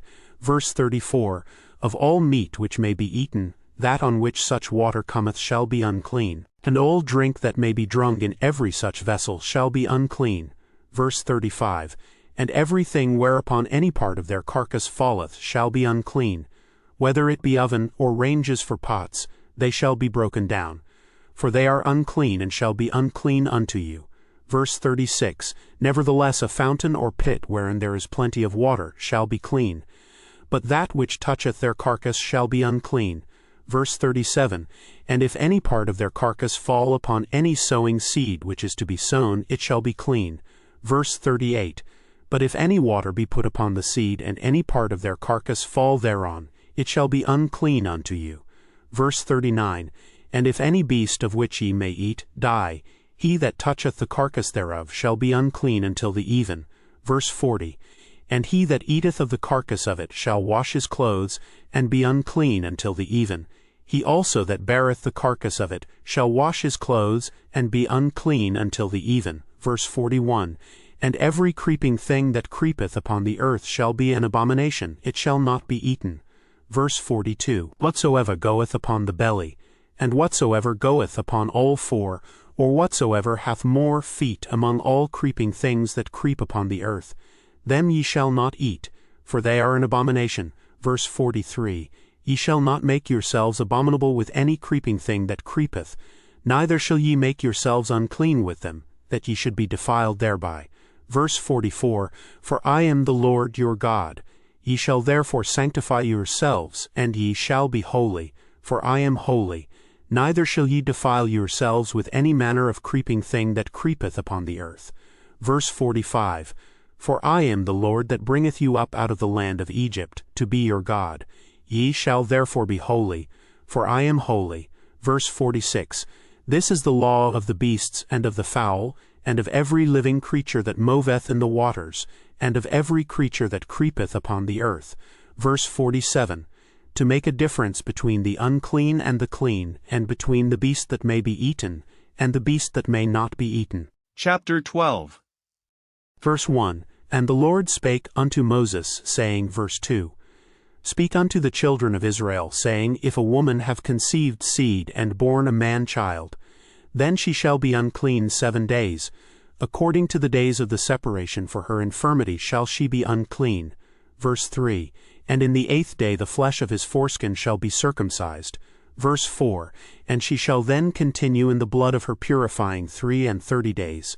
She shall touch no hallowed thing, nor come into the sanctuary, until the days of her purifying be fulfilled. Verse 5, But if she bear a maid child, then she shall be unclean 2 weeks, as in her separation. And she shall continue in the blood of her purifying 66 days. Verse 6, And when the days of her purifying are fulfilled, for a son or for a daughter, she shall bring a lamb of the first year for a burnt offering, and a young pigeon or a turtle dove, for a sin offering unto the door of the tabernacle of the congregation unto the priest. Verse 7, who shall offer it before the Lord, and make an atonement for her, and she shall be cleansed from the issue of her blood. This is the law for her that hath borne a male or a female. Verse 8, and if she be not able to bring a lamb, then she shall bring 2 turtles or 2 young pigeons, the one for the burnt offering, and the other for a sin offering. And the priest shall make an atonement for her, and she shall be clean. Chapter 13.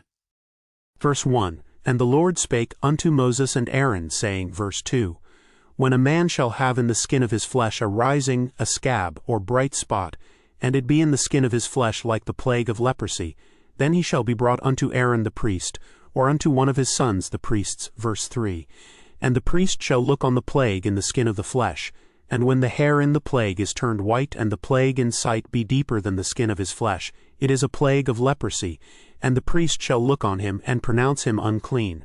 Verse 4, if the bright spot be white in the skin of his flesh, and in sight be not deeper than the skin, and the hair thereof be not turned white, then the priest shall shut up him that hath the plague 7 days. Verse 5, and the priest shall look on him the 7th day. And behold, if the plague in his sight be at a stay, and the plague spread not in the skin, then the priest shall shut him up 7 days more. Verse 6, and the priest shall look on him again the 7th day. And behold, if the plague be somewhat dark, and the plague spread not in the skin, the priest shall pronounce him clean. It is but a scab, and he shall wash his clothes and be clean. Verse 7, but if the scab spread much abroad in the skin, after that he hath been seen of the priest for his cleansing, he shall be seen of the priest again. Verse 8, and if the priest see that, behold, the scab spreadeth in the skin, then the priest shall pronounce him unclean. It is a leprosy. Verse 9, when the plague of leprosy is in a man, then he shall be brought unto the priest. Verse 10, and the priest shall see him. And behold, if the rising be white in the skin, and it have turned the hair white, and there be quick raw flesh in the rising.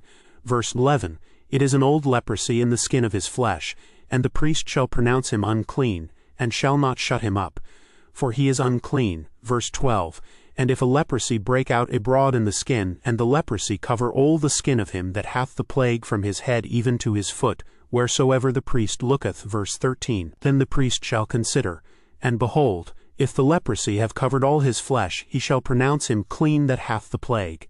It is all turned white, he is clean. Verse 14, but when raw flesh appeareth in him, he shall be unclean. Verse 15, and the priest shall see the raw flesh, and pronounce him to be unclean, for the raw flesh is unclean, it is a leprosy. Verse 16, or if the raw flesh turn again, and be changed unto white, he shall come unto the priest. Verse 17, and the priest shall see him. And behold, if the plague be turned into white, then the priest shall pronounce him clean that hath the plague. He is clean.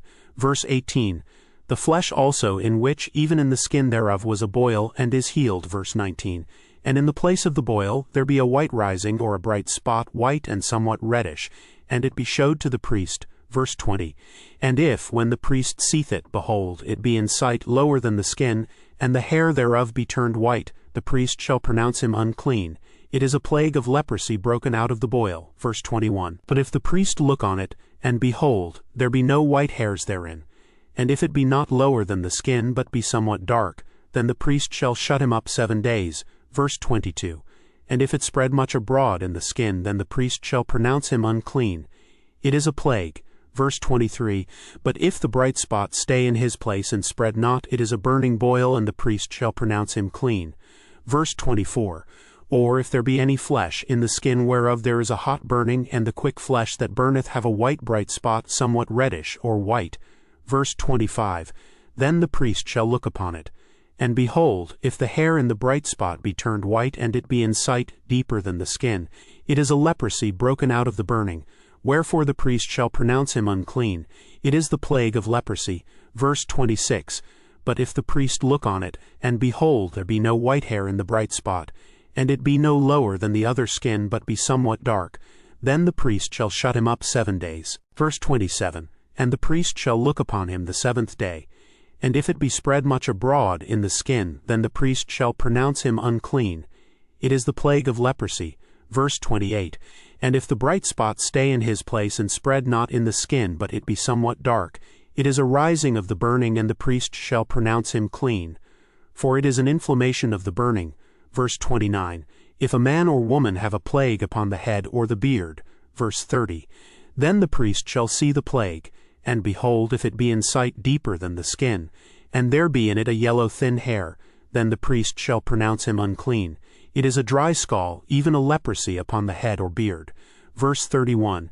And if the priest look on the plague of the scall, and behold, it be not in sight deeper than the skin, and that there is no black hair in it, then the priest shall shut up him that hath the plague of the scall 7 days. Verse 32. And in the 7th day the priest shall look on the plague, and behold, if the scall spread not, and there be in it no yellow hair, and the scall be not in sight deeper than the skin. Verse 33. He shall be shaven, but the scall shall he not shave, and the priest shall shut up him that hath the scall 7 days more. Verse 34. And in the 7th day the priest shall look on the scall, and behold, if the scall be not spread in the skin, nor be in sight deeper than the skin, then the priest shall pronounce him clean, and he shall wash his clothes and be clean. Verse 35. But if the scall spread much in the skin after his cleansing. Verse 36. Then the priest shall look on him.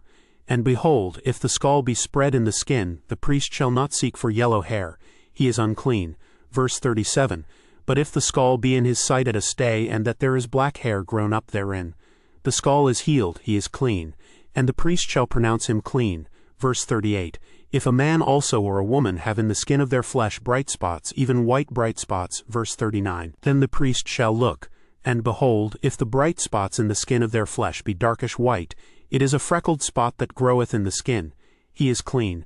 Verse 40. And the man whose hair is fallen off his head, he is bald, yet is he clean. Verse 41. And he that hath his hair fallen off from the part of his head toward his face, he is forehead bald, yet is he clean. Verse 42. And if there be in the bald head or bald forehead a white reddish sore, it is a leprosy sprung up in his bald head or his bald forehead. Verse 43. Then the priest shall look upon it.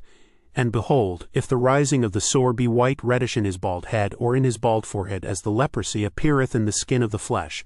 Verse 44. He is a leprous man, he is unclean. The priest shall pronounce him utterly unclean, his plague is in his head. Verse 45. And the leper in whom the plague is, his clothes shall be rent and his head bare, and he shall put a covering upon his upper lip, and shall cry, Unclean, unclean. Verse 46. All the days wherein the plague shall be in him he shall be defiled, he is unclean. He shall dwell alone, without the camp shall his habitation be. Verse 47. The garment also that the plague of leprosy is in, whether it be a woolen garment or a linen garment. Verse 48. Whether it be in the warp or woof, of linen or of woolen, whether in a skin or in anything made of skin. Verse 49. And if the plague be greenish or reddish in the garment, or in the skin, either in the warp or in the woof, or in anything of skin, it is a plague of leprosy, and shall be showed unto the priest. Verse 50. And the priest shall look upon the plague, and shut up it that hath the plague 7 days. Verse 51. And he shall look on the plague on the 7th day. If the plague be spread in the garment, either in the warp or in the woof, or in a skin, or in any work that is made of skin, the plague is a fretting leprosy, it is unclean. Verse 52. He shall therefore burn that garment, whether warp or woof, in woolen, or in linen, or anything of skin, wherein the plague is, for it is a fretting leprosy, it shall be burnt in the fire. Verse 53. And if the priest shall look, and behold, the plague be not spread in the garment, either in the warp, or in the woof, or in anything of skin. Verse 54. Then the priest shall command that they wash the thing wherein the plague is, and he shall shut it up 7 days more. Verse 55. And the priest shall look on the plague, after that it is washed. And behold, if the plague have not changed his color, and the plague be not spread, it is unclean. Thou shalt burn it in the fire, it is fret inward, whether it be bare, within or without. Verse 56. And if the priest look, and behold, the plague be somewhat dark after the washing of it, then he shall rend it out of the garment, or out of the skin, or out of the warp, or out of the woof. Verse 57. And if it appear still in the garment, either in the warp, or in the woof, or in anything of skin, it is a spreading plague. Thou shalt burn that wherein the plague is with fire. Verse 58. And the garment, either warp or woof, or whatsoever thing of skin it be, which thou shalt wash, if the plague be departed from them, then it shall be washed the 2nd time, and shall be clean. Verse 59. This is the law of the plague of leprosy in a garment of woolen or linen, either in the warp or woof, or anything of skins, to pronounce it clean or to pronounce it unclean. Chapter 14. Verse 1. And the Lord spake unto Moses, saying, verse 2, This shall be the law of the leper in the day of his cleansing. He shall be brought unto the priest. Verse 3. And the priest shall go forth out of the camp, and the priest shall look, and behold, if the plague of leprosy be healed in the leper. Verse 4. Then shall the priest command to take for him that is to be cleansed 2 birds alive and clean, and cedar wood, and scarlet, and hyssop. Verse 5. And the priest shall command that one of the birds be killed in an earthen vessel over running water. Verse 6. As for the living bird, he shall take it, and the cedar wood, and the scarlet, and the hyssop, and shall dip them and the living bird in the blood of the bird that was killed over the running water. Verse 7. And he shall sprinkle upon him that is to be cleansed from the leprosy 7 times, and shall pronounce him clean, and shall let the living bird loose into the open field. Verse 8. And he that is to be cleansed shall wash his clothes, and shave off all his hair, and wash himself in water, that he may be clean. And after that he shall come into the camp, and shall tarry abroad out of his tent 7 days. Verse 9. But it shall be on the 7th day, that he shall shave all his hair off his head, and his beard, and his eyebrows, even all his hair he shall shave off. And he shall wash his clothes, also he shall wash his flesh in water, and he shall be clean. Verse 10. And on the 8th day he shall take 2 he-lambs without blemish, and 1 ewe-lamb of the first year without blemish, and 3/10 deals of fine flour for a meat offering, mingled with oil, and 1 log of oil. Verse 11. And the priest that maketh him clean shall present the man that is to be made clean, and those things before the Lord at the door of the tabernacle of the congregation. Verse 12. And the priest shall take 1 he-lamb, and offer him for a trespass offering and the log of oil, and wave them for a wave offering before the Lord. Verse 13. And he shall slay the lamb in the place where he shall kill the sin offering and the burnt offering in the holy place. For as the sin offering is the priest's, so is the trespass offering. It is most holy. Verse 14. And the priest shall take some of the blood of the trespass offering, and the priest shall put it upon the tip of the right ear of him that is to be cleansed, and upon the thumb of his right hand, and upon the great toe of his right foot. Verse 15. And the priest shall take some of the log of oil, and pour it into the palm of his own left hand. Verse 16. And the priest shall dip his right finger in the oil that is in his left hand, and shall sprinkle of the oil with his finger 7 times before the Lord. Verse 17. And of the rest of the oil that is in his hand shall the priest put upon the tip of the right ear of him that is to be cleansed, and upon the thumb of his right hand, and upon the great toe of his right foot, upon the blood of the trespass offering. Verse 18. And the remnant of the oil that is in the priest's hand he shall pour upon the head of him that is to be cleansed, and the priest shall make an atonement for him before the Lord. Verse 19. And the priest shall offer the sin offering, and make an atonement for him that is to be cleansed from his uncleanness, and afterward he shall kill the burnt offering. Verse 20. And the priest shall offer the burnt offering and the meat offering upon the altar, and the priest shall make an atonement for him, and he shall be clean. Verse 21. And if he be poor and cannot get so much, then he shall take 1 lamb for a trespass offering to be waved, to make an atonement for him, and 1/10 deal of fine flour mingled with oil for a meat offering, and a log of oil. Verse 22. And 2 turtle doves, or 2 young pigeons, such as he is able to get, and the one shall be a sin offering, and the other a burnt offering. Verse 23. And he shall bring them on the 8th day for his cleansing unto the priest, unto the door of the tabernacle of the congregation, before the Lord. Verse 24. And the priest shall take the lamb of the trespass offering, and the log of oil, and the priest shall wave them for a wave offering before the Lord. Verse 25. And he shall kill the lamb of the trespass offering, and the priest shall take some of the blood of the trespass offering, and put it upon the tip of the right ear of him that is to be cleansed, and upon the thumb of his right hand, and upon the great toe of his right foot. Verse 26. And the priest shall pour of the oil into the palm of his own left hand. Verse 27. And the priest shall sprinkle with his right finger some of the oil that is in his left hand 7 times before the Lord. Verse 28. And the priest shall put of the oil that is in his hand upon the tip of the right ear of him that is to be cleansed, and upon the thumb of his right hand, and upon the great toe of his right foot, upon the place of the blood of the trespass offering. Verse 29. And the rest of the oil that is in the priest's hand he shall put upon the head of him that is to be cleansed, to make an atonement for him before the Lord. Verse 30. And he shall offer the one of the turtle doves, or of the young pigeons, such as he can get. Verse 31. Even such as he is able to get, the one for a sin offering and the other for a burnt offering, with the meat offering. And the priest shall make an atonement for him that is to be cleansed before the Lord. Verse 32. This is the law of him in whom is the plague of leprosy, whose hand is not able to get that which pertaineth to his cleansing. Verse 33. And the Lord spake unto Moses and unto Aaron, saying, verse 34, When ye be come into the land of Canaan, which I give to you for a possession, and I put the plague of leprosy in a house of the land of your possession. Verse 35. And he that owneth the house shall come and tell the priest, saying, It seemeth to me there is as it were a plague in the house. Verse 36.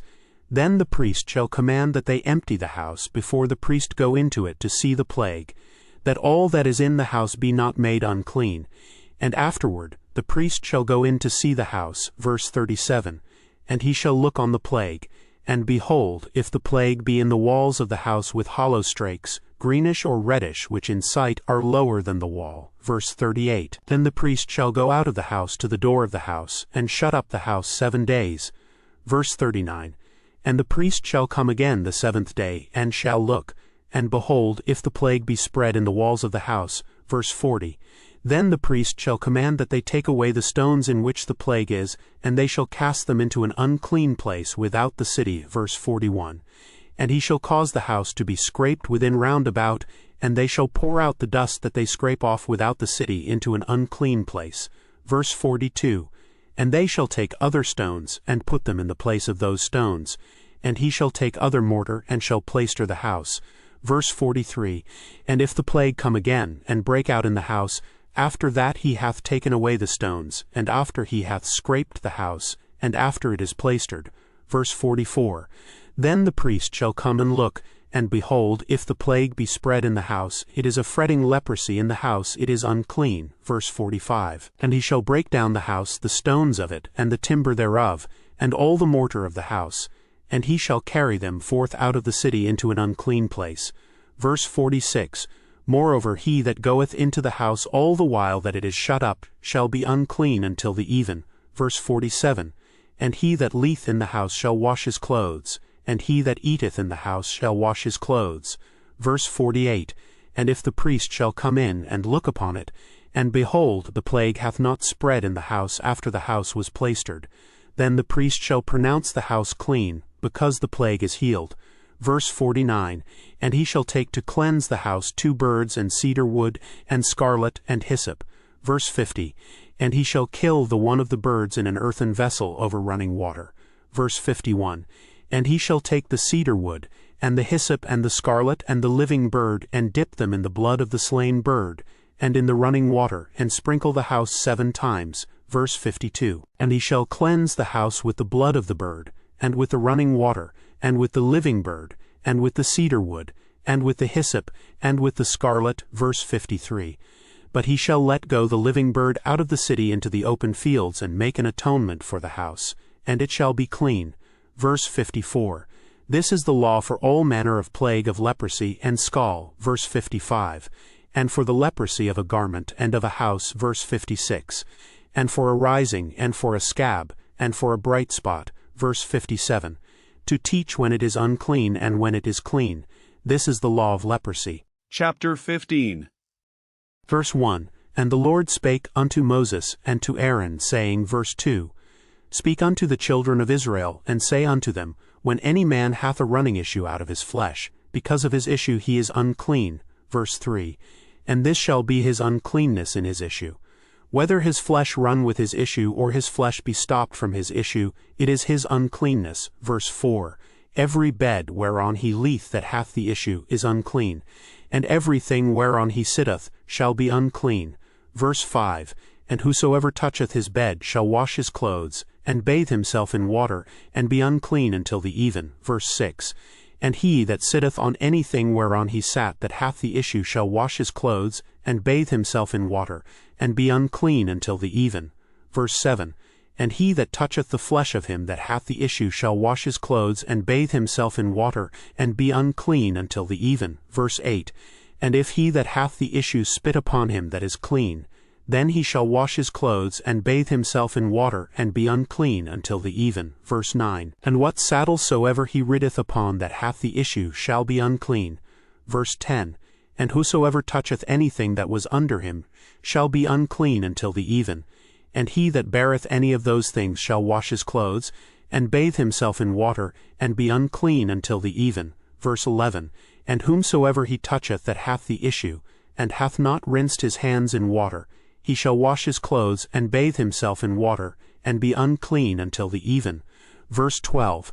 And the vessel of earth that he toucheth which hath the issue shall be broken, and every vessel of wood shall be rinsed in water. Verse 13. And when he that hath an issue is cleansed of his issue, then he shall number to himself 7 days for his cleansing, and wash his clothes, and bathe his flesh in running water, and shall be clean. Verse 14. And on the 8th day he shall take to him 2 turtledoves, or 2 young pigeons, and come before the Lord unto the door of the tabernacle of the congregation, and give them unto the priest. Verse 15. And the priest shall offer them, the one for a sin offering, and the other for a burnt offering. And the priest shall make an atonement for him before the Lord for his issue. Verse 16. And if any man's seed of copulation go out from him, then he shall wash all his flesh in water, and be unclean until the even. Verse 17. And every garment and every skin whereon is the seed of copulation shall be washed with water, and be unclean until the even. Verse 18. The woman also with whom man shall lie with seed of copulation, they shall both bathe themselves in water, and be unclean until the even. Verse 19. And if a woman have an issue, and her issue in her flesh be blood, she shall be put apart 7 days. And whosoever toucheth her shall be unclean until the even. Verse 20.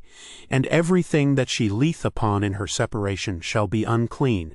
Everything also that she sitteth upon shall be unclean. Verse 21.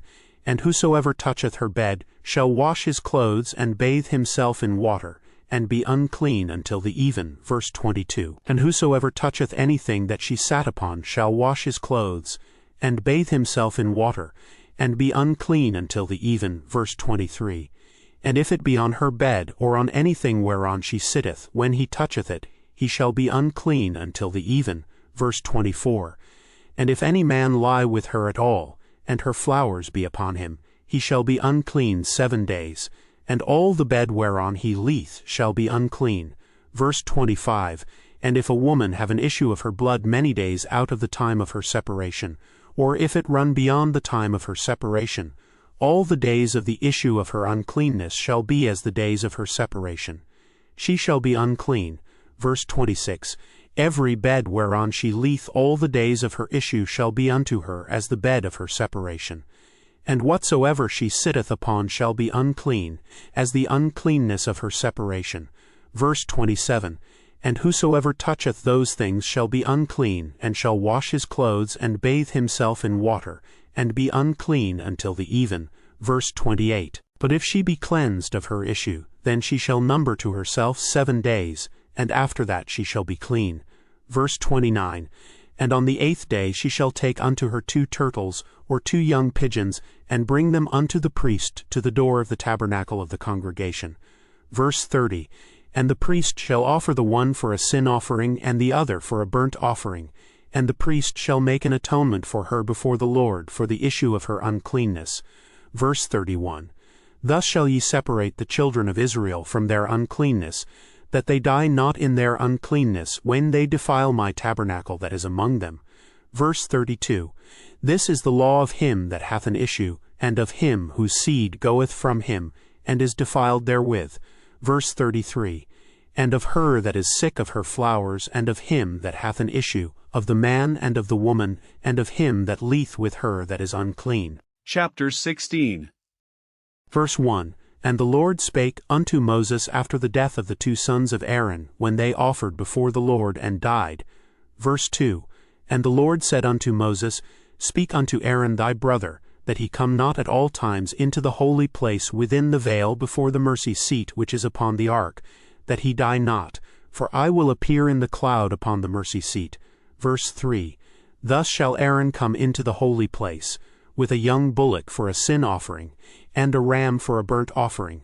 Verse 4. He shall put on the holy linen coat, and he shall have the linen breeches upon his flesh, and shall be girded with a linen girdle, and with the linen mitre shall he be attired. These are holy garments, therefore shall he wash his flesh in water, and so put them on. Verse 5. And he shall take of the congregation of the children of Israel 2 kids of the goats for a sin offering, and 1 ram for a burnt offering. Verse 6. And Aaron shall offer his bullock of the sin offering, which is for himself, and make an atonement for himself and for his house. Verse 7. And he shall take the 2 goats, and present them before the Lord at the door of the tabernacle of the congregation. Verse 8. And Aaron shall cast lots upon the 2 goats, 1 lot for the Lord, and the other lot for the scapegoat. Verse 9. And Aaron shall bring the goat upon which the Lord's lot fell, and offer him for a sin offering. Verse 10. But the goat on which the lot fell to be the scapegoat shall be presented alive before the Lord to make an atonement with him, and to let him go for a scapegoat into the wilderness. Verse 11. And Aaron shall bring the bullock of the sin offering which is for himself, and shall make an atonement for himself, and for his house, and shall kill the bullock of the sin offering which is for himself. Verse 12. And he shall take a censer full of burning coals of fire from off the altar before the Lord, and his hands full of sweet incense beaten small, and bring it within the veil. Verse 13. And he shall put the incense upon the fire before the Lord, that the cloud of the incense may cover the mercy seat that is upon the testimony, that he die not. Verse 14. And he shall take of the blood of the bullock, and sprinkle it with his finger upon the mercy seat eastward, and before the mercy seat shall he sprinkle of the blood with his finger 7 times. Verse 15. Then shall he kill the goat of the sin offering, that is for the people, and bring his blood within the veil, and do with that blood as he did with the blood of the bullock, and sprinkle it upon the mercy seat, and before the mercy seat. Verse 16. And he shall make an atonement for the holy place, because of the uncleanness of the children of Israel, and because of their transgressions in all their sins. And so shall he do for the tabernacle of the congregation, that remaineth among them in the midst of their uncleanness. Verse 17. And there shall be no man in the tabernacle of the congregation when he goeth in to make an atonement in the holy place, until he come out, and have made an atonement for himself, and for his household, and for all the congregation of Israel. Verse 18. And he shall go out unto the altar that is before the Lord, and make an atonement for it, and shall take of the blood of the bullock, and of the blood of the goat, and put it upon the horns of the altar round about. Verse 19.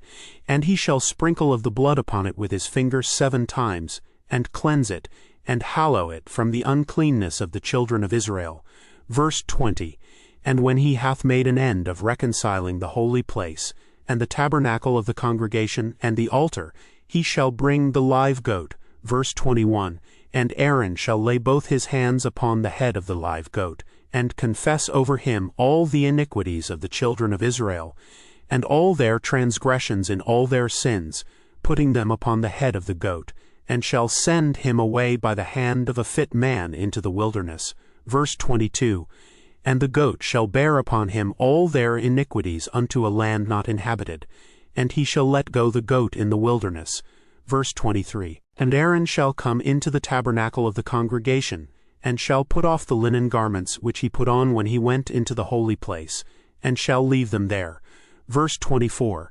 And he shall wash his flesh with water in the holy place, and put on his garments, and come forth, and offer his burnt offering, and the burnt offering of the people, and make an atonement for himself and for the people. Verse 25. And the fat of the sin offering shall he burn upon the altar. Verse 26. And he that let go the goat for the scapegoat shall wash his clothes, and bathe his flesh in water, and afterward come into the camp. Verse 27.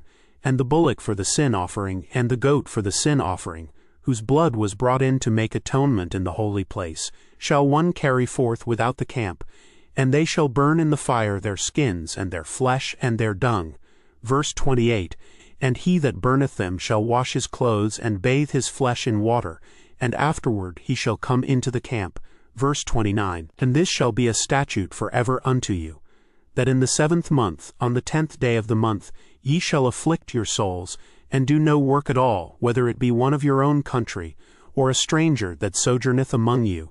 Verse 30, For on that day shall the priest make an atonement for you, to cleanse you, that ye may be clean from all your sins before the Lord. Verse 31, It shall be a Sabbath of rest unto you, and ye shall afflict your souls by a statute forever. Verse 32, And the priest whom he shall anoint, and whom he shall consecrate to minister in the priest's office in his father's stead, shall make the atonement, and shall put on the linen clothes, even the holy garments. Verse 33, And he shall make an atonement for the holy sanctuary, and he shall make an atonement for the tabernacle of the congregation, and for the altar, and he shall make an atonement for the priests, and for all the people of the congregation. Verse 34, And this shall be an everlasting statute unto you, to make an atonement for the children of Israel for all their sins once a year. And he did as the Lord commanded Moses. Chapter 17. Verse 1, And the Lord spake unto Moses, saying, Verse 2, Speak unto Aaron and unto his sons, and unto all the children of Israel, and say unto them, This is the thing which the Lord hath commanded, saying, Verse 3, What man soever there be of the house of Israel, that killeth an ox, or lamb, or goat in the camp, or that killeth it out of the camp, verse 4, and bringeth it not unto the door of the tabernacle of the congregation, to offer an offering unto the Lord before the tabernacle of the Lord, blood shall be imputed unto that man.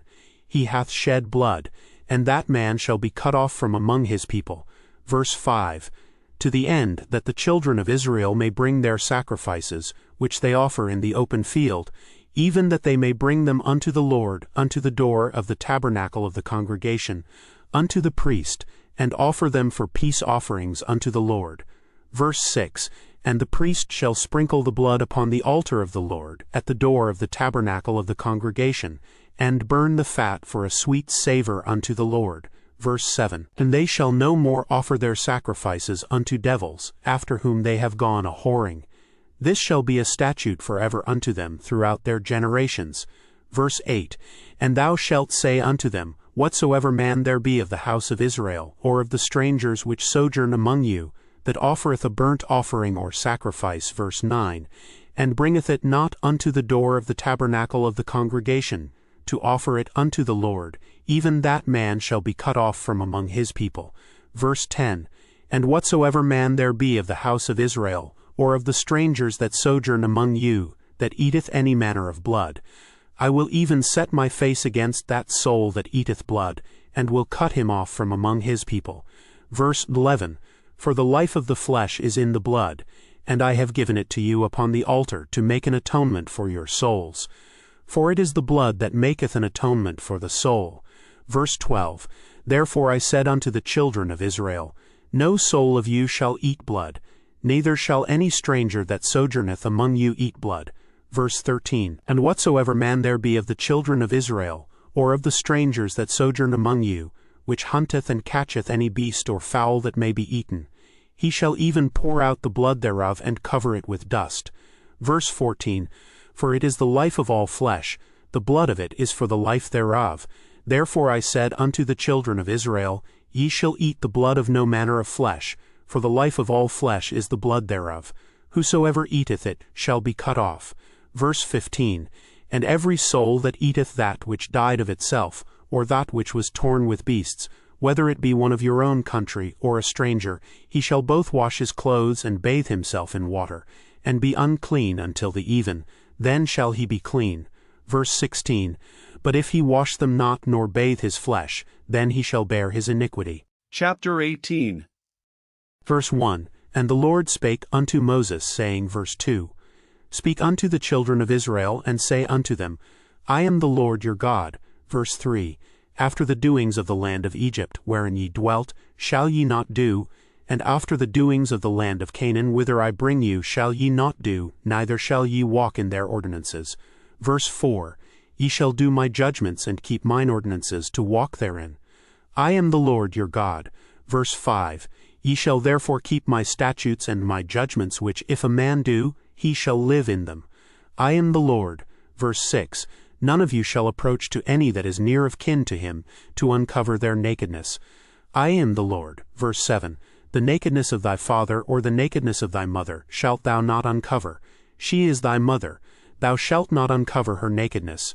Verse 8, The nakedness of thy father's wife shalt thou not uncover. It is thy father's nakedness. Verse 9, The nakedness of thy sister, the daughter of thy father, or daughter of thy mother, whether she be born at home or born abroad, even their nakedness thou shalt not uncover. Verse 10, The nakedness of thy son's daughter, or of thy daughter's daughter, even their nakedness thou shalt not uncover, for theirs is thine own nakedness. Verse 11, The nakedness of thy father's wife's daughter, begotten of thy father, she is thy sister, thou shalt not uncover her nakedness. Verse 12, Thou shalt not uncover the nakedness of thy father's sister, she is thy father's near kinswoman. Verse 13, Thou shalt not uncover the nakedness of thy mother's sister, for she is thy mother's near kinswoman. Verse 14, Thou shalt not uncover the nakedness of thy father's brother, thou shalt not approach to his wife, she is thine aunt. Verse 15, Thou shalt not uncover the nakedness of thy daughter-in-law, she is thy son's wife, thou shalt not uncover her nakedness. Verse 16, Thou shalt not uncover the nakedness of thy brother's wife, it is thy brother's nakedness. Verse 17, Thou shalt not uncover the nakedness of a woman and her daughter, neither shalt thou take her son's daughter or her daughter's daughter, to uncover her nakedness, for they are her near kinswomen, it is wickedness. Verse 18, Neither shalt thou take a wife to her sister, to vex her, to uncover her nakedness beside the other in her lifetime. Verse 19, Also thou shalt not approach unto a woman to uncover her nakedness, as long as she is put apart for her uncleanness. Verse 20, Moreover thou shalt not lie carnally with thy neighbor's wife, to defile thyself with her. Verse 21, And thou shalt not let any of thy seed pass through the fire to Molech, neither shalt thou profane the name of thy God. I am the Lord. Verse 22, Thou shalt not lie with mankind as with womankind, it is abomination. Verse 23, Neither shalt thou lie with any beast to defile thyself therewith, neither shall any woman stand before a beast to lie down thereto. It is confusion. Verse 24, Defile not ye yourselves in any of these things, for in all these the nations are defiled which I cast out before you. Verse 25, And the land is defiled, therefore I do visit the iniquity thereof upon it, and the land itself vomiteth out her inhabitants. Verse 26, Ye shall therefore keep my statutes and my judgments, and shall not commit any of these abominations, neither any of your own nation, nor any stranger that sojourneth among you. Verse 27, For all these abominations have the men of the land done, which were before you, and the land is defiled winking face. Verse 28, That the land spew not you out also when ye defile it, as it spewed out the nations that were before you. Verse 29, For whosoever shall commit any of these abominations, even the souls that commit them shall be cut off from among their people. Verse 30, Therefore shall ye keep mine ordinance, that ye commit not any one of these abominable customs which were committed before you, and that ye defile not yourselves therein. I am the Lord your God. Chapter 19. Verse 1, And the Lord spake unto Moses, saying, Verse 2, Speak unto all the congregation of the children of Israel, and say unto them, Ye shall be holy, for I the Lord your God am holy. Verse 3, Ye shall fear every man his mother and his father, and keep my Sabbaths. I am the Lord your God. Verse 4, Turn ye not unto idols, nor make to yourselves molten gods. I am the Lord your God. Verse 5, And if ye offer a sacrifice of peace offerings unto the Lord, ye shall offer it at your own will. Verse 6, It shall be eaten the same day ye offer it, and on the morrow, and if aught remain until the third day, it shall be burnt in the fire. Verse 7, And if it be eaten at all on the third day, it is abominable, it shall not be accepted. Verse 8, Therefore every one that eateth it shall bear his iniquity, because he hath profaned the hallowed thing of the Lord, and that soul shall be cut off from among his people. Verse 9, And when ye reap the harvest of your land, thou shalt not wholly reap the corners of thy field, neither shalt thou gather the gleanings of thy harvest. Verse 10, And thou shalt not glean thy vineyard, neither shalt thou gather every grape of thy vineyard, thou shalt leave them for the poor and stranger. I am the Lord your God. Verse 11, Ye shall not steal, neither deal falsely, neither lie one to another. Verse 12, And ye shall not swear by my name falsely, neither shalt thou profane the name of thy God. I am the Lord. Verse 13, Thou shalt not defraud thy neighbor, neither rob him. The wages of him that is hired shall not abide with thee all night until the morning. Verse 14, Thou shalt not curse the deaf, nor put a stumbling block before the blind, but shalt fear thy God. I am the Lord. Verse 15, Ye shall do no unrighteousness in judgment. Thou shalt not respect the person of the poor, nor honor the person of the mighty, but in righteousness shalt thou judge thy neighbor. Verse 16, Thou shalt not go up and down as a talebearer among thy people, neither shalt thou stand against the blood of thy neighbor. I am the Lord. Verse 17, Thou shalt not hate thy brother in thine heart. Thou shalt in any wise rebuke thy neighbor, and not suffer sin upon him. Verse 18, Thou shalt not avenge, nor bear any grudge against the children of thy people, but thou shalt love thy neighbor as thyself. I am the Lord. Verse 19, Ye shall keep my statutes. Thou shalt not let thy cattle gender with a diverse kind. Thou shalt not sow thy field with mingled seed, neither shall a garment mingled of linen and woolen come upon thee. Verse 20, And whosoever lieth carnally with a woman that is a bondmaid, betrothed to an husband, and not at all redeemed, nor freedom given her, she shall be scourged. They shall not be put to death, because she was not free. Verse 21, And he shall bring his trespass offering unto the Lord, unto the door of the tabernacle of the congregation, even a ram for a trespass offering. Verse 22, And the priest shall make an atonement for him with the ram of the trespass offering before the Lord for his sin which he hath done, and the sin which he hath done shall be forgiven him. Verse 23, And when ye shall come into the land, and shall have planted all manner of trees for food, then ye shall count the fruit thereof as uncircumcised. 3 years shall it be as uncircumcised unto you. It shall not be eaten of. Verse 24, But in the 4th year all the fruit thereof shall be holy, to praise the Lord withal. Verse 25, And in the 5th year shall ye eat of the fruit thereof, that it may yield unto you the increase thereof. I am the Lord your God. Verse 26, Ye shall not eat anything with the blood, neither shall ye use enchantment, nor observe times. Verse 27, Ye shall not round the corners of your heads, neither shalt thou mar the corners of thy beard.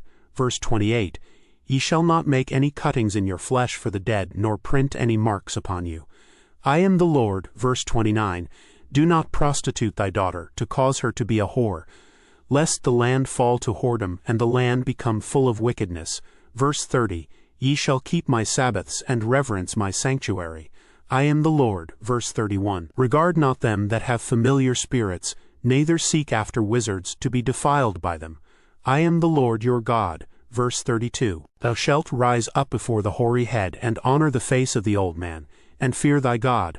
I am the Lord. Verse 33, And if a stranger sojourn with thee in your land, ye shall not vex him. Verse 34, But the stranger that dwelleth with you shall be unto you as one born among you, and thou shalt love him as thyself, for ye were strangers in the land of Egypt.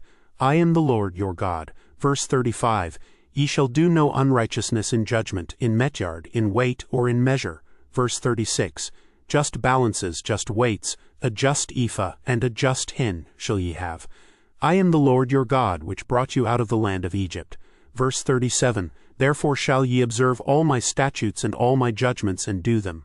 I am the Lord. Chapter 20.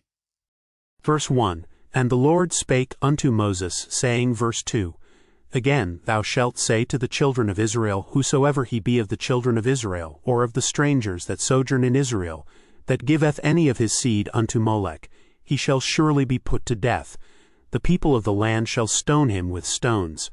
Verse 3, And I will set my face against that man, and will cut him off from among his people, because he hath given of his seed unto Molech, to defile my sanctuary, and to profane my holy name. Verse 4, And if the people of the land do anyways hide their eyes from the man, when he giveth of his seed unto Molech, and kill him not. Verse 5, Then I will set my face against that man and against his family, and will cut him off, and all that go a whoring after him, to commit whoredom with Molech from among their people. Verse 6, And the soul that turneth after such as have familiar spirits, and after wizards, to go a whoring after them, I will even set my face against that soul, and will cut him off from among his people. Verse 7, Sanctify yourselves therefore, and be ye holy, for I am the Lord your God. Verse 8, And ye shall keep my statutes and do them. I am the Lord which sanctify you. Verse 9, For every one that curseth his father or his mother shall be surely put to death. He hath cursed his father or his mother, his blood shall be upon him. Verse 10, And the man that committeth adultery with another man's wife, even he that committeth adultery with his neighbor's wife, the adulterer and the adulteress shall surely be put to death. Verse 11, And the man that lieth with his father's wife hath uncovered his father's nakedness. Both of them shall surely be put to death. Their blood shall be upon them. Verse 12, And if a man lie with his daughter-in-law, both of them shall surely be put to death. They have wrought confusion. Their blood shall be upon them. Verse 13, If a man also lie with mankind, as he lieth with a woman, both of them have committed an abomination. They shall surely be put to death. Their blood shall be upon them. Verse 14, And if a man take a wife and her mother, it is wickedness. They shall be burnt with fire, both he and they, that there be no wickedness among you. Verse 15, And if a man lie with a beast, he shall surely be put to death, and ye shall slay the beast. Verse 16, And if a woman approach unto any beast, and lie down thereto, thou shalt kill the woman and the beast. They shall surely be put to death. Their blood shall be upon them. Verse 17, And if a man shall take his sister, his father's daughter, or his mother's daughter, and see her nakedness, and she see his nakedness, it is a wicked thing, and they shall be cut off in the sight of their people. He hath uncovered his sister's nakedness, he shall bear his iniquity. Verse 18, And if a man shall lie with a woman having her sickness, and shall uncover her nakedness, he hath discovered her fountain, and she hath uncovered the fountain of her blood, and both of them shall be cut off from among their people. Verse 19, And thou shalt not uncover the nakedness of thy mother's sister, nor of thy father's sister, for he uncovereth his near kin. They shall bear their iniquity. Verse 20, And if a man shall lie with his uncle's wife, he hath uncovered his uncle's nakedness. They shall bear their sin, they shall die childless. Verse 21, And if a man shall take his brother's wife, it is an unclean thing. He hath uncovered his brother's nakedness. They shall be childless. Verse 22, Ye shall therefore keep all my statutes and all my judgments, and do them, that the land whither I bring you to dwell therein spew you not out. Verse 23, And ye shall not walk in the manners of the nation which I cast out before you, for they committed all these things, and therefore I abhorred them. Verse 24, But I have said unto you, Ye shall inherit their land, and I will give it unto you to possess it, a land that floweth with milk and honey. I am the Lord your God, which have separated you from other people. Verse 25, Ye shall therefore put difference between clean beasts and unclean, and between unclean fowls and clean. And ye shall not make your souls abominable by beast, or by fowl, or by any manner of living thing that creepeth on the ground, which I have separated from you as unclean. Verse 26, And ye shall be holy unto me, for I the Lord am holy, and have severed you from other people, that ye should be mine. Verse 27, A man also or woman that hath a familiar spirit, or that is a wizard, shall surely be put to death. They shall stone them with stones. Their blood shall be upon them. Chapter 21. Verse 1, And the Lord said unto Moses, Speak unto the priests the sons of Aaron, and say unto them, There shall none be defiled for the dead among his people. Verse 2, But for his kin that is near unto him, that is, for his mother, and for his father, and for his son, and for his daughter, and for his brother. Verse 3, And for his sister a virgin, that is nigh unto him which hath had no husband, for her may he be defiled. Verse 4, But he shall not defile himself, being a chief man among his people, to profane himself. Verse 5, They shall not make baldness upon their head, neither shall they shave off the corner of their beard, nor make any cuttings in their flesh. Verse 6, They shall be holy unto their God, and not profane the name of their God. For the offerings of the Lord made by fire, and the bread of their God they do offer. Therefore they shall be holy. Verse 7, They shall not take a wife that is a whore or profane, neither shall they take a woman put away from her husband, for he is holy unto his God. Verse 8, Thou shalt sanctify him therefore, for he offereth the bread of thy God. He shall be holy unto thee. For I the Lord which sanctify you am holy. Verse 9, And the daughter of any priest, if she profane herself by playing the whore, she profaneth her father, she shall be burnt with fire. Verse 10. And he that is the high priest among his brethren, upon whose head the anointing oil was poured, and that is consecrated to put on the garments, shall not uncover his head, nor rend his clothes. Verse 11. Neither shall he go into any dead body, nor defile himself for his father or for his mother. Verse 12. Neither shall he go out of the sanctuary, nor profane the sanctuary of his God, for the crown of the anointing oil of his God is upon him. I am the Lord. Verse 13. And he shall take a wife in her virginity. Verse 14. A widow, or a divorced woman, or profane, or an harlot, these shall he not take, but he shall take a virgin of his own people to wife. Verse 15. Neither shall he profane his seed among his people, for I the Lord do sanctify him. Verse 16.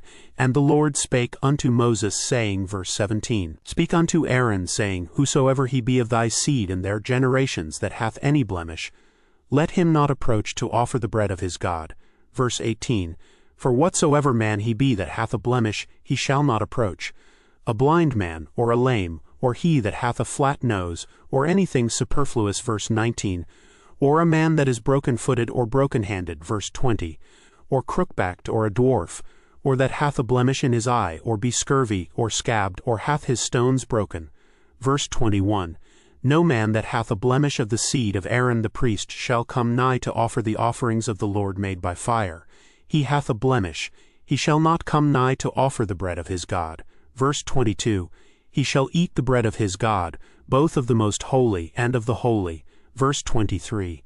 Only he shall not go in unto the veil, nor come nigh unto the altar, because he hath a blemish, that he profane not my sanctuaries. For I the Lord do sanctify them. Verse 24. And Moses told it unto Aaron, and to his sons, and unto all the children of Israel. Chapter 22.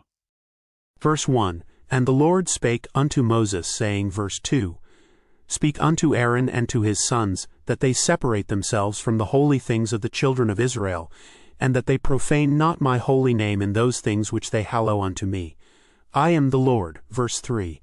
Say unto them, Whosoever he be of all your seed among your generations, that goeth unto the holy things which the children of Israel hallow unto the Lord, having his uncleanness upon him, that soul shall be cut off from my presence. I am the Lord. Verse 4. What man soever of the seed of Aaron is a leper, or hath a running issue, he shall not eat of the holy things until he be clean. And whoso toucheth anything that is unclean by the dead, or a man whose seed goeth from him. Verse 5. Or whosoever toucheth any creeping thing, whereby he may be made unclean, or a man of whom he may take uncleanness, whatsoever uncleanness he hath. Verse 6. The soul which hath touched any such shall be unclean until even, and shall not eat of the holy things, unless he wash his flesh with water. Verse 7. And when the sun is down he shall be clean, and shall afterward eat of the holy things, because it is his food. Verse 8. That which dieth of itself, or is torn with beasts, he shall not eat to defile himself therewith. I am the Lord. Verse 9. They shall therefore keep mine ordinance, lest they bear sin for it, and die therefore if they profane it. I the Lord do sanctify them. Verse 10. There shall no stranger eat of the holy thing. A sojourner of the priest, or an hired servant, shall not eat of the holy thing. Verse 11. But if the priest buy any soul with his money, he shall eat of it, and he that is born in his house. They shall eat of his meat. Verse 12. If the priest's daughter also be married unto a stranger, she may not eat of an offering of the holy things. Verse 13. But if the priest's daughter be a widow, or divorced, and have no child, and is returned unto her father's house, as in her youth, she shall eat of her father's meat. But there shall be no stranger eat thereof. Verse 14. And if a man eat of the holy thing unwittingly, then he shall put the fifth part thereof unto it, and shall give it unto the priest with the holy thing. Verse 15. And they shall not profane the holy things of the children of Israel, which they offer unto the Lord. Verse 16. Or suffer them to bear the iniquity of trespass when they eat their holy things. For I the Lord do sanctify them. Verse 17. And the Lord spake unto Moses, saying, verse 18, Speak unto Aaron and to his sons, and unto all the children of Israel, and say unto them, Whatsoever he be of the house of Israel, or of the strangers in Israel, that will offer his oblation for all his vows, and for all his free will offerings, which they will offer unto the Lord for a burnt offering. Verse 19, Ye shall offer at your own will a male without blemish, of the beeves, of the sheep, or of the goats. Verse 20, But whatsoever hath a blemish, that shall ye not offer, for it shall not be acceptable for you. Verse 21, And whosoever offereth a sacrifice of peace offerings unto the Lord to accomplish his vow, or a free will offering in beeves or sheep, it shall be perfect to be accepted. There shall be no blemish therein. Verse 22, Blind or broken or maimed, or having a wen or scurvy or scabbed, ye shall not offer these unto the Lord, nor make an offering by fire of them upon the altar unto the Lord. Verse 23, Either a bullock or a lamb that hath anything superfluous or lacking in his parts, that mayest thou offer for a free will offering, but for a vow it shall not be accepted. Verse 24, Ye shall not offer unto the Lord that which is bruised or crushed or broken or cut, neither shall ye make any offering thereof in your land. Verse 25, Neither from a stranger's hand shall ye offer the bread of your God of any of these, because their corruption is in them, and blemishes be in them. They shall not be accepted for you. Verse 26, And the Lord spake unto Moses, saying, verse 27, When a bullock or a sheep or a goat is brought forth, then it shall be 7 days under the dam, and from the 8th day and thenceforth it shall be accepted for an offering made by fire unto the Lord. Verse 28, And whether it be cow or ewe, ye shall not kill it and her young both in 1 day. Verse 29, And when ye will offer a sacrifice of thanksgiving unto the Lord, offer it at your own will. Verse 30, On the same day it shall be eaten up, ye shall leave none of it until the morrow. I am the Lord. Verse 31, Therefore shall ye keep my commandments and do them. I am the Lord. Verse 32, Neither shall ye profane my holy name, but I will be hallowed among the children of Israel. I am the Lord which hallow you. Verse 33, That brought you out of the land of Egypt to be your God. I am the Lord. Chapter 23. Verse 1, And the Lord spake unto Moses, saying, verse 2, Speak unto the children of Israel, and say unto them concerning the feasts of the Lord, which ye shall proclaim to be holy convocations, even these are my feasts. Verse 3, 6 days shall work be done, but the 7th day is the Sabbath of rest and holy convocation. Ye shall do no work therein. It is the Sabbath of the Lord in all your dwellings. Verse 4, These are the feasts of the Lord, even holy convocations, which ye shall proclaim in their seasons. Verse 5, In the 14th day of the 1st month at even is the Lord's Passover. Verse 6, And on the 15th day of the same month is the feast of unleavened bread unto the Lord. 7 days ye must eat unleavened bread. Verse 7, In the 1st day ye shall have an holy convocation. Ye shall do no servile work therein. Verse 8, But ye shall offer an offering made by fire unto the Lord 7 days. In the 7th day is an holy convocation.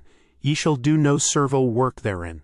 Verse 9, And the Lord spake unto Moses, saying, verse 10, Speak unto the children of Israel, and say unto them, When ye be come into the land which I give unto you, and shall reap the harvest thereof, then ye shall bring a sheaf of the firstfruits of your harvest unto the priest.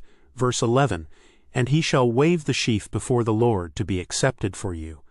On the morrow after the Sabbath the priest shall wave it. Verse 12, And ye shall offer that day, when ye wave the sheaf and he lamb without blemish of the 1st year for a burnt offering unto the Lord.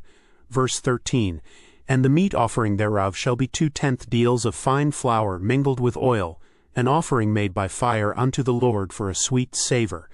And the drink offering thereof shall be of wine, the 4th part of an hin. Verse 14, And ye shall eat neither bread, nor parched corn, nor green ears, until the selfsame day that ye have brought an offering unto your God. It shall be a statute for ever throughout your generations in all your dwellings. Verse 15, And ye shall count unto you from the morrow after the Sabbath, from the day that ye brought the sheaf of the wave offering. 7 Sabbaths shall be complete. Verse 16, Even unto the morrow after the 7th Sabbath shall ye number 50 days, and ye shall offer a new meat offering unto the Lord. Verse 17, Ye shall bring out of your habitations 2 wave loaves of 2/10 deals. They shall be of fine flour, they shall be baken with leaven. They are the firstfruits unto the Lord. Verse 18, And ye shall offer with the bread 7 lambs without blemish of the 1st year. and 1 young bullock and 2 rams. They shall be for a burnt offering unto the Lord with their meat offering, and their drink offerings, even an offering made by fire of sweet savor unto the Lord. Verse 19, Then ye shall sacrifice 1 kid of the goats for a sin offering, and 2 lambs of the first year for a sacrifice of peace offerings. Verse 20, And the priest shall wave them with the bread of the first fruits for a wave offering before the Lord, with the 2 lambs. They shall be holy to the Lord for the priest. Verse 21, And ye shall proclaim on the selfsame day, that it may be in holy convocation unto you. Ye shall do no servile work therein. It shall be a statute for ever in all your dwellings throughout your generations. Verse 22, And when ye reap the harvest of your land, thou shalt not make clean riddance of the corners of thy field when thou reapest, neither shalt thou gather any gleaning of thy harvest. Thou shalt leave them unto the poor and to the stranger. I am the Lord your God. Verse 23, And the Lord spake unto Moses, saying, verse 24, Speak unto the children of Israel, saying, In the 7th month, in the 1st day of the month, shall ye have a Sabbath, a memorial of blowing of trumpets and holy convocation. Verse 25, Ye shall do no servile work therein, but ye shall offer an offering made by fire unto the Lord. Verse 26, And the Lord spake unto Moses, saying, verse 27, Also on the 10th day of this 7th month there shall be a day of atonement. It shall be an holy convocation unto you. And ye shall afflict your souls, and offer an offering made by fire unto the Lord. Verse 28, And ye shall do no work in that same day, for it is a day of atonement, to make an atonement for you before the Lord your God. Verse 29, For whatsoever soul it be that shall not be afflicted in that same day, he shall be cut off from among his people. Verse 30, And whatsoever soul it be that doth any work in that same day, the same soul will I destroy from among his people. Verse 31, Ye shall do no manner of work. It shall be a statute forever throughout your generations in all your dwellings. Verse 32, It shall be unto you a Sabbath of rest, and ye shall afflict your souls. In the 9th day of the month at even, from even unto even, shall ye celebrate your Sabbath. Verse 33, And the Lord spake unto Moses, saying, verse 34, Speak unto the children of Israel, saying, The 15th day of this 7th month shall be the feast of tabernacles for 7 days unto the Lord. Verse 35, On the 1st day shall be an holy convocation. Ye shall do no servile work therein. Verse 36, 7 days ye shall offer an offering made by fire unto the Lord. On the 8th day shall be an holy convocation unto you. And ye shall offer an offering made by fire unto the Lord. It is a solemn assembly, and ye shall do no servile work therein. Verse 37, These are the feasts of the Lord, which ye shall proclaim to be holy convocations, to offer an offering made by fire unto the Lord, a burnt offering, and a meat offering, a sacrifice and drink offerings, everything upon his day. Verse 38, Beside the Sabbaths of the Lord, and beside your gifts, and beside all your vows, and beside all your freewill offerings, which ye give unto the Lord. Verse 39, Also in the 15th day of the 7th month, when ye have gathered in the fruit of the land, ye shall keep a feast unto the Lord 7 days. On the 1st day shall be a Sabbath, and on the 8th day shall be a Sabbath. Verse 40, And ye shall take you on the 1st day the boughs of goodly trees, branches of palm trees, and the boughs of thick trees, and willows of the brook, and ye shall rejoice before the Lord your God 7 days. Verse 41, And ye shall keep it a feast unto the Lord 7 days in the year. It shall be a statute forever in your generations. Ye shall celebrate it in the 7th month. Verse 42, Ye shall dwell in booths 7 days. All that are Israelites born shall dwell in booths. Verse 43, That your generations may know that I made the children of Israel to dwell in booths, when I brought them out of the land of Egypt. I am the Lord your God. Verse 44, And Moses declared unto the children of Israel the feasts of the Lord. Chapter 24. Verse 1, And the Lord spake unto Moses, saying, verse 2, Command the children of Israel that they bring unto thee pure oil, olive beaten for the light, to cause the lamps to burn continually. Verse 3, Without the veil of the testimony, in the tabernacle of the congregation, shall Aaron order it from the evening unto the morning before the Lord continually. It shall be a statute forever in your generations.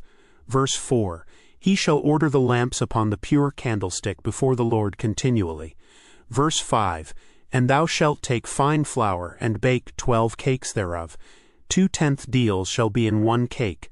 Verse 6, And thou shalt set them in 2 rows, 6 on a row, upon the pure table before the Lord. Verse 7, And thou shalt put pure frankincense upon each row, that it may be on the bread for a memorial, even an offering made by fire unto the Lord. Verse 8, Every Sabbath he shall set it in order before the Lord continually, being taken from the children of Israel by an everlasting covenant. Verse 9, And it shall be Aaron's and his sons, and they shall eat it in the holy place. For it is most holy unto him of the offerings of the Lord made by fire by a perpetual statute. Verse 10, And the son of an Israelitish woman, whose father was an Egyptian, went out among the children of Israel. And this son of the Israelitish woman and a man of Israel strove together in the camp. Verse 11, And the Israelitish woman's son blasphemed the name of the Lord, and cursed. And they brought him unto Moses, and his mother's name was Shelemith, the daughter of Dibri, of the tribe of Dan. Smiley face. Verse 12, And they put him in ward, that the mind of the Lord might be showed them. Verse 13, And the Lord spake unto Moses, saying, Verse 14, Bring forth him that hath cursed without the camp, and let all that heard him lay their hands upon his head, and let all the congregation stone him. Verse 15, And thou shalt speak unto the children of Israel, saying, Whosoever curseth his God shall bear his sin. Verse 16, And he that blasphemeth the name of the Lord, he shall surely be put to death, and all the congregation shall certainly stone him. As well the stranger, as he that is born in the land, when he blasphemeth the name of the Lord, shall be put to death. Verse 17, And he that killeth any man shall surely be put to death. Verse 18, And he that killeth a beast shall make it good, beast for beast. Verse 19, And if a man cause a blemish in his neighbor, as he hath done, so shall it be done to him. Verse 20, Breach for breach, eye for eye, tooth for tooth. As he hath caused a blemish in a man, so shall it be done to him again. Verse 21, And he that killeth a beast, he shall restore it. And he that killeth a man, he shall be put to death. Verse 22, Ye shall have one manner of law as well for the stranger, as for one of your own country. For I am the Lord your God. Verse 23, And Moses spake to the children of Israel, that they should bring forth him that had cursed out of the camp, and stone him with stones. And the children of Israel did as the Lord commanded Moses. Chapter 25. Verse 1, And the Lord spake unto Moses in Mount Sinai, saying, Verse 2, Speak unto the children of Israel, and say unto them, When ye come into the land which I give you, then shall the land keep a Sabbath unto the Lord. Verse 3, 6 years thou shalt sow thy field, and 6 years thou shalt prune thy vineyard, and gather in the fruit thereof. Verse 4, But in the 7th year shall be a Sabbath of rest unto the land, a Sabbath for the Lord. Thou shalt neither sow thy field, nor prune thy vineyard. Verse 5, That which groweth of its own accord of thy harvest thou shalt not reap, neither gather the grapes of thy vine undressed, for it is a year of rest unto the land. Verse 6, And the Sabbath of the land shall be meat for you, for thee, and for thy servant, and for thy maid, and for thy hired servant, and for thy stranger that sojourneth with thee. Verse 7, And for thy cattle, and for the beasts that are in thy land, shall all the increase thereof be meat. Verse 8, And thou shalt number 7 Sabbaths of years unto thee, 7 times 7 years, and the space of the 7 Sabbaths of years shall be unto thee 49 years. Verse 9, Then shalt thou cause the trumpet of the Jubilee to sound on the 10th day of the 7th month. In the day of atonement shall ye make the trumpet sound throughout all your land. Verse 10, And ye shall hallow the 50th year, and proclaim liberty throughout all the land unto all the inhabitants thereof. It shall be a jubilee unto you, and ye shall return every man unto his possession, and ye shall return every man unto his family. Verse 11, A jubilee shall that 50th year be unto you. Ye shall not sow, neither reap that which groweth of itself in it, nor gather the grapes in it of thy vine undressed. Verse 12, For it is the jubilee, it shall be holy unto you.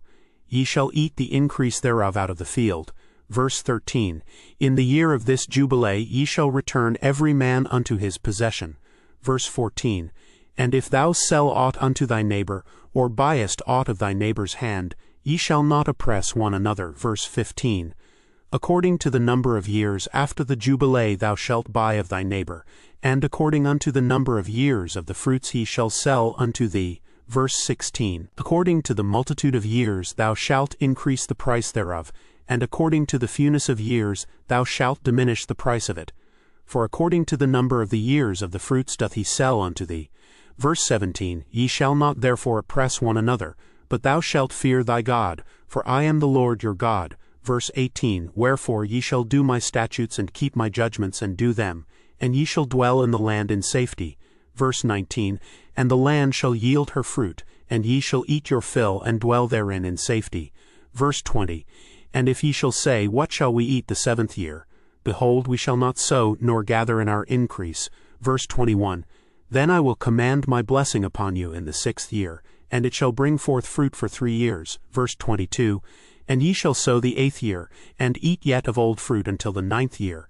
Until her fruits come in ye shall eat of the old store. Verse 23. The land shall not be sold forever, for the land is mine, for ye are strangers and sojourners with me. Verse 24. And in all the land of your possession ye shall grant a redemption for the land. Verse 25. If thy brother be waxen poor, and hath sold away some of his possession, and if any of his kin come to redeem it, then shall he redeem that which his brother sold. Verse 26. And if the man have none to redeem it, and himself be able to redeem it. Verse 27. Then let him count the years of the sale thereof, and restore the overplus unto the man to whom he sold it, that he may return unto his possession. Verse 28. But if he be not able to restore it to him, then that which is sold shall remain in the hand of him that hath bought it until the year of Jubilee. And in the Jubilee it shall go out, and he shall return unto his possession. Verse 29. And if a man sell a dwelling house in a walled city, then he may redeem it within a whole year after it is sold. Within a full year may he redeem it. Verse 30. And if it be not redeemed within the space of a full year, then the house that is in the walled city shall be established forever to him that bought it throughout his generations. It shall not go out in the Jubilee. Verse 31. But the houses of the villages which have no wall round about them shall be counted as the fields of the country. They may be redeemed, and they shall go out in the Jubilee. Verse 32. Notwithstanding the cities of the Levites and the houses of the cities of their possession, may the Levites redeem at any time. Verse 33.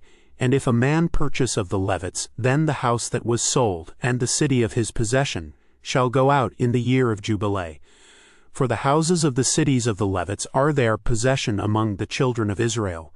Verse 34. But the field of the suburbs of their cities may not be sold, for it is their perpetual possession. Verse 35. And if thy brother be waxen poor and fallen in decay with thee, then thou shalt relieve him, yea, though he be a stranger or a sojourner, that he may live with thee. Verse 36. Take thou no usury of him, or increase, but fear thy God, that thy brother may live with thee. Verse 37. Thou shalt not give him thy money upon usury, nor lend him thy victuals for increase. Verse 38. I am the Lord your God, which brought you forth out of the land of Egypt, to give you the land of Canaan, and to be your God. Verse 39. And if thy brother that dwelleth by thee be waxen poor, and be sold unto thee, thou shalt not compel him to serve as a bondservant. Verse 40. But as an hired servant, and as a sojourner, he shall be with thee, and shall serve thee unto the year of Jubilee. Verse 41. And then shall he depart from thee, both he and his children with him, and shall return unto his own family, and unto the possession of his fathers shall he return. Verse 42. For they are my servants, which I brought forth out of the land of Egypt. They shall not be sold as bondmen. Verse 43. Thou shalt not rule over him with rigor, but shalt fear thy God. Verse 44. Both thy bondmen and thy bondmaids which thou shalt have shall be of the heathen that are round about you. Of them shall ye buy bondmen and bondmaids. Verse 45. Moreover of the children of the strangers that do sojourn among you, of them shall ye buy, and of their families that are with you, which they begat in your land, and they shall be your possession. Verse 46. And ye shall take them as an inheritance for your children after you, to inherit them for a possession. They shall be your bondmen forever. But over your brethren, the children of Israel, ye shall not rule one over another with rigor. Verse 47. And if a sojourner or stranger wax rich by thee, and thy brother that dwelleth by him wax poor, and sell himself unto the stranger or sojourner by thee, or to the stock of the stranger's family. Verse 48. After that he is sold, he may be redeemed again. One of his brethren may redeem him. Verse 49. Either his uncle or his uncle's son may redeem him, or any that is nigh of kin unto him of his family may redeem him, or if he be able, he may redeem himself. Verse 50. And he shall reckon with him that bought him from the year that he was sold to him unto the year of jubilee. And the price of his sale shall be according unto the number of years. According to the time of an hired servant shall it be with him. Verse 51. If there be yet many years behind, according unto them he shall give again the price of his redemption, out of the money that he was bought for. Verse 52. And if there remain but few years unto the year of jubilee, then he shall count with him, and according unto his years shall he give him again the price of his redemption. Verse 53.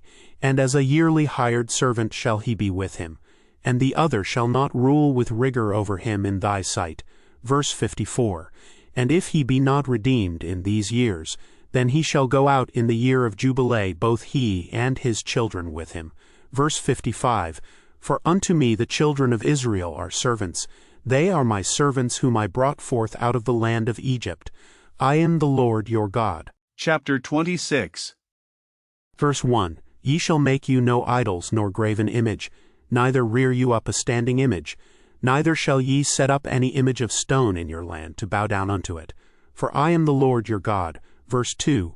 Ye shall keep my Sabbaths and reverence my sanctuary. I am the Lord. Verse 3.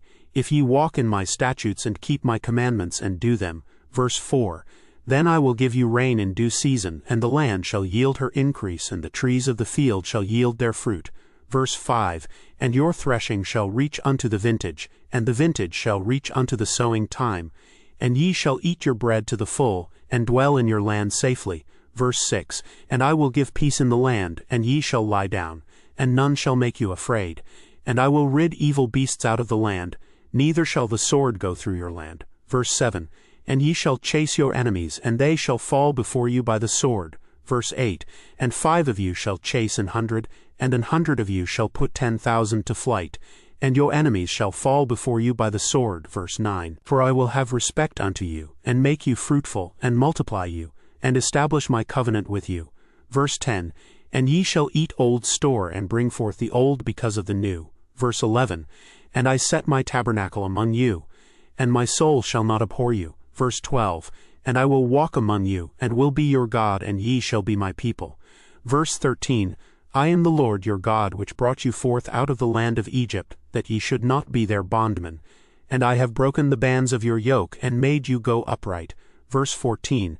But if ye will not hearken unto me, and will not do all these commandments. Verse 15.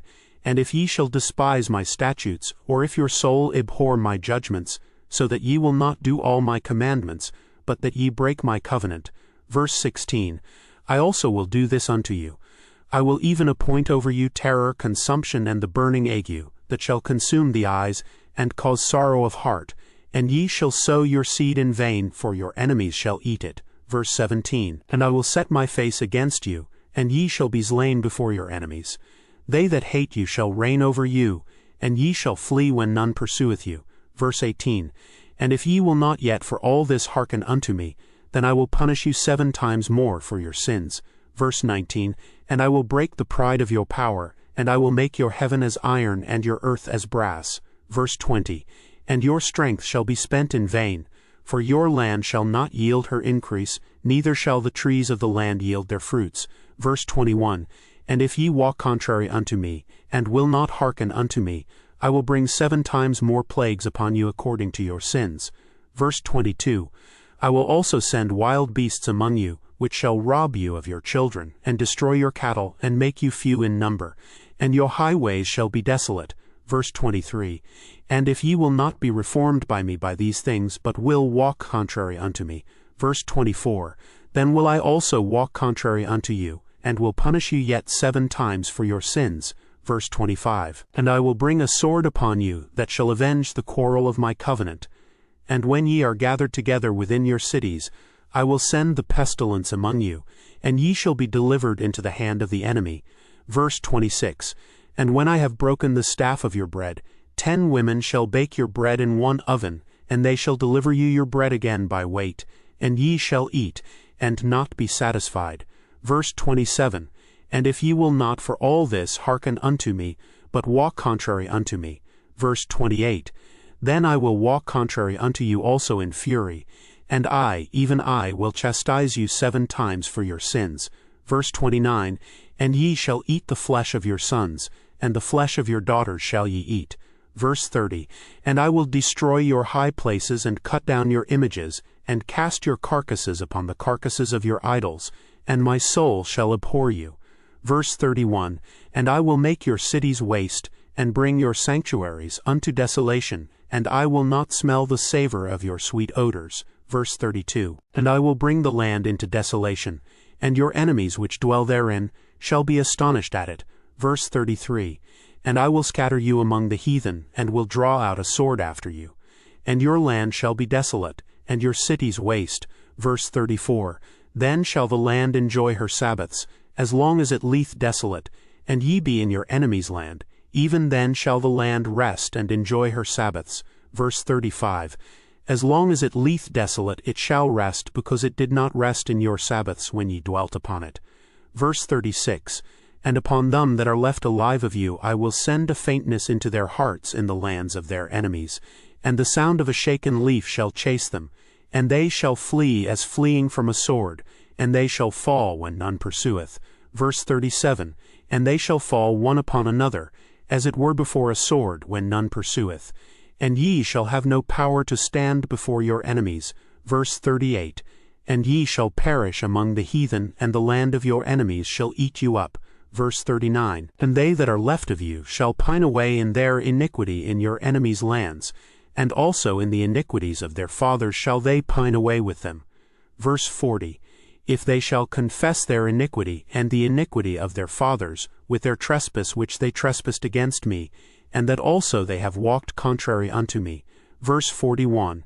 And that I also have walked contrary unto them, and have brought them into the land of their enemies. If then their uncircumcised hearts be humbled, and they then accept of the punishment of their iniquity. Verse 42. Then will I remember my covenant with Jacob, and also my covenant with Isaac, and also my covenant with Abraham will I remember, and I will remember the land. Verse 43. The land also shall be left of them, and shall enjoy her Sabbaths, while she lieth desolate without them. And they shall accept of the punishment of their iniquity, because they despised my judgments, and because their soul abhorred my statutes. Verse 44. And yet for all that, when they be in the land of their enemies, I will not cast them away, neither will I abhor them, to destroy them utterly, and to break my covenant with them. For I am the Lord their God. Verse 45. But I will for their sakes remember the covenant of their ancestors, whom I brought forth out of the land of Egypt in the sight of the heathen, that I might be their God. I am the Lord. Verse 46. These are the statutes and judgments and laws, which the Lord made between him and the children of Israel in Mount Sinai by the hand of Moses. Chapter 27. Verse 1. And the Lord spake unto Moses, saying, verse 2, Speak unto the children of Israel, and say unto them, When a man shall make a singular vow, the persons shall be for the Lord by thy estimation. Verse 3. And thy estimation shall be of the male from 20 years old even unto 60 years old. Even thy estimation shall be 50 shekels of silver, after the shekel of the sanctuary. Verse 4. And if it be a female, then thy estimation shall be 30 shekels. Verse 5. And if it be from 5 years old even unto 20 years old, then thy estimation shall be of the male 20 shekels, and for the female 10 shekels. Verse 6. And if it be from a month old even unto 5 years old, then thy estimation shall be of the male 5 shekels of silver, and for the female thy estimation shall be 3 shekels of silver. Verse 7. And if it be from 60 years old and above, if it be a male, then thy estimation shall be 15 shekels, and for the female 10 shekels. Verse 8. But if he be poorer than thy estimation, then he shall present himself before the priest, and the priest shall value him. According to his ability that vowed shall the priest value him. Verse 9, And if it be a beast whereof men bring an offering unto the Lord, all that any man giveth of such unto the Lord shall be holy. Verse 10, He shall not alter it, nor change it, a good for a bad, or a bad for a good. And if he shall at all change beast for beast, then it and the exchange thereof shall be holy. Verse 11, And if it be any unclean beast of which they do not offer a sacrifice unto the Lord, then he shall present the beast before the priest. Verse 12, And the priest shall value it, whether it be good or bad. As thou valuest it, who art the priest, so shall it be. Verse 13, But if he will at all redeem it, then he shall add a fifth part thereof unto thy estimation. Verse 14, And when a man shall sanctify his house to be holy unto the Lord, then the priest shall estimate it, whether it be good or bad.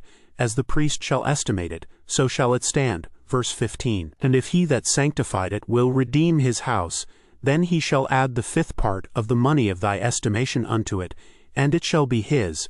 Verse 16, And if a man shall sanctify unto the Lord some part of a field of his possession, then thy estimation shall be according to the seed thereof. An homer of barley seed shall be valued at 50 shekels of silver. Verse 17, If he sanctify his field from the year of Jubilee, according to thy estimation, it shall stand. Verse 18, But if he sanctify his field after the Jubilee, then the priest shall reckon unto him the money according to the years that remain, even unto the year of the Jubilee, and it shall be abated from thy estimation. Verse 19, And if he that sanctified the field will in any wise redeem it, then he shall add the fifth part of the money of thy estimation unto it, and it shall be assured to him. Verse 20, And if he will not redeem the field, or if he have sold the field to another man, it shall not be redeemed any more. Verse 21, But the field, when it goeth out in the Jubilee, shall be holy unto the Lord, as a field devoted. The possession thereof shall be the priest's. Verse 22, And if a man sanctify unto the Lord a field which he hath bought, which is not of the fields of his possession. Verse 23, Then the priest shall reckon unto him the worth of thy estimation even unto the year of the Jubilee, and he shall give thine estimation in that day, as a holy thing unto the Lord. Verse 24, In the year of the Jubilee the field shall return unto him of whom it was bought, even to him to whom the possession of the land did belong. Verse 25, And all thy estimations shall be according to the shekel of the sanctuary. 20 gerahs shall be the shekel. Verse 26, Only the firstling of the beasts, which should be the Lord's firstling, no man shall sanctify it, whether it be ox or sheep, it is the Lord's. Verse 27, And if it be of an unclean beast, then he shall redeem it according to thine estimation, and shall add a fifth part of it thereto. Or if it be not redeemed, then it shall be sold according to thy estimation. Verse 28, Notwithstanding no devoted thing, that a man shall devote unto the Lord of all that he hath, both of man and beast, and of the field of his possession, shall be sold or redeemed. Every devoted thing is most holy unto the Lord. Verse 29, None devoted which shall be devoted of men shall be redeemed, but shall surely be put to death. Verse 30, And all the tithe of the land, whether of the seed of the land, or of the fruit of the tree, is the Lord's. It is holy unto the Lord. Verse 31, And if a man will at all redeem aught of his tithes, he shall add thereto the fifth part thereof.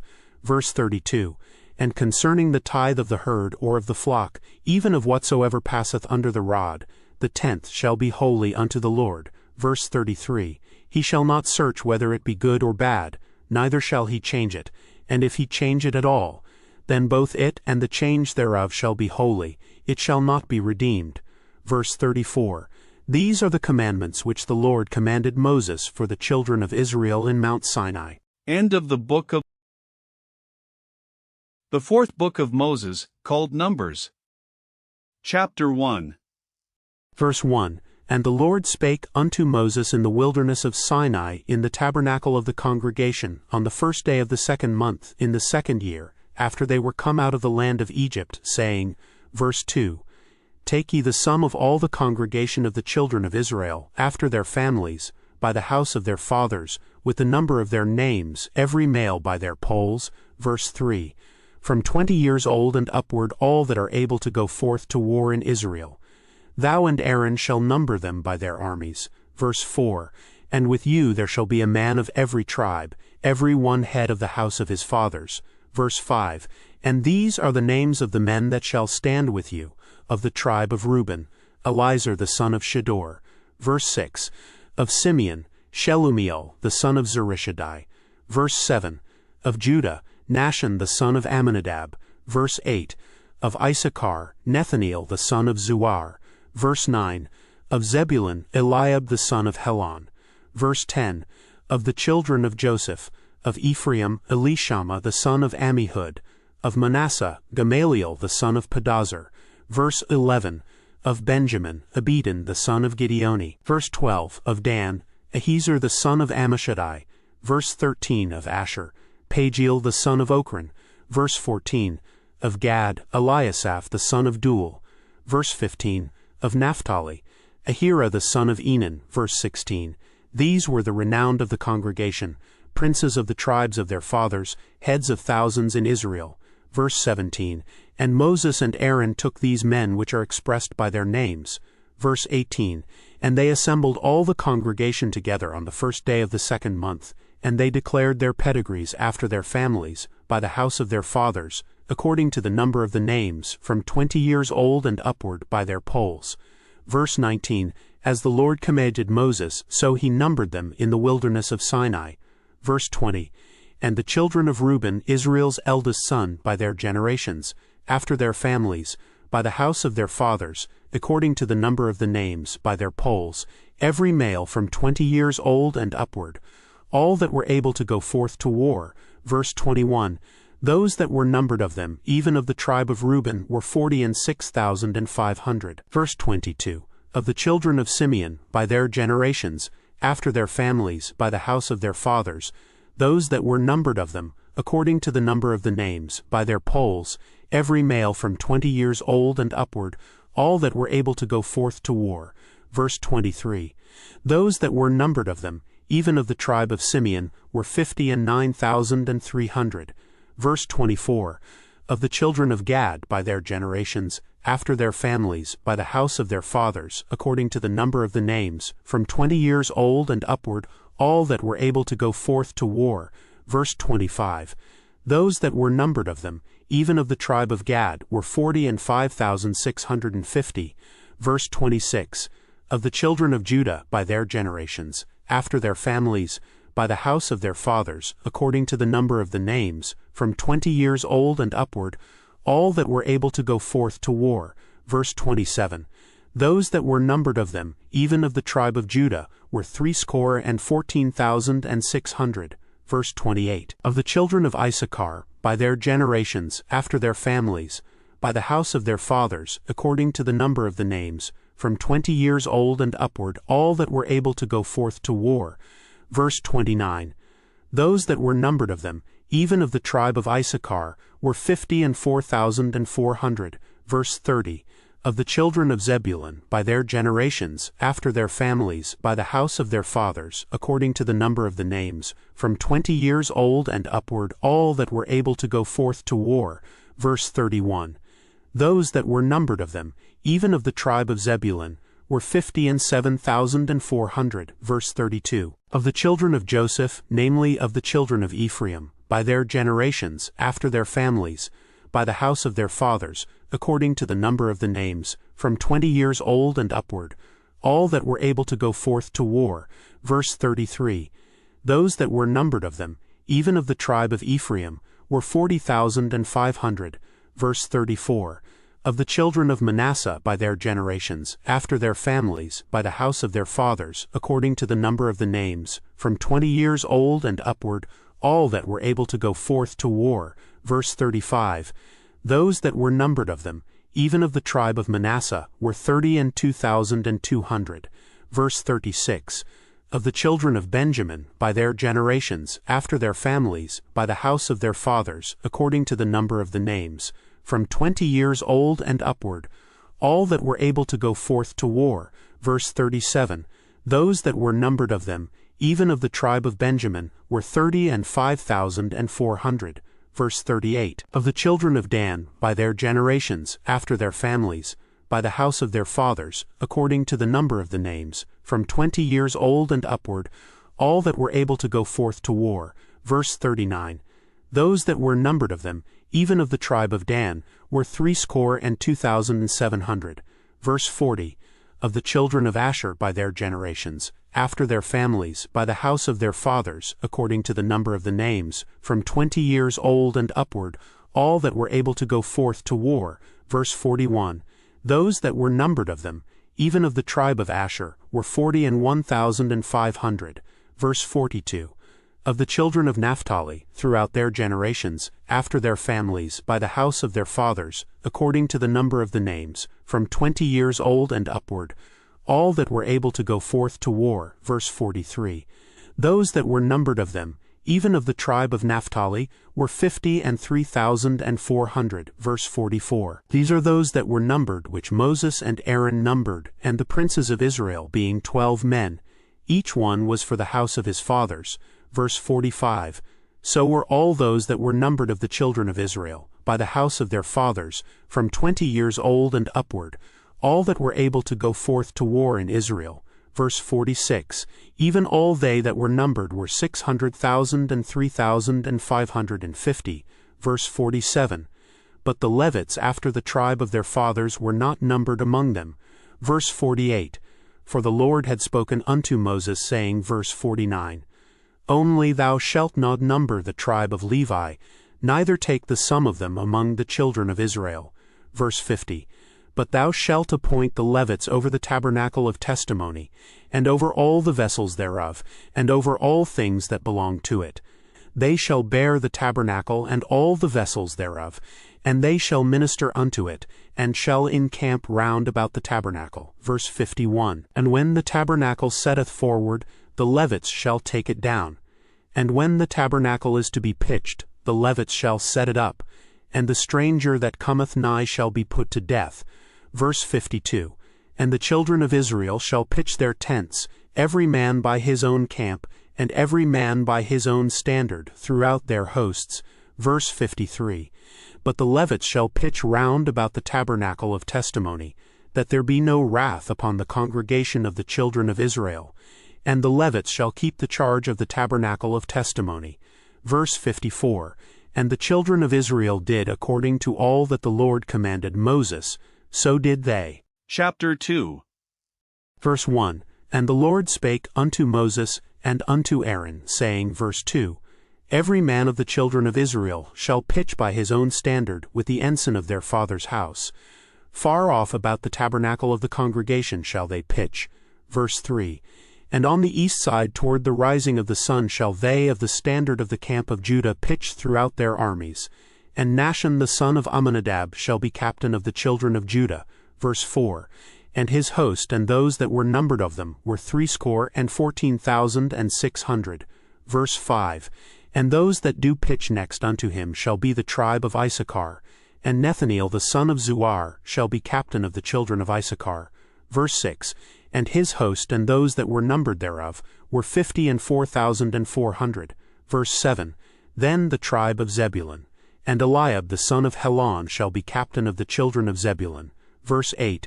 And his host and those that were numbered thereof were 57,400. Verse 9. All that were numbered in the camp of Judah were 100,000 and 80,000 and 6,400 throughout their armies. These shall first set forth. Verse 10. On the south side shall be the standard of the camp of Reuben according to their armies. And the captain of the children of Reuben shall be Elizur the son of Shedor. Verse 11. And his host and those that were numbered thereof were 46,500. Verse 12. And those which pitch by him shall be the tribe of Simeon. And the captain of the children of Simeon shall be Shelumiel the son of Zurishaddai. Verse 13. And his host and those that were numbered of them were 59,300. Verse 14. Then the tribe of Gad. And the captain of the sons of Gad shall be Eliasaph the son of Reuel. Verse 15. And his host and those that were numbered of them were 45,650. Verse 16. All that were numbered in the camp of Reuben were 100,050 and 1,450 throughout their armies. And they shall set forth in the second rank. Verse 17. Then the tabernacle of the congregation shall set forward with the camp of the Levites in the midst of the camp. As they encamp, so shall they set forward, every man in his place by their standards. Verse 18. On the west side shall be the standard of the camp of Ephraim according to their armies. And the captain of the sons of Ephraim shall be Elishama, the son of Ammihud. Verse 19. And his host and those that were numbered of them were 40,500. Verse 20. And by him shall be the tribe of Manasseh. And the captain of the children of Manasseh shall be Gamaliel, the son of Pedazur. Verse 21. And his host and those that were numbered of them were 32,200. Verse 22. Then the tribe of Benjamin, and the captain of the sons of Benjamin shall be Abidan, the son of Gideoni. Verse 23. And his host and those that were numbered of them were 35,400. Verse 24. All that were numbered of the camp of Ephraim were 100,000 and 8,000 and 100 throughout their armies, and they shall go forward in the third rank. Verse 25. The standard of the camp of Dan shall be on the north side by their armies, and the captain of the children of Dan shall be Ahiezer, the son of Ammishaddai. Verse 26. And his host and those that were numbered of them were 62,700. Verse 27. And those that encamp by him shall be the tribe of Asher, and the captain of the children of Asher shall be Pagiel the son of Ochran. Verse 28. And his host and those that were numbered of them were 41,500. Verse 29. Then the tribe of Naphtali, and the captain of the children of Naphtali shall be Ahira the son of Enan. Verse 30. And his host and those that were numbered of them were 53,400. Verse 31. All they that were numbered in the camp of Dan were 100,000 and 57,600. They shall go hindmost with their standards. Verse 32. These are those which were numbered of the children of Israel by the house of their fathers. All those that were numbered of the camps throughout their hosts were 600,000 and 3,550. Verse 33. But the Levites were not numbered among the children of Israel, as the Lord commanded Moses. Verse 34. And the children of Israel did according to all that the Lord commanded Moses. So they pitched by their standards, and so they set forward every one after their families according to the house of their fathers. Chapter 3. Verse 1. These also are the generations of Aaron and Moses in the day that the Lord spake with Moses in Mount Sinai. Verse 2. And these are the names of the sons of Aaron, Nadab the firstborn, and Abihu, Eleazar, and Ithamar. Verse 3. These are the names of the sons of Aaron, the priests which were anointed, whom he consecrated to minister in the priest's office. Verse 4. And Nadab and Abihu died before the Lord, when they offered strange fire before the Lord in the wilderness of Sinai, and they had no children. And Eleazar and Ithamar ministered in the priest's office in the sight of Aaron their father. Verse 5. And the Lord spake unto Moses, saying, verse 6, Bring the tribe of Levi near, and present them before Aaron the priest, that they may minister unto him. Verse 7. And they shall keep his charge, and the charge of the whole congregation before the tabernacle of the congregation, to do the service of the tabernacle. Verse 8. And they shall keep all the instruments of the tabernacle of the congregation, and the charge of the children of Israel, to do the service of the tabernacle. Verse 9. And thou shalt give the Levites unto Aaron and to his sons. They are wholly given unto him out of the children of Israel. Verse 10. And thou shalt appoint Aaron and his sons, and they shall wait on their priest's office, and the stranger that cometh nigh shall be put to death. Verse 11. And the Lord spake unto Moses, saying, verse 12, And I, behold, I have taken the Levites from among the children of Israel, instead of all the firstborn that openeth the matrix among the children of Israel. Therefore the Levites shall be mine. Verse 13. Because all the firstborn are mine, for on the day that I smote all the firstborn in the land of Egypt, I hallowed unto me all the firstborn in Israel, both man and beast. Mine shall they be. I am the Lord. Verse 14. And the Lord spake unto Moses in the wilderness of Sinai, saying, verse 15, Number the children of Levi after the house of their fathers, by their families, every male from a month old and upward shalt thou number them. Verse 16. And Moses numbered them according to the word of the Lord as he was commanded. Verse 17, And these were the sons of Levi by their names, Gershon and Kohath and Merari. Verse 18, And these are the names of the sons of Gershon by their families, Libni and Shimei. Verse 19, And the sons of Kohath by their families, Amram and Izahar, Hebron and Uzziel. Verse 20, And the sons of Merari by their families, Mali and Mushi. These are the families of the Levites according to the house of their fathers. Verse 21, Of Gershon was the family of the Libnites and the family of the Shemites. These are the families of the Gershonites. Verse 22, Those that were numbered of them, according to the number of all the males, from a month old and upward, even those that were numbered of them were 7,500. Verse 23, The families of the Gershonites shall pitch behind the tabernacle westward. Verse 24, And the chief of the house of the father of the Gershonites shall be Eliasaph the son of Lael. Verse 25, And the charge of the sons of Gershon in the tabernacle of the congregation shall be the tabernacle, and the tent, the covering thereof, and the hanging for the door of the tabernacle of the congregation. Verse 26, And the hangings of the court, and the curtain for the door of the court, which is by the tabernacle and by the altar round about, and the cords of it for all the service thereof. Verse 27, And of Kohath was the family of the Amramites, and the family of the Izaharites, and the family of the Hebronites, and the family of the Uzzielites.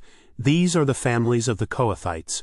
Verse 28, In the number of all the males from a month old and upward were 8,600, keeping the charge of the sanctuary. Verse 29, The families of the sons of Kohath shall pitch on the side of the tabernacle southward. Verse 30, And the chief of the house of the father of the families of the Kohathites shall be Elizaphan, the son of Uzziel.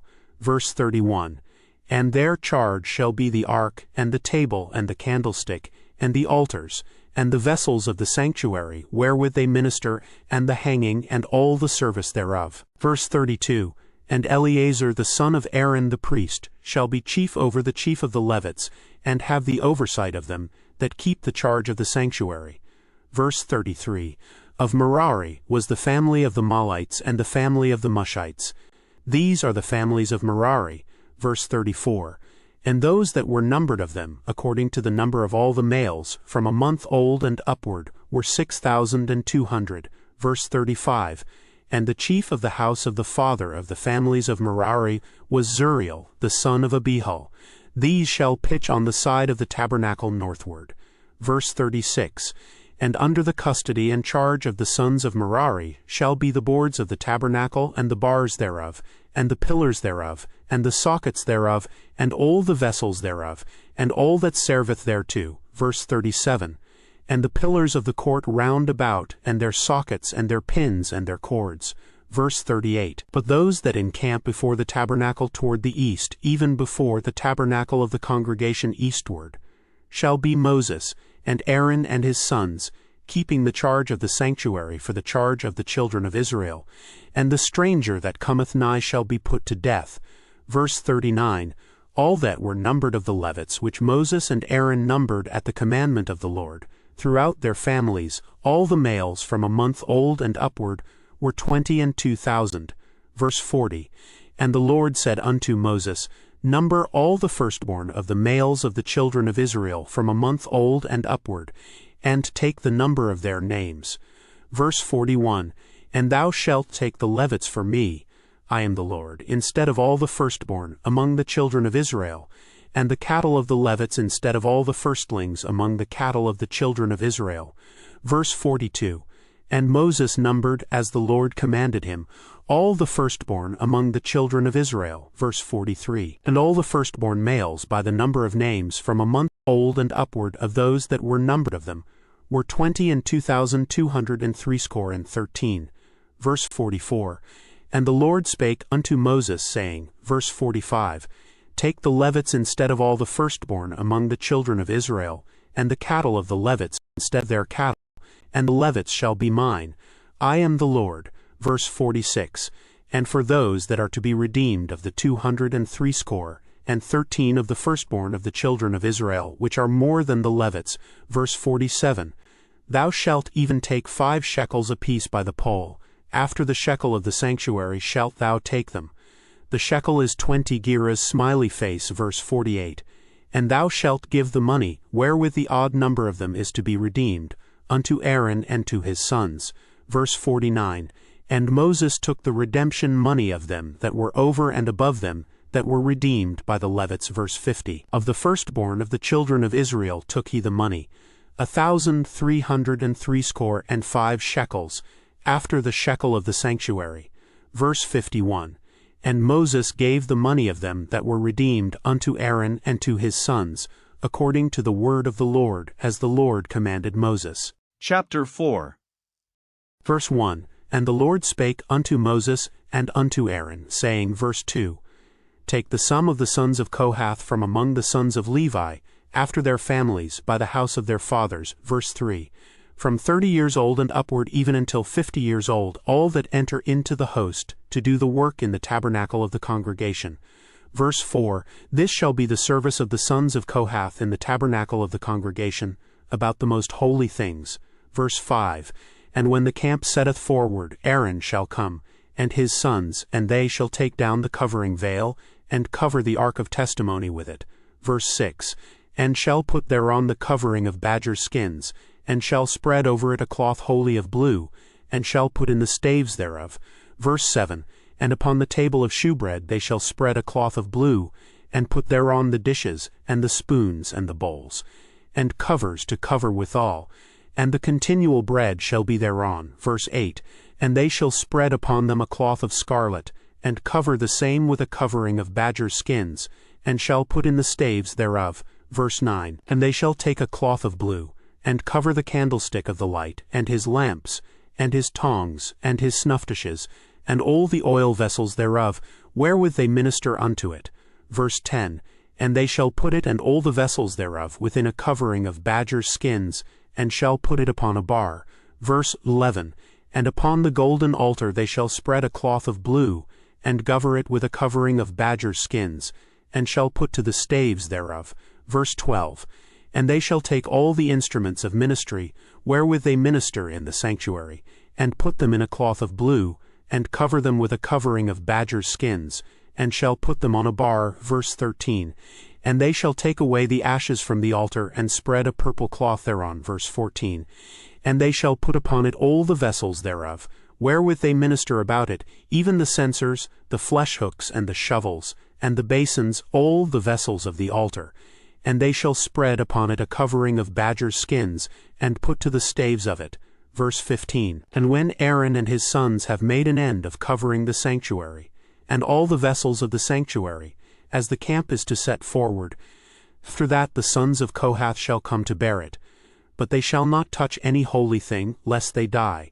These things are the burden of the sons of Kohath in the tabernacle of the congregation. Verse 16. And to the office of Eleazar the son of Aaron the priest pertaineth the oil for the light, and the sweet incense, and the daily meat offering, and the anointing oil, and the oversight of all the tabernacle, and of all that therein is, in the sanctuary, and in the vessels thereof. Verse 17. And the Lord spake unto Moses and unto Aaron, saying, verse 18, Cut ye not off the tribe of the families of the Kohathites from among the Levites. Verse 19. But thus do unto them, that they may live, and not die, when they approach unto the most holy things. Aaron and his sons shall go in, and appoint them every one to his service and to his burden. Verse 20. But they shall not go in to see when the holy things are covered, lest they die. Verse 21. And the Lord spake unto Moses, saying, verse 22, Take also the sum of the sons of Gershon throughout the houses of their fathers, by their families. Verse 23. From 30 years old and upward until 50 years old shalt thou number them, all that enter in to perform the service, to do the work in the tabernacle of the congregation. Verse 24. This is the service of the families of the Gershonites, to serve, and for burdens. Verse 25. And they shall bear the curtains of the tabernacle, and the tabernacle of the congregation, his covering, and the covering of the badger skins that is above upon it, and the hanging for the door of the tabernacle of the congregation. Verse 26.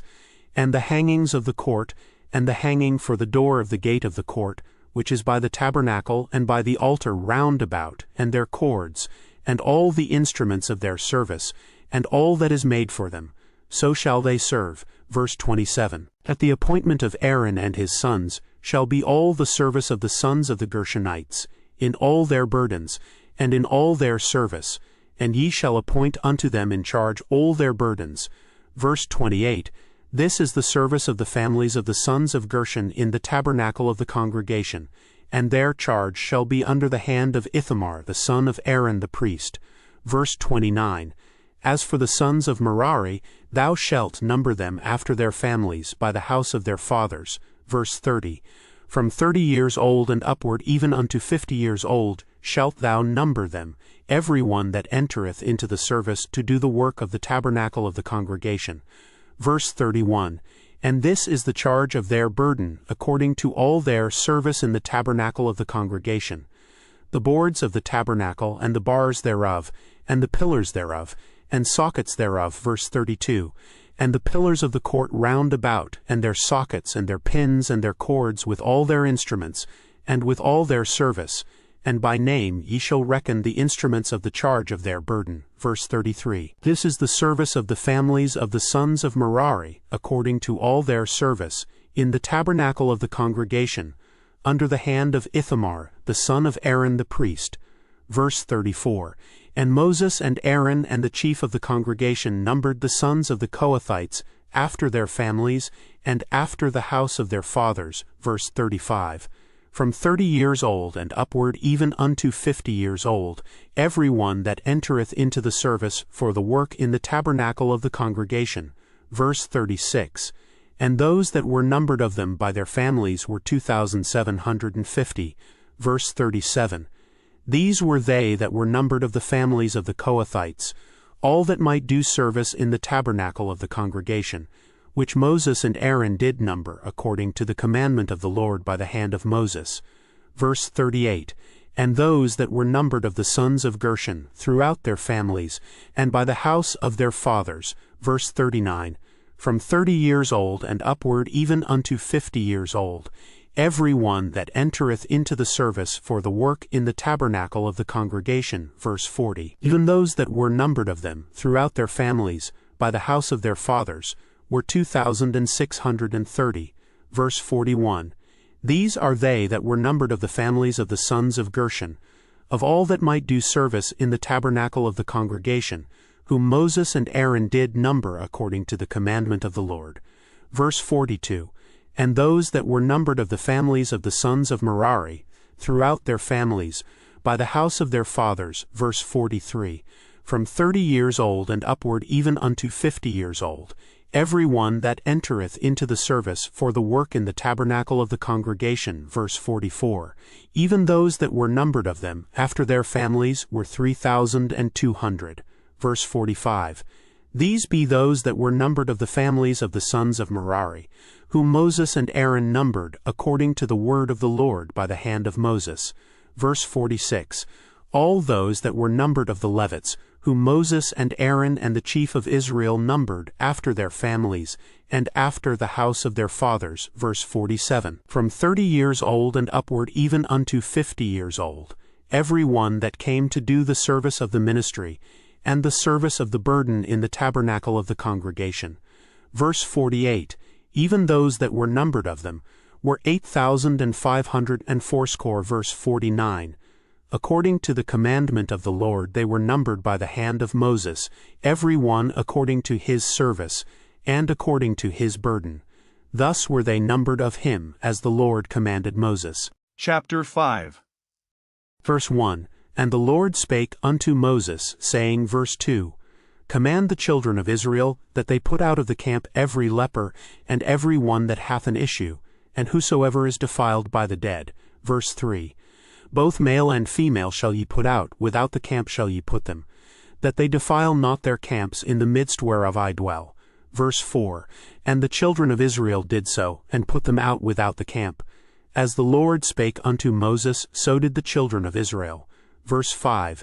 And the Lord spake unto Moses, saying. Verse 6. Speak unto the children of Israel, when a man or woman shall commit any sin that men commit, to do a trespass against the Lord, and that person be guilty. Verse 7. Then they shall confess their sin which they have done. And he shall recompense his trespass with the principal thereof, and add unto it the 5th part thereof, and give it unto him against whom he hath trespassed. Verse 8.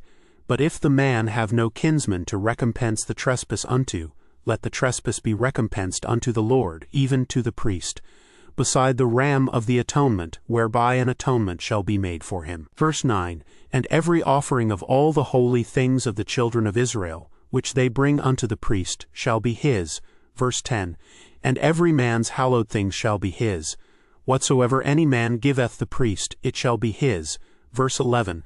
And the Lord spake unto Moses, saying, verse 12, Speak unto the children of Israel, and say unto them, If any man's wife go aside and commit a trespass against him, verse 13, and a man lie with her carnally, and it be hid from the eyes of her husband, and be kept close, and she be defiled, and there be no witness against her, neither she be taken with the manner. Verse 14. And the spirit of jealousy come upon him, and he be jealous of his wife, and she be defiled. Or if the spirit of jealousy come upon him, and he be jealous of his wife, and she be not defiled. Verse 15. Then shall the man bring his wife unto the priest, and he shall bring her offering for her, the 10th part of an ephah of barley meal. He shall pour no oil upon it, nor put frankincense thereon, for it is an offering of jealousy, an offering of memorial, bringing iniquity to remembrance. Verse 16. And the priest shall bring her near, and set her before the Lord. Verse 17. And the priest shall take holy water in an earthen vessel, and of the dust that is in the floor of the tabernacle the priest shall take and put it into the water. Verse 18. And the priest shall set the woman before the Lord, and uncover the woman's head, and put the offering of memorial in her hands, which is the jealousy offering. And the priest shall have in his hand the bitter water that causeth the curse. Verse 19. And the priest shall charge her by an oath, and say unto the woman, If no man have lain with thee, and if thou hast not gone aside to uncleanness with another instead of thy husband, be thou free from this bitter water that causeth the curse. Verse 20. But if thou hast gone aside to another instead of thy husband, and if thou be defiled, and some man have lain with thee beside thine husband, verse 21, then the priest shall charge the woman with an oath of cursing, and the priest shall say unto the woman, The Lord make thee a curse and an oath among thy people, when the Lord doth make thy thigh to rot, and thy belly to swell. Verse 22, And this water that causeth the curse shall go into thy bowels, to make thy belly to swell, and thy thigh to rot. And the woman shall say, Amen, Amen. Verse 23, And the priest shall write these curses in a book, and he shall blot them out with the bitter water. Verse 24, And he shall cause the woman to drink the bitter water that causeth the curse, and the water that causeth the curse shall enter into her, and become bitter. Verse 25, Then the priest shall take the jealousy offering out of the woman's hand, and shall wave the offering before the Lord, and offer it upon the altar. Verse 26, And the priest shall take an handful of the offering, even the memorial thereof, and burn it upon the altar, and afterward shall cause the woman to drink the water. Verse 27, And when he hath made her to drink the water, then it shall come to pass that, if she be defiled, and have done trespass against her husband, that the water that causeth the curse shall enter into her, and become bitter, and her belly shall swell, and her thigh shall rot, and the woman shall be a curse among her people. Verse 28, And if the woman be not defiled, but be clean, then she shall be free, and shall conceive seed. Verse 29, This is the law of jealousies when a wife goeth aside to another instead of her husband, and is defiled. Verse 30, Or when the spirit of jealousy cometh upon him, and he be jealous over his wife, and shall set the woman before the Lord, and the priest shall execute upon her all this law. Verse 31, Then shall the man be guiltless from iniquity, and this woman shall bear her iniquity. Chapter 6. Verse 1, And the Lord spake unto Moses, saying, verse 2, Speak unto the children of Israel, and say unto them, When either man or woman shall separate themselves to vow a vow of a Nazirite, to separate themselves unto the Lord. Verse 3, He shall separate himself from wine and strong drink, and shall drink no vinegar of wine, or vinegar of strong drink. Neither shall he drink any liquor of grapes, nor eat moist grapes, or dried. Verse 4, All the days of his separation shall he eat nothing that is made of the vine tree, from the kernels even to the husk. Verse 5. All the days of the vow of his separation there shall no razor come upon his head, until the days be fulfilled, in the which he separateth himself unto the Lord. He shall be holy, and shall let the locks of the hair of his head grow. Verse 6. All the days that he separateth himself unto the Lord, he shall come at no dead body. Verse 7.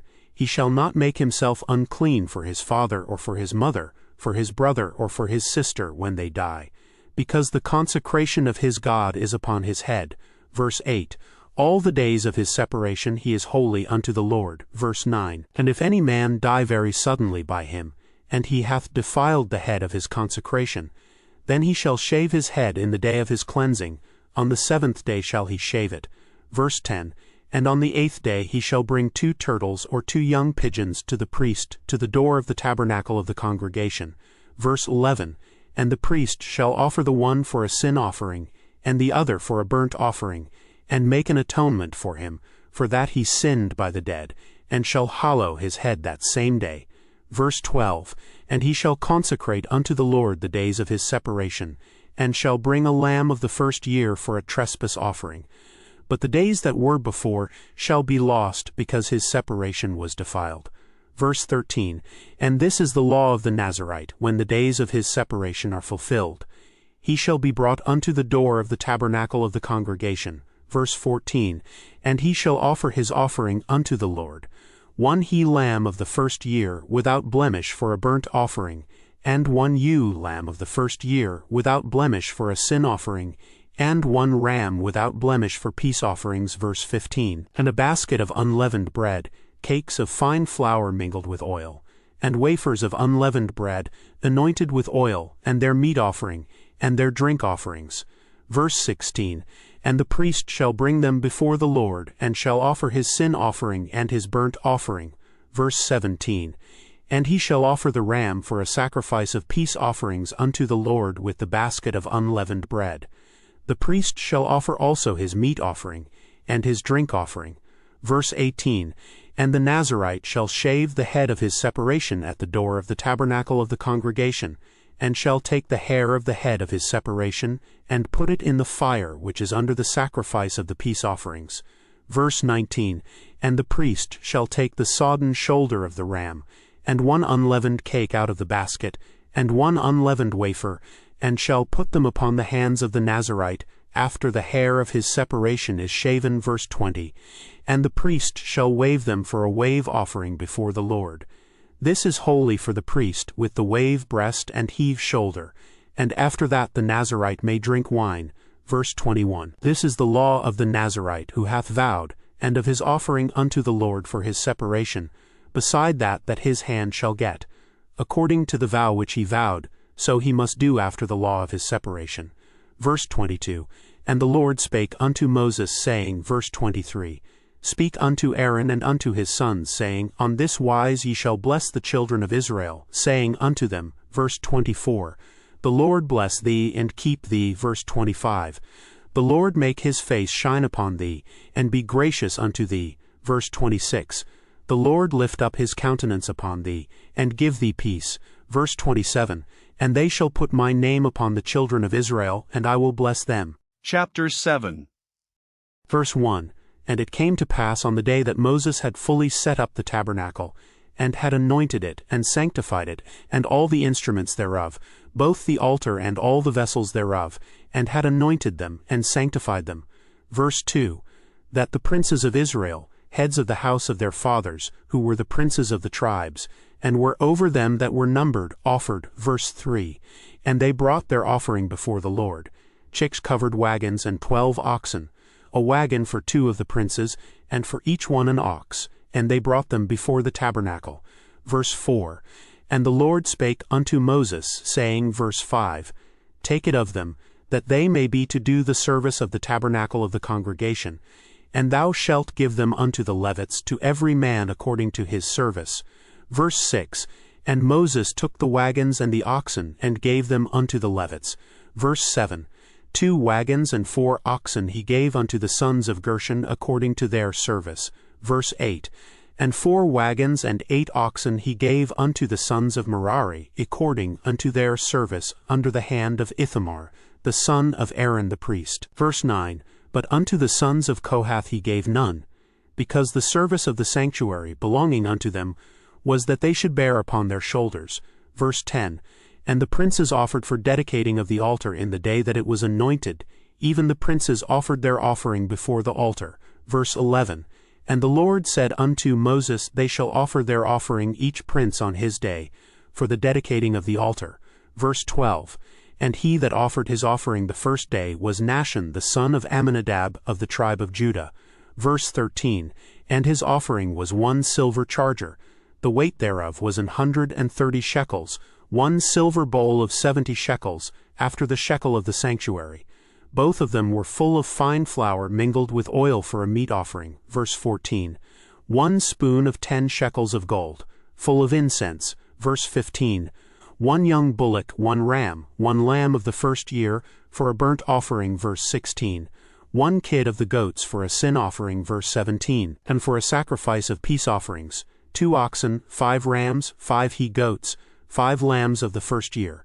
This was the offering of Nahshon the son of Amminadab. Verse 18, On the second day Nethaneel the son of Zuar, prince of Issachar, did offer. Verse 19, He offered for his offering 1 silver charger, the weight whereof was 130 shekels, 1 silver bowl of 70 shekels, after the shekel of the sanctuary, both of them full of fine flour mingled with oil for a meat offering. Verse 20, 1 spoon of gold of 10 shekels, full of incense. Verse 21, 1 young bullock, 1 ram, 1 lamb of the first year for a burnt offering. Verse 22, 1 kid of the goats for a sin offering. Verse 23, And for a sacrifice of peace offerings, 2 oxen, 5 rams, 5 he-goats, 5 lambs of the first year. This was the offering of Nethaneel the son of Zuar.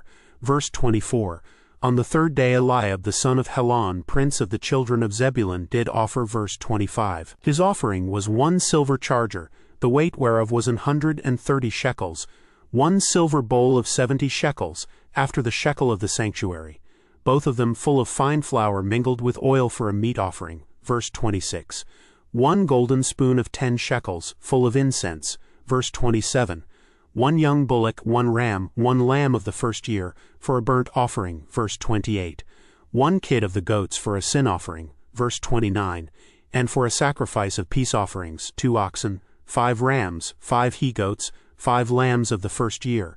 This was the offering of Eliab the son of Helon.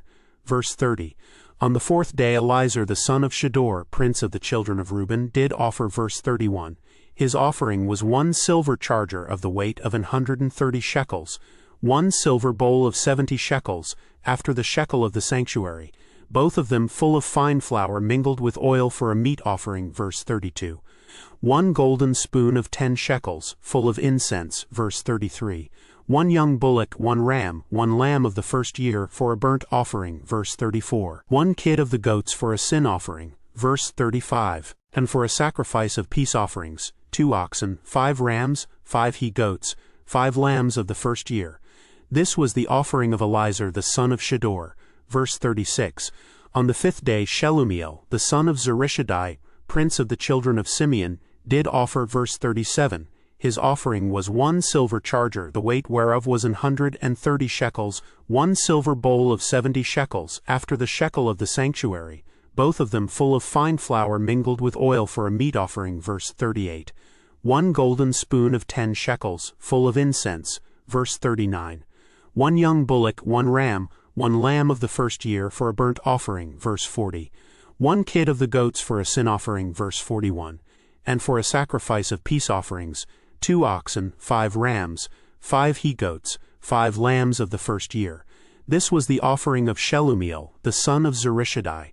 Verse 42, On the 6th day Eliasaph the son of Duel, prince of the children of Gad, offered. Verse 43, His offering was 1 silver charger of the weight of 130 shekels, a silver bowl of 70 shekels, after the shekel of the sanctuary, both of them full of fine flour mingled with oil for a meat offering. Verse 44, 1 golden spoon of 10 shekels, full of incense. Verse 45, 1 young bullock, 1 ram, 1 lamb of the first year, for a burnt offering. Verse 46, 1 kid of the goats for a sin offering, verse 47, and for a sacrifice of peace offerings, 2 oxen, 5 rams, 5 he-goats, 5 lambs of the first year.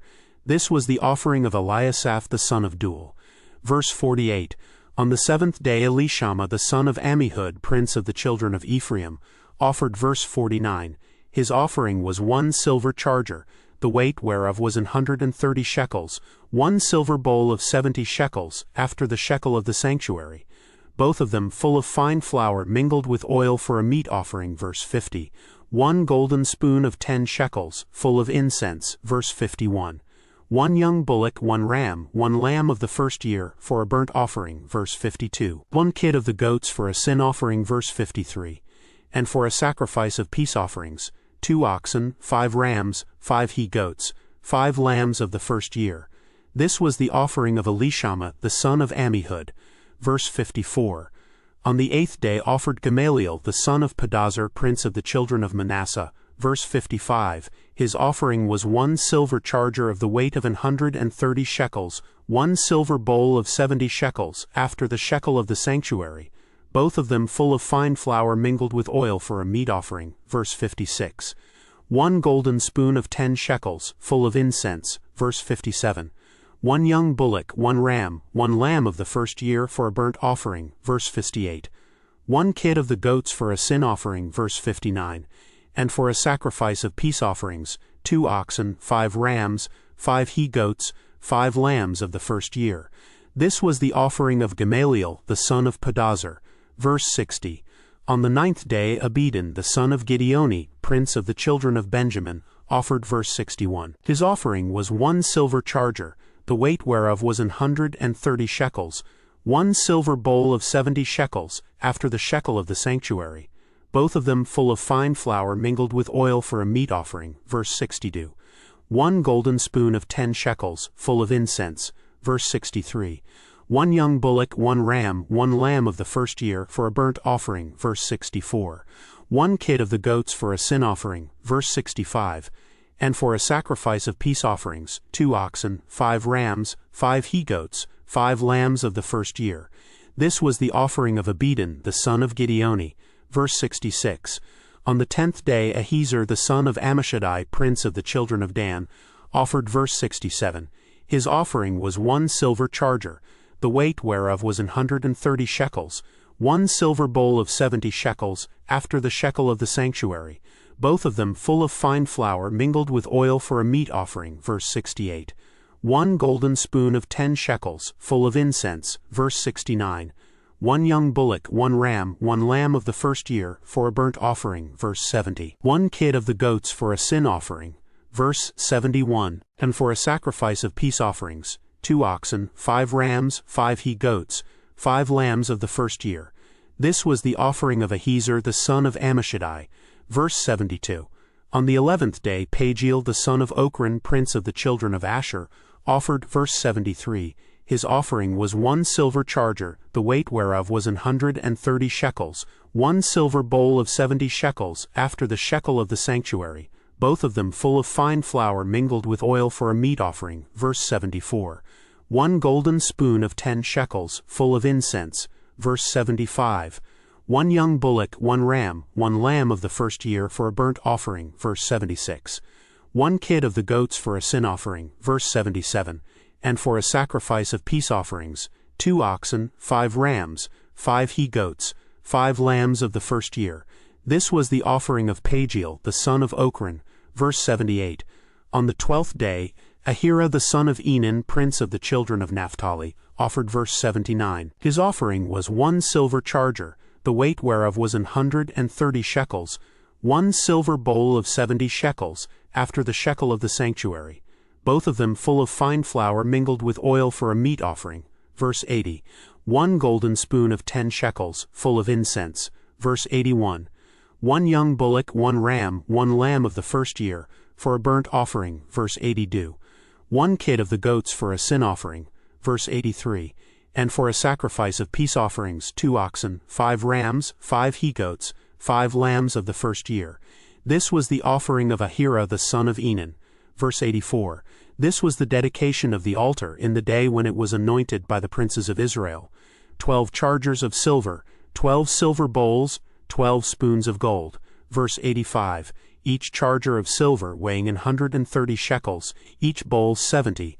All the silver vessels weighed 2,400 shekels, after the shekel of the sanctuary. Verse 86, the golden spoons were 12 full of incense, weighing 10 shekels apiece, after the shekel of the sanctuary. All the gold of the spoons was 120 shekels.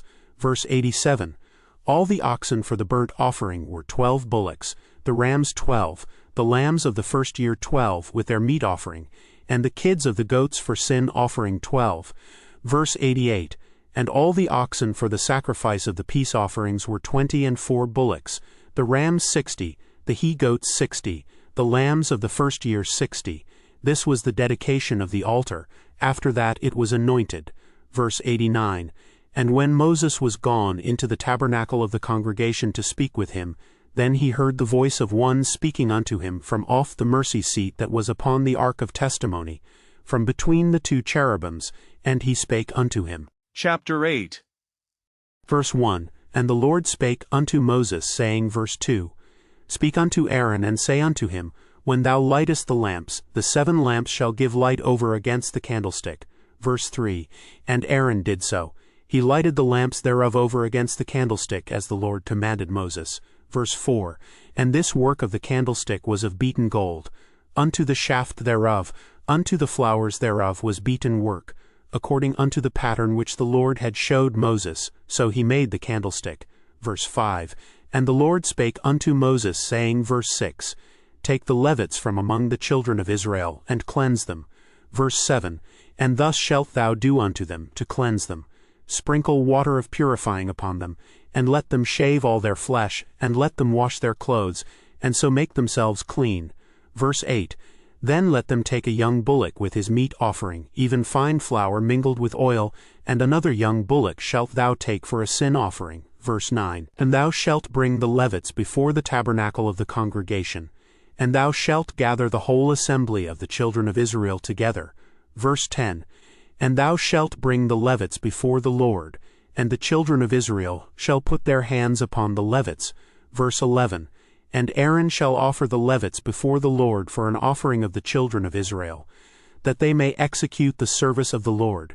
Verse 12, and the Levites shall lay their hands upon the heads of the bullocks, and thou shalt offer the one for a sin offering, and the other for a burnt offering unto the Lord to make an atonement for the Levites.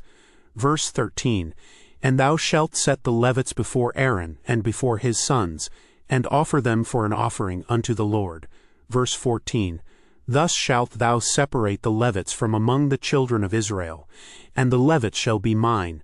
Verse 15, and after that shall the Levites go in to do the service of the tabernacle of the congregation, and thou shalt cleanse them and offer them for an offering. Verse 16, for they are wholly given unto me from among the children of Israel, instead of such as open every womb, even instead of the firstborn of all the children of Israel, have I taken them unto me. Verse 17, for all the firstborn of the children of Israel are mine, both man and beast. On the day that I smote every firstborn in the land of Egypt, I sanctified them for myself. Verse 18, and I have taken the Levites for all the firstborn of the children of Israel. Verse 19, and I have given the Levites as a gift to Aaron and to his sons from among the children of Israel, to do the service of the children of Israel in the tabernacle of the congregation, and to make an atonement for the children of Israel, that there be no plague among the children of Israel when the children of Israel come nigh unto the sanctuary. Verse 20, and Moses and Aaron and all the congregation of the children of Israel did to the Levites according unto all that the Lord commanded Moses concerning the Levites, so did the children of Israel unto them. Verse 21, and the Levites were purified, and they washed their clothes, and Aaron offered them as an offering before the Lord, and Aaron made an atonement for them to cleanse them. Verse 22, and after that went the Levites in to do their service in the tabernacle of the congregation before Aaron, and before his sons. As the Lord had commanded Moses concerning the Levites, so did they unto them. Verse 23, and the Lord spake unto Moses, saying, verse 24, This is it that belongeth unto the Levites. From 25 years old and upward they shall go in to wait upon the service of the tabernacle of the congregation. Verse 25. And from the age of 50 years they shall cease waiting upon the service thereof, and shall serve no more. Verse 26.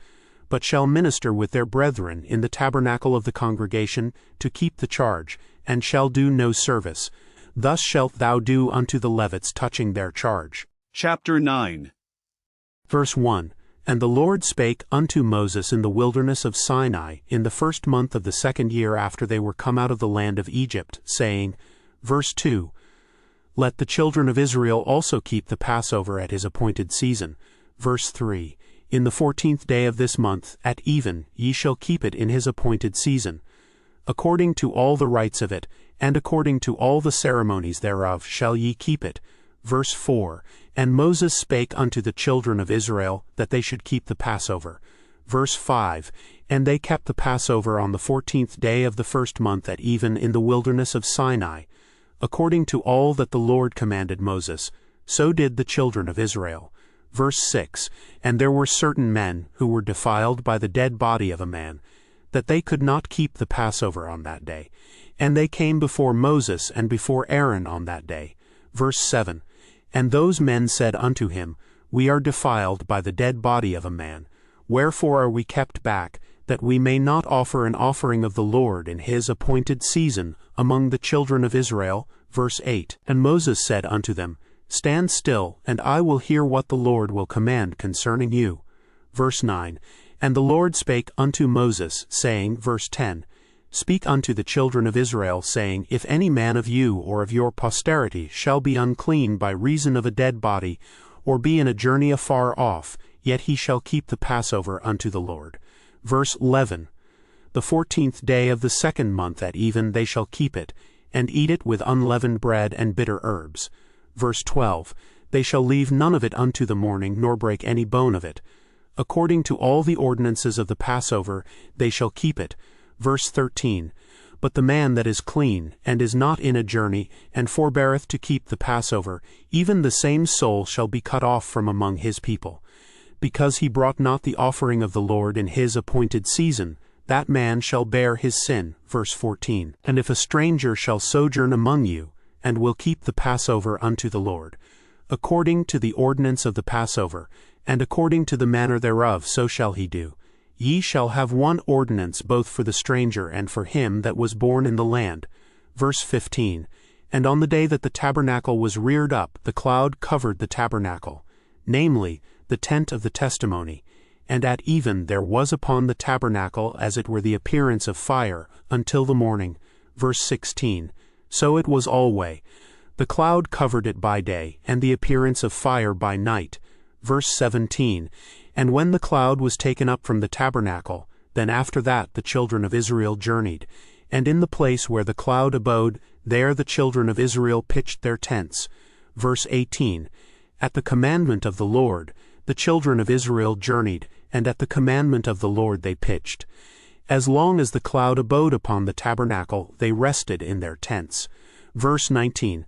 And when the cloud tarried long upon the tabernacle many days, then the children of Israel kept the charge of the Lord, and journeyed not. Verse 20. And so it was when the cloud was a few days upon the tabernacle. According to the commandment of the Lord they abode in their tents, and according to the commandment of the Lord they journeyed. Verse 21. And so it was when the cloud abode from even unto the morning, and that the cloud was taken up in the morning. Then they journeyed. Whether it was by day or by night that the cloud was taken up, they journeyed. Verse 22. Or whether it were 2 days or a month or a year, that the cloud tarried upon the tabernacle, remaining thereon, the children of Israel abode in their tents, and journeyed not, but when it was taken up they journeyed. Verse 23. At the commandment of the Lord they rested in the tents, and at the commandment of the Lord they journeyed. They kept the charge of the Lord, at the commandment of the Lord by the hand of Moses. Chapter 10. Verse 1. And the Lord spake unto Moses, saying, Verse 2, Make thee 2 trumpets of silver, of a whole piece shalt thou make them, that thou mayest use them for the calling of the assembly, and for the journeying of the camps. Verse 3. And when they shall blow with them, all the assembly shall assemble themselves to thee at the door of the tabernacle of the congregation. Verse 4.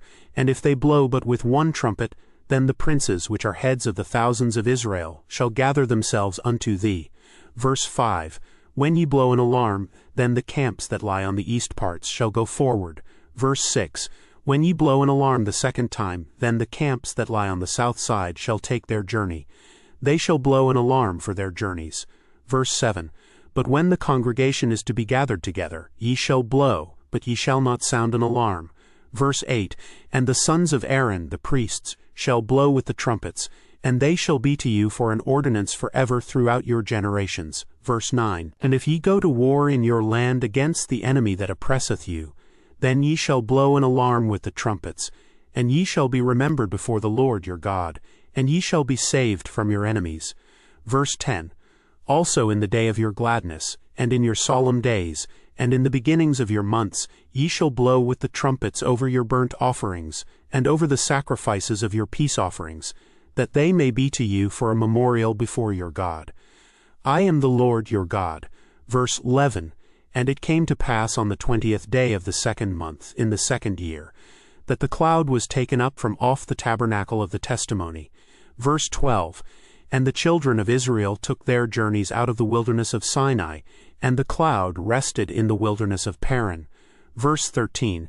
And they first took their journey according to the commandment of the Lord by the hand of Moses. Verse 14. In the first place went the standard of the camp of the children of Judah according to their armies. And over his host was Nahshon the son of Amminadab. Verse 15. And over the host of the tribe of the children of Issachar was Nethaneel the son of Zuar. Verse 16. And over the host of the tribe of the children of Zebulun was Eliab the son of Helon. Verse 17. And the tabernacle was taken down, and the sons of Gershon and the sons of Merari set forward bearing the tabernacle. Verse 18. And the standard of the camp of Reuben set forward according to their armies. And over his host was Elizur the son of Shedeur. Verse 19. And over the host of the tribe of the children of Simeon was Shelumiel, the son of Zurishaddai. Verse 20. And over the host of the tribe of the children of Gad was Eliasaph the son of Duel. Verse 21. And the Kohathites set forward, bearing the sanctuary. And the other did set up the tabernacle against they came. Verse 22. And the standard of the camp of the children of Ephraim set forward according to their armies. And over his host was Elishama, the son of Ammihud. Verse 23. And over the host of the tribe of the children of Manasseh was Gamaliel, the son of Pedazur. Verse 24. And over the host of the tribe of the children of Benjamin was Abidan, the son of Gideoni. Verse 25. And the standard of the camp of the children of Dan set forward, which was the reward of all the camps throughout their hosts. And over his host was Ahiezer the son of Ammishaddai. Verse 26. And over the host of the tribe of the children of Asher was Pagiel the son of Ochran. Verse 27. And over the host of the tribe of the children of Naphtali was Ahira the son of Enan. Verse 28. Thus were the journeyings of the children of Israel according to their armies when they set forward. Verse 29. And Moses said unto Hobab, the son of Reguel the Midianite, Moses' father-in-law, We are journeying unto the place of which the Lord said, I will give it you. Come thou with us, and we will do thee good. For the Lord hath spoken good concerning Israel. Verse 30. And he said unto him, I will not go, but I will depart to mine own land, and to my kindred. Verse 31. And he said, Leave us not, I pray thee, forasmuch as thou knowest how we are to encamp in the wilderness, and thou mayest be to us instead of eyes. Verse 32. And it shall be, if thou go with us, yea, it shall be, that what goodness the Lord shall do unto us, the same will we do unto thee. Verse 33.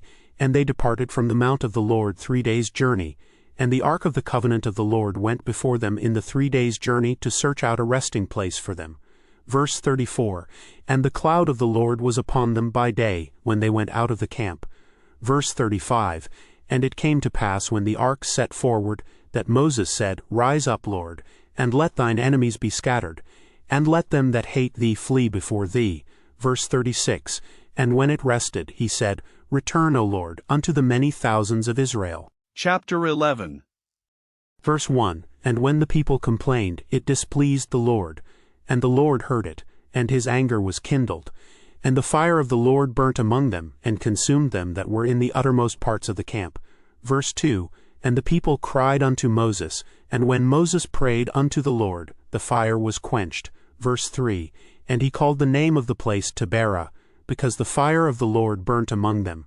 Verse 4, And the mixed multitude that was among them fell a-lusting, and the children of Israel also wept again, and said, Who shall give us flesh to eat? Verse 5, We remember the fish which we did eat in Egypt freely, the cucumbers, and the melons, and the leeks, and the onions, and the garlic. Verse 6, But now our soul is dried away. There is nothing at all beside this manna before our eyes. Verse 7, And the manna was as coriander seed, and the color thereof as the color of bdellium. Verse 8, And the people went about and gathered it, and ground it in mills, or beat it in a mortar, and baked it in pans, and made cakes of it. And the taste of it was as the taste of fresh oil. Verse 9, And when the dew fell upon the camp in the night, the manna fell upon it. Verse 10, Then Moses heard the people weep throughout their families, every man in the door of his tent.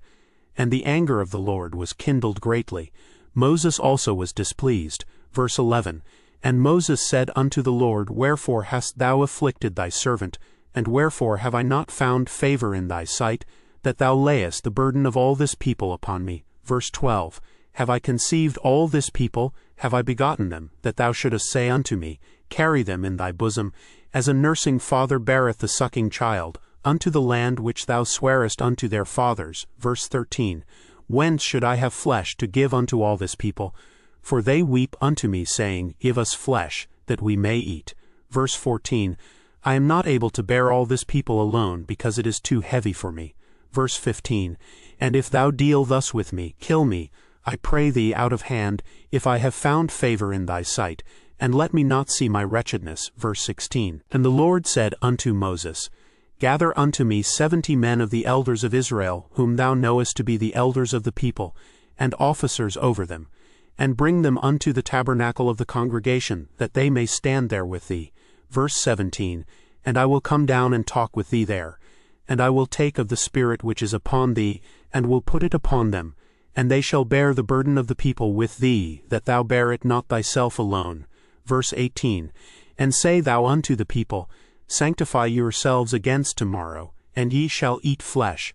For ye have wept in the ears of the Lord, saying, Who shall give us flesh to eat? For it was well with us in Egypt. Therefore the Lord will give you flesh, and ye shall eat.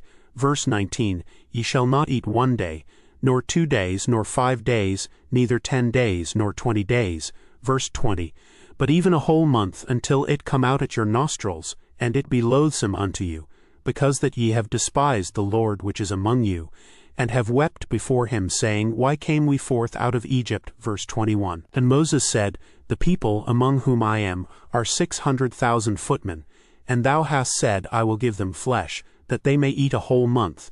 Verse 22, Shall the flocks and the herds be slain for them, to suffice them?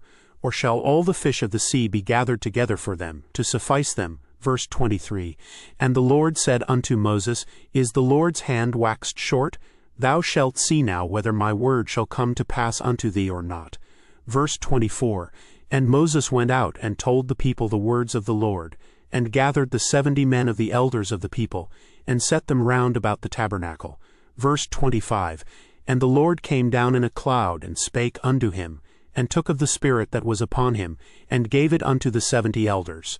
And it came to pass that when the Spirit rested upon them, they prophesied and did not cease. Verse 26, But there remained 2 of the men in the camp. The name of the one was Eldad, and the name of the other Medad, and the Spirit rested upon them. And they were of them that were written, but went not out unto the tabernacle, and they prophesied in the camp. Verse 27, And there ran a young man, and told Moses, and said, Eldad and Medad do prophesy in the camp. Verse 28, And Joshua the son of Nun, the servant of Moses, one of his young men, answered and said, My lord Moses, forbid them. Verse 29, And Moses said unto him, Enviest thou for my sake? Would God that all the Lord's people were prophets, and that the Lord would put his Spirit upon them. Verse 30, And Moses gat him into the camp, he and the elders of Israel. Verse 31, And there went forth a wind from the Lord, and brought quails from the sea, and let them fall by the camp, as it were a day's journey on this side, and as it were a day's journey on the other side, round about the camp, and as it were 2 cubits high upon the face of the earth.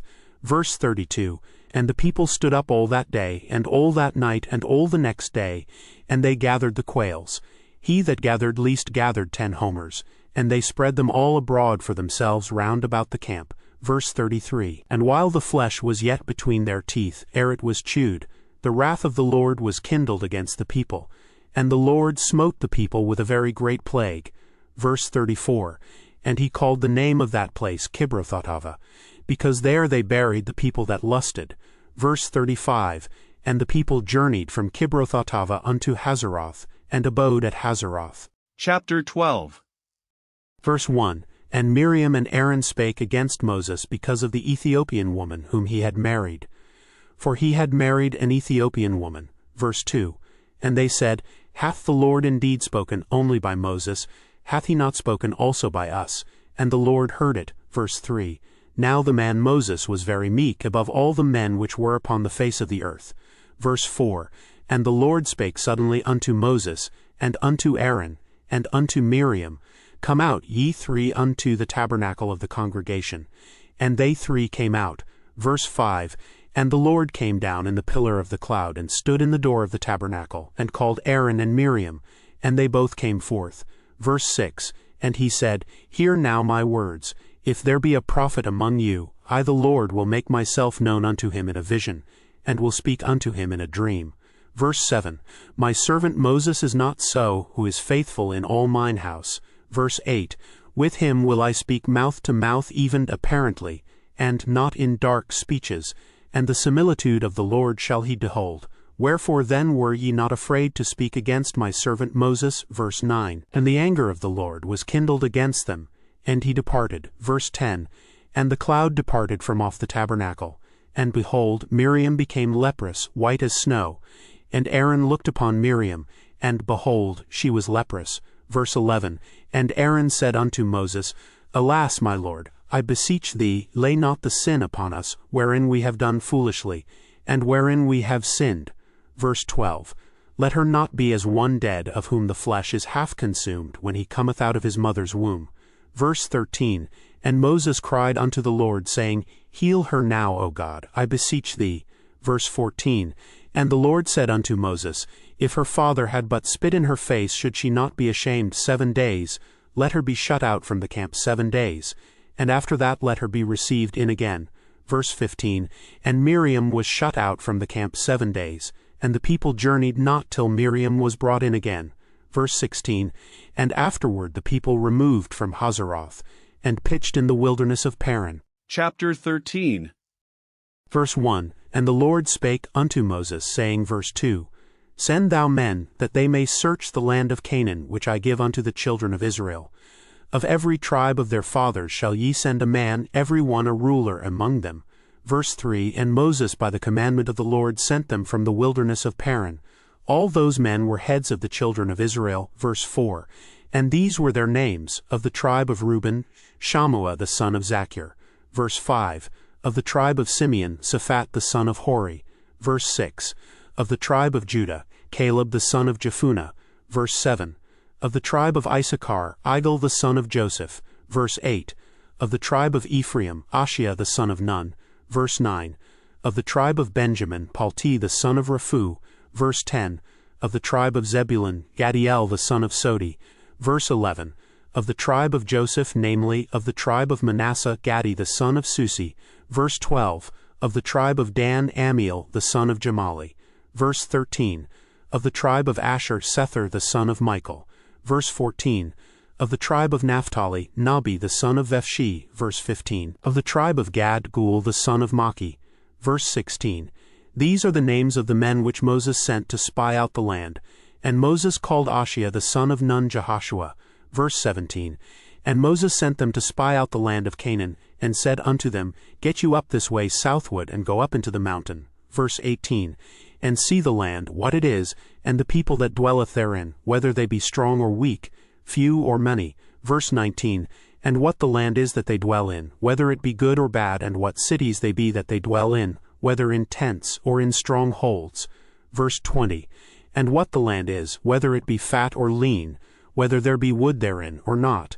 And be ye of good courage, and bring of the fruit of the land. Now the time was the time of the first-ripe grapes. Verse 21. So they went up and searched the land from the wilderness of Zin unto Rehob, as men come to Hamath. Verse 22.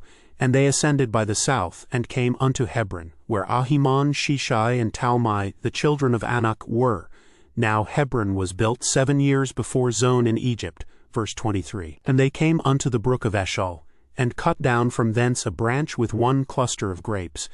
And they bare it between two upon a staff. And they brought of the pomegranates and of the figs. Verse 24.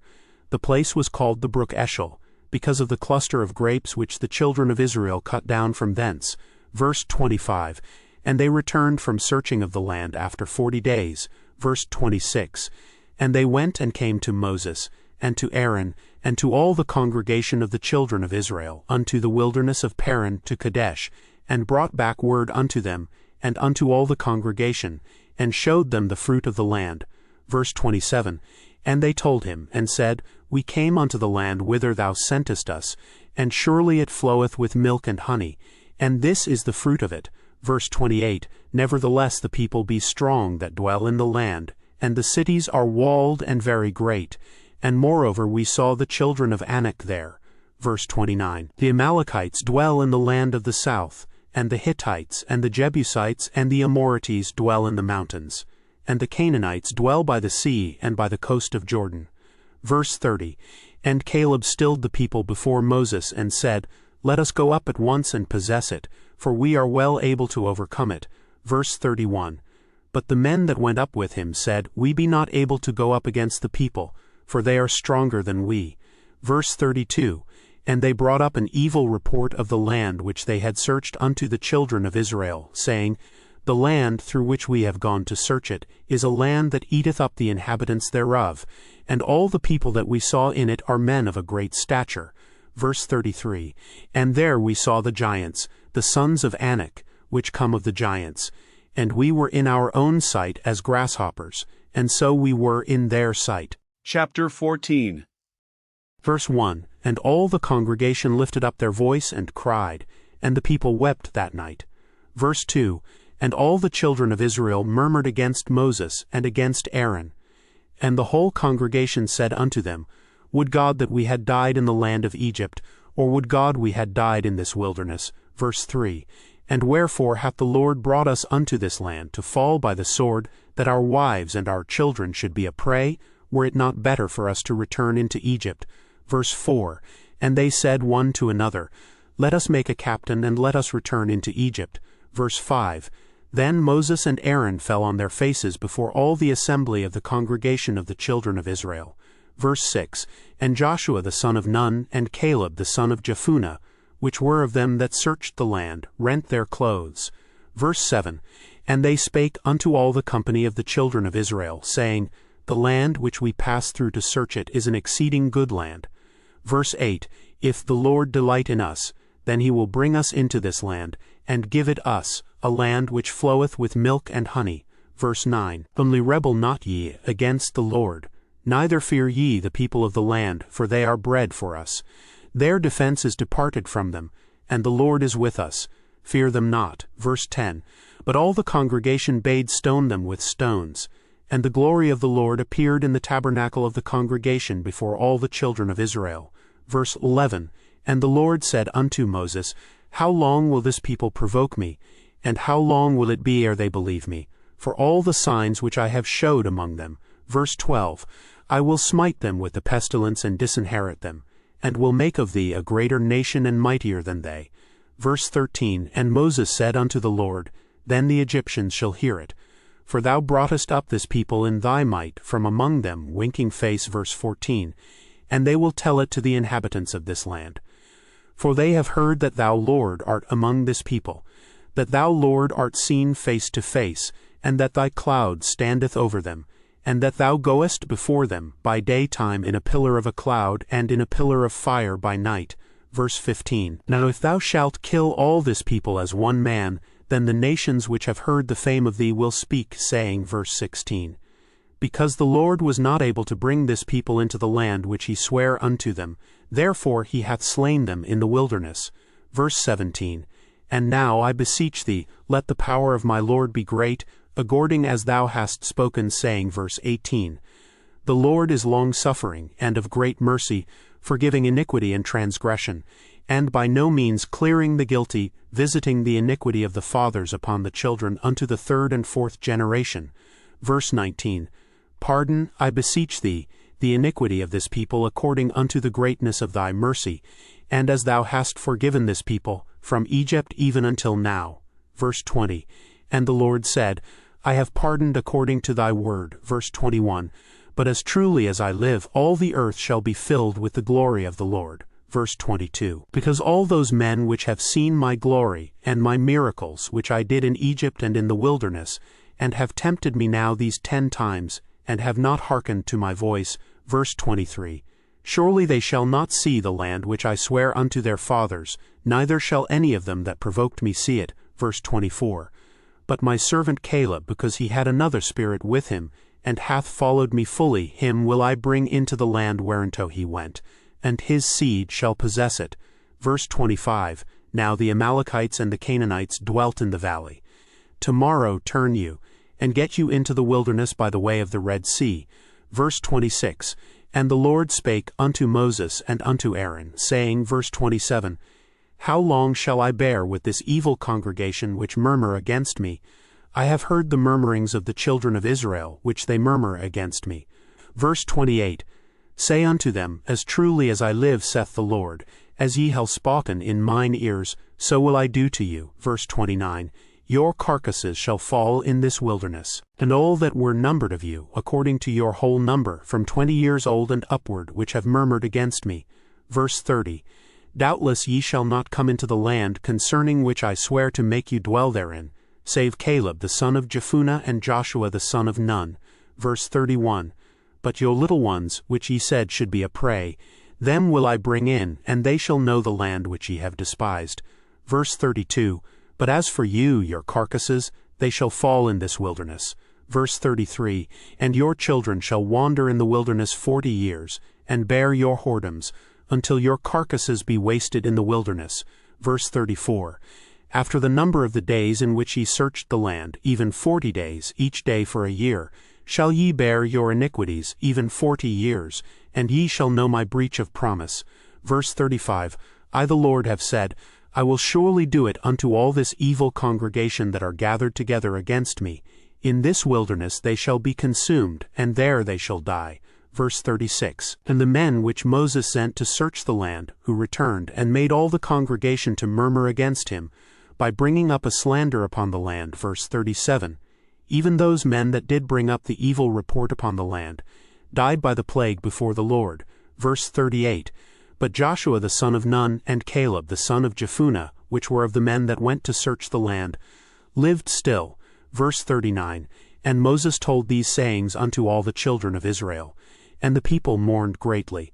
Verse 40, and they rose up early in the morning and gat them up into the top of the mountain, saying, Lo, we be here, and will go up unto the place which the Lord hath promised, for we have sinned. Verse 41, and Moses said, wherefore now do ye transgress the commandment of the Lord? But it shall not prosper. Verse 42, go not up, for the Lord is not among you, that ye be not smitten before your enemies. Verse 43, for the Amalekites and the Canaanites are there before you, and ye shall fall by the sword.